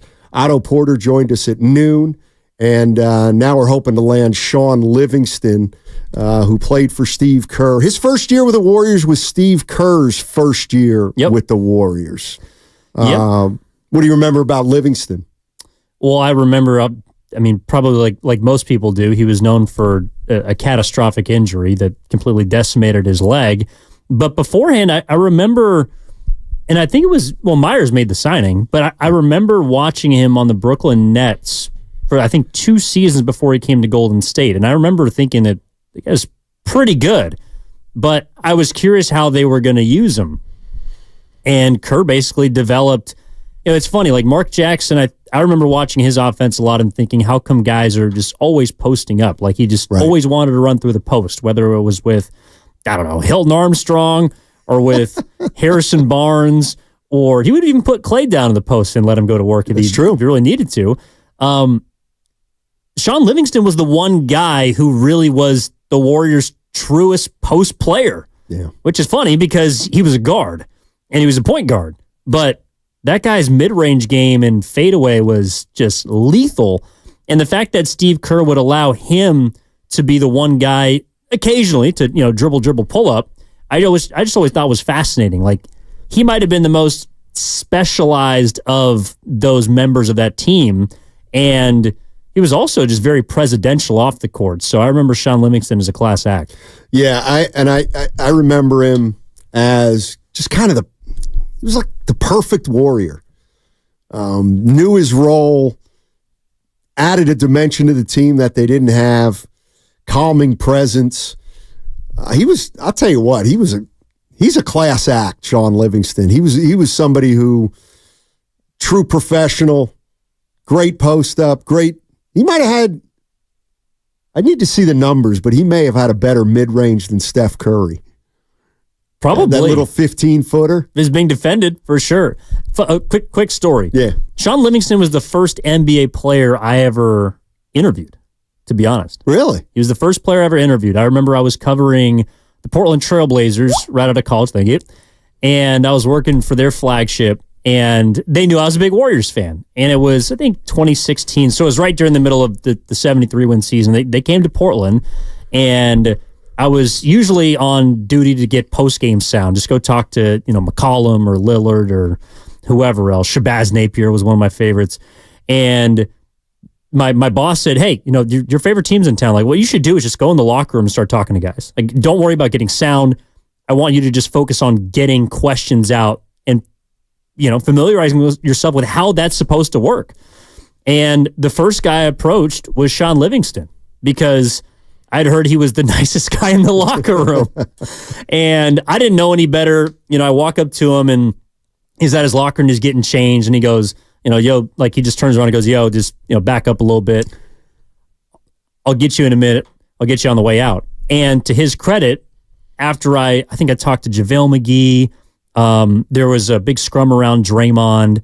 And as I was walking out, I totally forgot that I'd asked Livingston to do this interview. And as I'm walking out, he bumps me, he goes, yo, you still want to talk? And I was like, oh, yeah, of course. And, I asked him a couple questions. But the fact that he remembered that some, dope who walked up to his locker, which is totally inappropriate if a guy's changing, was willing to then spend 5 or 10 minutes chatting with me about something that I had totally unprepared. It wasn't like I was looking for an angle or a story. Right. I just wanted to ask him about the game and practice questions. That was really cool, and I will always remember Shawn Livingston for that. So were you taking notes? I had faking it? I had a recorder. Oh, okay. Yeah, I just had my phone, and I was... You still have the tape? Actually, I might. Yeah, somewhere. Go find it. I'll critique it. Yeah, I don't know if I want that. I don't want that in the public eye. Steve Kerr's been the Warriors coach for 10 years, 4 titles. We're talking about him today, and we're efforting Shawn Livingston, who played for the Golden State Warriors. He was longer with the Warriors than any other team. And I'll open up the phone lines at 888-957-9570. Warrior fans, when you think of Steve Kerr, what's the first thing that pops into your mind? Obviously, he took over from Mark Jackson, and he was a very different coach than Mark Jackson, and it worked. It worked, even though, this was the one thing, and we had Bob Myers on at 10:30. The one thing he said that my ears did perk up was when he said the players wanted Mark Jackson as the coach. So the players weren't crazy about the Warriors firing Mark Jackson and going to Steve Kerr. But what sticks out to me most, Evan, is in the NBA where the players have so much control, it could have been a bad scene in a way if the entire team really did want Mark Jackson. And I'm going to take Bob's word for it that the players wanted Mark Jackson, but the fact that they were able to play for Steve Kerr and execute everything he wanted to do, I mean, that's what Steph Curry and Clay and Draymond are all about. Yeah, there was obviously a mutual level of respect immediately, but it also, I have to imagine that Kerr also drew the line of, because a lot of players that become head coaches don't work out, I think, because there's too much give. There's not enough pull. And the one guy that comes to mind, I know it's a different sport, but the first guy that comes to mind for me would be like Jim Harbaugh. Like Jim Harbaugh created an us against them attitude in the 49ers locker room that extended or became internalized. Like it was the team against the front office, or it was a team against ownership. It was the team. It was about us versus them, and sometimes that can become incredibly toxic. It works at first, and it's motivating, but when you disassociate yourself and you make everybody enemies to try and, motivate yourself or get the best out of yourself, that doesn't always work. And so Steve Kerr, I think, had an understanding of what it was like to be as a player, to be a champion, what that takes, but also having a healthy level of understanding that you have to be a pro, and I'm the head coach, you're the player, we're working together, but it doesn't mean the media are enemies. It doesn't mean that the front office is making decisions because, they don't like you or they don't believe in you. No, this is a business, and he's been at every single level of that business, or had been up until he was named head coach of the Warriors.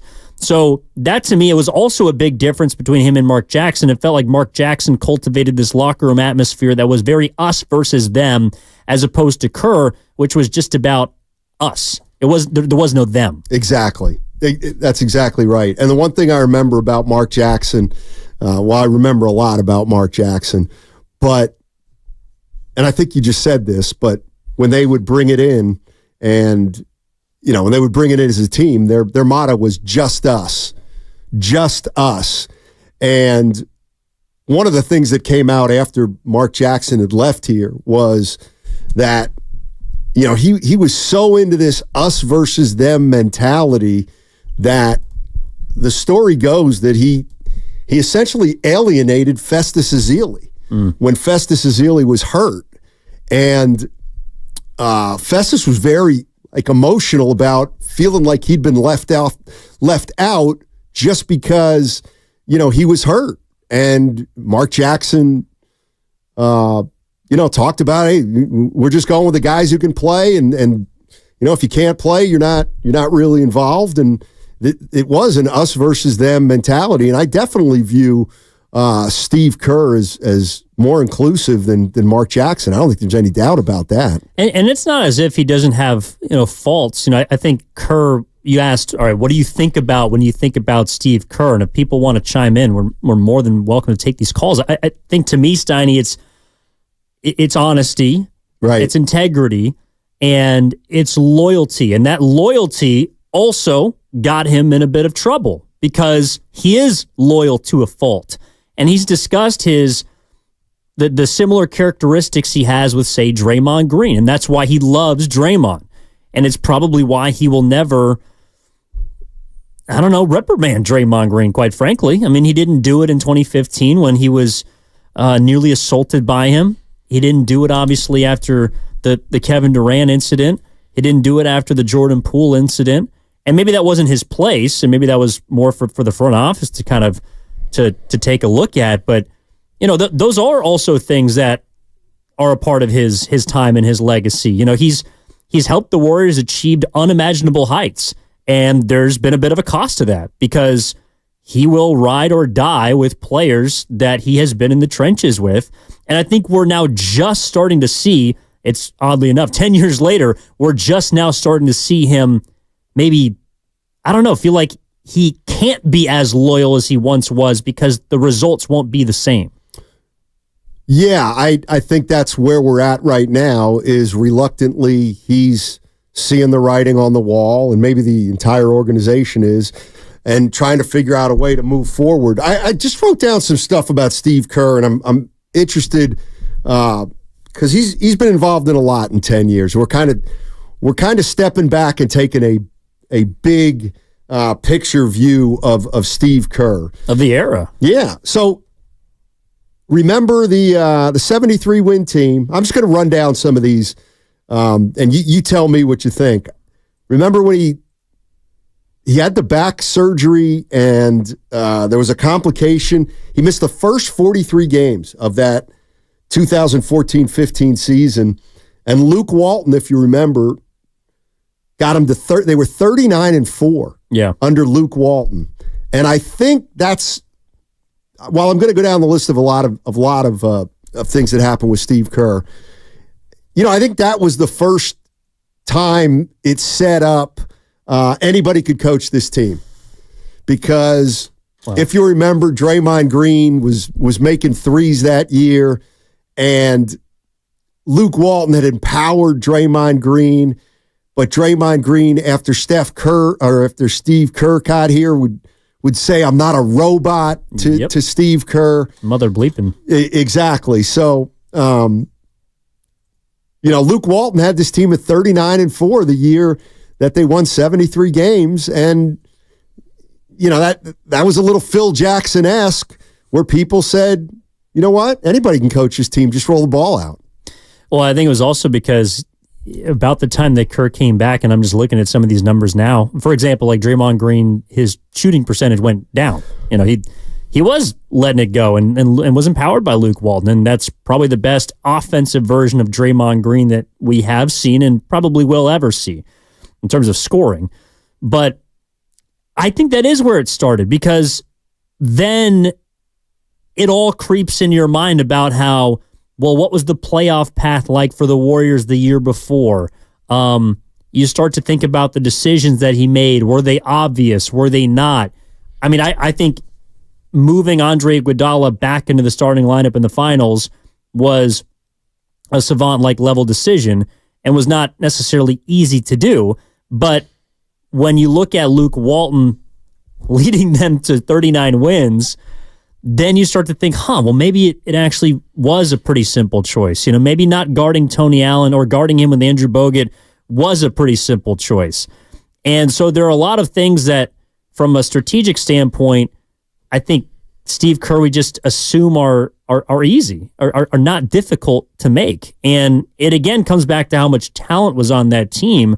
But you're right, Sonny, and the 2015-16 team is still my favorite Golden State Warriors team that I've ever seen and probably will ever witness. I know they didn't win a championship, but I loved they made me fall in love with basketball watching that team. And for Steve Kerr to see from the sidelines his vision just be, turned up to whatever level, it was probably hard. But at the same time, I think for fans, it made them question just what was really, stirring the drink. Yeah, and Warrior fans, how do you think Steve Kerr over the years has coached Draymond Green? Draymond Green's been a big part of Steve Kerr's tenure. The other thing I think about with Steve Kerr was he did win over Steph Curry. Steph Curry liked Mark Jackson as a coach, and Steve Kerr was able to win over Steph Curry. He changed the offense in his very first year, and the team took to it. Obviously, that was a big moment for the Warriors. Remember when Steve Kerr said that he'd made a mistake with James Wiseman? He essentially said that they stuck James Wiseman into the starting lineup his rookie year, and he wasn't ready for it. And he said he didn't do him any favors when he did that. Yeah. Steve Kerr's also a guy who's not afraid to talk about when he thinks he made a mistake. Earlier this year, Evan, he talked about how he may have been responsible for a handful of losses. Well, he also said, I shouldn't have taken Moses Moody out of the game against Sacramento. And, right. I wonder if that admission of fault, and again, it comes back to honesty. That is what I think about when I think about Kerr. And, there were easier things the first, let's say, 8 years of this 10-year run. There were easier things to be honest about because at the end of the day, you won. Right. So winners get to determine the story. And when you're honest about how you probably should have done this and you might have been able, we can kind of forgive you. But when the honesty comes after a defeat or it comes after a mistake that people perceive as being the reason you lost a game, well, then it becomes harder to stomach. And so one thing that my mind keeps also gravitating back towards Steiny is the comparison between him and Bochy, because I'm not sure that Bochy got a lot of the treatment that Kerr did at the tail end of his time in San Francisco. I mean, people are still mad about the fact that he left, even though the team hadn't made the playoffs for a couple of years and was not looking like it was trending in the right direction. So I just think it's interesting how we view on the tail end of tenures Bay Area coaches' time and how much benefit of the doubt we give them. Well, let me ask some of the fans that, because when you think about the greatest pro coaches in Bay Area history, just using the big sports, I mean, who are we talking about? We're talking about Kerr. We're talking about Bill Walsh. We're talking about Bochy. We might be able to put John Madden in there, maybe. He didn't win a title, but Jim Harbaugh. I mean, the Bay Area's had some Dusty Baker, had some great coaches. I guess my question is, do you think, and Warrior fans can answer this, does Steve Kerr get the same amount of respect as a Bruce Bochy did or as a Bill Walsh did? And if so, or rather, if not, what's the difference between what Bill Walsh did and what Bruce Bochy did and what Kerr did? Because Bill Walsh started the 49ers from scratch, but by the time he left, I mean, he was coaching an all-star team too, essentially, with the personnel that those teams had. I mean, could you say that Bill Walsh could just roll the ball out there during the Montana years and they would win? Well, I think we touched on it, but the difference is winning with different casts. Yeah. In football, you have to turn over your roster. It's how it goes. You still have the same players, but I do think that, I know he wasn't the head coach of that team, but I do think making the choice to trade Montana and winning a Super Bowl with Steve Young afterwards kind of put him in a different category because he was already, one of the winningest head coaches ever. He had already gotten 4 Super Bowls, but to then move off of that for something that you then used to, again, reach the pinnacle of your profession, I think just puts you in a different category from the other two. And same with Bochy. It's that all 3 teams are different. Crawford won 2. Posey was a part of all 3. There were not every single guy on that team. Edgar Renneria was the 2010 World Series MVP. Right. All 3 of those were very different. Madison Bumgarner was more a part of the last one than the first one. So winning with different iterations is, I think, where people draw the line with Kerr and why they hold Walsh and Bochy in different categories, because I also think it's the reason why the Warriors dynasty is the most unique of anything we've ever seen in the Bay Area, because you've had the 3 main pieces, your big 3, be a part of this team for 12 years, essentially. Right. And that just doesn't happen, not in basketball, but in sports. It just doesn't happen. No, and if you look back at dynasties, and I kind of did this, but if you take the first Warriors title in 14, and then you take their last title in 2022, it's the exact same core. It's Dre, it's Steph, and it's Clay. And if you look at any other team that's had a dynasty, they've had some of the same players over a span of time that long, but there's always been an addition. There's always been an addition that kind of freshened up the core. And obviously the Warriors had that with Durant the middle 2 years, but they were able to win a title the first time and the last time with the exact same core. And you look at the Spurs, you know, they got Kawhi Leonard. It went from Robinson to Duncan, and then Kawhi Leonard helped them win the last one. And they're different iterations, but the Warriors had 3 of the same guys performing at a high level in 2014 and then in 2022. 888-957-9570 is the number. We're talking about Steve Kerr. He's been the Golden State Warriors head coach now for 10 years, and we're taking a look at his tenure. We're talking about him and comparing him to Bruce Bochy and Bill Walsh. Does he belong in that class of coach, manager? You tell me at 888-957-9570. Also efforting Shawn Livingston. Hope we can get him in the final hour of the show. But we're talking about Steve Kerr and looking back at his 10-year run, 4 titles, and where does he fit in among the pantheon of Bay Area coaches? 888-957-9570. And this is the other sentiment we get. My cat could have coached that Warriors team. Yeah, I don't know. I don't know about that. Well, I'm sure he could have coached it, but could he have won with it? I think, I don't know, too, because, I mean, part of it does have to do with the greatness of, I don't know, the athlete that you're tied to, right? Because, you know, Walsh had Montana, and yes, I apologize, he was 3 and as head coach, and then Montana won the 4th one with Seifert. But also, too, when you're tied to someone as great as Steph Curry, like it's funny. Do people view Buster Posey on the same level as Bruce Bochy? I'm not sure. Like I think Buster Posey is greater than Bochy. Yes, he's the player. Well, true. But it's almost like that doesn't get applied in even the same vein to Curry and Kerr. Like Curry is 95% of it, and Kerr's the final 5%. Whereas with Bochy and Buster Posey, it's much more 50-50. Maybe that's just baseball, but... Yeah, we can talk about that on the other side. Also, looks like we're going to get Shawn Livingston on the other side. That segment was brought to you by Express Employment Professionals. If you're ready for a new job, let Express Employment Professionals help you. Express is your one connection for a summer job in a variety.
Where were you when you were 17? Can you remember? I had acne. Now, back to Steiny and Guru on 95.7 The Game. All right, let's get right to it. On the phone with us is Shawn Livingston, former Golden State Warrior, NBA champion. Shawn, thank you so much for joining us. Really appreciate it, man. Yes, sir. Thanks for having me on. Yeah, here's what we're doing. Steve Kerr is he's been the coach of the Golden State Warriors now for 10 years. We're kind of taking a look back at his tenure, and we thought you'd be a great person to talk to. And here I'm going to jump right in here. When your first year with the Warriors was also Steve Kerr's first year of the Warriors, and if I remember correctly, he was trying to implement a new offense because he was a new coach and trying to put the open offense in. Do you remember that? Do you remember how he went about doing it? And were you aware? And how aware was the team that they were embarking on something new offensively? Yeah, I do remember that. It was our first year coaching. It was our first year together. It was his first year, coaching the team. I believe he coached the summer league team just to kind of prep. I'm not sure how much that got him ready for the job. But, I just remember, my experience coming in and just, being impressed with his communication skills and his level of awareness. That's what, to me, really stood out. Anytime there's a transition, that was like my 9th or 10th NBA team that I had played on. So, I was kind of used to that adjustment, right? Of like knowing, as a player, if you're going from team to team, there's always going to be adjustments. There's new plays, there's new players, new coaches, new people. For him to come in after the level of success that the Warriors had under Mark Jackson, and with that core group, I believe they had the same starters and the same, maybe 2 or 3 new guys on the team, me and Barbosa, maybe another player. I was just impressed with his level of awareness and how he was able to kind of communicate his values and his principles and philosophies as a coach without, throwing dirt on, Mark Jackson and his coaching staff and the last leadership. It's very hard for, to build trust when you have new guys coming in, new people kind of thrown into the mix. And for him to kind of, come in and really galvanize the team and put his stamp on it right away.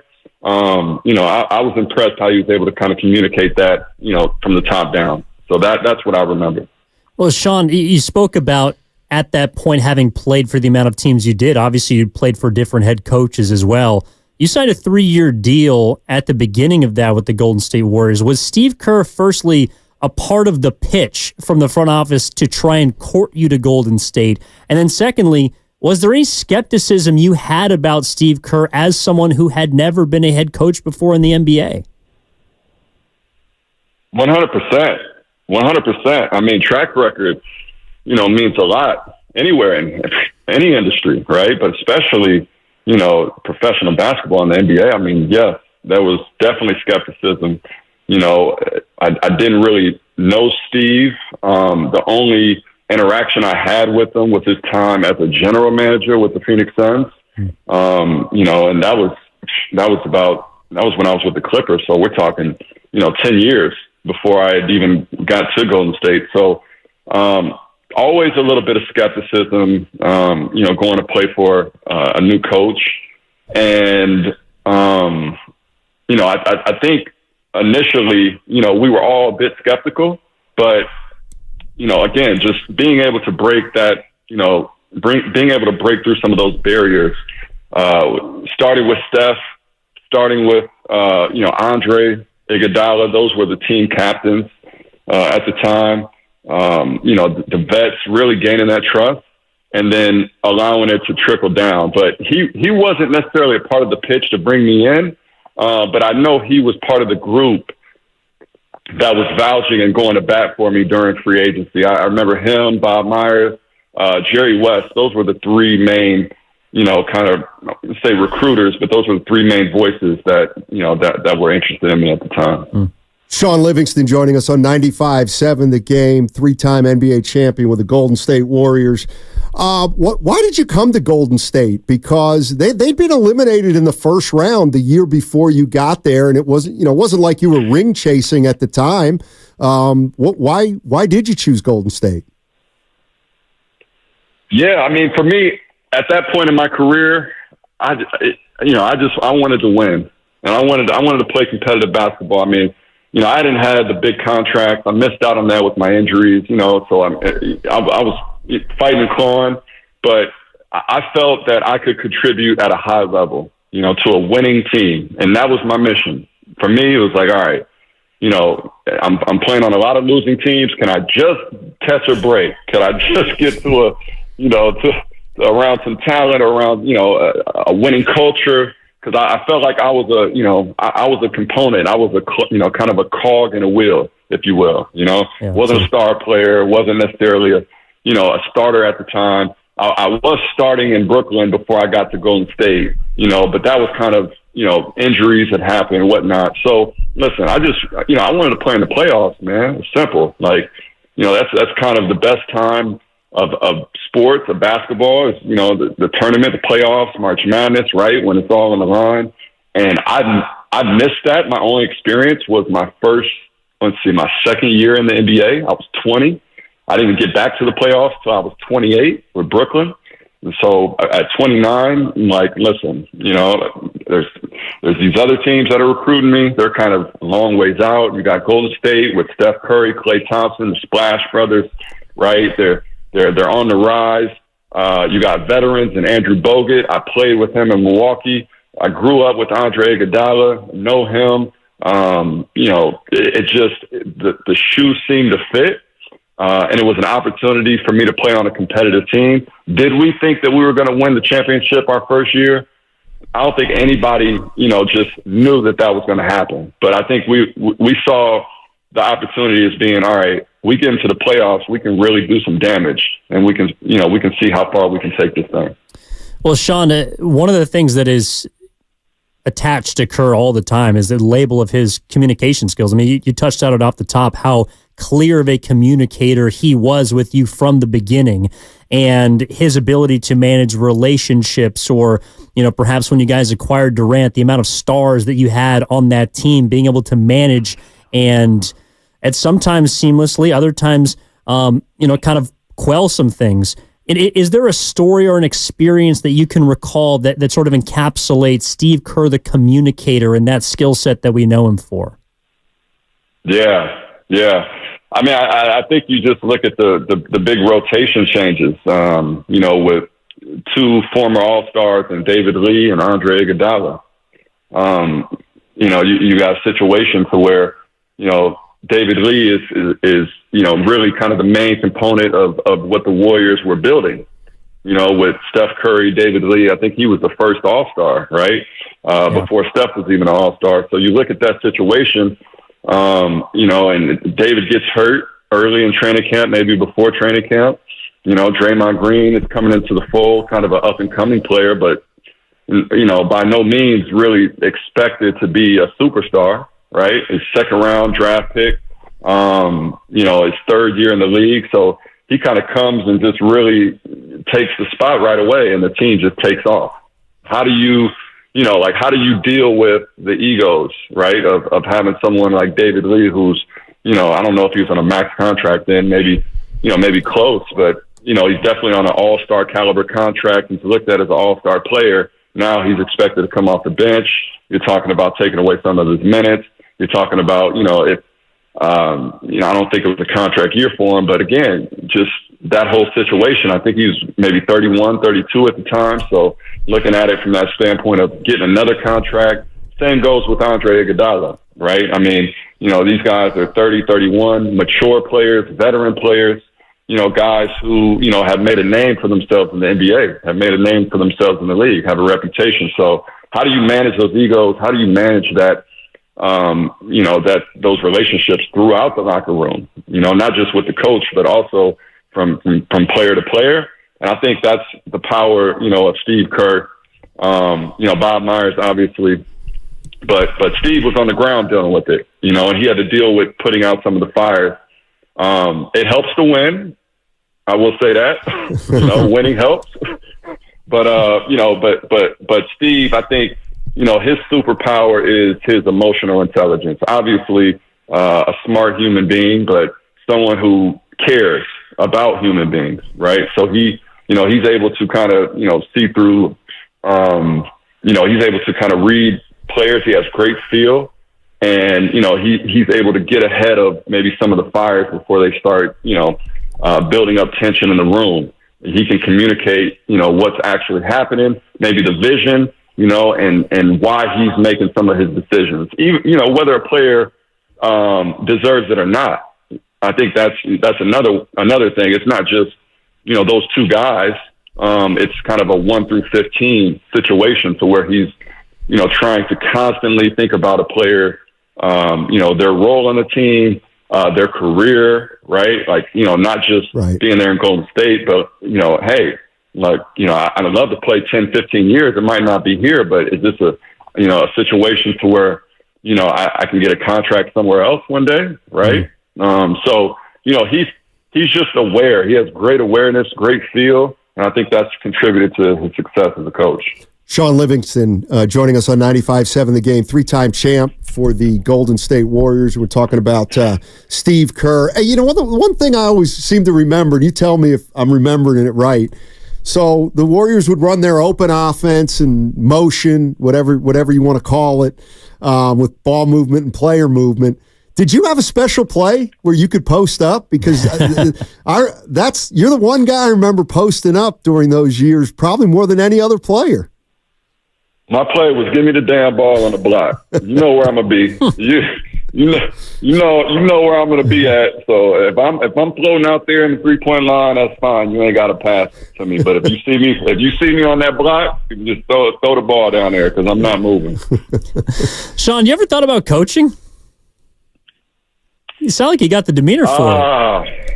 Yeah. Well, maybe one day. Not today, but maybe one day. All right. Hey, Shawn, really appreciate you giving us your time and giving us some great insight on Steve Kerr. Really appreciate it. And we had Otto Porter Jr. on earlier, and I told him that the Bay Area thinks very fondly of him, and obviously the Bay Area loves you too, and your role in those championship teams.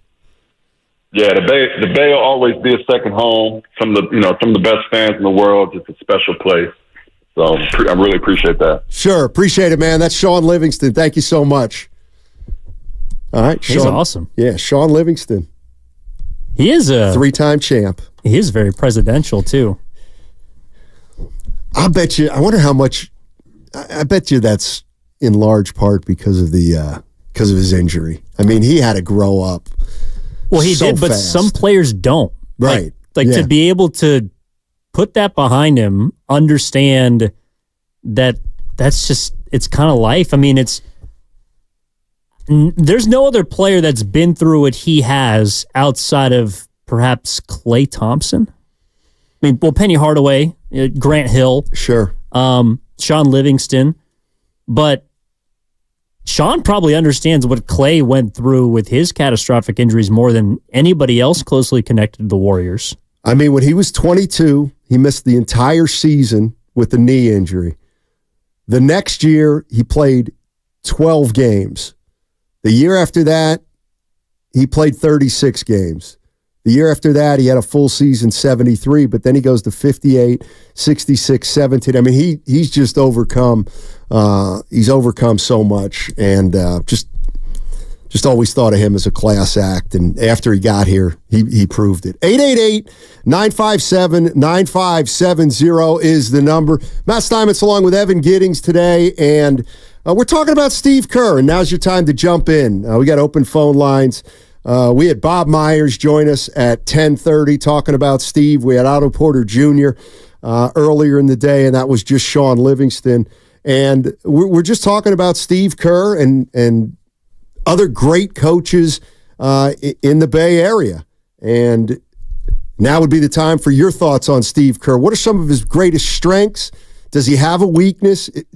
What would you say his weakness is, if he has a weakness? Is it overly loyal to champions? Would that be it?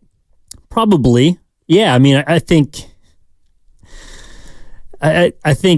his loyalty to a fault, and anybody who is loyal to a fault, I think understands sometimes you do things that you're just obligated to. Right. I mean, you have to side with certain people. You have to side in certain situations, and it might not be always morally the correct way to lean, but your loyalty to an individual or to, a brand or to just, I don't know, your gut can kind of get you into some situations. And it's funny. So I was listening to Shawn and him describing the story about Draymond and Lee, right? Where David Lee, and he's totally correct. Like, David Lee, in a way, was, at least a couple years before the championship, perhaps known more than Steph Curry. Like, he was the first big free agent that they got to come here. Yep. And he was a double-double machine. He was an all-star.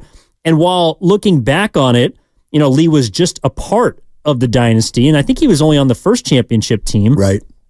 But for Steve Kerr to have the wherewithal to know that, this isn't just some guy that you can say you're going to go to the bench and when you come back, well, just fold right into the like, he understands, and I think he always has, that every single member 1 through 15 is an important part, because you might need that player to step in a certain situation. We talked to one of those guys earlier, Otto Porter, where Steve Kerr throughout the season gave him the understanding that this might not be your moment right now. Right. This might not be your moment in a month, but potentially in games 4 through 6 of the NBA Finals, you're going to need to start. And so you can never lose a guy throughout a season by making them feel less than or not a part of a team or alienated or anything.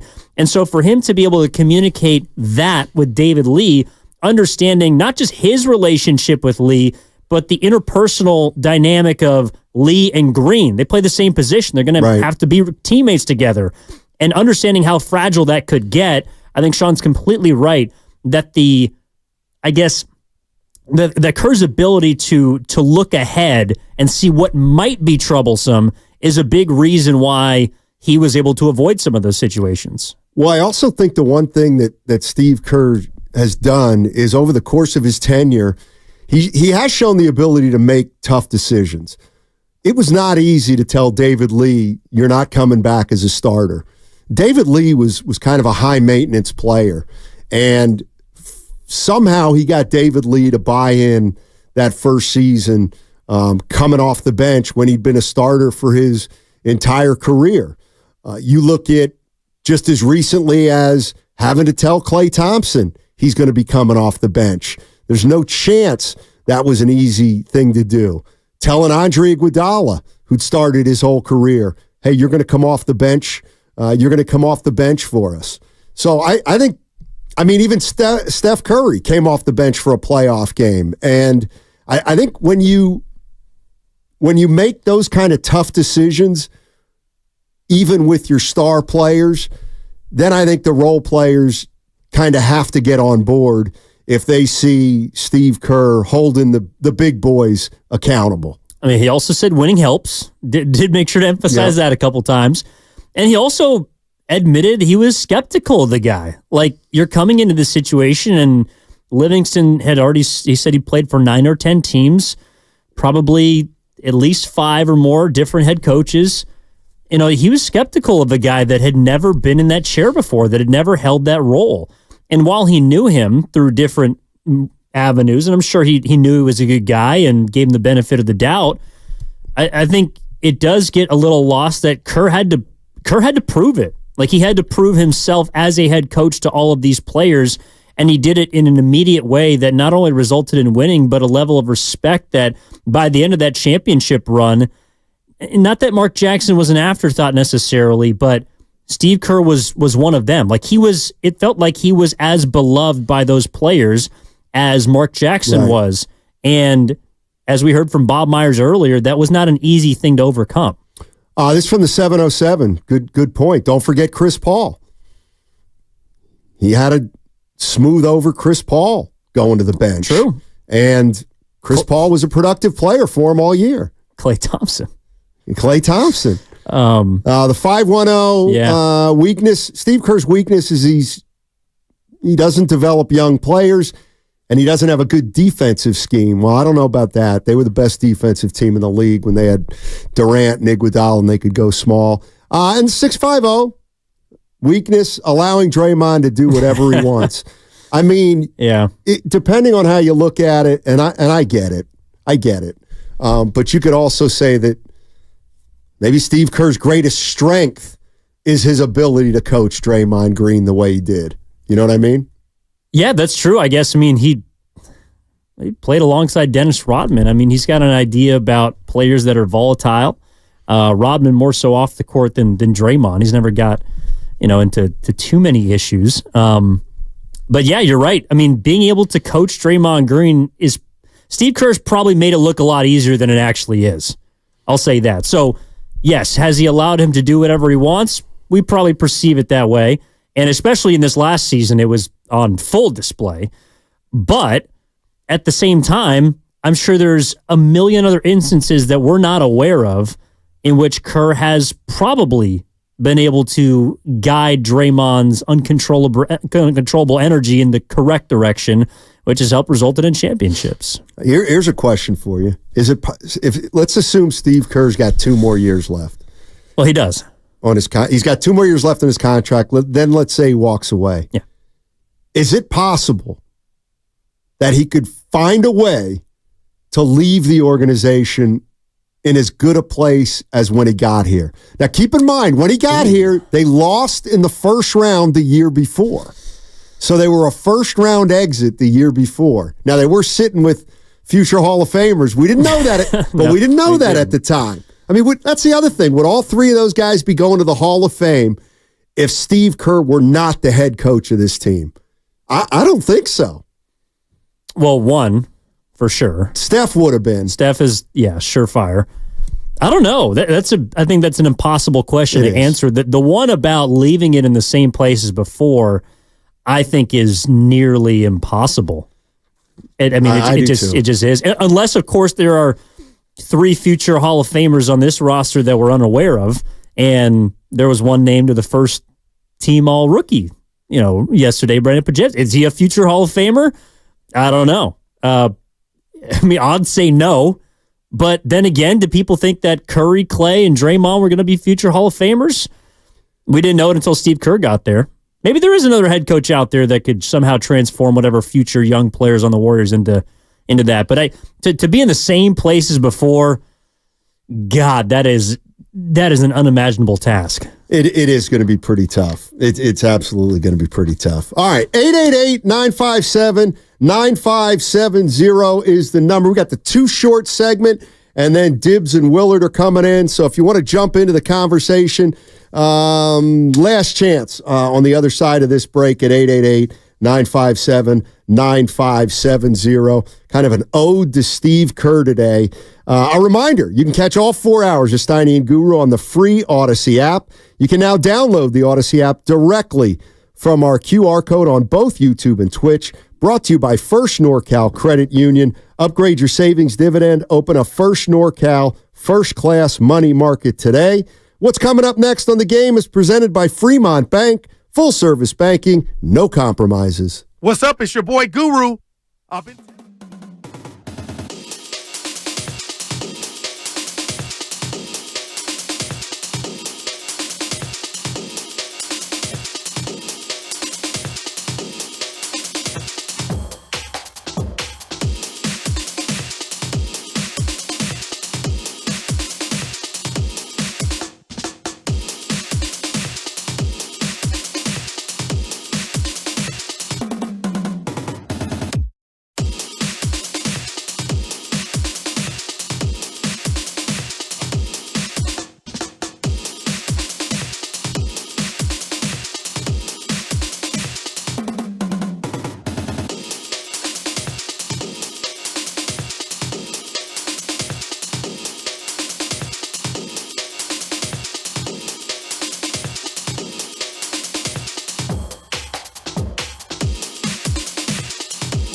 find, and it was a better question, I feel. Now, you may feel differently, and you're entitled. Well, tell us what it is, damn it. Now, back to Steiny and Guru on 95.7 The Game. All right, Steiny and Evan Giddings today. Yeah. Evan Giddings today. I know, I'll get the camera. Relax. I got it. Was it Guru's... Wait. Oh, my camera too? No, I'm good. Yeah, your camera's good. Stay hot. I know. People need to see me on the YouTube. By the way, coming up at 2:30 today. Oh, yeah. All first-team rookie, Brandon Podziemski, is going to join Willard and Dibbs. That's at 2:30. Brandon Podziemski, first-team all-rookie. He also just did something that no other Warrior player did this year. You guys smooth over your relationship yet? Who? You and Pods. I know it was a little contentious. He loves me. At the beginning, there was some friction I could sense. Please. I mean, you were come down his road for his hair and his military school background, and it just felt like he was kind of on edge. Nah, I talked to him after that. We're tight. And he knows... he knows he comes under some criticism by a small portion of the fans, but he knows I stick up for him because he does a lot of the intangibles and does a lot of the dirty work that nobody wants to do. Speaking of which, do you know what else he did? First team all rookie. Something else happened. Oh, I thought you were going to say first team all plus minus. No. He is the only Golden State Warrior who received any votes for the all-defensive team. Oh, really? Yes, sir. Whoa. He received one vote, which is one more than any other Golden State Warrior player. So we are looking at an all-rookie first-teamer and just a lockdown defender. Does that mean Brandon that Pods is 230. The best two-way player on the Golden State Warriors? The closest thing they got right now. I do have a little piece of information that may... quell your excitement just a little bit, and that is this. Here are some players since 2020 who made the first team all-rookie team. Oh, yeah, of course you had to go dig this up. Kendrick Nunn. Former Warrior great. Well, Santa Cruz Warrior. Here's another. This guy was first team all-rookie. Eric Pascal. God, he had a funky jump Golden shot. State Warriors. Eric Pascal, no longer in the league. He was all-rookie first team. Willie Hernan Gomez. He was a first-team all-rookie player. He was the original Isaiah Hartenstein. Jahlil Okafor. He was first-team all-NBA rookie. Nerlens Noel. And then let's not forget about a rookie of the year. Michael Carter-Williams. Remember him? Oh, yeah. By the way, didn't the Sixers pass up? Did they pass up Jason Tatum to take Jahlil Okafor? I could be wrong about that. I want to say he's in the same draft class. So congratulations to Brandon Podziemski for being first team all-rookie. However, still got a lot of work to do. Well, and yeah, so we're talking about Steve Kerr and 10-year anniversary of his hiring, and one of the complaints or the negatives that we've heard over the course of time is his inability to develop young players. But isn't this an example of him developing a player? Or do people look at it as if he was already, I don't know, all rookie made? I mean, I think it's a plus for Steve Kerr. Well, I think it is too. I mean, he played two rookies, and they were both in the rotation by the end of the year. This is an interesting one. I want to run this one by you from the 510 on the Xfinity mobile text line. Here's how we know fans just say stuff without knowing what they're talking about. For example, Kerr can't develop young players. Based on what? What young player has left this team and gotten better? Or left this team and produced for another team at a higher level? I mean, I'd have to think about it. I know there's a lot of players that have left that have gotten paid. He's gotten a lot of players paid. One of them ended up coming back in GP2, but... I'm thinking about guys like McCaw, James Michael McAdoo. Jordan Bell. Jordan Bell didn't play after he left here for the most part. Well, Poole's TBD, but not looking great.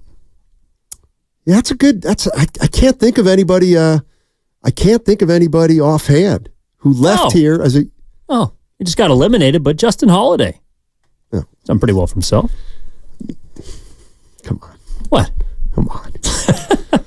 Dude, he was contributing games 4 and 5. The 510 says Tatum was in a different draft class than Okafor. Yeah, I know. Sixers took Markelle Fultz over Tatum and gave the Celtics some picks. That's who it was. Yeah, apologies. He was actually Joel Okafor was in the Cat draft. Thank you, New Jersey Ken. Pardon. Remember? Sorry about your Knicks. Who likes the? Oh, Kay. By the way, Kay, hold your head up high for the Knicks. Don't tell him that. No, I will, and I'll tell you why. Is because no team got more out of their talent than the Knicks. Oh my God. There's no team less talented than the Knicks that went as far as them. They got plenty of talent. They're just all they injured. don't have talent. They're just all injured. Dante DiVincenzo's their second best player, and they almost went to the Eastern Conference Finals. Third in the league in 3-point makes. Stinks. He couldn't even start for the Warriors. Get off the big ragu. And now he's running New York. There's a young player who got better after he left the Warriors. There's one. DiVincenzo. Villanova. I mean, come on, Steiny. Give him some credit. When was Jalen Brunson taken in the draft? He was not a high pick. Brunson? Second rounder. Was he? Yeah. Wow. Good for him. It's called Tom Thibodeau knows how to get the most out of his guys. 33rd overall pick. He was a high first rounder. Pretty incredible. Basically. Yeah. Maurice Spellman got taken in front of him. Another Nova guy. He was a former Warrior. He was. I think he was on the pandemic Warriors team. traded somebody. They traded Spellman to the Hawks for somebody. Well, he was drafted by the Hawks. Oh, that's right. They traded for Spellman. Damian Jones. Is that who it was? I remember Damian Jones. Laker legend. Huh. Remember Chris Boucher? He's actually on the Cavaliers right now. Damian Jones? Yeah. Chris Boucher? I do. Guy looked like he was casting a fishing line whenever he shot. All right. We got coming up on the other side, we got Dibley and Willard. We got a lot of stuff going on for tomorrow. We're already efforting sound from the 49ers OTAs. The big boys are there for the optional workouts. You think Ayuk's going to be there? No. Is there? No, I don't, nor should he. Why not? Because Deebo Samuel showed up when he was in contract negotiations. Bosa didn't. He was working on the side. Well, Bosa's a big boy. I mean. Hey, Ayuk. Ask Guru. He's not getting the catch radius. Steiny, the catch radius. He's got a great catch radius. He also, does. The Giants start a 3-game road trip against the Pittsburgh Pirates, and then they will travel to New York to play the New York Mets, who stink. 21 and 26. They are. Yeah, they're not doing too well. So you think the Giants got action now, Steiny? I do. Gotta take 2 of 3 though. Yeah, I was saying give me 4 and 2. Give me 4 and 2 on this road trip, and then we got some action. We got Webb going tonight. We got Snell tomorrow. And they'll be able to find a future San Francisco Giant along the road trip. Pete Alonso. Why is we can talk about that with Mark Willard on the other side because we got to get out. All right, Willard and Dibbs on the other side. It's the crossover. That segment was brought to you by Meineke Car Care Centers. Brought to you by Meineke, your one-stop shop for total car.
I love you. I love you. Now, back to Steiny and Guru on 95.7 The Game. All righty. Hey, did you know that it's tick season? Oh, boy. Lyme disease is transmitted through the bite of infected ticks. Visit Atco Pest Control's website today to learn more and take control at atcopestcontrol.com. Let's welcome in Dan Dibley and Mark Willard. It is the crossover. What's up, gentlemen? You led with tick season, huh? Yeah. All right. That's not what I would have chosen. But, Well, I have a dog, and when she romps through the fields, has she ever gotten? Oh yeah. How many times? I don't know. I don't look. Yeah, Susan looks. I don't do it. It's pretty gross. How do you get them off? Like with the pliers? Like tweezers, but you have to be very careful to not explode them. Counterclockwise. You don't want to explode them in there. You got to go counterclockwise with the tick. But it's very much like let's age ourselves. You remember the game show Operation? No. Of course you don't. That's why I said we're aging Wasn't a ourselves. game show, it was a Wasn't board for game. you, Evan. It was a board Anyway, when you had to get the bone out of there without touching the sides, it's a little bit like that. You can't be aggressive. You can't just be like, get that thing out of there. You got to be ooh, real soft.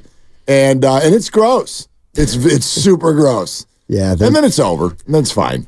So I got a little tidbit for you guys. You guys are having Brandon Podziemski in 40 minutes exactly at 2:30, and of course he's joining you guys because he's a first-team All-Rookie player, but he's also got another accolade now. He does? Yes. He was the only Warrior to get any votes for the all-defensive teams. He got one vote. Wow. Which is one more than any other Warrior. Crazy. Really? Yeah.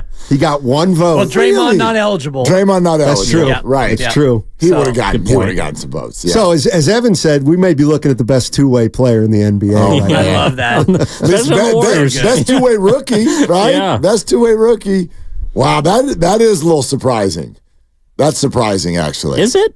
Yes.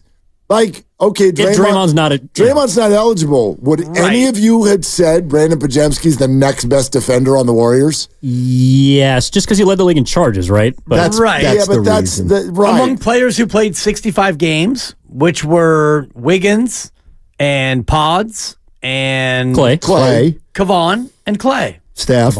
Yeah. Steph played 65? Wiggins. Look at Steph. Oh, Steph had. Yeah, I said Wiggins. No, but Steph played 70. To me, the answer to the question is Wiggins.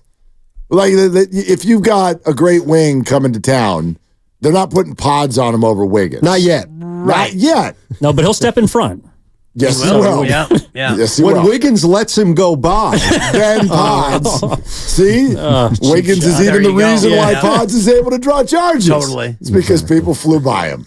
Yeah. Great help defender, I mean, and Kuminga played 65 too, as well. Yeah. Also, at times, a very good defender. At times. At times. On the ball. Yeah. Yes. Yeah. Yeah. Sure. Anyway, that's just surprising. Who voted for him? Do we know that? I think that's a media concoction. Was it you? Which media member? I don't have votes anymore. Okay. No. You I used to right? a long time ago, yeah. Someone put his name in the hat. How does that come to you, and how does it go away? It used to come to me through Raymond Ritter. Each city that covered an NBA team would give the ballots to all the writers. So when we had about 5 writers cover the team, so you wouldn't get to vote for all of the awards, but like one year I'd get all defensive team and MVP, and maybe another writer would get rookie of the year and what else is it? Coach of the year, or sixth man, or something like that. And then when you switched over to this campy little radio thing, they took it away from you, or they just... No, it was before that they took it away from me. How come? I stopped... He sold his vote. Yeah, I stopped covering the team. Stopped showing up? When I went from the Contra Costa Times to Comcast Sportsnet Bay Area, then, There it is. Yeah, it's a digital thing, isn't it? It is pretty much. Yeah, it's an electronic media thing. Pretty it's much. a bias. I was looking for familiar voices at the Steve Kerr press conference from 10 years ago. I didn't hear any, though. But, Steiny, what in 2015 you were He was either already here or already here and gone. Oh, okay.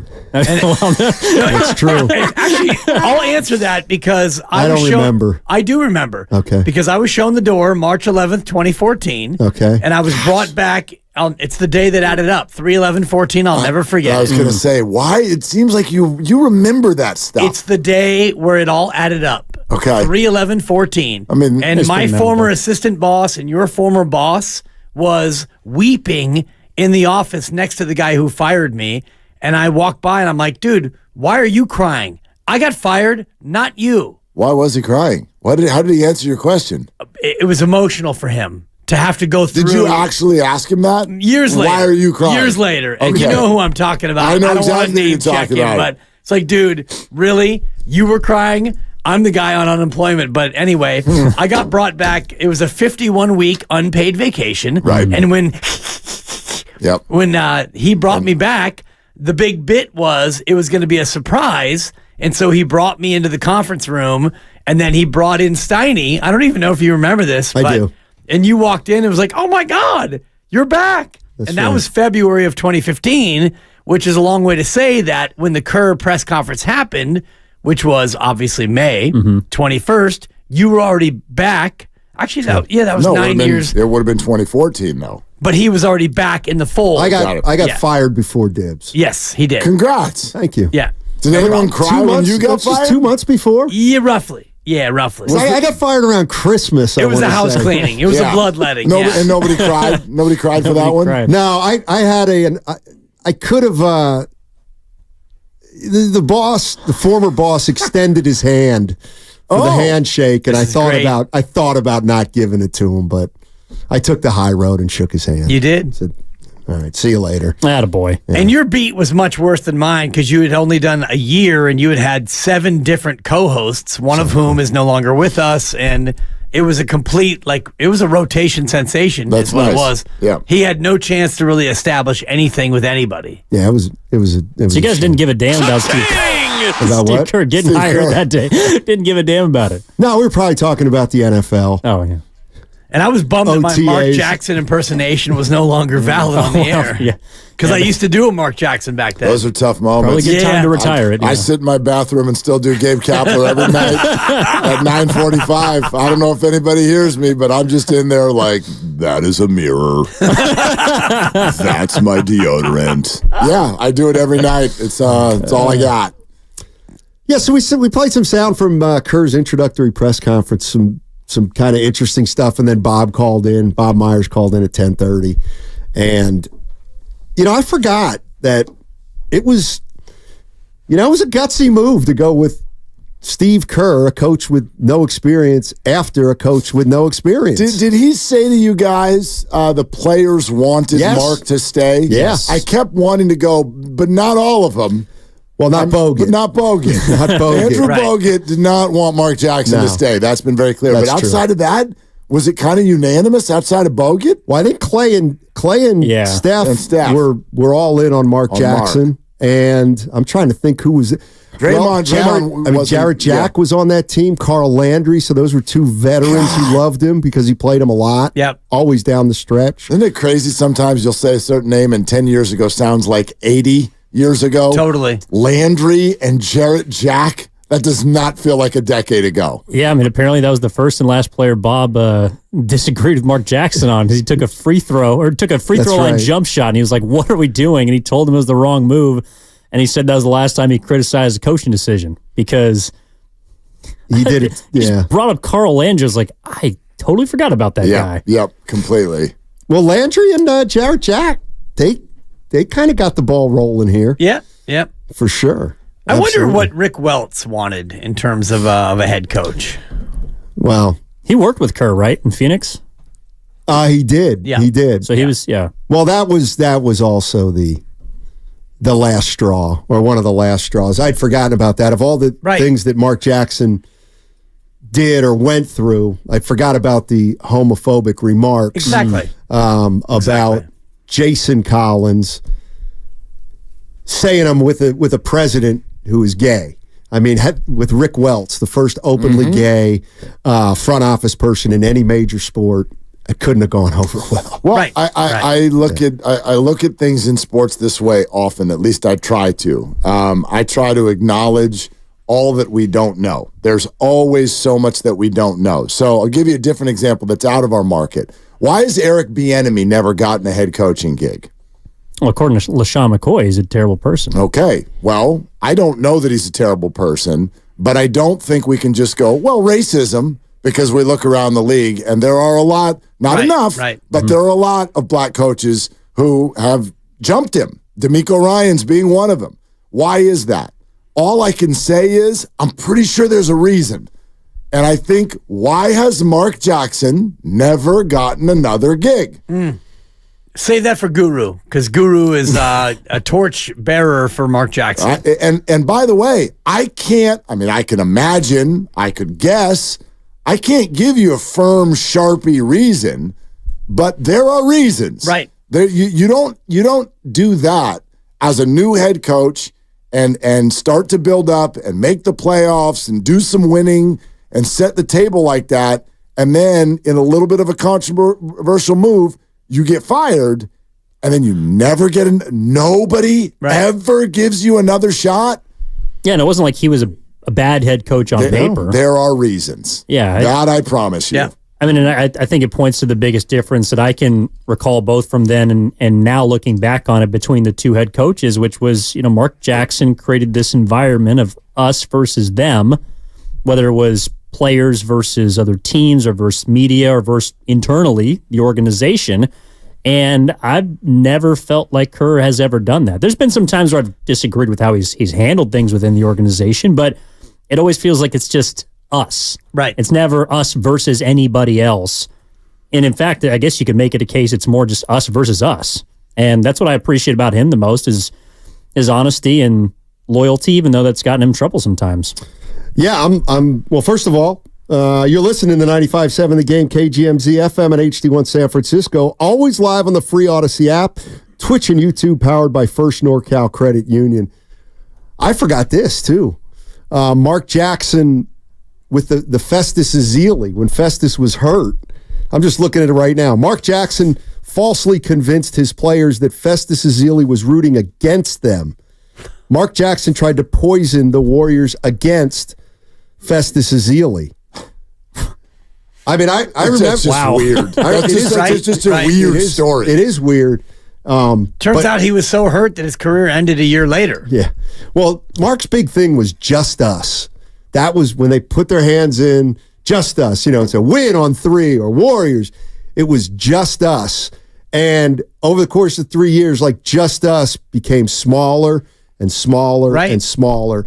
And even, he had problems with his assistant coaches. Yep. Brian Scalabrine. That's right. Went to, they had a fight at halftime, and he was in Santa Cruz the next day. Darren Ehrman taped conversations between Mark Jackson and Lindsey Hunter because there was a conspiratorial feeling about what was going on. It was weird, man. The extortion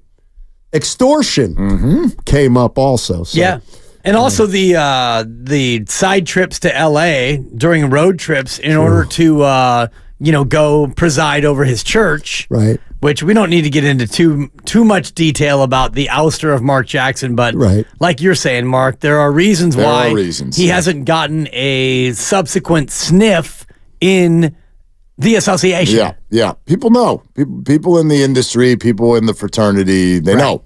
They know when this stuff is going on. And so, when you see someone that's just supposed to be the next big thing or whatever, and it just never happens, it's not because teams have decided, well, we don't want to be good, so don't hire that guy. Right. No, there's something going on, man. There's something going on in that in that background. I would love to hear from Phil Jackson today, who Steve Kerr mentioned in that press conference was his mentor. And I wonder what Phil thinks about Steve's coaching career and if he saw that Steve was going to be this coach that he's become and how much of Phil he sees in Steve. And I know Phil is now a 78-year-old recluse in Montana, so might be a tough get. But that's the one guy I would love to hear from on a day like this to get his thoughts on Steve. Send a carrier pigeon. Send a yak. Yeah, exactly. Well, yeah, Phil might be unavailable, but I think it was it was last season. Popovich came to town, and I did have an opportunity to ask him pregame about Kerr. Because Kerr said something along the lines of Popovich has helped create all this and all that for the NBA and the motion and whatnot. And so I just kind of took his quotes and threw them at Popovich. And the one thing that he said was, Steven is an extremely honorable man. I mean, that was the theme, that was the sentiment of his statement, is how honorable he was. And no matter what he was going to do, he would have the trust and the buy-in of everyone around him. And that's something that is very unique. And perhaps Mark Jackson didn't have it. I'm not sure how many people do. It just seems like it's something that is very individual to him.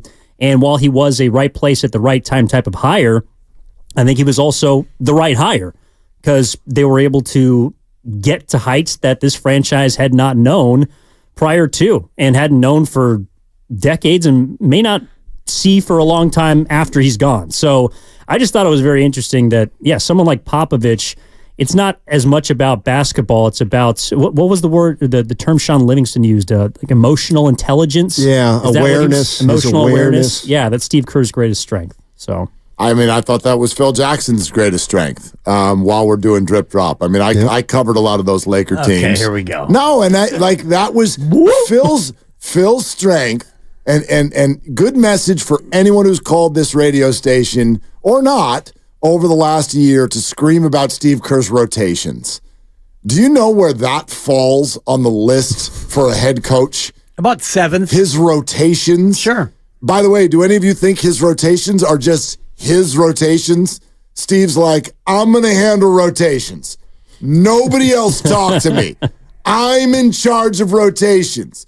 If you're an assistant coach on this team, don't talk when we're doing rotations. Assistant number 1, I want you to be in charge of handling egos in the locker room. Doesn't work that way. Right. That's what the great ones do. That's what Phil did. So sometimes I want to push back when people go, oh, they had all the good players. Sometimes that's the hardest thing to do. And how many great rosters on paper have stunk in the NBA? A lot of them. Right. A lot of them. That's their greatest strength. And I think Steve is greatly underappreciated for the way he's been able to handle massive, high-priced egos, maybe more than any team in history. This guy managed Steph, Clay, Draymond, and the entrance of Kevin Durant with Andre Iguodala already there, and he managed that. He turned some of them into bench players, and they function at an unbelievable level. I would look at Phil in Chicago doing the Jordan, Pippen, Rodman, Tony Couscous, and that wasn't Oakley. That was the post Oakley. Who was the other? Was it Horace? No, it was Oakley. Horace was the first. Cartwright. Three. Longley. No, right? Cartwright. Cartwright was the first era. Cartwright was the first 3, and then they had Kerr Ron come Harper. in. Kerr replaced Paxson, and Harper came in. And Ron Harper's a guy who, if he's not a Hall of Famer, he probably should be. A guy who was an unbelievable player, but that's Phil Jackson. It's fascinating, though, right? Because that team, at least my perception, that team had a bunch of great players, but there was one. Like, that's the dude. Right, but ego-wise, you had a guy who would wear a wedding dress in Vegas, and it was okay. But he was Phil allowed him to go on walkabout. He just needs his time. Right? Separate rules for him, obviously. Right. And everybody knew that. But that takes a certain amount of coaching, and it's the same thing with Draymond Green. It's like, Draymond, we're going to let you punch players, teammates. We're going to let you choke opponents, and we're going to navigate it. But that's what's wild about Steve Kerr's Warriors in their greatest days. I could argue that you had a group where one of them was the vocal leader, one of them was the fan base's thought of who's the best player, and the other one was the MVP, the NBA Finals MVP. Right. That was all on one team. Tell me if that's ever happened before, where you've got 3 different people. One of them the fans think is the best player. Another one's the one who's yelling and screaming. And somebody else is the one who's actually leading in scoring and being the MVP of the finals. That's never happened in the history of ever. That's a lot to manage. It is, yeah. And that's, it blew up after a short period of time, too. Yeah, and I think this is also the measure of Steph Curry, because he liked playing under Mark Jackson. because Mark Jackson gave him and Klay Thompson complete freedom, at least within his structured offense. But he gave Kerr a chance. I mean, think of how many players get coaches fired left and right, or think about an organization that may not fire Mark Jackson because Curry was on his side. You know what I mean? The fact that Curry was open to Steve Kerr then allowed, to me, Steve Kerr to coach him and the team. Juice, though. Yeah. He didn't have that coach juice. That's a good point. But they came out and they went 67-15. I mean, they'd been to the playoffs 2 years in a row with Steph. But he didn't have like firing coach juice. Probably not. But also to your point, like that's him. That's Steph. That's the way he's wired and the way he's built. And that's why he's going to go down as like the most beloved dude ever. And I didn't realize, or I didn't realize till I looked at it, that Curry won his first MVP Kerr's first year.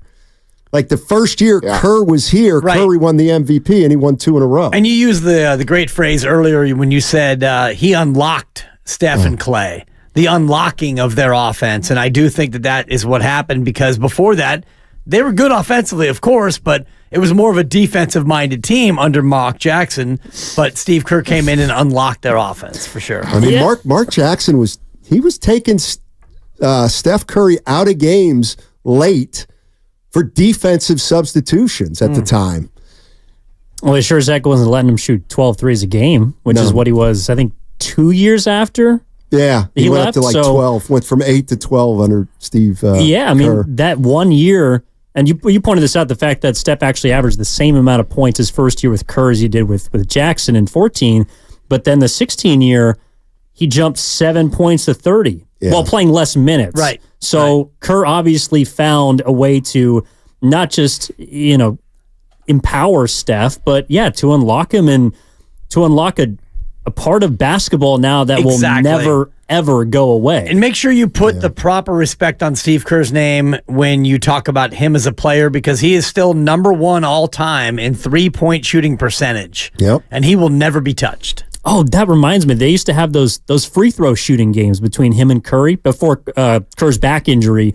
They used to in practice have a shooting game where it would be 1 point if you made a basket, 3 points if you made it all net, and then obviously none of you missed. And him and Steph would go back and forth every single practice. And sometimes they'd throw up videos and Kerr would win, like more often than not. Right. Mark Jackson used to shoot with Steph and Klay too, because that's where he ended up saying they're the greatest shooting backcourt. But it would take 30 extra minutes of practice because Mark Jackson had to do that thing with his hand. You remember that? You don't remember because you're a zygote. But it didn't go. Mark Jackson, when he'd shoot free throws, he'd put his hand up backwards, like Max Homa in this aim point thing where he waddles up to the putt halfway. Mark Jackson would hand his hand up backwards and then shoot the free throw. He was using the force. He sure was. Yeah, he was. Yeah. All right, gents. Well, listen, Brandon Podziemski at 2:30. That should be fun. Yep. And Dibs is about to say, you know where Brandon's going to talk to us, right? He's going to talk to us on 95.7 The Game. They're longtime friends. Let me tell you something real quick about Dibs that I'm sure not everybody knows. And first-time partners. Hang in there, big guy. There'll be brighter days ahead. Now, these two homegrown Bay Area boys finally come together to take over sports talk. Get the hell off of my doorstep. Major League Baseball, you stink. It's Willard and Dibs on 95.7 The Game. Yeah, Pods in 20 minutes, and we also have to say rest in peace to something. I think the more attention this guy gets, all rookie honors, you make the all rookie team, I feel a little some kind of way here, Dibs. I think people are going to start pronouncing his name correctly, and I don't like that. I doubt it. No, I think so. Have you noticed anybody this week?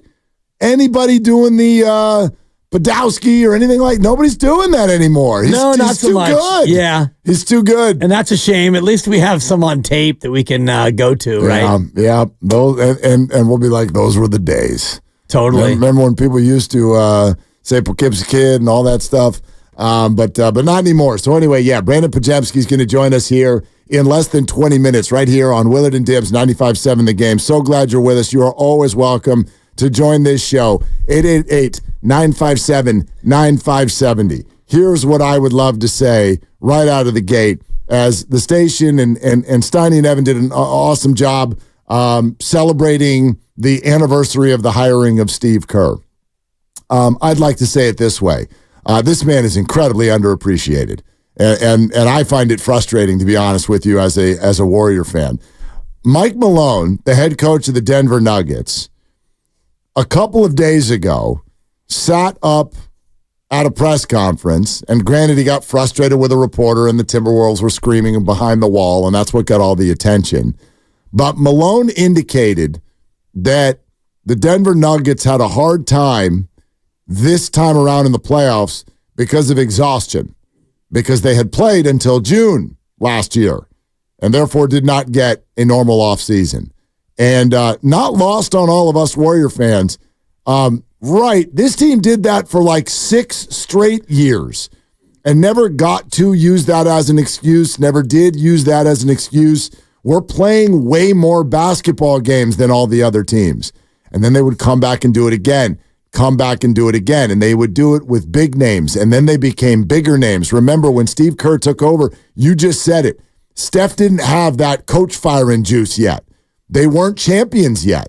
They were Steph, they were Clay, they were an interesting young backcourt. Draymond Green was not even much of a thought in anyone's mind, and Kevin Durant played for the OKC Thunder. And Andre Iguodala played for the Nuggets. Okay? That's what was going on when Steve Kerr took over. And for my taste, too often, I hear Warrior fans, or any NBA fan, treat Steve Kerr as if anybody could have coached that team. Who the hell couldn't have coached that team to a championship? Well, I'd argue you may have a tiny bit of a point once they got there. Right. How'd they get there? How did they get there? And so while we've taken so many calls in the last few months about the Klay Thompson discussion, which always goes back and forth, got to get younger, got to move on. And then the big Warrior fans will come back and be like, where's your loyalty? Where's your appreciation for Klay Thompson? I'd like to ask that to certain Warrior fans today, because I think that Steve Kerr has taken a lot of negativity this year. I think a lot of it. And I'd like to know why it is that you don't think that Steve Kerr is an absolute gem of a Hall of Fame coach, and the Warriors would not have done all of this without him. And to sit here and start to fine-tune it like, well, I don't like that Kuminga's not quite getting enough minutes. Right. And think of it, man. How many times have we taken calls where people are like, got to move on. Got to move on from Steve Kerr. Got to get a real coach. Got to get a real coach in here. Amazes me, man. Amazes me. This guy's been phenomenal from start to finish, whenever the hell finish ends up being. Yeah, and the finish will be hopefully after Steph is done and Draymond's done and he's done. And at that point, you're going to turn the page in a number of different ways. And so fine, if that's the way it goes, then so be it. But you look at what they've done, and as far as what you were talking about with Michael Malone and how hard it is to play again from June to June, Steph Curry has played 32 games in his career in the month of June. Think about that. It's crazy. 32 games in June. That's almost half a season of just basketball in the NBA Finals. So, yes, Michael, you're not wrong. When you play deep in June and you have to come back the next year, it's hard, but this Warrior team did it year after year. That comment is right here. Here's Mike Malone. This is on Sunday night after the Denver Nuggets had a 20-point halftime lead in the fourth quarter on their own floor, high at altitude, and those Wolves just came running back and stole the Western Conference semifinals from them. And those that know me, I'm not an excuse maker. The better team won, so I'm taking nothing away from Minnesota. But when you look at the fact that all the teams that are still playing, we played into June last year, a lot of basketball. And then we had to play our guys, our main guys, unlike last season, through game 82 to secure the number 2 seed. Whereas last year we were able to rest down the stretch. And I think the run last season and coming back and, the amount of minutes that our starters had to play, I think mentally, emotionally, physically, I think guys are gassed. They're dead tired.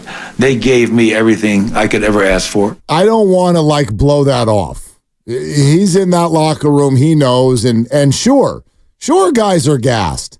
but that is an interesting comment. Through the history of the NBA, teams usually hang around for a little while when they get to championship contention. It is not normal what's happening right now. 6 different champions in 6 years. That's not the norm. As we talked about yesterday, hasn't happened since the mid to late 70s. So normally when a team wins a title or comes close, I'm not saying they repeat. Repeating is really hard. But it's not the norm that you win, then remain healthy, then remain a high seed, and then duck out in round 2. Like that's not the norm. So to say, hey, my guys were gassed, right. Everybody's always gassed. Like the team that is Boston not gassed? Where's Boston gone the last 2 years? They're 8-2 in the playoffs, so they've had a lot of rest. Denver had to go deep into 7 games. So they had to, or they did? No, they had to because they played a better team than what Boston's faced. Well, so you can say had to or they did. You can look at it however you want to look at it. But what Michael Malone is saying is that they were gassed, and one reason why they're gassed is because they don't have a great bench. Yeah, I mean, and Boston is 8-2 in the playoffs, and they've had 11 days off Denver over their 2 series? Denver had a 5-game series in round 1. I mean, you can't. And then they had an absolute knockdown drag out where they fell down 2-0 against Minnesota. That's a 7-game series. That happens. The Warriors played those. Yeah. They had 7-game series. Not a ton of them, not in the second round. And then they went and won the next one. To get to round 2 in a game 7, this literally was only your 12th playoff game. Right. And blame 9 months ago. Again, you're allowed to do it.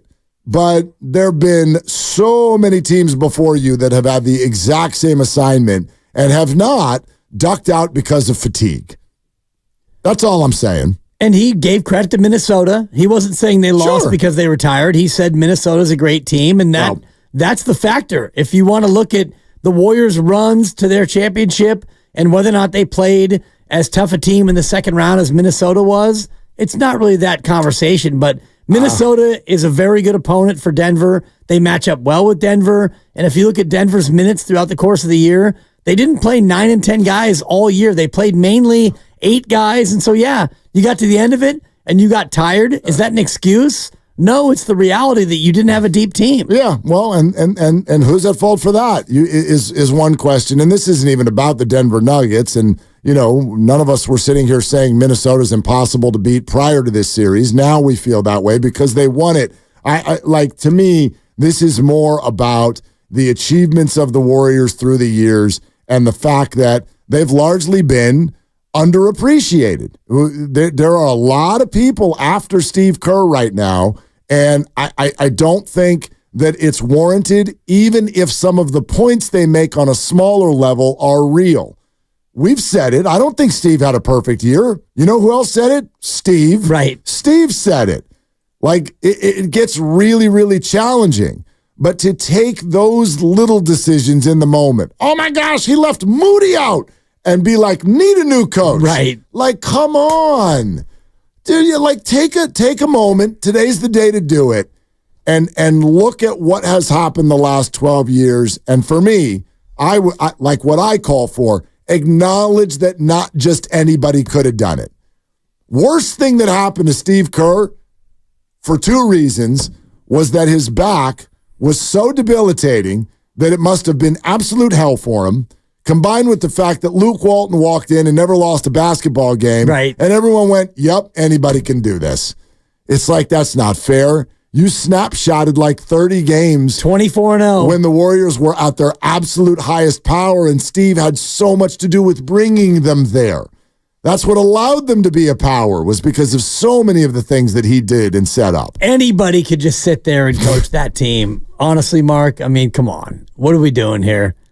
I'm just kidding. I do. And I think if you look at the longest tenured coaches in the league, you look at Popovich and you look at Spoelstra and you look at Steve Kerr and you realize there's a reason why those coaches have won as much as they've had, because they're good coaches. It's not as easy as, just sit there and coach great players. If so, Mark Jackson would still be here. Yep. 888-957-9570. Brandon Podziemski in less than 10 minutes.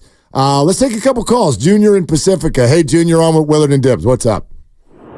Hey, gentlemen. Two separate comments. first of all, it's easy with Mike Malone. Just stop whining. Don't whine when someone shoves a microphone in your face, and your life will be better. When two teams trade big victories like those two teams did, though, you know what that usually points to as the X factor is coaching.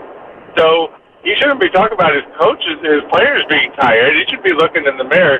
He's making it look like his team overachieved last year, and that's not what you want to be doing for them or yourself. Speaking of overachieving, who did not overachieve but who achieved is Steve Kerr. The only interesting question to me he is a great coach, and he has done, other coaching and so on. However, he's not a journeyman coach where he coached 6 teams in 20 years and you can do comparables and look at his record. He was a perfect fit for the Warriors, and let's just call him a genius for finding a fit. Through a rough process, they almost went to the Knicks, but for finding a fit that was great for him as a three-point shooter, as an outsider player who could bring that knowledge and expertise to his one-on-one coaching, as well as his strategizing, assemble a team of coaches, as well as a team of players. Did so many things well. There's always going to be a question mark. What if he tried it with 3 or 4 other teams who weren't as great a fit for him?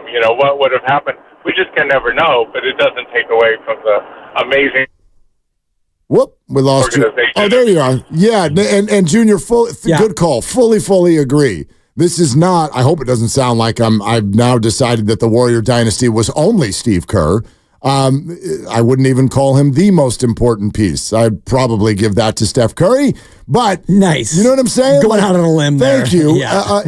But he had a lot to do with this, and yes, the fit is a big part of it. Like what goes on in my mind when I hear that, I don't like it when we discredit people just because they end up in the right spot. You still have to achieve. You still have to be smart. You still have to be talented. You still have to do things that others can't do. Steve Kerr's in a great fit. Yeah, so's Brock Purdy. Yep. Right. And yes, he still gets the credit for handling those situations because they're not as easy as they look from the outside. Jimmy Garoppolo was also in a good fit, but he didn't look as good as Brock does because he's not as good as Brock Purdy. And you could look at Steve Kerr and say, well, anybody could coach that team and do that well. Well, could they? Because it's not that easy to coach star players, especially when you start to win and the egos get big and you've got all these different pieces coming in and new players and you're trying to balance the young guys and you're trying to figure out how to make everything fit. It's a lot harder than he makes it look. Well, and I mean, gosh, look at the career of Draymond Green. I know that there was, like many things, a little bit of a lucky break in there, which is that, it's just like the Giants right now. You're thrown in there because someone got hurt. Can you grab the baton and never give it up? Draymond did that. But, the elevator play that the Warriors run, like so perfect for Stephen Clay, he was able to do what great coaches do, and that is build a system around the assets that you have and maximize who they are and what they do. It's literally all that great coaches do. It's what Kyle Shanahan does with quarterbacks. We have this perception that coaches come in and they're like, we do it this way. Now fit into it. I mean, who was it we were talking to just at the event the other day about how Kyle Shanahan and his dad totally revamped an offense they had never run before for RG3, right? Steve Kerr did that. He did that. He did that for these guys. And that's what any leader does in any organization. You come in and you see what you have talent-wise and personnel-wise, and you try to fit the people into what you're trying to do, and you change your system based on what you have in terms of your talent. The man's underappreciated. 888-957-9570. Rich, Jesse, Al, anyone else want to weigh in? We'll talk about it around the bend. But first, coming up next, a member of the all-rookie team in the NBA. Let's pronounce the man's name correctly. It's Brandon Podziemski, and he joins us next on Willie and Dibby. Much tougher to pronounce than Fremont, as in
Towns with a rebound, falling out of bounds, stolen by Podziemski. Podziemski stole the pass, turns and shoots at the buzzer, and he banked it in! He banked it in!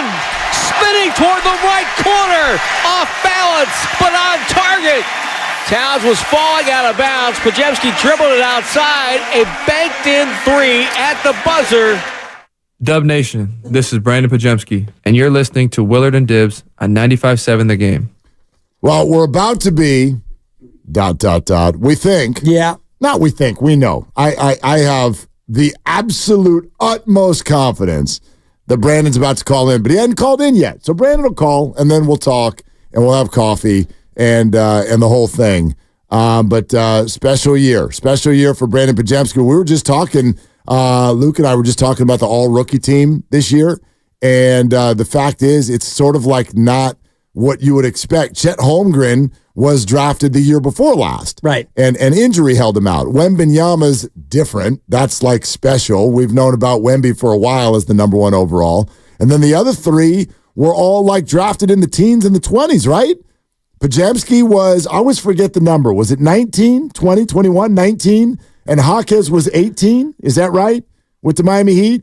And then who's the other guy? I'm forgetting. Brandon Miller, but he was a top 10 pick. He was, okay, he's the only, like, and I know Wemby was too, but like, right. It was not, I mean, there were more guys outside of the top 10 in the draft than there were in. Right, and it makes you feel a little bit better about the upcoming draft where the Warriors don't have their first-round pick, but they do have a second-round pick, and might they be able to pull another TJD in the second round? I know it's a bit of a stretch, and you look at other second-round picks they've made in the past, and they haven't really worked out like this one did, but Mike Dunleavy on a little bit of a draft heater, you would think. I would think so.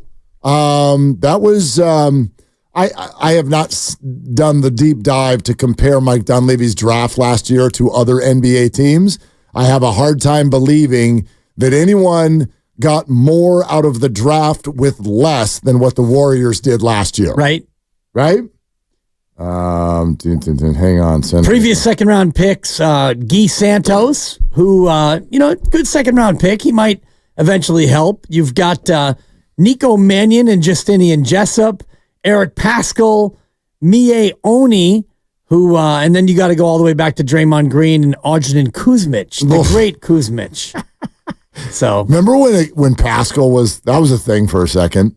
Right. That was a thing for a second, and then it wasn't a thing anymore. It was a thing because he played great in the year where nobody else was really on the team. It was Poole and Paschal. Correct. And they won, 15 games? And they were the future. They weren't even good enough to make it to the bubble. They weren't even bubble worthy. Right. Let's go to, we're talking about Steve Kerr, underappreciation. There's a little bit more to say about the Golden State Warriors, and we'll do that shortly. And Brandon Podziemski is going to call in here shortly. But let's go to Rich in Fremont. Hey, Rich, what's going on? You're on with Willard and Dibbs. Rich.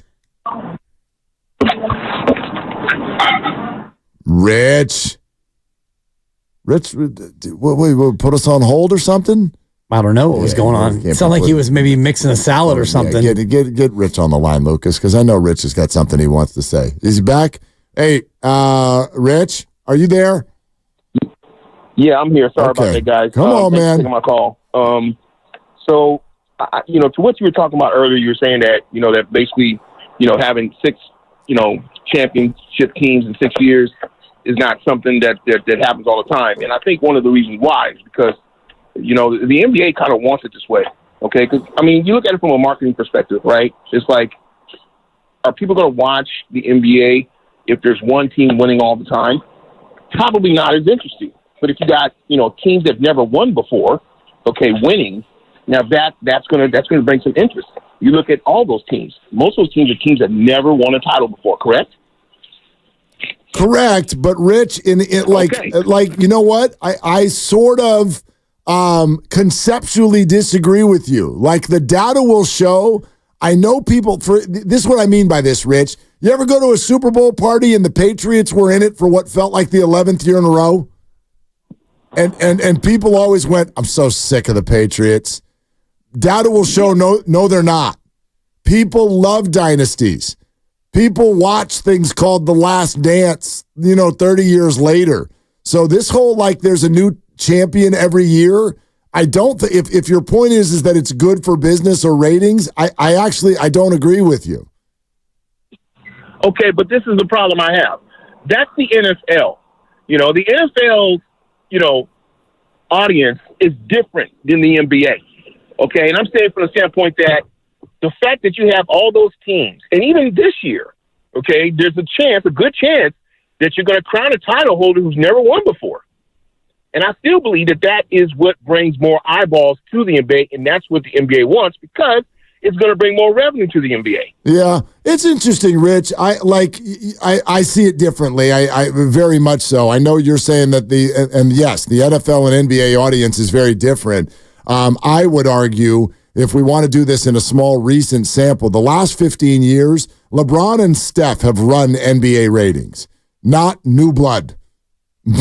Believe me. Adam Silver's not sitting there with his mouth watering about a Minnesota-Indiana NBA Finals because, new blood. I don't think it necessarily plays that way, but we can circle back to that discussion. Right now, we're ready to rock with the man of the hour. It is Brandon Podziemski joining us here live on Willard and Dibbs 95.7 The Game. Brandon, thank you for coming on, and congratulations. Thank you, guys. Appreciate you for having me. And, looking forward to the new year. Take us through the last handful of days. When did you find out? How did you find out? How did you react? Yeah, I found out. Raymond, our PR guy, had shown me a video of just a news station, local news station. I think it's ABC7 or something like that around here.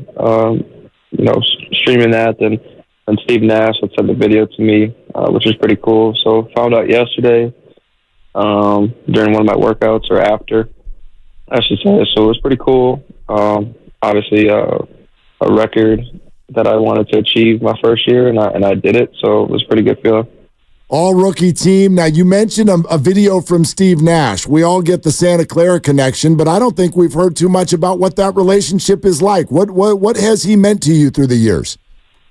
Yeah, I think obviously everybody knows it as the Santa Clara connection, but he obviously was around the Warriors a couple years ago before he was coaching Brooklyn, and he has a good relationship with a bunch of guys on our staff, Bruce Frazier, to name one, and him and Bruce talk a lot about me and what they see and what they can see my game develop to, and playing like Steve Nash is something that our development staff has kind of brought up to me and sees a little bit of similarity there. So the relationship between me and Steve has been great, and I think just as time goes on, it'll continue to grow.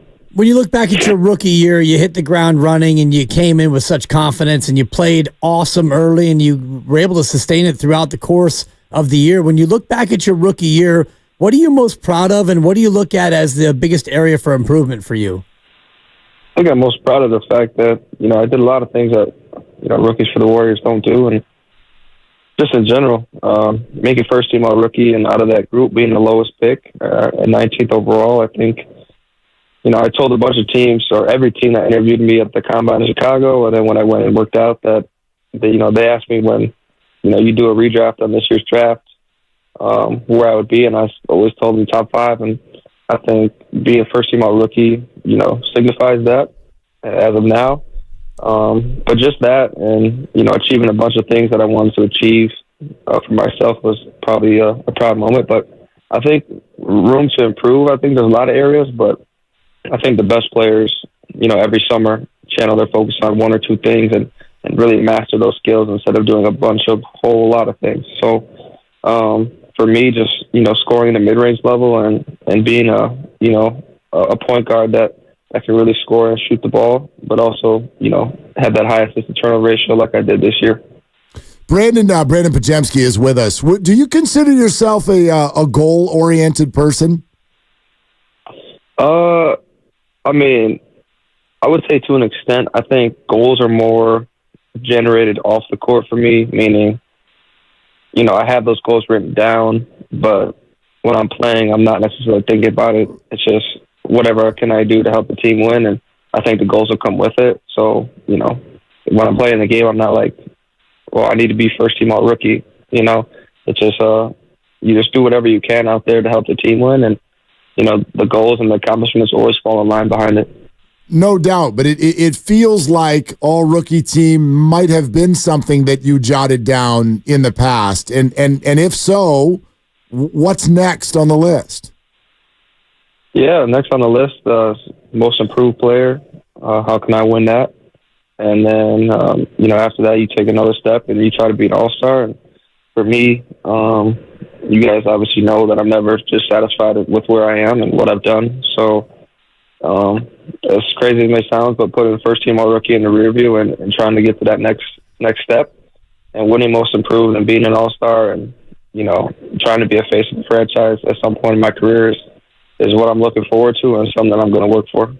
You took about 138 charges this year. I don't have the exact number in front of me, but has that always been a part of your game, or was that something new? You came into the association and thought, you know what, I'm going to start sliding in front of these 240-pound guys and make a living out of it? No, it's something I did ever since I started in 8th grade 7 years ago, I believe. And something I was taught at a young age, and it's just kind of stuck with me. Many people don't know this, but when I started, I was a big man myself because I was taller for my age, and that's kind of where I developed, the touch around the rim and just kind of knowing where I am down there.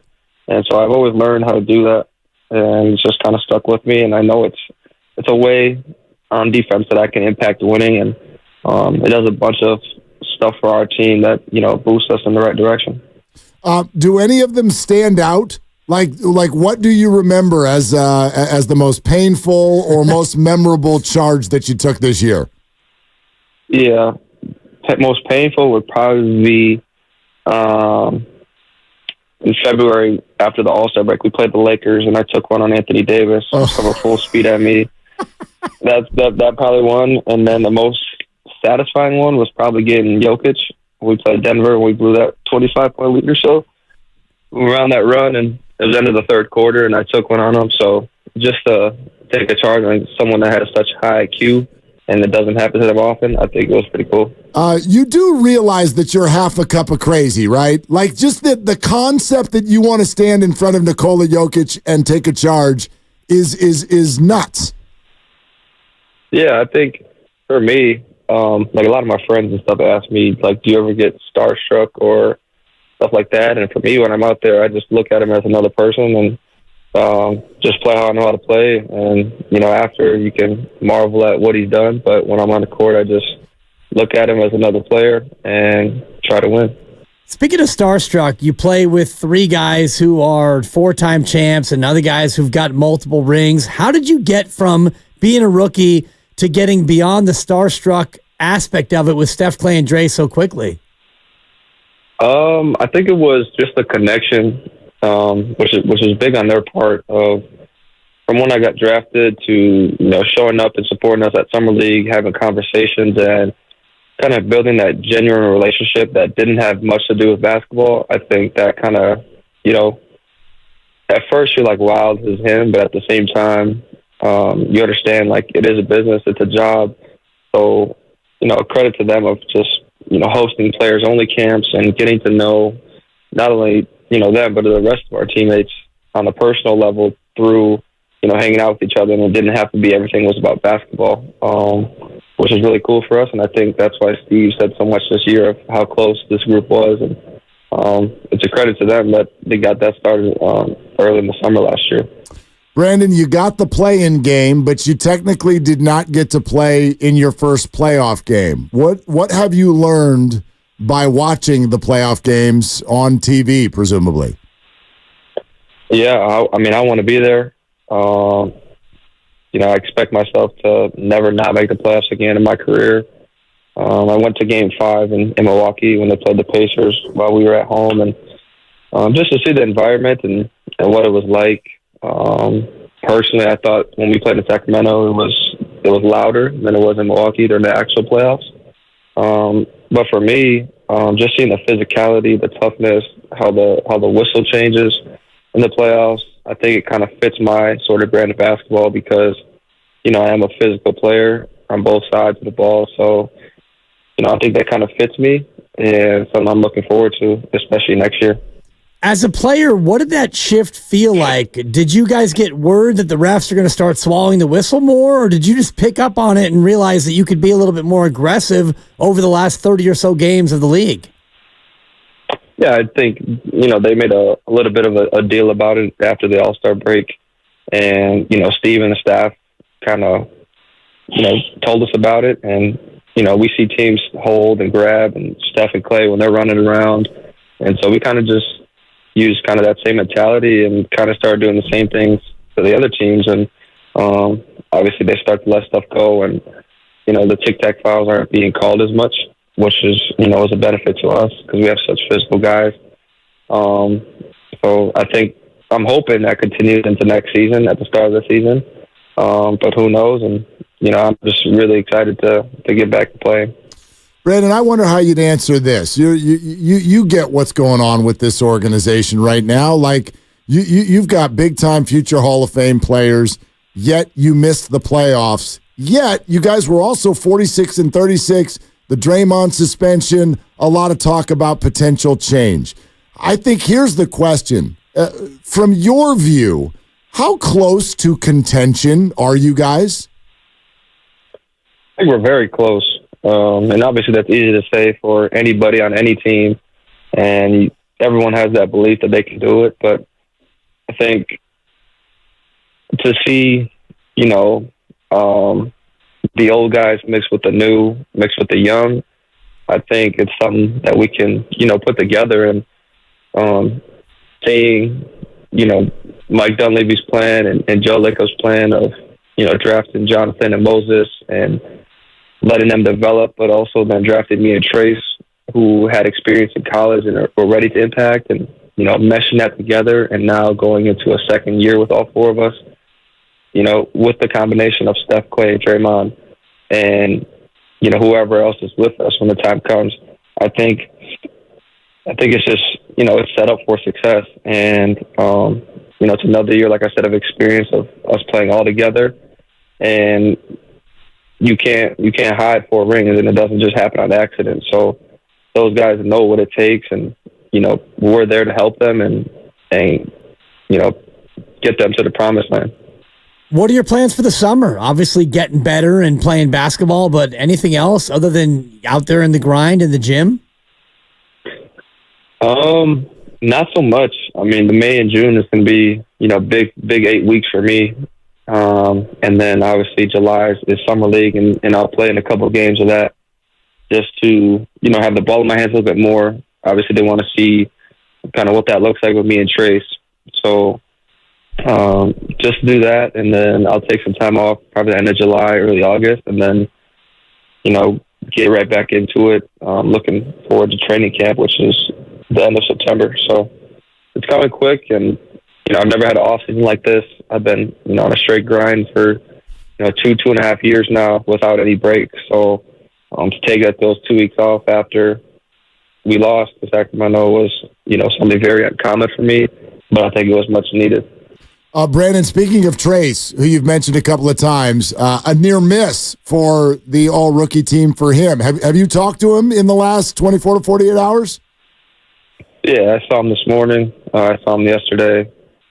And, he knows it. I don't got to say anything to him. And I said yesterday in my press conference that, knowing him and knowing what he's about and what he stands for, what he wants for himself, he's just going to use it as, motivation to be that much better. And to be honest, I kind of just gave him kind of the flip of the coin of it and just told him, like, hey, the All-Star game is here next year. I think me and you both can be, on the Rising Stars team together and win.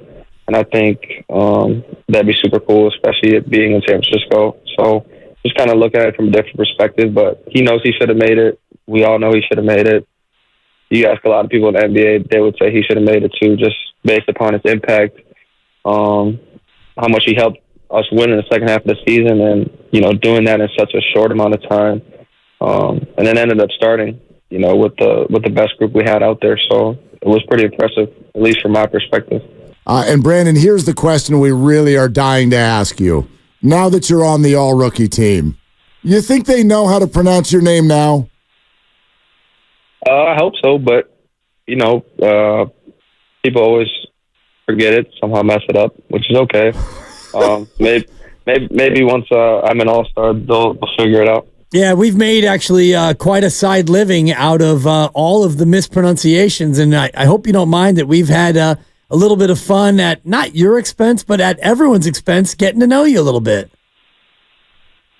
Yeah, it's a fun thing. No one has ever, said it correctly on the first try. They've always had to hear it from someone else or hear it from me, so I'm used to it by now. Well, Brandon, to that point, we'd like to play you a little montage of what people have done to your name so far in your rookie year, and maybe you could point out your favorite one. Take a listen to what's happened on our show this year. Podziemski, Poughkeepsie kid, Podziemski. Podziemski. Okay, there it is. Your vote to best mispronunciation goes to who? Probably Podziemski. That's probably the most common one and the one I get the most because they try to say it how it's spelled. But yeah, probably that one. Okay. All right. One of those mispronunciations was Shams, by the way, which I couldn't believe. Right. All right, there you have it. The Poughkeepsie kid. Yeah, there it is. There he is. Hey, Brandon, thank you so much, and congrats again. Yeah, thank you, guys. Appreciate you for having me, man. All right, there it is. Say it slowly. Brandon Podziemski. Yep. Who had Summer leaguer. No comment on Sham Sharania. Yep, and that's, no comment. He doesn't want to get quoted on that, and, maybe... he thought that it was Shams Sharania, and he didn't want to, be a part of the... He's like, I don't even know who Shams is. Exactly. Yeah. And he may not. I mean, he's in the lab right now, and big May and June for him, and then Summer League in July, and then he's going to get a couple of weeks off finally, Mark. It is a mispronunciation That's a buck. sensation. Yes, it is. And we're presented by Fremont Bank. Full service banking, no compromises. All right, coming up next, we can react to Brandon. We can continue the conversation, the underappreciation of Steve Kerr. But also, I need to unload on something Michael Conforto related.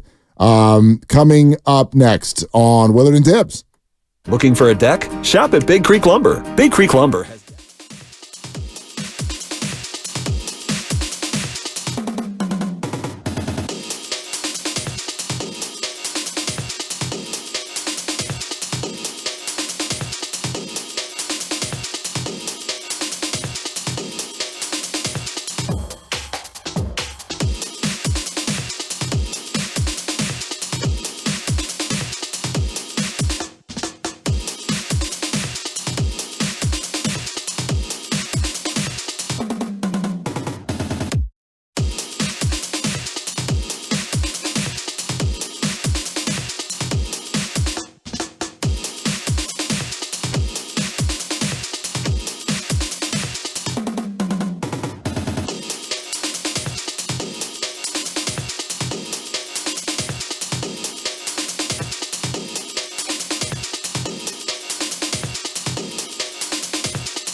San Francisco on Odyssey Sports Station. Always live on the free Odyssey app, Twitch, and YouTube. Powered by First NorCal Credit Union.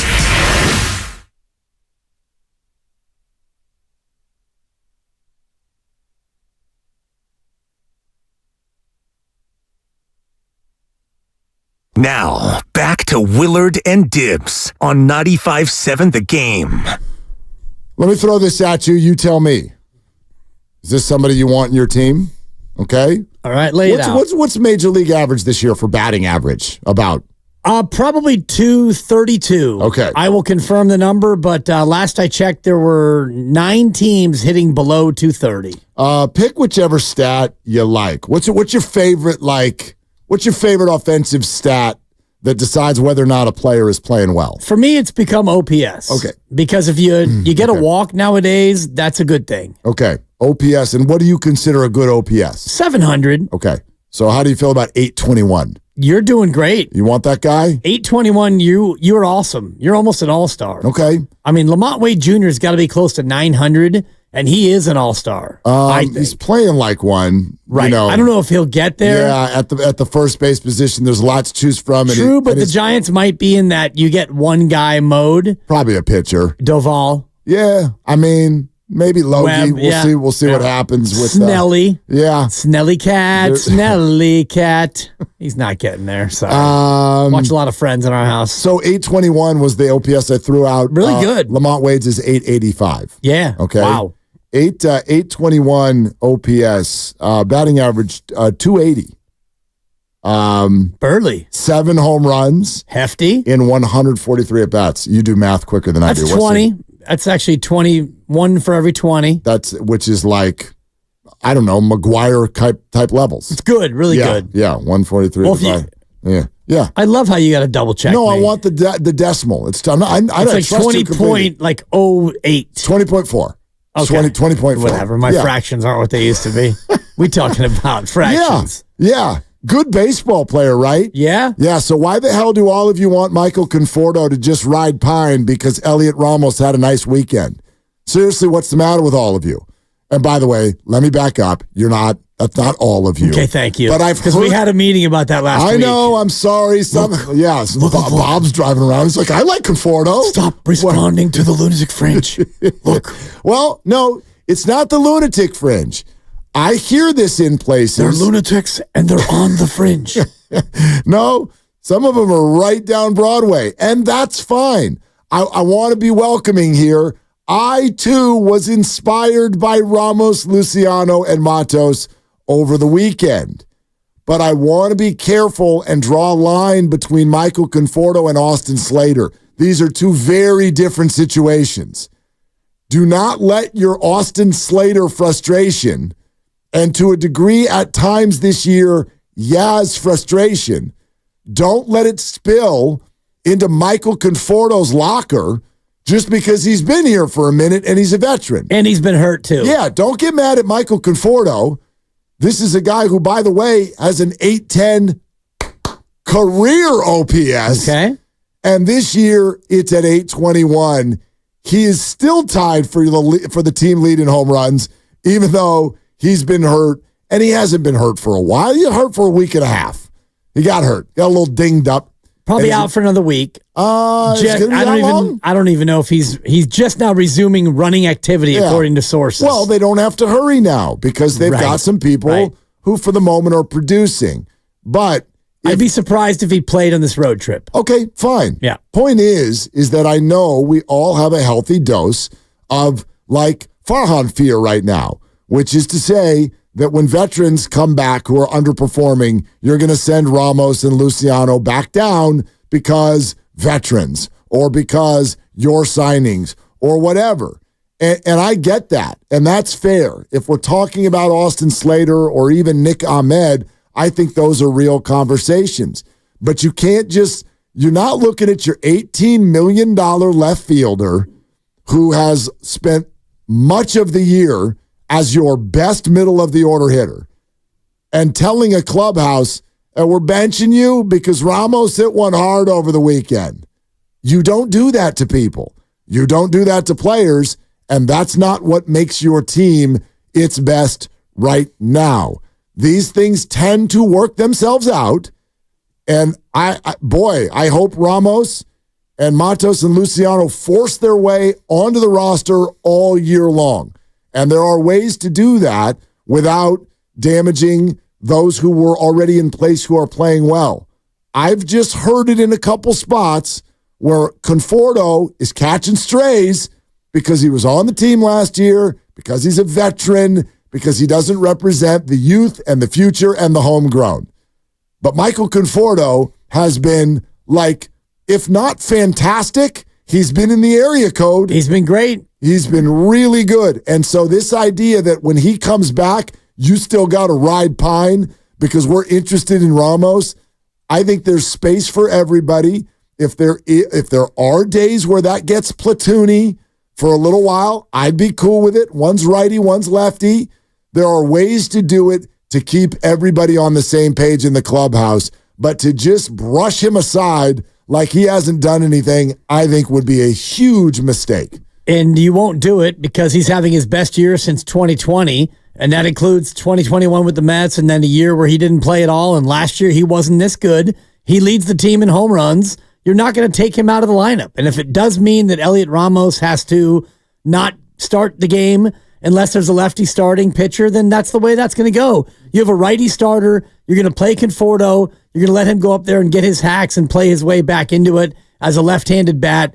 That's just good, solid baseball sense. And you add in the fact that he's one of your best hitters on the regular, and he's making $18 million. Right. So you're not just going to take a guy who's one of your highest paid players and say, well, we got a hot young kid. You're going to have to wait. We're going to have to slow play you, and we're going to have you sit, and maybe you go on a rehab assignment for a week because we want Ramos to get these at-bats. We're no, you don't do that. making up injuries to the guy. Yeah, exactly. Yeah. You might do that for Slater, and also keep in mind where the roster is right now. You still have Brett Wisely up, so when Conforto is ready, you don't have to do anything with Ramos or Matos. It's Wisely is the next one out. There's totally room. You're absolutely right. Tyler Fitzgerald already got sent out. Wisely is there. They've probably got an extra bullpen arm right now because of Blake Snell and Keaton Wynn both being on the injured list. Right. And so there are a lot of ways to do it. I'm totally with you. The question for Ramos is when Slater's ready, and I have no idea when that's going to be. That's a concussion. That's more mysterious. There is Patrick Bailey who needs to enter back into the roster, but that probably means Blake Sable is going to get sent back down, which, by the way, I am anticipating that here very soon. Maybe today even. Yeah, like I think Bailey's going to be activated today, but not in the starting lineup is what I'm hearing. And so, yeah, there are plenty of roster moves to come, but Conforto coming back does not necessarily mean Ramos is going anywhere, but it also does not mean, like, keep this in mind, the way that plays in a dugout or in a clubhouse. You got to be careful. Everybody's excited for the arrival of the young players. At the same time, the players in that dugout and in that clubhouse, they want to win, and there is also a respect level that needs to be given to players who perform for a team. That's a thing. And believe me, all of the stuff that the Giants went through in recent years with Gabe Kapler, where guys felt jerked around, especially veterans who felt like they'd been promised something, that doesn't land well. Now, you care less when someone's ERA is 5.5. And they're like, I was told I would start. It's like, dude, you know what I mean? That's kind of how I felt about Alex Wood. It's like, my dude, get your ERA in the 3s, and then we can have a conversation. But if you're a veteran and you're performing and you've got your spot, that's not going to play well to the team if they come back and start jerking around Conforto. Hey, Michael, I know you're healthy, but how about an ankle sprain? Does that sound good? Right. Let's do an ankle sprain because Ramos is fun and our crowd is yelling. Like, you can't do that to a guy because that's how you create discord within your team. Especially when you've got veterans and you have a guy who's had a great year to date and he had a little bit of a hammy issue, and so now he's on the shelf, and doesn't mean that you're going to move off him. Now, Slater's a more interesting one. When he returns, you're going to have to figure out a way to balance the roster because you're not ready to part with Austin Slater, yet you don't want to get rid of any of these young guys. I do think that the move today, if Bailey gets activated, will be Wisely, because you don't want to just have two catchers if you're not totally sure that Patrick Bailey is ready to get in there right away. You want to have the emergency third catcher. So you might have Sable here until Conforto is healthy, and then Sable gets moved out. I've not received the roster move email yet, so Right. we'll see. Those usually do come out. Let's see. Let's go live to Mark Grandy. Yeah, what's in the lineup today? Yeah, I don't know about a roster moves, but Casale is catching tonight. Casale's catching. Yeah, he's catching tonight. But also Ryan McKenna, the new outfielder, he's starting, batting 7th and playing right field. Oh, really? Ryan McKenna. He's but up. Relatively straightforward elsewhere. Soler, DH, Egan still leading off. McKenna in, Casale in, so no Patrick Bailey still, no Conforto, obviously. Everything else is relatively straightforward, Okay. except Flores at first instead of Lamont Wade because there is a lefty tonight. They're facing a lefty tonight. Okay, so yeah, there you have it. All right, 888-957-9570, the number. Awesome to have Brandon Podziemski on the show earlier, and let's get back to Dubs a little bit and launch off of this question, especially when it comes to what everyone's expecting to happen this offseason. I got something that I want to say about the fact that the Warriors' record was 46-36. And so when I ask you the state of the Warriors, what does that mean to you? The fact that they were 46-36. Let's just spotlight that. We'd love to take your calls. 888-957-9570. That's the number. We're sponsored by Safeway. It's Willard and Dibs. Head to Safeway this week.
Now, back to Willard and Dibs. Sorry about my dog. Hey, cut it out. I don't know if we've met your dog yet, Steve. Sounds like she's a stretch 4. Got some size to her in that bark. More of a backup point guard. On 95.7 The Game. That's my coach. That's Steve Kerr. That is an underappreciated man, in my opinion. That's what we were talking about off the top of the show. Look, it's the 10-year anniversary. Steiny and Evan did a great job. Bob Myers came on. We've got some of those comments. Otto Porter came on. Shawn Livingston came on. Phenomenal to hear all their voices and the appreciation that they have for Steve Kerr. And I think largely most Warrior fans do have an appreciation for Steve Kerr. I just felt this today, which is that we've heard, especially over the last 6 months, a lot of people who I think are worn out with Steve, and they want to talk about rotations or holding the young guys down, all of those things. And whether or not there are points to be made there or not is not even really what I'm getting at. Sure, on a night-in and night-out basis, you can point to things where there are mistakes. But beyond that, like, my bigger question is, do you really seem to think the Warriors would have had this dynasty no matter who the coach was? Because it sounds like that sometimes. Any old Tom, Dick, or Harry could have coached this group and won it all a bunch of times. I firmly do not believe that to be the case. And that's why I think sometimes we get to a conversation where people are quick to question Steve Kerr because they want to point out the shortcomings, and the credit is largely given to the roster, right, and not him. Well, because you don't know what a coach goes through. For the most part, you laymen out there, and I'm going to point the finger at most people who've never coached, and I haven't coached at the highest level, but I've coached in a spot where you're dealing with athletes and egos, and I know that when you're dealing with egos, even if you have a very, very talented team, your job might be tougher than if you don't have a team with much talent at all. And I've coached teams that have won championships and teams that have won 0 games. And I can tell you that coaching the team with talent is much harder than coaching the team with no talent. That's an interesting Because when you're comment. coaching a team with no talent, you're basically going out there and you're trying to mitigate the loss that's going to be coming. But when you have a highly talented team, now you're dealing with ego, expectation, playing time, and all the rest of it. And for Steve Kerr, what he does as a coach is like the tip of the iceberg. We only see what he does during the game.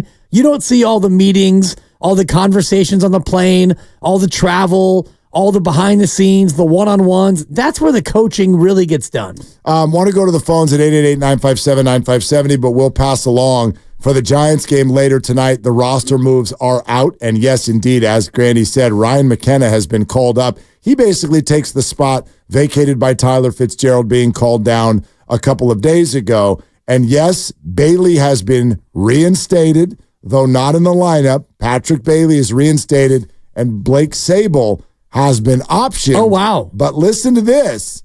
He's been optioned to Double-A Richmond, not Triple-A Sac. Okay. Keep them close. Which is interesting. Keep them close. Maybe that's what it is. Yeah. Yeah. For me, that's exactly what it is, because... Or maybe just save on airfare. I don't know. Well, I mean, I think you do that knowing that Patrick Bailey may have a setback or you may need an emergency catcher. So in Richmond, Virginia, and you're playing in Pittsburgh, and you're playing in New York, so maybe keep your friends close and keep your catchers closer is the old baseball adage. It should be. It should be. Well, if you send him all the way back and then you get to tomorrow and Patrick Bailey's got another virus or another side effect of the concussion, whatever has kept him out, and now you need a catcher, I mean, you're going to fly him all the way back? Yeah, absolutely. No, it makes sense. That's probably a piece of it. Okay, let's let Paulie in San Francisco be the first to answer this question, but I want to throw it out to you as well. As far as roster reconstruction or whatever is going to happen with the Warriors as they put this thing together, yes, they missed the playoffs, ... They were also 46-36.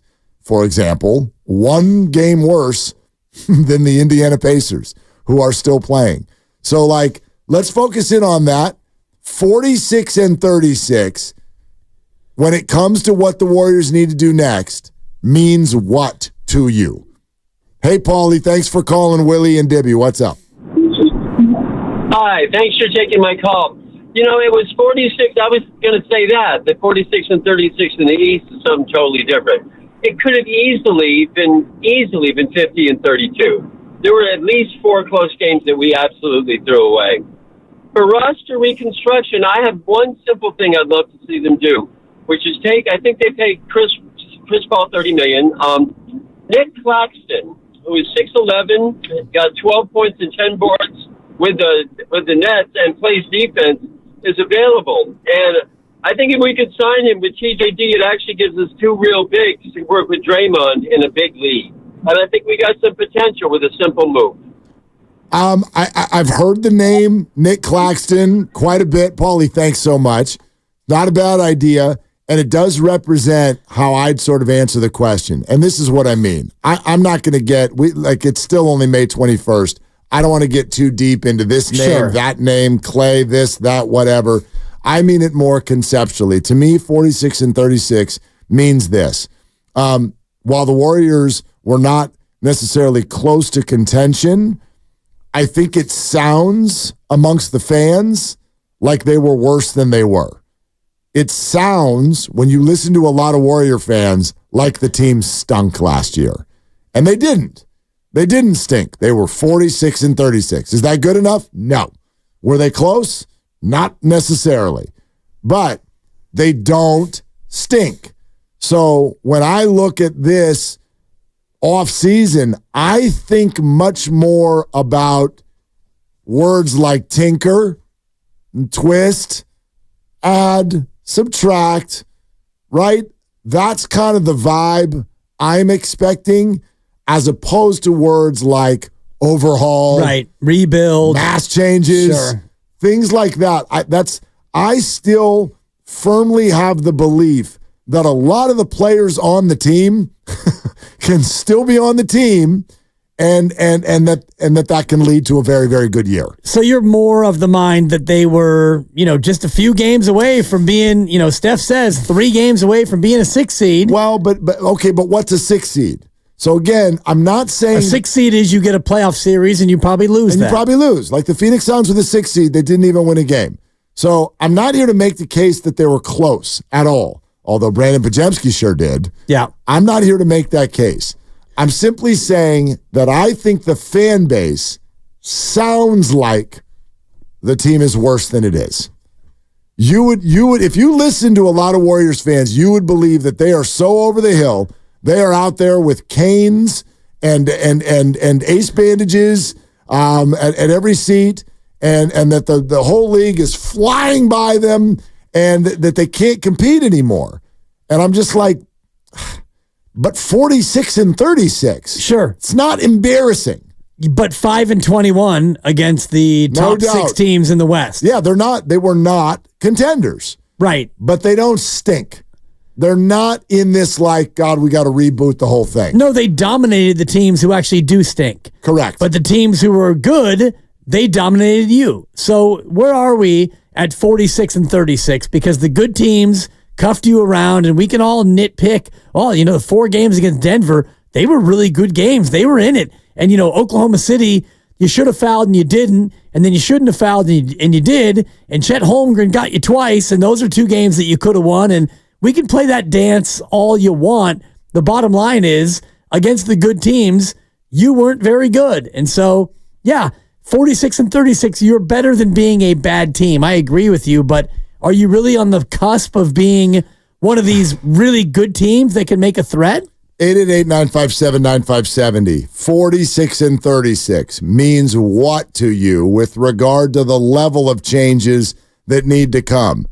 Here's what, boy, you're not going to like this example, but I think it's an interesting one. Do you remember off the top of your head what Minnesota's record was last year? Last year? Oh, ish. I mean, obviously. Probably 46 and 36. Okay. They're 42 and 40. Okay. They're in the play-in tournament. Okay. And, gosh, if I'm looking at this correctly, they came out of the play-in tournament. They did. And they went to the playoffs. And then they got flicked. And they were gone.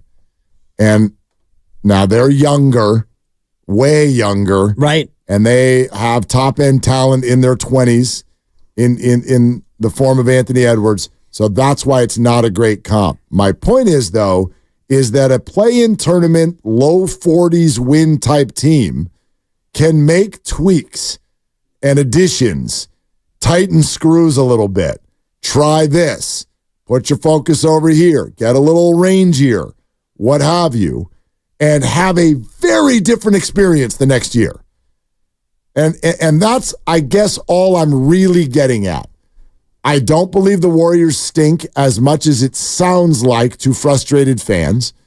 And I do believe that there are tweak-type moves, and there need to be a few of them, but significant but tweak-type moves that could very, very much change their fortunes next year.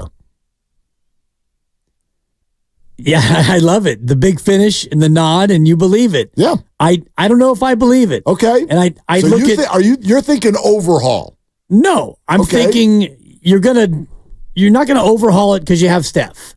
And you can't overhaul it because you have Draymond. And it feels like nobody really wants Wiggins. And if you want to get pennies on the dollar for Wiggins, you're not going to trade him. And you don't want to give up on Kuminga. So then what are we talking about in terms of an overhaul? Can you get somebody to take Chris Paul and get back $30 million worth of younger players, or at least a $30 million guy who can help you? Maybe. Can Clay come back for a lot less than what you're paying him, and can he be as good as he was in the second half? Sure. That to me is how you would get better. You're not going to go full overhaul because you can't. I don't think that you have the ability to do a full overhaul. When I listen to you, it sounds to me like, and correct me if I'm wrong, it sounds to me like you think there's just flat out no way that they can be a significantly better team next year. They could be better, and if you... in a way that matters. Sure. I mean, if you win the games that you lost this year, if you win those games, not all of them, but if you don't play so badly in the beginning of the year and you do get a little bit incrementally better, could you be a 50-win team next year? Sure. Yeah, but what does that get you? Might get you a 5 seed. Okay. So and then you've at least got a chance with a veteran team, because this year you didn't have a chance. You were the 10. You needed to win twice and then go out and beat the 1. That doesn't happen. What if I asked it this way? Do you believe, without even defining it in any way, do you believe... No is the answer. Okay. The answer is no. All right. If you're going to keep Steph and Draymond and this core, I think that you're just playing out the string. Okay. You're playing for entertainment. By the way, for those who don't mind read, the question was going to be, is there any path that exists? Well, not everybody sits with me every day. We hope you do. Is there any path that exists where the Warriors can contend next year? Yeah, and I don't see it. Okay. I just don't. And that's fine. Yeah. I do. Yeah. I do. I think when I look at the Western Conference and I see Dallas, who is better and younger, OKC, better and younger, and only getting toward the peak of their playing ability, Minnesota, forget about it. And I don't know if they're going to be able to keep Naz Reid or not, but with Gobert and Kat and Edwards, I thought they already did. I thought Naz might be too expensive. I thought he was going to be... I thought Naz actually just re-signed last year, no? I could be wrong. But if they keep Naz Reid, then that's even more power to them as a team that is going to be tough to contend with. And, Denver, they're going to be hungry again next year after getting ousted this year. That's a quick 4 teams that I think are better than you now and are going to be better than you no matter what next year. Naz is under contract next year. It looks like at 13.9, player option for 25-26, and a UFA. That's unrestricted free agent for those who don't speak spot track. That comes in 26-27. I would imagine that they would probably look to extend him this year or, trade him and get assets back for it, because I don't think that Naz is going to want to. I mean, if he plays for $13 million, then he'll probably opt out. I mean, he's better than $13 million a year. He's fantastic. Yes. I think he is one of the most fantastic, especially coming off the bench. Right. Like, oh my God. I think he affects the game. I think he's just fantastic. So I'm not discounting the Warriors' ability to get better, and also not totally discounting their ability to be in the mix, but going into next year, they're going to be the 5th best team in the West at best. Well, come September. Based on what though? Again, like what I always just odds, what the odds makers have put it at. But I mean, like if we haven't learned over the last 6 years that like it changes. The teams do not come back the same, right?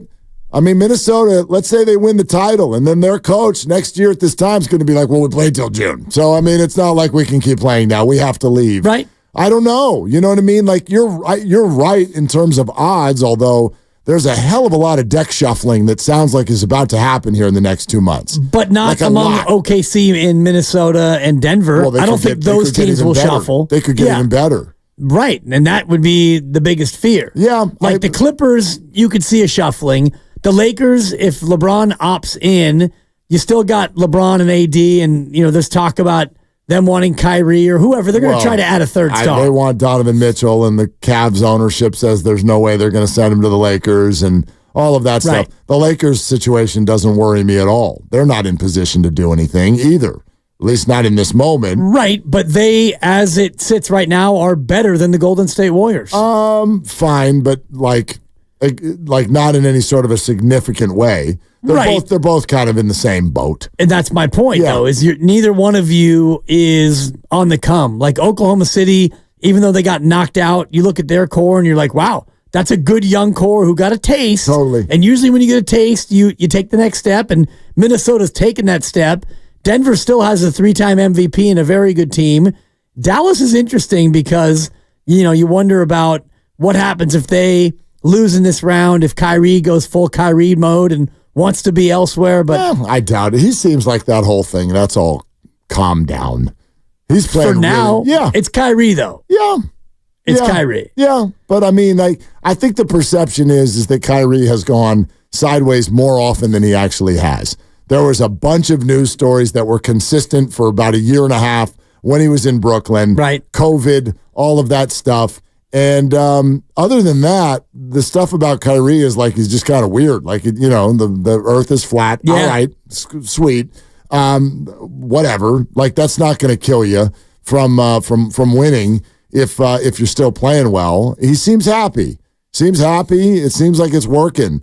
But I hear you. Yeah, the deck's going to get shuffled big time, and people who we think are going to be good next year might not, and then people who we think are not going to be good might be.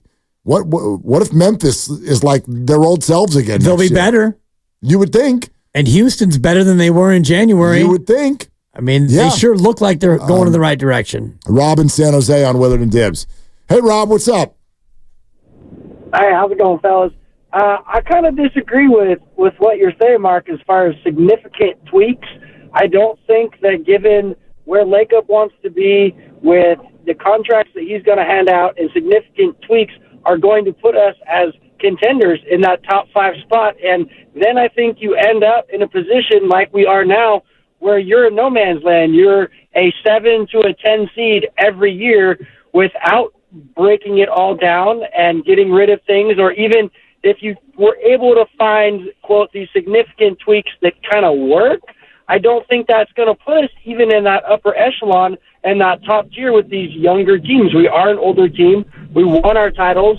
We went to finals and lost. And the analogy that I would use to kind of describe where I think this is going is the Sharks.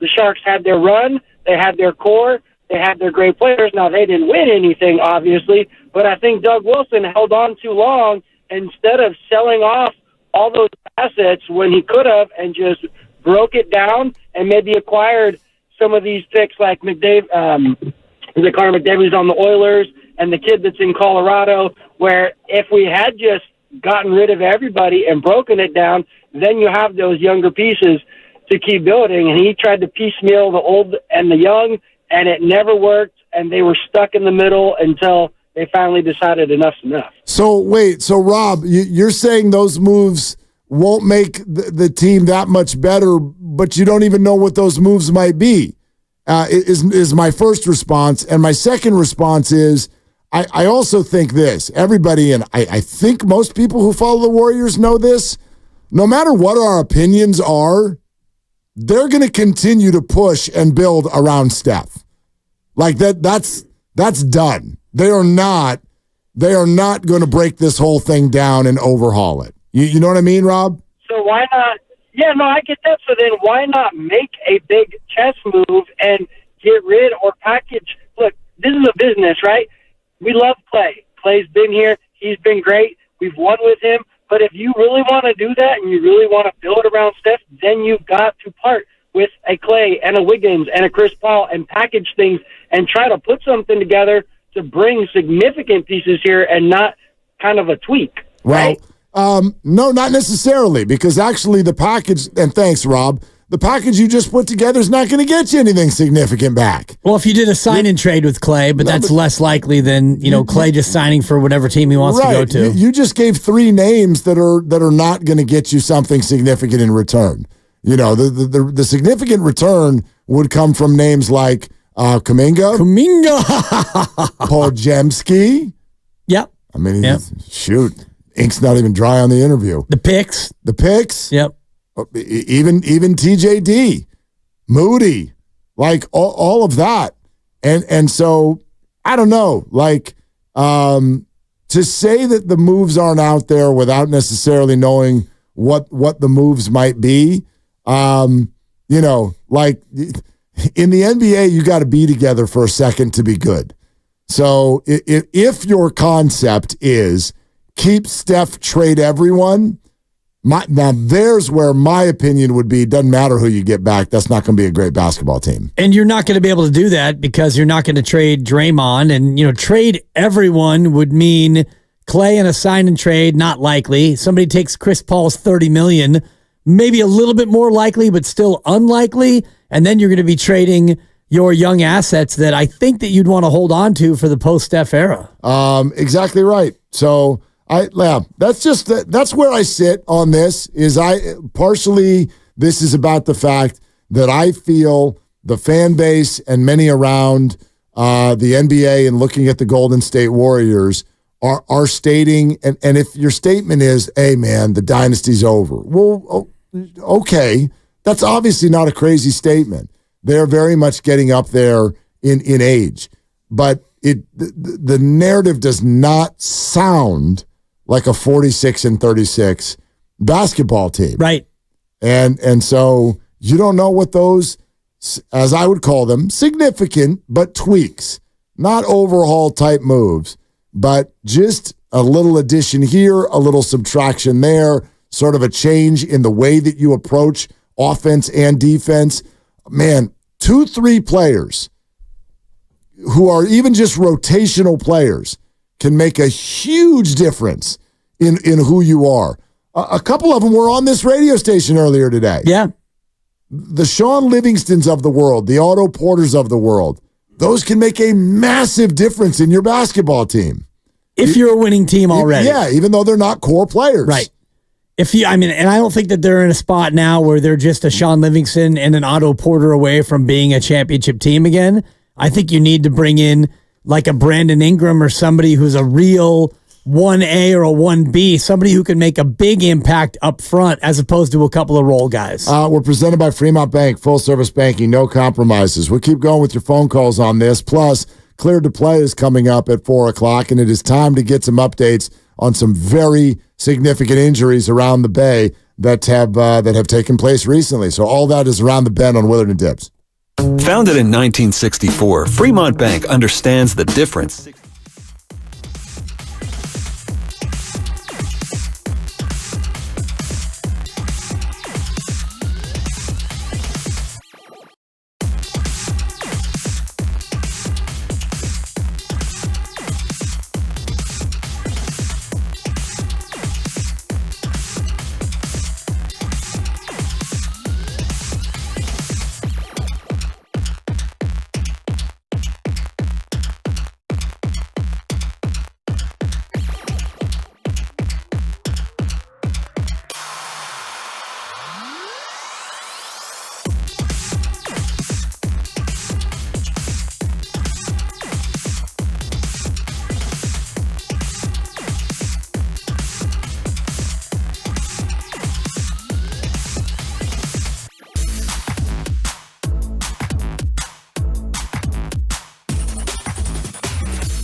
Now, back to Willard and Dibbs. It's a great question. Wow, that's a great question. That's a great question. That's a great question. And that's a great question. On 95.7 The Game.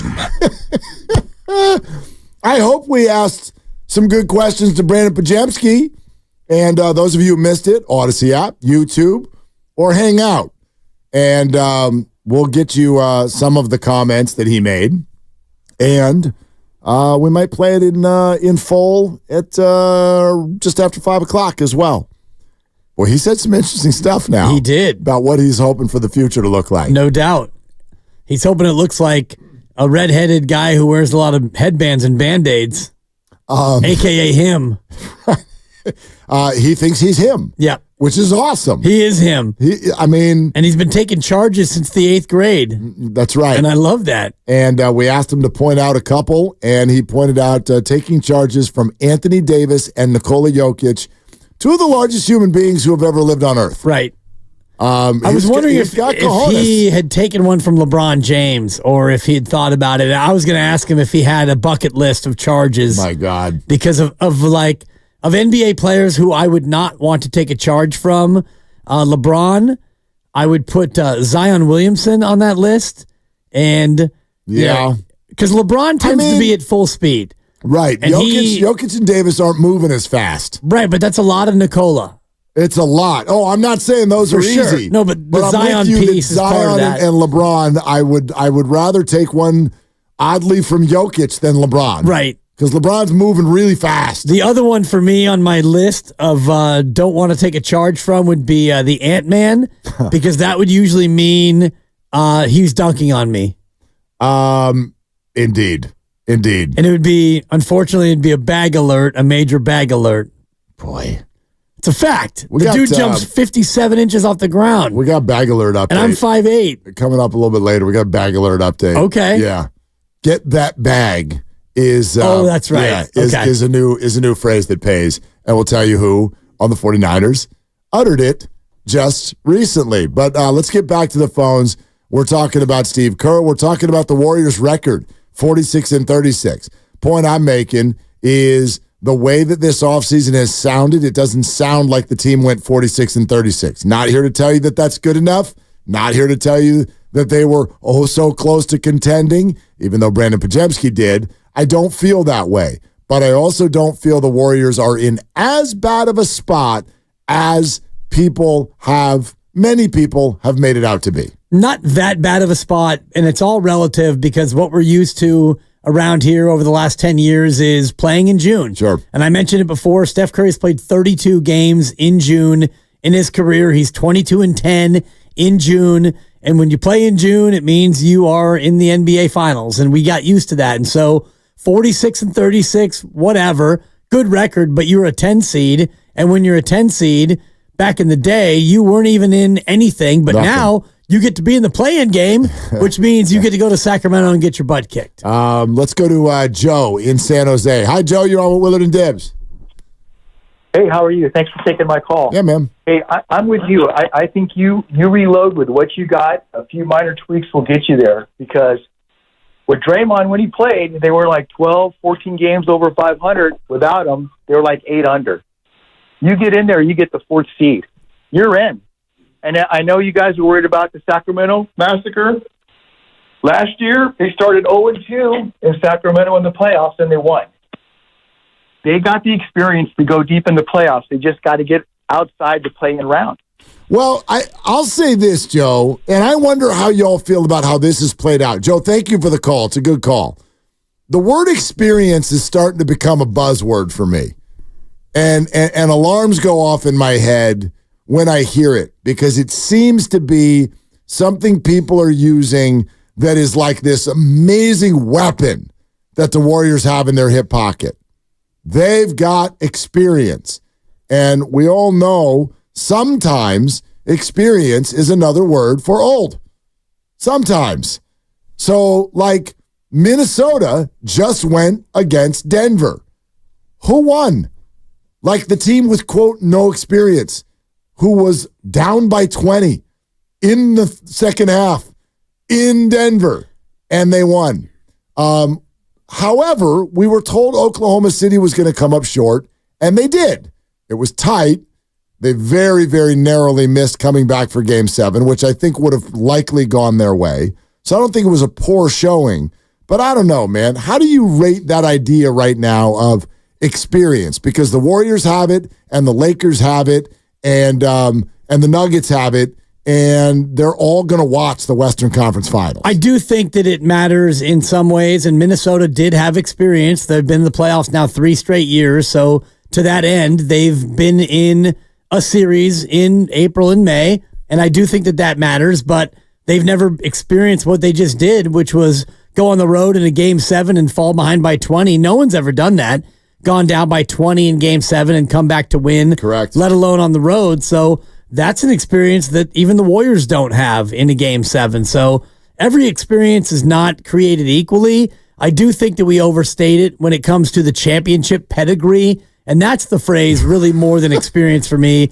Championship pedigree. And yeah, it matters, but did it matter in Sacramento when you went there for the play-in? Of course it didn't matter because your championship pedigree was not good enough to do anything outside of a quarter or a quarter and a half, and Sacramento just gave it to you and ran you off the floor. There are 4 teams left. Right. How many, and I'm talking about like players, key piece players. Oh, okay. Not some dude at the end of the bench, but key piece players in the remaining 4 have won a title. Jeez, probably. There's only one name that's coming to my mind. Kyrie Irving. Kyrie. Yeah. That's it. That's all, folks. Well, I'm thinking about Boston. Don't they have key piece players? Now, they've all been to the finals. Right. But they lost. Right. So, yes, they've got experience. They've got a lot of playoff experience. But they don't have that pedigree. Drew Holiday won with the Bucks. Okay, Drew Holiday. There you go. Thank you, Grandy. And that counts. That's a key piece player. It's twice in 2 days you guys have forgotten that NBA Finals. Yeah. It really is. I just did actually mention Boston. Well, no, but you didn't mention Drew Holiday. Well, I was getting there, but go ahead. How much time do you need? Another 30 seconds. You know. Is Grandy not allowed to get there first? No, Grandy nailed it. You love to race on the math. Yeah. You can race too. It's all good. He's good. Yeah. I was thinking about Al Horford, but I guess he ever win one? In Miami, he's been around so long. Anyway. I don't think so. Yep. I don't think so. And I don't even know, does he count as quote-unquote key piece? He has been at times in his career. Anyway, you get the point. Yeah. What is it about that Bucks-Suns series that makes me feel like it never happened? What is that? I'm not sure. I don't know. I know that the Bucks won one, and I always forget that it was against the Suns. Yeah. Was that the year before? Yeah, it was the year right after COVID. It was the year after COVID. Yep. Yeah.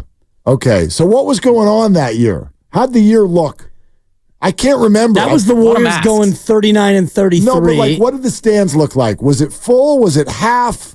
It was half. It was a slow build. A slow build. Yeah. And that's yeah, see, that was all like that was whatever. the same year that the Giants winning 107? Well, the Giants with the 107, or was that the next year they won the 107? No, it was the next year because the summer that the Bucks won the championship was the summer that the Giants won 107. Correct, which was fans, but not necessarily in full. No, socially distant. Yes. Because Supper and I, my then girlfriend, now wife, we went to a game, and when Yaz hit that big home run and they were down 7-0 and they came back to win, there was about 13,000 people there. But it changed. It was heavenly. But it changed because by later in the year. Yes. Playoffs, I went to game 2 and it was full. Jammed. Okay. Jammed. 40,000. Yeah. Yeah. So thank you. Which was a full year and a half after the pandemic. Correct. Basically. Yeah. I did. I've X'd a lot of that out of my brain. Yeah. I remember 107 wins. I remember Shasky cruising down in Barcadero with a flag. That was fun. That was fun. Yeah, I remember that. I remember Posey's home run. I do. You know what I remember about Posey's home run to right field? This annoyed me. I had just moved, and so I think I was watching the game maybe on like a laptop or something like that, and so there was a delay, and people in the neighborhood, totally. I'm like, what's going on? And then it was like somebody get engaged. 38 seconds later, Buster hits one over the arcade, and I'm like, I don't like watching the playoffs like this. I don't want an indicator ahead of time when something's about to happen. That's what I remember about that home run. Yeah. But anyway, so what the hell were we talking about? We were talking about no experience in these playoffs outside of Kyrie. I mentioned Boston.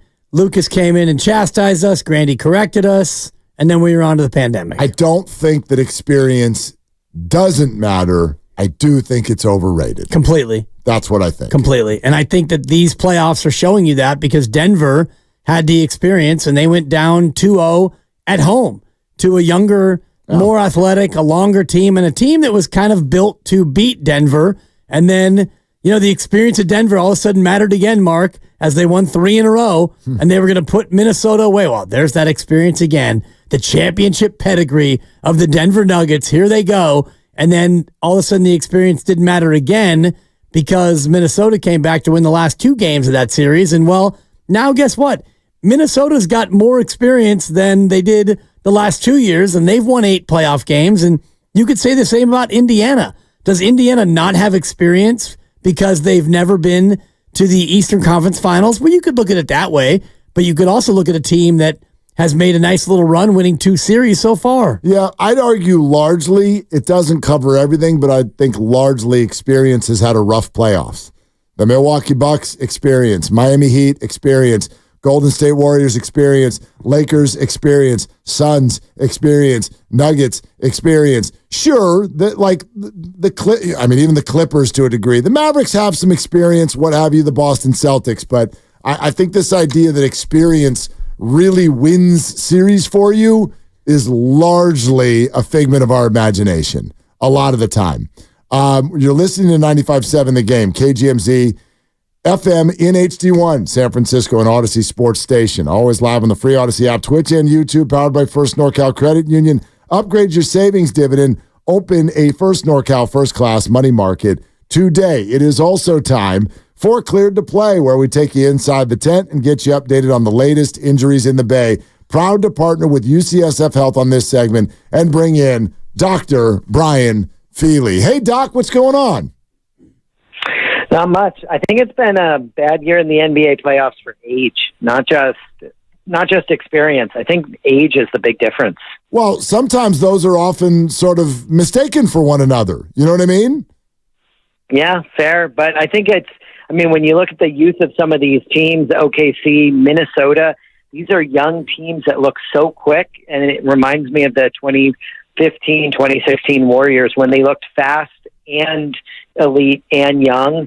It looks different than the current Warriors. Doc, we want to ask you about concussions. Patrick Bailey is just coming back from one, but it's been prolonged. Austin Slater is dealing with one as well. Look, this is a well-traveled conversation, but what would you sort of add to it in terms of concussion recovery for these players? Well, I think when we think about concussions in general, the way we think about concussions over the last even decade has changed a lot. It used to be we thought about concussions as being something that as soon as you felt good, which could be anywhere from 24 to 48 hours, you were good to go. And now it really is, you have to be entirely symptom-free, and it's a stepwise progression from cognitive rest to being able to participate in practice, to being able to participate in simulated games, and being able to really feel 100%. So once you feel like you can do that over a 7 to 10 day period, you're probably good to go. And the reality is, if you can't do that, you take a day or two, or you take a step or two back. But that's really for the best, because we know that second hit, that risk of having a second hit concussion is so much of a bigger deal. And that's really what we've learned from the NFL and these other high-risk sports like hockey and rugby and professional football. It's that second injury that we really want to avoid. So for people like catchers, absolutely, you're going to want to keep them out until they're 100%, 110% ready to play. With the catcher, Doc, does it make more sense to stretch it out even further, or does time not play much of a role in the reoccurrence of these concussions on a foul tip?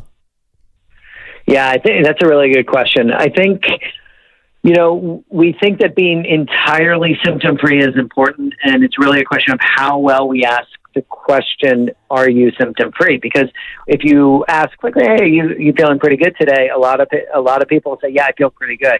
But to really, truly be symptom-free and back to your baseline before you're allowed any risk whatsoever takes a lot of detailed questions. So some of these more advanced metrics will ask hand-eye coordination, memory questions, really kind of dive deep into how well your brain is really recovering.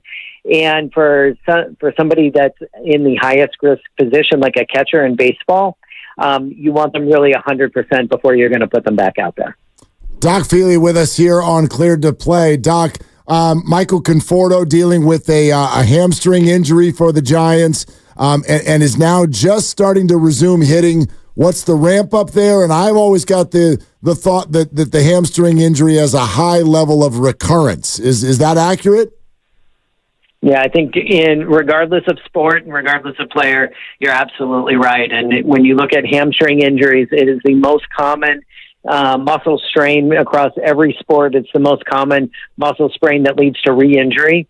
When we look at the average hamstring strain, you look at about 14 days off for most athletes. So baseball, football, basketball, it's going to be about 2 weeks off. The second injury is about 28 to 30 days off. So avoiding that second injury is key. So making sure they've got full range of motion, they're stretching, they've got full strength back in that hamstring, or at least back to about 90% is critical before any player comes back. Good to know with our station softball outing coming up and me having had a hammy trying to go second to third, Doc. It's definitely good to note. You playing? We'll see about that. Yeah, we'll see. I'm TBD right now. Jung-Hoo Lee, Doc, he had the torn labrum on the collision with the outfield wall. I'd imagine surgery coming up here in the near future. Is it pretty much a cookie-cutter, garden variety 6-month rehab here? So for the most part, when you think about shoulder dislocations, and they talked about having structural damage, that's not really a surprise. So when you hear structural damage with a shoulder dislocation, almost everybody that has a shoulder dislocation is going to have a labral tear. So when it was originally described, a labral tear was called a Bankart injury, which was called the essential lesion of the shoulder. So more than 95 to 90% of people have it. When it's an athlete or even a non-competitive radio station softball player has a labral repair, it's going to be a 6-month recovery for a non-throwing arm. For a throwing arm, it might be a little bit longer just because the mechanics are going to be harder. But for a non-throwing arm, you're looking at 5 to 6 months before full recovery. Did you just call us non-competitive? Only one of you. I'll leave it at which one of you that is. Well, it's me because I had the Bankart lesion and I did have the torn labrum and it was 6 months and I still have 4 screws and a plate in my left shoulder. So thank you for knowing that, Doc. You're welcome. I don't know what the plate's doing there, but the screws make sense. Well, it's got also have a knife and fork in there. That's what the plate's doing there. Yeah, you gotta get. Come on, Doc. Guys got to eat. Even on a diet over here, still got to eat. All right, Doc. Thanks. Great to have you as always. All right. Good luck in your softball game, guys. Thanks, Doc. We're gonna need it. The proceeding was sponsored by UCSF Health. Yeah. Did anybody? Lamb, we should let people know. So this is gonna be a week from Friday. Correct. Right? Yep. Week from Friday. Stations getting together to embarrass ourselves and bring our kids and significant others if we want. Has Doc Pandia or Doc Feely been invited? It feels like one of them should be there. No doubt. And if Dave Greshner is available, maybe we can get him and Dr. Rick Celebrini. Take as many of them as we can get. Seriously, if we can get them all out there, because I was thinking about this and like how I'm going to navigate it's a navigation sensation. Because, whatever. I love that. Once upon a, I had to get it out there. That's only 75 cents. You want to go out there and you want to play and be a part of the fun. Sure. But then the part of you realizes that you're 55 and the last thing you want is to get hurt. Don't get hurt. How do you go out there and not embarrass yourself, participate and not get hurt? It's a fine line. It's dicey. It's dicey. Because you don't want to go out there and be like the grandpa shuffling around the bases, but at the same time, you don't want to go in hard at second to try to prove a point to Shasky. I'm for real. There's no sliding. Okay? No, but you know what I mean? I know. And part of it is everybody's personality. We already know. Right. We already know if any of the hosts do a headfirst dive, his name is Guru. That's just the way. Playoffs. It's the way it works. I know that Sports, man. By the way, those of you who don't know, he took vacation because he's resting up for this game. That's true. That's just a fact, okay? I think Bonte and Joe, they're the youngest, but they're arriving. They're getting very close to, you know what? Just chill.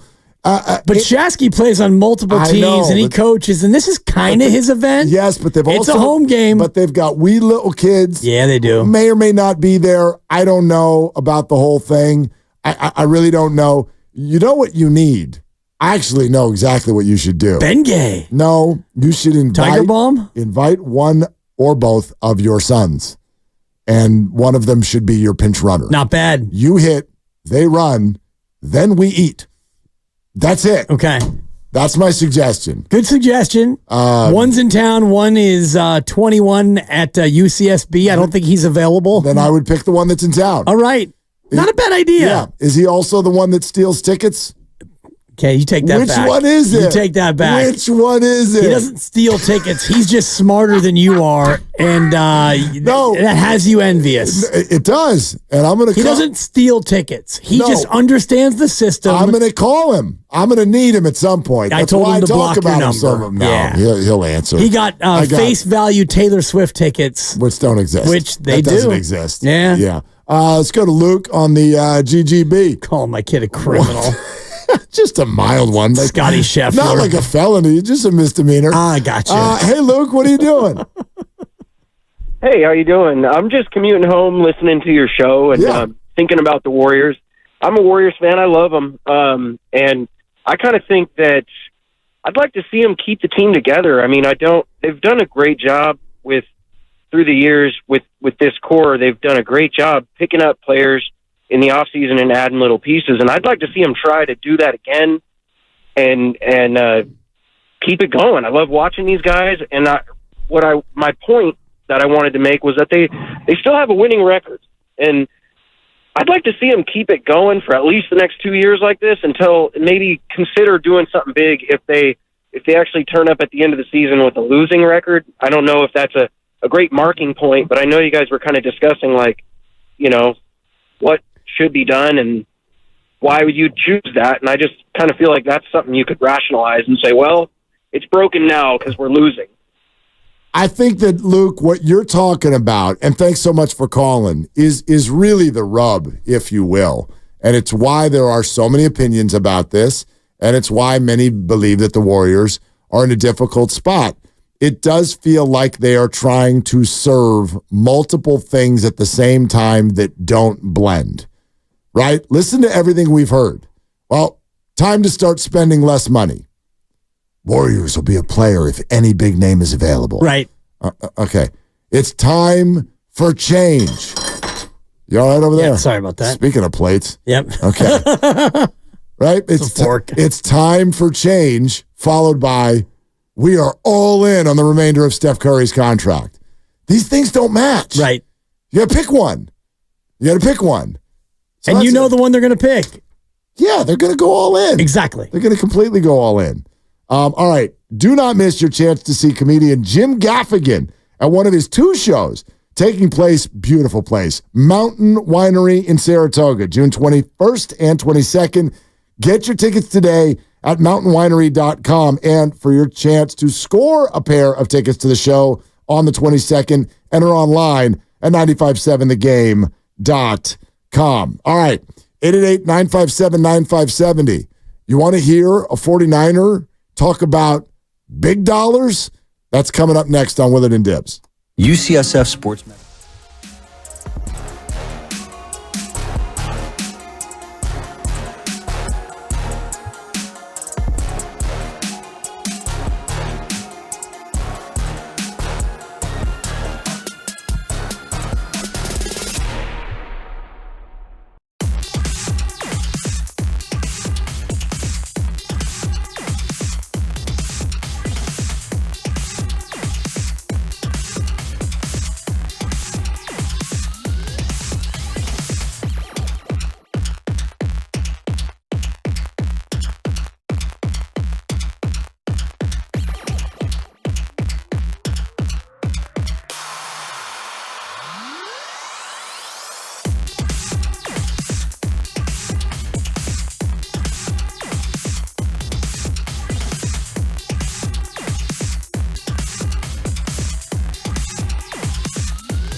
Now, back to Willard and Dibs. Can you sing with that voice? Literally. I did Daddy Warbucks in middle school, and it was talk singing. What I'm telling you, Kelly Savalas. NYC. That's singing. On 95.7 The Game. It's really not. That's singing. And it's really not, even if it is, it's not good singing. It's not good. It is, what'd you call it, talk singing? Talk singing. Yeah, it's kind of what it is. That's why they gave me the role. My drama teacher, and by the way, word has it, no. No. Okay. She and her husband, are still wonderful Bay Area residents, and I think her husband is a sports radio consumer. Okay. All right.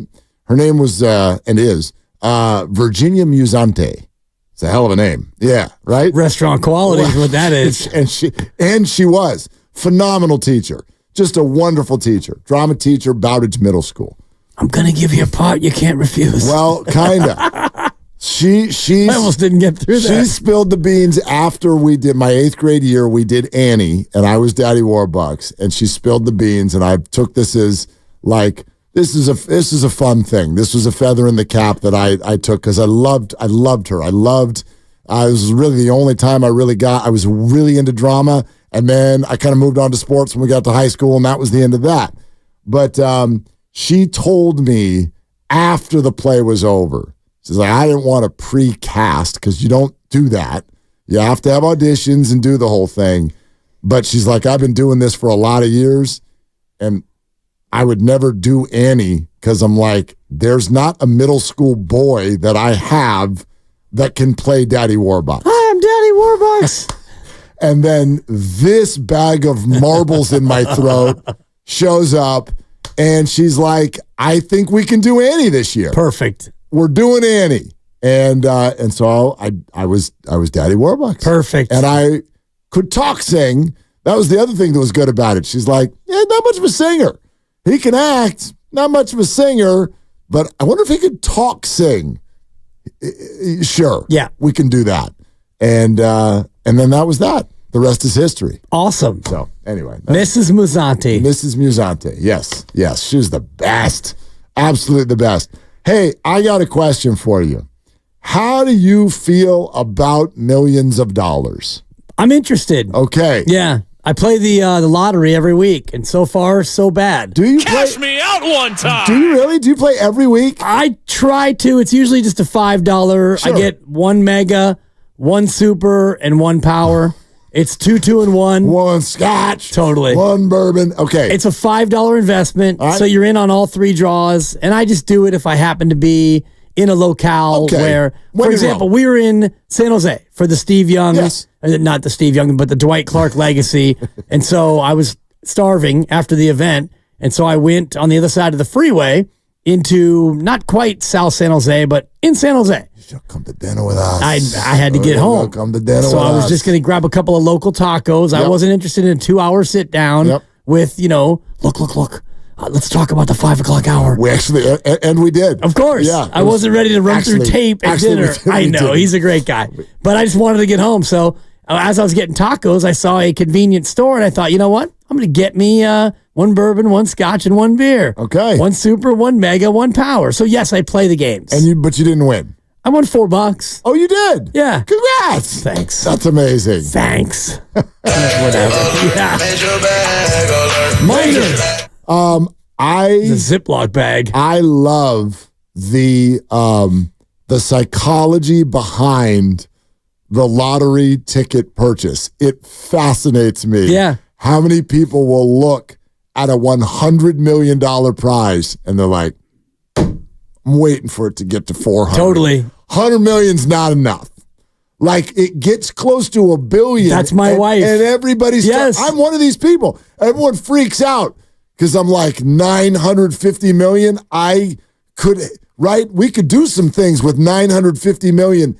As if it was only 90 million, right? You'd be like, is that worth me stopping the car? Or even 10 million, right? The reason why I play is it feels like it gives me that ability to, in the moment or whenever moment, it's like, you know what? What if? And the fact that I'm in, it's blissful. It's worth $2 to me. I'm with you. To have that momentary dream of what if I even get like the second prize, which is $741,000. If I win $741,000, you're not even here the next day. I'm still here. Are you? Yeah. How about the next week? Oh, for sure. Next month? There's a number where I don't show up to work and I walk it off. It's probably above $5 million. Okay. If I win $10 million, I'm probably. And you know what? The way I was raised, I'm given 2 weeks notice for sure. Okay. Yeah. All right. Even though Grandy would want me out immediately. I see you in there. That's fair. Yeah. 2 weeks feels like a long time. Well, sometimes I've seen people give the 2 weeks notice and they're like, you know what? Today's fine. In this business, today, for sure. Just go. For sure. I think they'd let me play out the string. I think, of course we would. Anyway. So, I'm interested in millions of dollars. Was your setup? Yes. Well, here's why I'm asking. Ladies and gentlemen, on the Up and Adams show on FanDuel TV, and she does seem to have a lot of 49ers on there. Debo goes on all the damn time. Charvarius Ward was the guest today, and he had this to say. You got a contract year, huh? Yeah, I'm trying to get that bag, Miss K. How are you feeling about it? This isn't the first time. You've gotten several bags, yeah? The one I'm currently on right now, that's been my biggest deal so far, 3 year, 40-some million. But I just got to go out there, have my best year, be better than last year. And, all of that to take care of itself. Yeah, hopefully I get that bag next year. We'll see. Okay. I want to say this first and foremost. I try to be the least jealous person in the world. That does nothing to trigger me. Charvarius Ward talking about getting the bag after being in the process of completing a 3-year, $40.5 million contract. When he gets to the end of this upcoming year, and he's not going to be cut because he remains the 49ers' best cornerback, he is going to have completed $60 million approximately as far as career earnings. But I'm curious how this grabs everyone, and I do have a reason for asking. How does it grab you when someone who's already made $60 million before his 30th birthday says this coming year, this is about getting that bag. This is about getting that bag. What does that do to you as the fan? For me, it doesn't really affect me in kind of the same way you're talking about as far as jealousy goes. And part of me, though, does think, didn't you already get the bag? But in his mind, he's looking for the bag after the bag. And the bag that he already got is, he's already into that bag and he's already, experienced that bag. And now he's a very rich man. Well, and think about where he is in his craft, though. Okay. He's a Super Bowl champ. And I just looked at his numbers. He's been to 17 playoff games in the last 6 years. Crazy. His playoff resume is deep and profound and prolific. And at 28, and he just had a birthday. I want to make sure he is just 28. I think he's 29, no? He just turned 28 on May 16th. Okay. So he's a guy who I'm sure is looking at it as if he's got 3 to 5 more good years, and he's right now probably the best corner in football. Oh. 6th, 11th. I don't know. Certainly top 15. Right. That's safe. Okay. And maybe top 10. Right. But my point is, he's looking at it like, I'm 28, and the bag that I'm going to get that's the bag with the capital B. Well, forget this piddly little $40 million I already got. I'm looking for 5 years and 100 with 50 guaranteed. What's the going rate for the top corners? I'll look it up. Yeah, it's probably not $20 million a year, but it's probably close. Yeah. Well, I mean, and what? So he was at 3 years and 40.5. So what's that average out to? About 13 plus. Yep. Okay, so I'm looking at Jair Alexander at 21 average. Okay. And Denzel Ward at 20. Jalen Ramsey's at 20. Trevon Diggs, 19. Marshawn Lattimore, 19. So top of the market is 20, and I don't know that Charvarius would be absolute top of the market, but yes, he could, in theory, command something like 4 years and $75 million for sure. Yeah. For sure. Okay. Right now, according to this list, at over the cap, he is currently tied for 10th in average annual. This has always been my question. And in fact, let's put it out. 888-957-9570. Are any of you rich? You got some rich people listening to the show right now? I mean, we live in the Bay Area. I sort of look at it like all of us are insanely rich. Insanely rich. So Yeah, I guess that's where I would ask you to define the parameters. Well, I mean, right. Are you so rich that you don't have to work if you don't, for anybody? Okay, how about this? Do you just not have money worries? Do you not have money worries at all? Because even those of us, right, if we can afford to live here, I look at us as like, wow, we're rich. But that doesn't mean that it's not the first damn thought on my mind when I wake up in the morning and the last one when I go to bed. Oh my God, I got another kid that's got braces here coming up in another year. Oh, for crying out loud, how are we doing that? Man. Where do they want to go this summer? I'm sorry, what do you want to sign up for? Excuse me, whose birthday? Is it this weekend? All of that stuff. If you are just lucky enough that like you have no money stress, I'd love to ask this question, 888-957-9570, and you and I can just kick this around. If you're there, to what level is making that next dollar still a motivator? That's what I've always wondered. And I don't live in that space, yet. I don't live in that space. But I've always wondered that, and obviously our business is sports, so we're largely talking about athletes, but it's always been my thought. An example you'll really relate to is what the golfers went through with the whole live golf thing. Right. I loved John Rahm for a minute because John Rahm had one of my favorite press conferences ever. Live Golf called. They offered me $250 million. I looked at my wife. I said, do we need this? She goes, no. Okay, fine. Let's stay where we are. Flash forward 6 months later, we changed our mind. Did they up the offer? I don't know. But he took the money. And I don't hate the live golfers for it. Some of you do. If you do, you do. If you don't, you don't. I am not begrudging anyone, even if you're a gazillionaire, for wanting another gazillion. But is it still your lead motivator?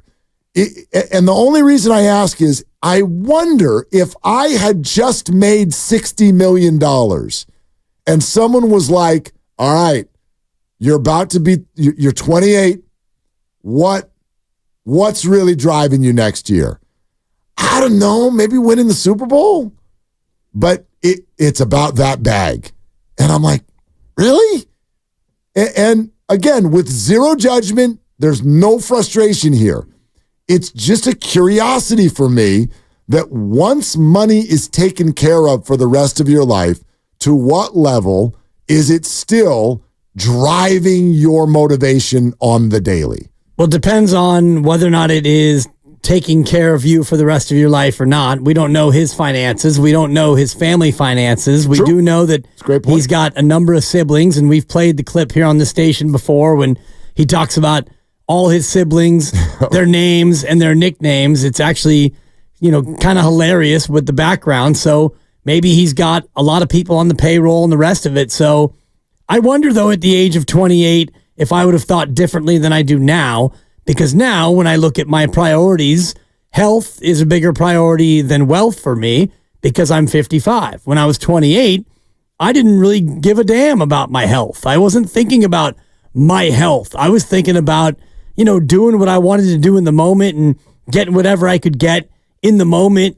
And, it was more about me than it is now. Now it's about, heck, my two grown kids and my baby and my wife and their future and how can I set them up and how can I live long enough to make all this happen for all these people. And so I do think your priorities change. And if you're 28 and you're an alpha male, which these NFL players all are, and you feel like you're at the top of your craft and you look at where you are on the list and you're 10th in average annual, I'm sure part of you is thinking, I want to be the one to reset this market. Well, I'm in full agreement. He's not even the perfect example to have this discussion. Clay might be a better example to have this discussion. Well, he's just today's discussion because he's the one who spoke. But yes, anybody can be the example. Clay, absolutely. We could talk about that. Even Brandon Ayuk, you can kind of look at his situation more and say, okay, get that bag. This is going to be your first real big bag. I mean, heck, he's going to make 17 this year, 14 this year. Yeah, it's a lot of money. That's a ton of money. First-round draft pick. It's probably more money than most of us will make in our adult lifetimes when you think about it in those terms. So it's a whole heap of money, but it's not even the big bag that he's going to get. Right.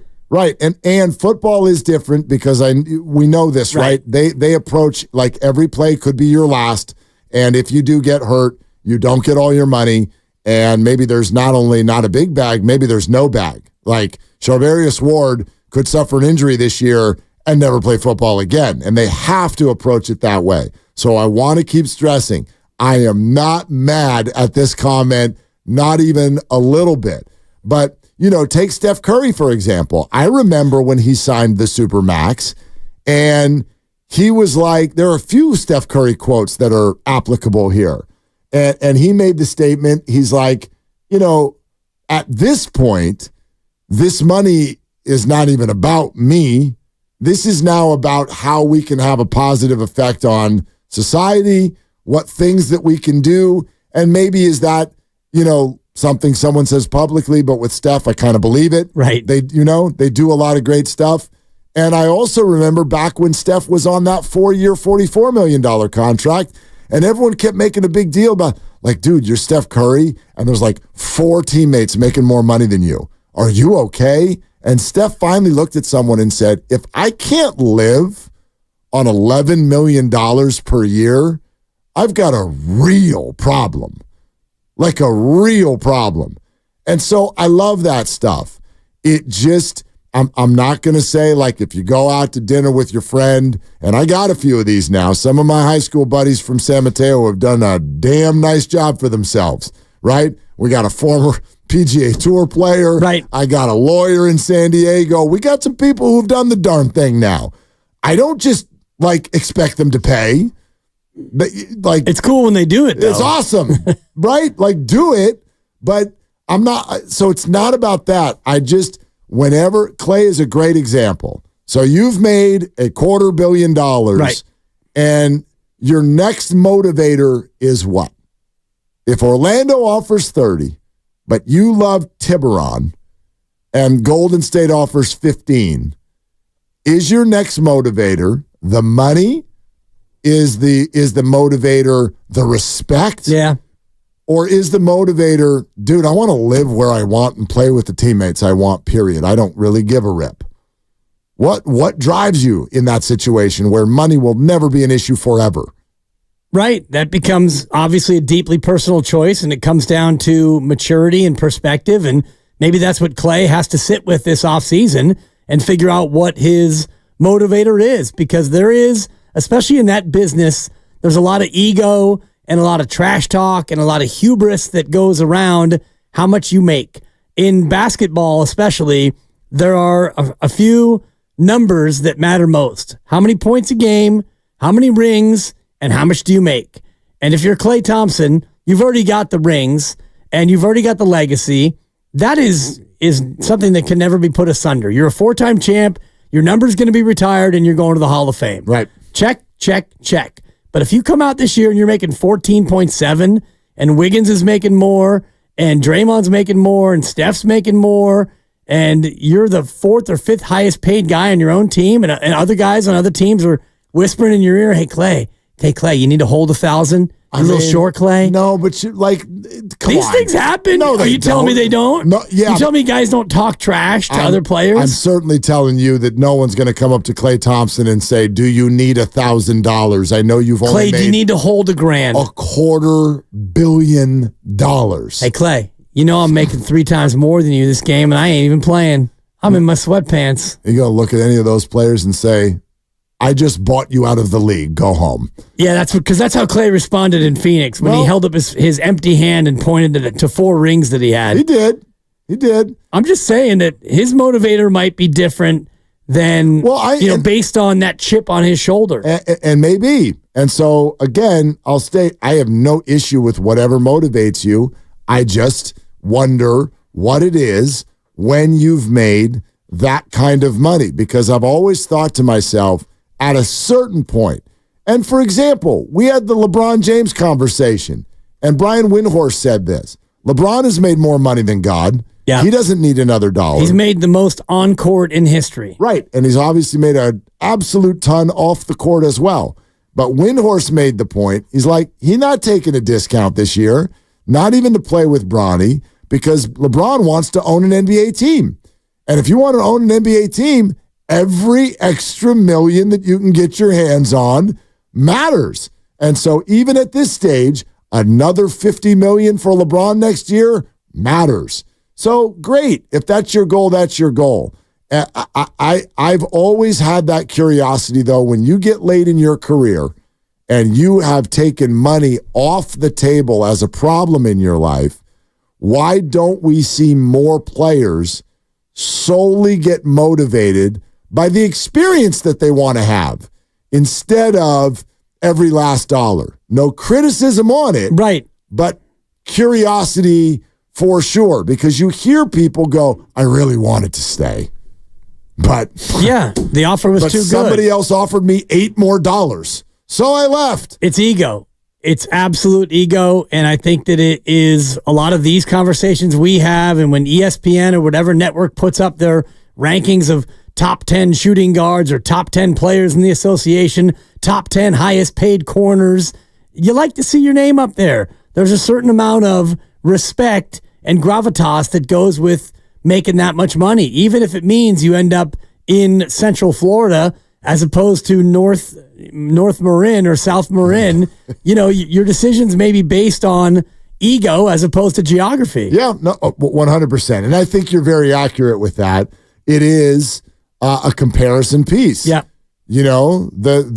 Like, how many times have we heard Bobby Marks come on and be like, okay, you have a shooting guard who shoots X percentage from three-point range. Here's what that costs in the NBA. And players will go, then you have to pay me that. That's what I'm worth. And I think there's a ton of value in that in life, is knowing our worth and demanding that that's what we get. Many of us are scared to do it because we're put in situations where, like, our job is on the line and people with authority over us are saying things that are filling us with fear about it. So again, I totally get it. But Clay is probably, in the end, maybe one of the better examples, because you sit here today and you go, look, like, if you really just want to be a Warrior and you love playing with Steph and Draymond, well, then you can be. Yeah. Well, it's really up to him. Yeah. They want him here. His teammates want him. The team wants him.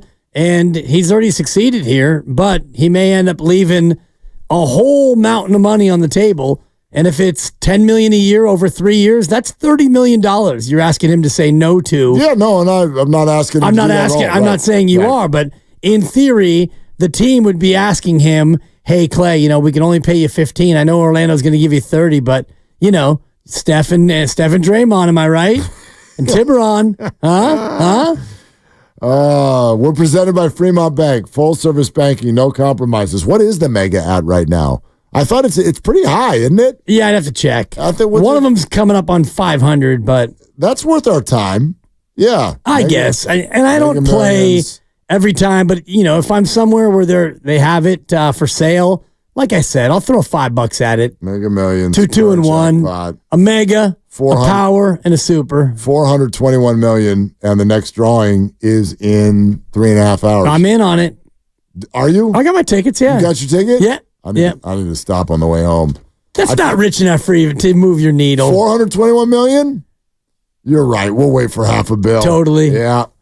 It's a pass. I don't want to win just 200 million. We're presented by Fremont Bank, full service banking, no compromises. All right. Coming up next, we're going to circle back to where we started, and that is Steve Kerr, the head coach of the Warriors, celebrating 10 years as the coach of the Dubs, and we had dignitaries all over the place on this radio station today, from Bob Myers to Otto Porter to Shawn Livingston. We'll let you hear a lot of what that sounded like. Plus, if you missed our conversation earlier with Brandon Podziemski of the all-rookie team, you've got that coming up in about 25 minutes as well on Willard and Dibs. Hey, what's going on? It's Willard for La Garza and La Garza summer camps, which are fantastic. I'll be sending my son there again.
95.7 The Game.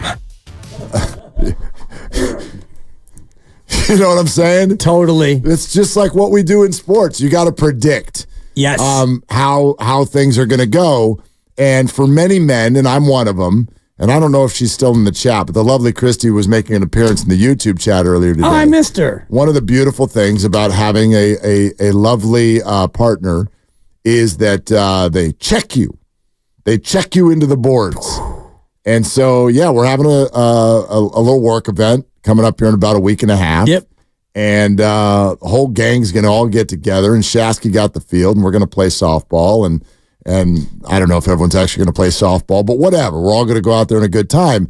And just this is my stupid way. My stupid way is just to be like, okay, everybody's coming. So I just wrote down on the little spreadsheet, yep, we're bringing everybody. It's going to be great. And she's like, yeah, you shouldn't do that.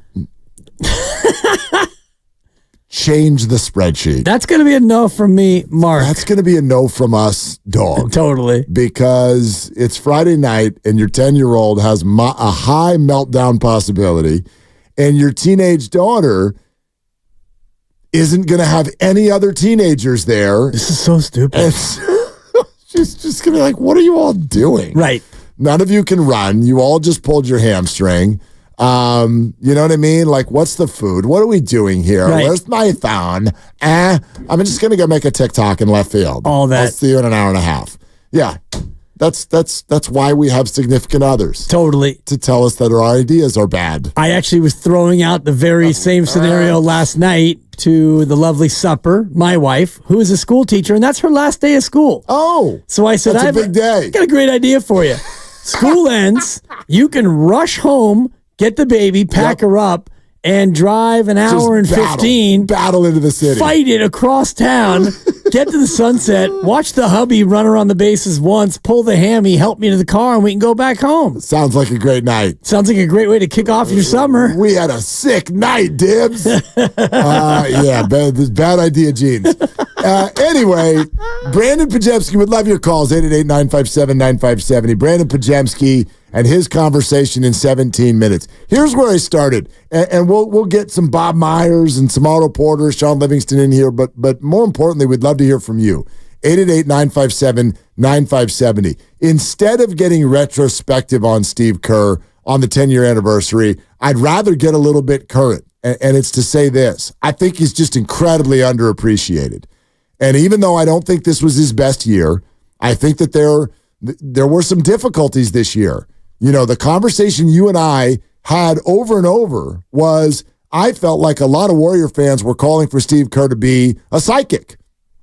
It's like, why didn't you play that guy? Well, how the hell were you supposed to know that guy was going to be on a heater on this given night? Or even, by the way, there were a lot of situations where people, why didn't you play Moody? You have no idea what Moody would have done if he had gone in there. So there's a lot of backup quarterbacking going on in the fan base, and the larger perception about his career is the Warriors are so good and have so many good players that anybody could have coached this team. And I just don't think the NBA works that way. We've seen super teams all over the place all the time, and they don't usually work. Just take a gander at the Clippers roster right now. Right. Just look at it. Look at the name value going on there. Couldn't get out of the first round. Right. They're going to break the whole thing up. Look at the Phoenix Suns. Look at the Phoenix Suns. Yep. Great example. Same thing, yeah. Great example. Lakers bring in Dwight Howard. Sports Illustrated cover. Oh, my God, look at these five. Brooklyn when they had KD and all those guys. Usually doesn't work. Yeah. That is coaching. It's not about rotations and did Moses Moody get 16 minutes instead of 14. It's about managing a locker room that is each year, by the way, this is a sliding scale. Each year, the egos get bigger. When he started with these guys, they're just a bunch of pups who hadn't won a damn thing. And he took them through a decade of them becoming global icons and was able to manage that. Do you know how hard that is? So when we do this, I don't like his rotations, and I think it's time for a new coach. boy, look, you're going to get one in a couple years anyway, but I really think it's been a year of Steve Kerr taking undue responses to what he's been able to do as the head coach of this basketball team. And be careful what you wish for when you want a new coach, because you look at the league, and I just was checking, we've had 5 coaches hired since the beginning of this calendar year, and there's going to be a 6th because the Lakers don't have a coach right now. Washington and Milwaukee, Brooklyn and Charlotte and Phoenix, they're all have hired a new coach. And last year in the calendar year, there were 6 other head coaches hired, including Joe Mazzulla in Boston. So you get the turnover in the NBA, and usually those coaches don't do very well. If you go down the list of most tenured coaches, you've got guys who've won titles. It's Pop, who has a title, Spoelstra, title, Kerr, Michael Malone. Those are the 4 longest tenured coaches, and there's a reason that those guys have won.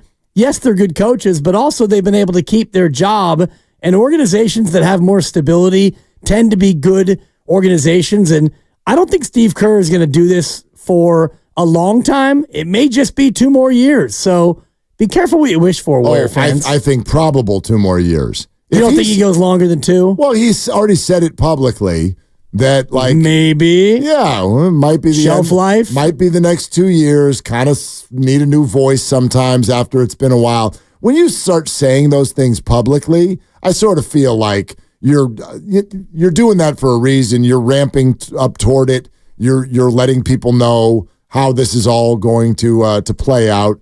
As we sit here today, sure, there's openness for this to go a different way, but I would put Steve Kerr at 2 more years and done with the Warriors at a heavy favorite. Heavy favorite. Yeah. Based on what he said last week. And I also think based on what he's already done in the association, if he goes 2 more years, he'll be 60.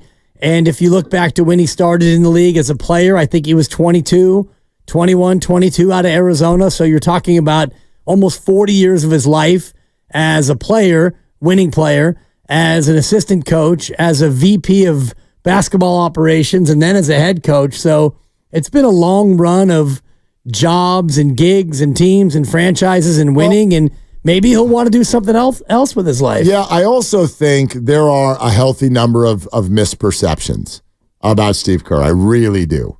So, again, I'm going to qualify this. He's not perfect because no one is. I don't want to whittle this down to like, well, there was that. So at the end of the game against the Nuggets with 8 seconds left to go, I didn't like the play he called. Sure, there's all of that with every coach always. But what are the big perceptions on Steve Kerr? I'd argue there are 2 of them, and I think I could debunk both of them. One of them is, hey, anybody could have coached those guys. We already sort of addressed that. Here's the other one. And literally it just popped up in front of my face with one of our listeners on YouTube. Okay? Lunar Moon. Real talk. Does Kerr ever develop any rookie? What a perfect day to send that message. There's literally someone on the all-rookie team who joined our show today, and we'll have that for you again in 10 minutes. This guy took over the team when Steph and Clay were still young players. Draymond wasn't even a thing yet. Not even a thing. Whether it's been bumpy at times or not, Jonathan Kuminga has gone on this road. Jordan Poole became a player who went from G League to massive $130 million extension. Traded, yes, but that's not even the point. Why on earth do we have this idea that Steve Kerr doesn't develop young players or has something against them? Right. It's the evidence is literally all over the place. Does he lean on veterans? Sure. That's what championship coaches and teams do. Phil Jackson did the exact same thing for years. You lean on people who've been there before in big moments. It doesn't mean you've got something against young players. Well, and when you're a winning team and you look at the history of the NBA, not many winning teams, championship teams, relied on rookies at all in their rotation. Correct. And so if you're a team that fancies itself as a winner and you won the title just 2 years ago and you got Steph and we're all trying to maximize that window, there's only going to be so many minutes that you can allocate to the young players. Yet you look, and Pods was 5th among rookies in minutes played and TJD was 19th. Yeah. And he would have played more minutes had the need called for it earlier in the year, but they both were almost all rookie team. TJD missed it by 1 vote, so he was 11th, and Pods was, I think, 4th or 5th when the voting came out for on the all rookie team. Bob Myers came on with Steiny and Evan earlier today. We want to play some of what he had to say to you. And again, Brandon Podziemski in 8 minutes. Also a reminder that you're listening to 95.7 The Game, KGMZ, FM and HD1 San Francisco and Odyssey Sports Station. Always live on the free Odyssey app, Twitch, and YouTube. Powered by First NorCal Credit Union. Upgrade your savings dividend. Open a First NorCal first-class money market today. Check this out. This one was interesting because Bob Myers was talking about the sales job that they basically had to do with Steph Curry, who wanted to keep Mark Jackson, and the Warriors didn't want to just hire a new coach, but they wanted to hire a first-time head coach. And here's what Bob said about that. I don't know that Steph, he wasn't choosing the coach. I mean, the brilliance of Steph beyond what he's done on the basketball court, he's the best partner a GM or owner could ever ask for, in that he trusted us, myself, Joe, until we gave him a reason not to. And that's the most you can ask for from a star, because the distrust often happens before it should. And for Steph to say, okay, that's not my job, that's your guys' job. And he obviously had great things to say about Mark, and Mark helped elevate Steph and put him on his way. But Steph wasn't a conversation where you need to go do this, you need to go hire this guy, or I don't like that guy. That wasn't the situation. It was more of, okay, if you think this guy's the right guy, then I will support that, and let's see how it goes. And obviously the rest is history. Obviously it went pretty well. Yeah. Exactly. Steph might be the least alpha that the NBA has known in the last 20 years. And Bob said he's the best partner any front office GM or coach could want. And that means he doesn't come in there and demand you hire his guy to be head coach or demand that you trade for this player or that player. I'm sure he has his ideas. He's passionate about what he believes is right. He listens to the people, and he probably gives his input and says, I'm going to trust you, as Bob said. I'm going to trust you until you give me reason not to. And I still don't think that they've given him reason not to. No, they have not. And you know what it is, Tibbs? It's a delegation sensation. Oh, shut to the ching. And usually when we think of the word delegate, we think of the boss. And Steph Curry is not technically the boss, but then again, he kind of is, because it's the NBA, and the best player on an NBA team is kind of the boss. But here's why I think about that. When you listen to Bob talk about the way Steph handled it, when he said, look, if you think this is the best thing, then I'm willing to ride with it, and let's see how it goes. That's kind of what in my opinion, not the only thing a great boss does, but it is a characteristic of a great boss, because you're surrounded by people that in theory you have to trust a little bit. And if you do, you got to be able to look at them and go, all right, if you think that's the way to go, let's do it. Even though I probably could override you or at least make your life hell. Yeah. But let's do it. I'm going to give you a little bit of space here and let you do your thing, because I hired you in order to handle that job. And that's what pops into my mind when I hear that conversation. Steph Curry could have handled that any way he wanted, but in a way he delegated the idea of who was going to dictate coach to these other people in the organization. He showed them trust, and look what they did. Yeah. Look what they did. And it's not just hiring the coach. It's all the moves. It's all the money from Lacob. It's right. Bringing in the logo. Right. Flying all the way out to the Hamptons to go get Kevin Durant as a group. It's all the things that step by step they did together, and that takes a lot of trust. Yeah. And it takes the ability for the leadership, Bob Myers, Joe Lacob, and company, to be able to take your ego and put it aside for the betterment of the organization and for the greater good of the organization. It's realizing that, maybe Steph and Draymond and Clay, they have ideas that can work. And so if you have an openness as an organization, and certainly the buck stops with Joe Lacob, you're not going to get Joe to do something that he isn't willing to do, but I'm sure he could be convinced. If Steph knocks on his door this offseason and says, hey, I think that Kevin Durant is a player who right now can get us back to where we want to be. He can put us over the top, and here are the moves I think we can make to make that happen. Joe Lacob's going to take that phone call. They're going to listen. Yeah. They're going to listen. Absolutely. Let's go to Lauren in San Jose. Hey, Lauren, you're on with Willard and Dibs. What's up? Hey, guys. How you doing? What's up? Hey, so with today being the 10-year anniversary of Steve Kerr's hiring, just kind of wanted to talk about how interesting his career arc has been and how many like important people that he's been around during his time in the league. So when you think about it, like Steve Kerr played with rookie Shaq, then won 3 chips with Michael Jordan, then went to the Spurs, won 2 more chips with Tim Duncan, and then when he finally retired, ended up being a voice on NBA 2K for a couple of years, came back, and then coached the Warriors to 4 championships with Steph Curry, Draymond Green, and Klay Thompson. I mean, can you think of a single personality in NBA history who has had a more career trajectory than Steve Kerr has? Probably not. I mean, Lauren, what you're essentially saying is that he's classically the Midas touch. Like everything he touches completely turns to gold. That's been true. It's true, yeah. Lauren, thanks. Appreciate it so much. Yeah, I forgot about him playing with rookie Shaq. There's got to be in Orlando. There's got to be. I did too.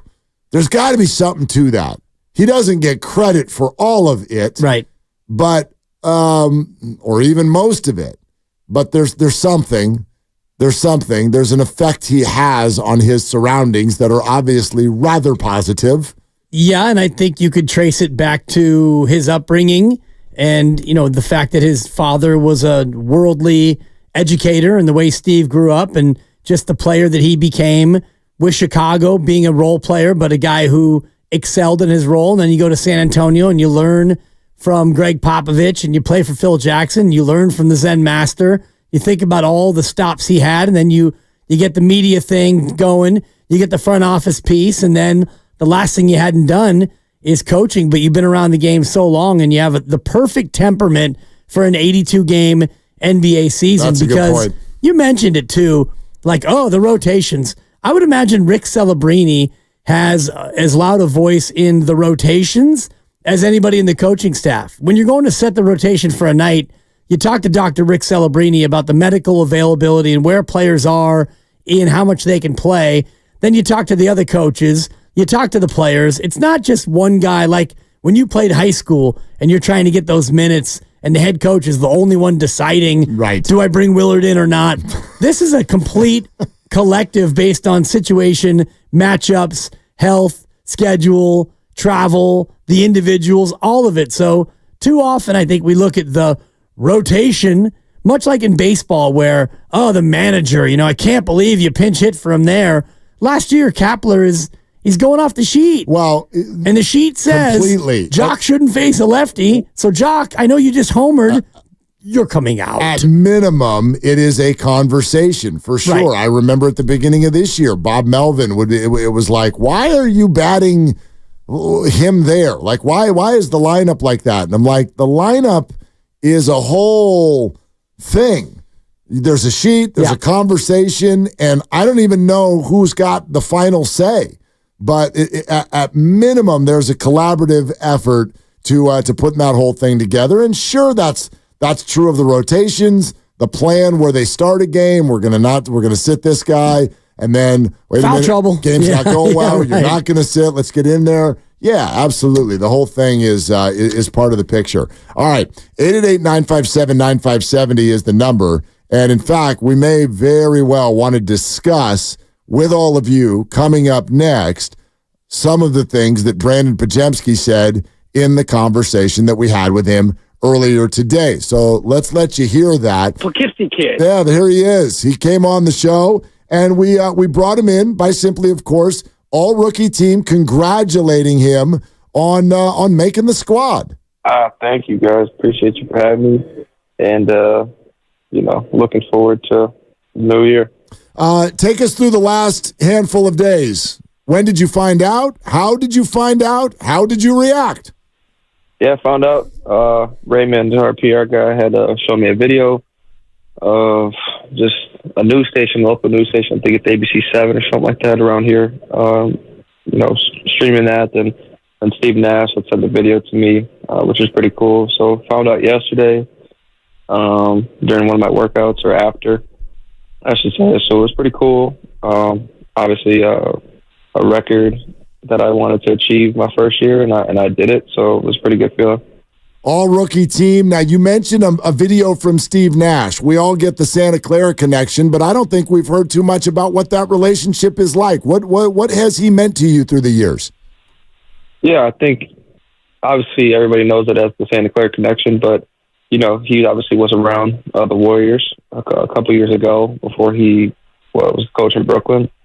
And he has a good relationship with a bunch of guys on our staff, Bruce Frazier, to name one. And, him and Bruce talk a lot about me and what they see and what they can, see my game develop to. And, playing like Steve Nash is something that our development staff has kind of brought up to me and sees a little bit of similarity there. So the relationship between me and Steve has been great.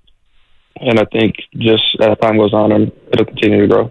When you look back at your rookie year, you hit the ground running and you came in with such confidence and you played awesome early and you were able to sustain it throughout the course of the year. When you look back at your rookie year, what are you most proud of and what do you look at as the biggest area for improvement for you? I think I'm most proud of the fact that, I did a lot of things that, rookies for the Warriors don't do. And just in general, making first team all rookie and out of that group being the lowest pick at 19th overall, I think, I told a bunch of teams, or every team that interviewed me at the Combine in Chicago, and then when I went and worked out, that they asked me when, you do a redraft on this year's draft, where I would be, and I always told them top 5. And I think being first team all rookie, signifies that as of now. But just that, and achieving a bunch of things that I wanted to achieve for myself was probably a proud moment. But I think room to improve. I think there's a lot of areas, but I think the best players, every summer channel their focus on one or two things and really master those skills instead of doing a whole lot of things. So for me, just, scoring the mid-range level and being a point guard that can really score and shoot the ball, but also, have that high assist to turnover ratio like I did this year. Brandon Podziemski is with us. Do you consider yourself a goal-oriented person? I mean, I would say to an extent. I think goals are more generated off the court for me, meaning, I have those goals written down, but when I'm playing, I'm not necessarily thinking about it. It's just whatever can I do to help the team win, and I think the goals will come with it. So, when I'm playing the game, I'm not like, well, I need to be first team all rookie. It's just you just do whatever you can out there to help the team win, and the goals and the accomplishments always fall in line behind it. No doubt, but it feels like all rookie team might have been something that you jotted down in the past, and if so, what's next on the list? Yeah, next on the list, most improved player. How can I win that? And then after that, you take another step and you try to be an all-star. And for me, you guys obviously know that I'm never just satisfied with where I am and what I've done. So as crazy as it may sound, but putting the first team all rookie in the rear view and trying to get to that next step and winning most improved and being an all-star and, trying to be a face of the franchise at some point in my career is what I'm looking forward to and something that I'm going to work for. You took about 138 charges this year. I don't have the exact number in front of me, but has that always been a part of your game, or was that something new? You came into the association and thought, you know what, I'm going to start sliding in front of these 240-pound guys and make a living out of it? No, it's something I did ever since I started in 8th grade 7 years ago, I believe. And something I was taught at a young age, and it's just kind of stuck with me. Many people don't know this, but when I started, I was a big man myself because I was taller for my age, and that's kind of where I developed, the touch around the rim and just kind of knowing where I am down there. And so I've always learned how to do that, and it's just kind of stuck with me. And I know it's a way on defense that I can impact winning, and it does a bunch of stuff for our team that boosts us in the right direction. Do any of them stand out Like what do you remember as the most painful or most memorable charge that you took this year? Yeah, most painful would probably be in February after the All-Star break. We played the Lakers, and I took one on Anthony Davis. Coming full speed at me. That probably one. And then the most satisfying one was probably getting Jokic. We played Denver, and we blew that 25-point lead or so. We were on that run, and it was the end of the third quarter, and I took one on him. So just to take a charge on someone that has such high IQ and it doesn't happen to them often, I think it was pretty cool. You do realize that you're half a cup of crazy, right? Like just the concept that you want to stand in front of Nikola Jokic and take a charge is nuts. Yeah, I think for me, like a lot of my friends and stuff ask me, like, do you ever get starstruck or stuff like that? And for me, when I'm out there, I just look at him as another person and just play how I know how to play. And, after you can marvel at what he's done. But when I'm on the court, I just look at him as another player and try to win. Speaking of starstruck, you play with three guys who are four-time champs and other guys who've got multiple rings. How did you get from being a rookie to getting beyond the starstruck aspect of it with Steph, Clay, and Dre so quickly? I think it was just a connection, which is big on their part. From when I got drafted to showing up and supporting us at summer league, having conversations, and kind of building that genuine relationship that didn't have much to do with basketball. I think that kind of at first you're like, wow, this is him, but at the same time, you understand like it is a business, it's a job.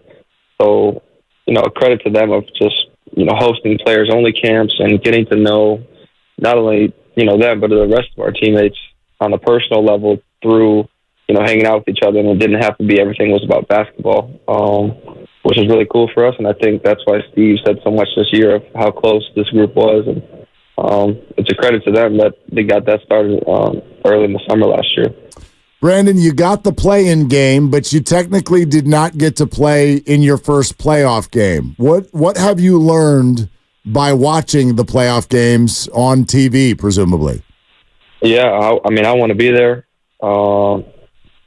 I expect myself to never not make the playoffs again in my career. I went to Game 5 in Milwaukee when they played the Pacers while we were at home, and just to see the environment and what it was like. Personally, I thought when we played in Sacramento, it was louder than it was in Milwaukee during the actual playoffs. But for me, just seeing the physicality, the toughness, how the whistle changes in the playoffs, I think it kind of fits my sort of brand of basketball because, I am a physical player on both sides of the ball. So, I think that kind of fits me and something I'm looking forward to, especially next year. As a player, what did that shift feel like? Did you guys get word that the refs are going to start swallowing the whistle more, or did you just pick up on it and realize that you could be a little bit more aggressive over the last 30 or so games of the league? Yeah, I think, they made a little bit of a deal about it after the All-Star break.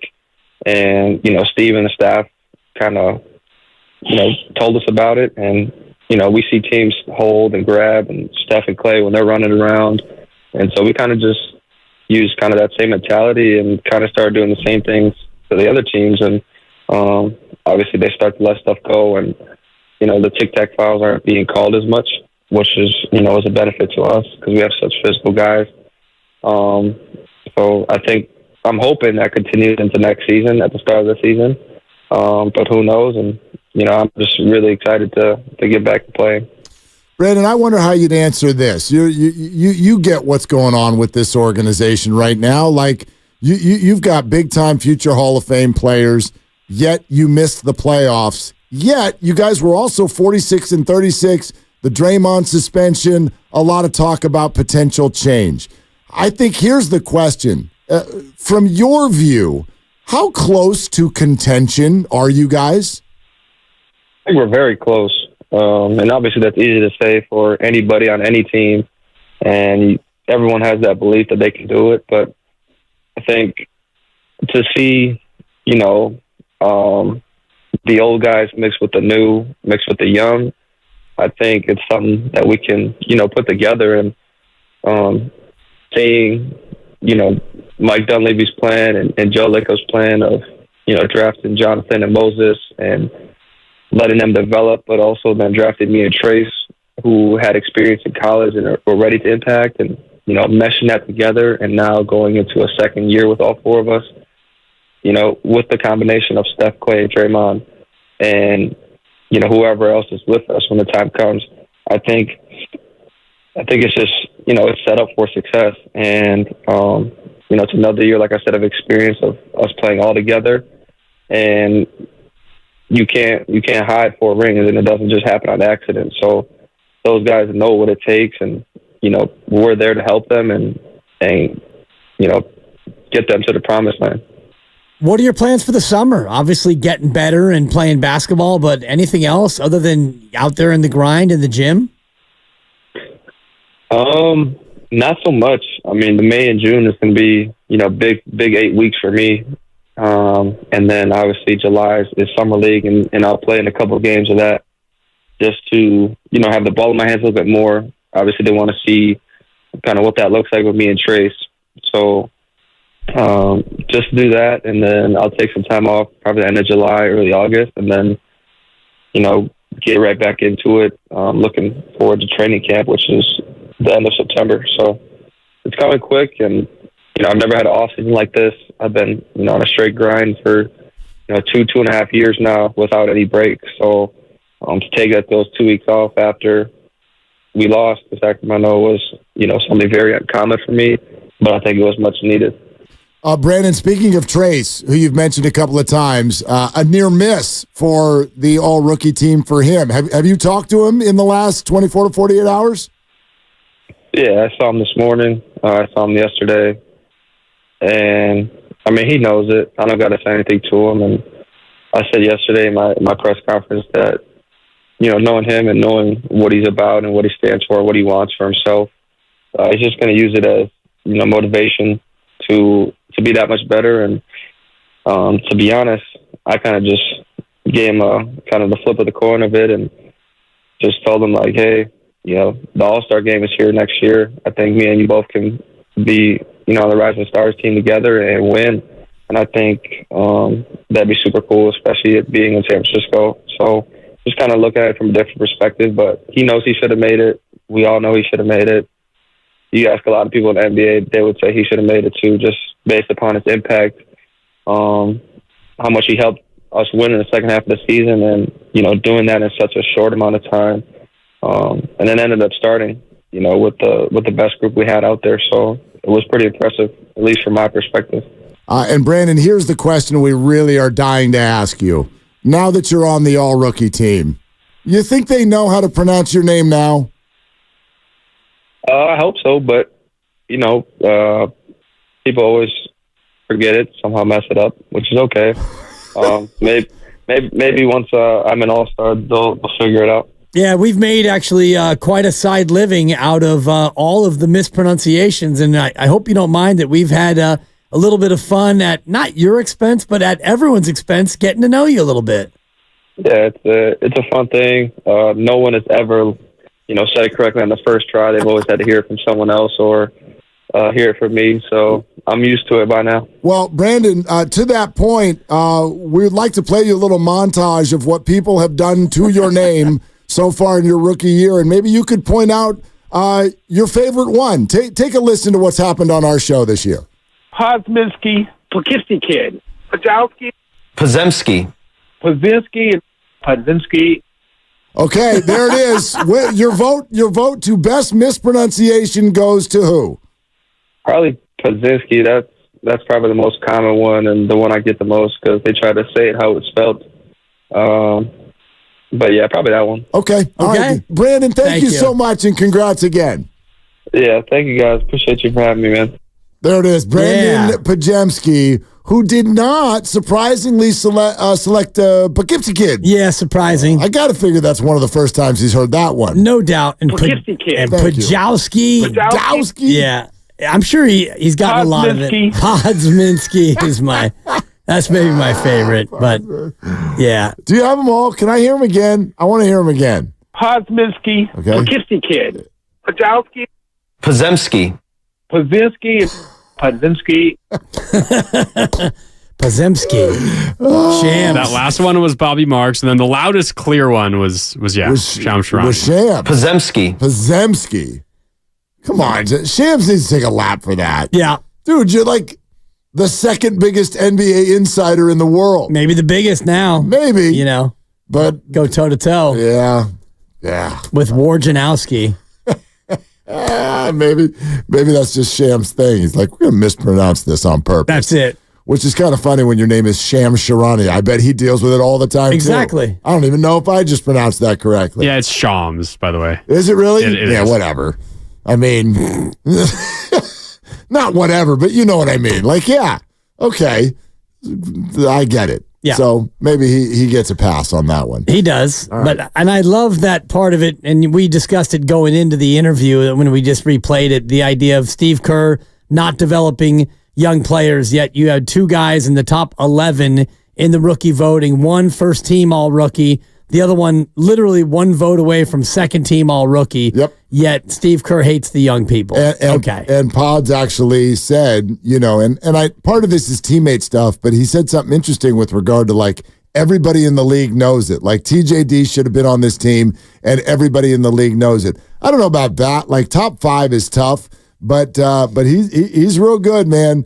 He is really, really good, and he put out there the goal that both he and TJD would be part of the Rising Stars squad next year at the All-Star game. Which is a lofty goal, but not really when you look at it, and you would figure that both of them would be the second-year players in that game. I do kind of miss when they would do the rookies against the softs, so those guys would be on the sophomore team next year, and instead of just dividing it up or doing it by conference, but let the rookies play the softs. And if you look at some of the advanced metrics on last year, win shares is a good one. The estimated number of wins contributed by the player. Trace Jackson-Davis was number 2 in the league behind Derek Lively II. So even though he didn't play as many games or as many minutes, he was number 2 in win shares. And Pods was number 4.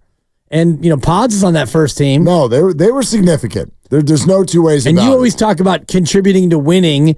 And when TJD got into those significant minutes and he started starting games later in the year, he was contributing to them winning. I think that's what Steve Kerr loved about him so much, because he classically is that guy that you can't just look at the box score.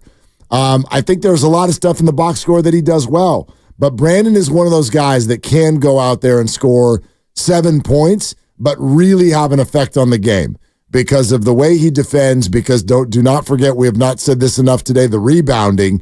He's already one of the better rebounding guards in the entire league, the way he approached that this year. So, this was a really, really home run. This is a home run of a pick by the Golden State Warriors. Now, we're going to play a little game here. Did you catch the hidden messaging in this answer from Brandon Podziemski? Let's see who catches it. Okay. This is Pods. When I asked him, how close are you guys, realistically? How close are you to contention? Listen for the hidden messaging from Pods. I think we're very close. And obviously that's easy to say for anybody on any team. Everyone has that belief that they can do it. But I think to see the old guys mixed with the new, mixed with the young, I think it's something that we can, put together. And seeing Mike Dunleavy's plan and Joe Laco's plan of, drafting Jonathan and Moses and letting them develop, but also then drafted me and Trace, who had experience in college and were ready to impact, and, meshing that together, and now going into a second year with all 4 of us, with the combination of Steph, Clay, Draymond, and, whoever else is with us when the time comes. I think it's just, it's set up for success. And, it's another year, like I said, of experience of us playing all together. And you can't hide 4 rings, and it doesn't just happen on accident. So those guys know what it takes, and we're there to help them and get them to the promised land. Okay, did anybody catch the hidden message from Brandon Podziemski? Yeah, I did. Podziemski. What'd you catch? I caught him talking about the 4 young guys and Steph, Clay, and Draymond. End of list. First, he talked about the mix of the young guys and the old guys and the old guys and the young guys, and then he got into specifics about Jonathan and Moses draft and develop, and me and TJD draft and develop. And you combine us with Steph, Dre, and Clay, and Steph, Dre, and Clay, and no mention of other guys. Well, two ways to look at that, and that's interesting the way you chose to look at that, which is the omission. Yeah, you didn't say Andrew Wiggins or Kevon. Come on, Looney. Or GP2. Sure, but we're talking Dario Saric. But we're talking core. Core, yeah. You didn't mention it, or you also could have. You did mention Clay. Yeah. Who, at this hour, checks notes. Not on the team. Okay. Now, he's also not on the team. Right. I get when free agency starts. But Klay Thompson is not under contract for next year. And he's talking about Klay Thompson being on the team. And he's also talking about Mike Dunleavy and Joe Lacob's plan. Yeah. And maybe he's privy to the plan. Maybe he's just guessing or hoping for what he wants to have happen. Well, I look, that could have just been habit. Yes, it could have just been habit. They are Steph, Clay, and Dre. So they have more imprint than Andrew Wiggins. And the names go together at such a level that maybe you just said that out loud without thinking about it, or maybe he does know more than we know about this. I would gather that he does. Yeah, quite frankly, just interesting. Maybe it's just a guy talking, but maybe there's some interesting sort of messaging there with regard to which one is more likely to be on the Warriors next year. And he also added at the end of that, and whoever else is here with us. So it was Steph, Clay, and Dre, and it was the four young guys, a mix of the old and the young, and and whoever else is here with us next year will help us to still be close to the playoffs. So yeah. And I know there will be some turnover, and I don't know if Kevon will be gone, Saric will be gone. GP2 was on a player option. You feel like his deal is going to get reworked and he'll stay, but Chris Paul probably won't be back, so there will be some new faces. Speaking of faces, that young man just said to us that he wants to be the face of the franchise someday. Now, look, maybe that is just the bravado and confidence of a young professional athlete who's clearly done very well to start his career. But that really caught my attention too, because this is something we talk about a lot without knowing who that person is. When Steph retires, who's the guy for the Warriors? And sometimes you go for a period of time where you just don't get one. How many teams in the NBA right now don't even have a face? Right. Probably 8 to 10 of them. I mean, at least, right? Like, even if you've got a good player, like who's the, quote, face of your franchise? Who's the face of the Portland Blazers right now? Yeah. I mean, Scoot. I mean, maybe. Right. Maybe. I was even thinking about Washington. Is Jordan Poole the face of that franchise? Is it Kuzma? Is it Poole? Is it faceless? I don't know. A lot of teams are faceless. So no Jordan Poole. A little bit. But anyway, so, maybe the Warriors don't even have one for a little while. But if we were to sit here right now and handicap who that person could be, certainly the favorite would be Jonathan Kuminga. You could go from there. Is he on another team? Who knows? I don't know if anybody's had that thought before. And for Brandon to voice that it is his goal to be the best player on the Warriors when Steph is gone, I find that very, very interesting. And there's no negativity in that whatsoever. It's not like whether you think that could happen or not. I do think that's the way great athletes think. They think unbelievable things about themselves because they have achieved unbelievable things. So who knows? Who knows? He did a lot. He did a lot as a rookie. Yeah, and he's got that moxie. And, you've heard all the reports about him, saying to Draymond and him, kind of getting on Draymond in a practice scrimmage because he didn't want to lose, and just the way he carries himself.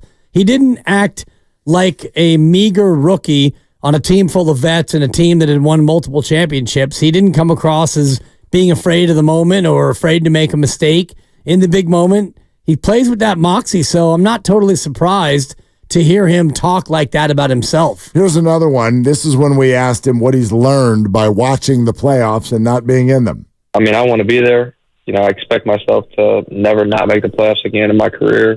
I went to Game 5 in Milwaukee when they played the Pacers while we were at home, and just to see the environment and what it was like personally, I thought when we played in Sacramento, it was louder than it was in Milwaukee during the actual playoffs.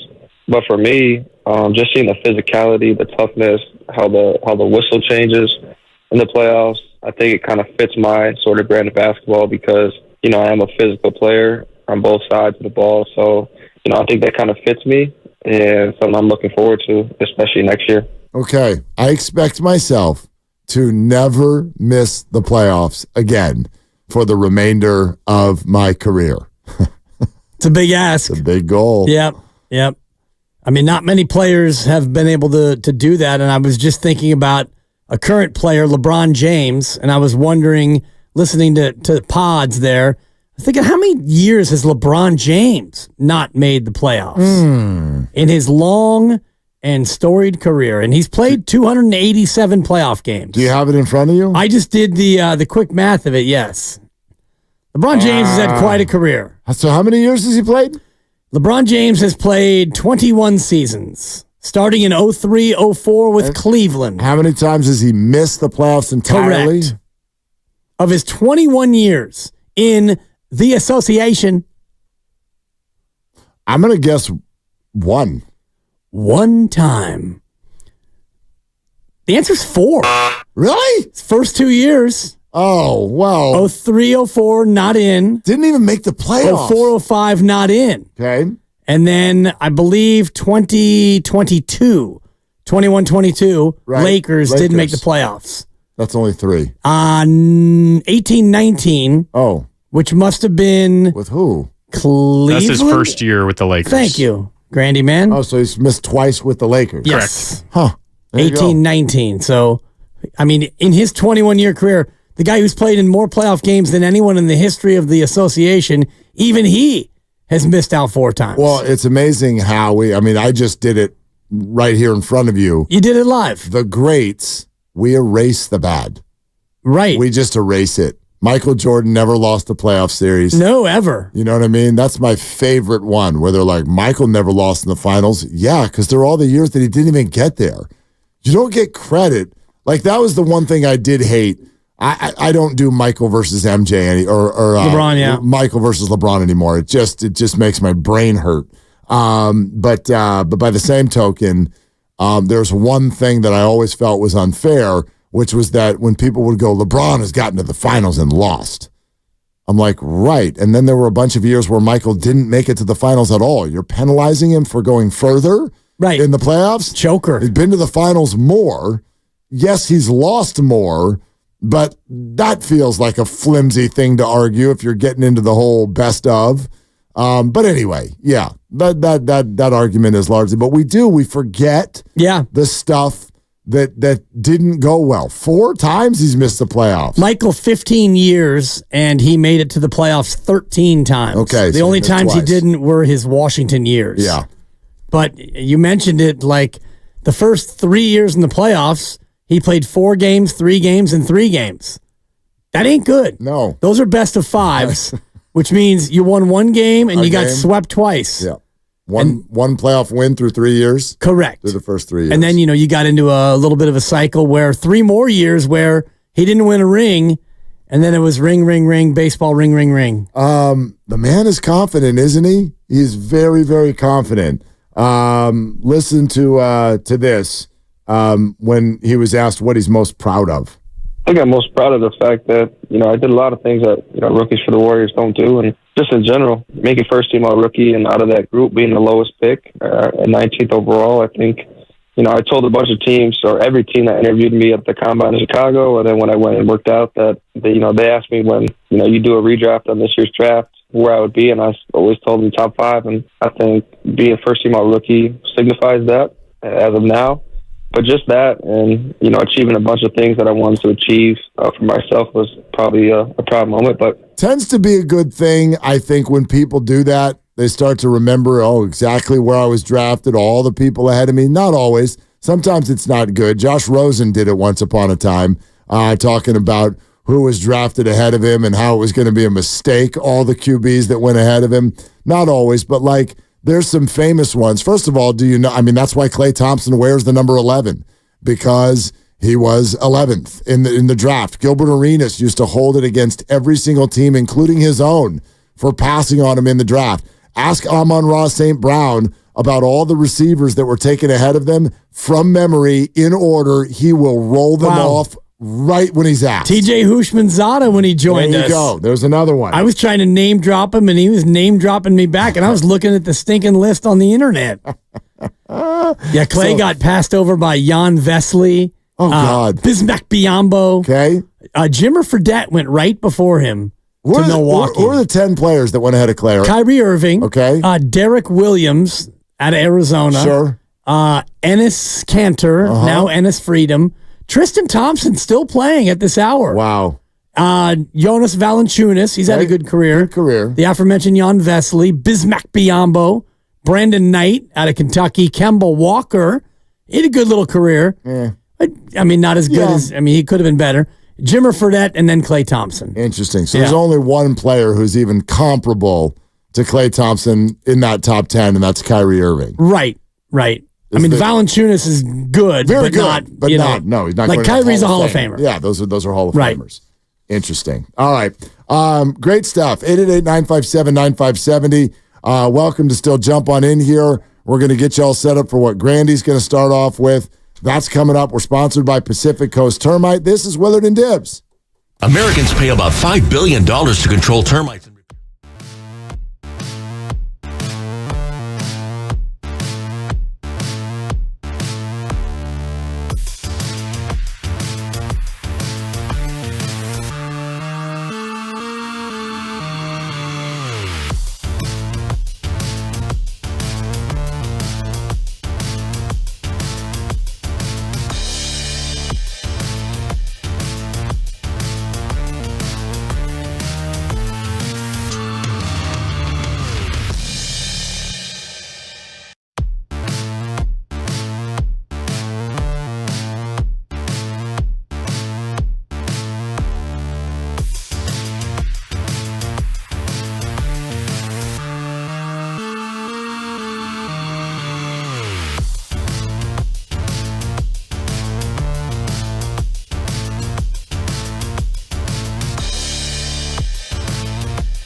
Now, back to Willard and Dibs. Mark, do you have to be a homer on the radio? Well, Brian, you have no idea. Well, hold on a second. On 95.7 The Game. Yeah. Homie. Yeah. You got to be a homer? What's my word? What's my word? When we started the show, what's my word? I'm going to be authentic. Trade him! Dibs, I can only promise you one thing. I'm going to be authentically me. Okay? I'll give you a 4 for your Willard. Yeah, why? Mock him! Mock Willard? Yeah, this is Mock Willard. Why do I sound like a nasally dork? Because it's more fun to caricaturize you instead of, I can't do what you do. Right. This is Mark Willard. Your Bochy's awesome. Beer? You did promise that you would be you, and you have been. You've kept your promise, darn it. Well, but it's always a weird word to me. What, authentic or homer? No, Homer. Oh, homie. All right, so. You're my special little guy. Here's what I'm guilty of. So I grew up here, and I am in forever love with the Giants, Warriors, and the 49ers. So let's start there. Okay.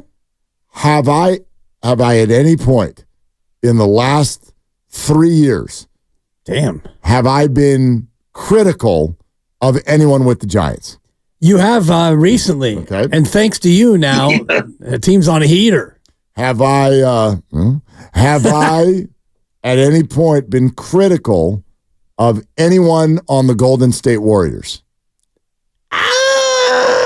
Maybe. We have to play the tape. You don't know. Go ahead. Oh, yeah. Once he was gone, you buried him. Once he was... No, Jordan. Once he had his stuff packed, you went after. You went in on him. I got my receipts. Where's Jordan right now? Jordan's in the air on his way to Washington? Yeah, that's all. Yeah. I'm making fun of you. Yes, you've been critical, and you've even gone in on Draymond Green a little bit. What the hell does that mean? What does it even... Can we do this for a second? Let's do it. What does that mean? Am I a fan of these teams? Yes, guilty. Along with everyone else here. If I can speak for the people. One more point. Okay. Just because I happen to think, like you guys might have a point on the Farhan thing, but just because I happen to think that, for example, I think one of the centerpieces of this conversation is Kyle Shanahan. You have dinner at his house all the time. Just because I think this guy's a great coach, ... along with the rest of the league, what am I missing? Why does that make me a homer? And I will speak for the people. Please do. And I'm not speaking for myself because I think that you are mostly sensible. At times, I think that you are reluctant and you are hesitant to straight rip a guy.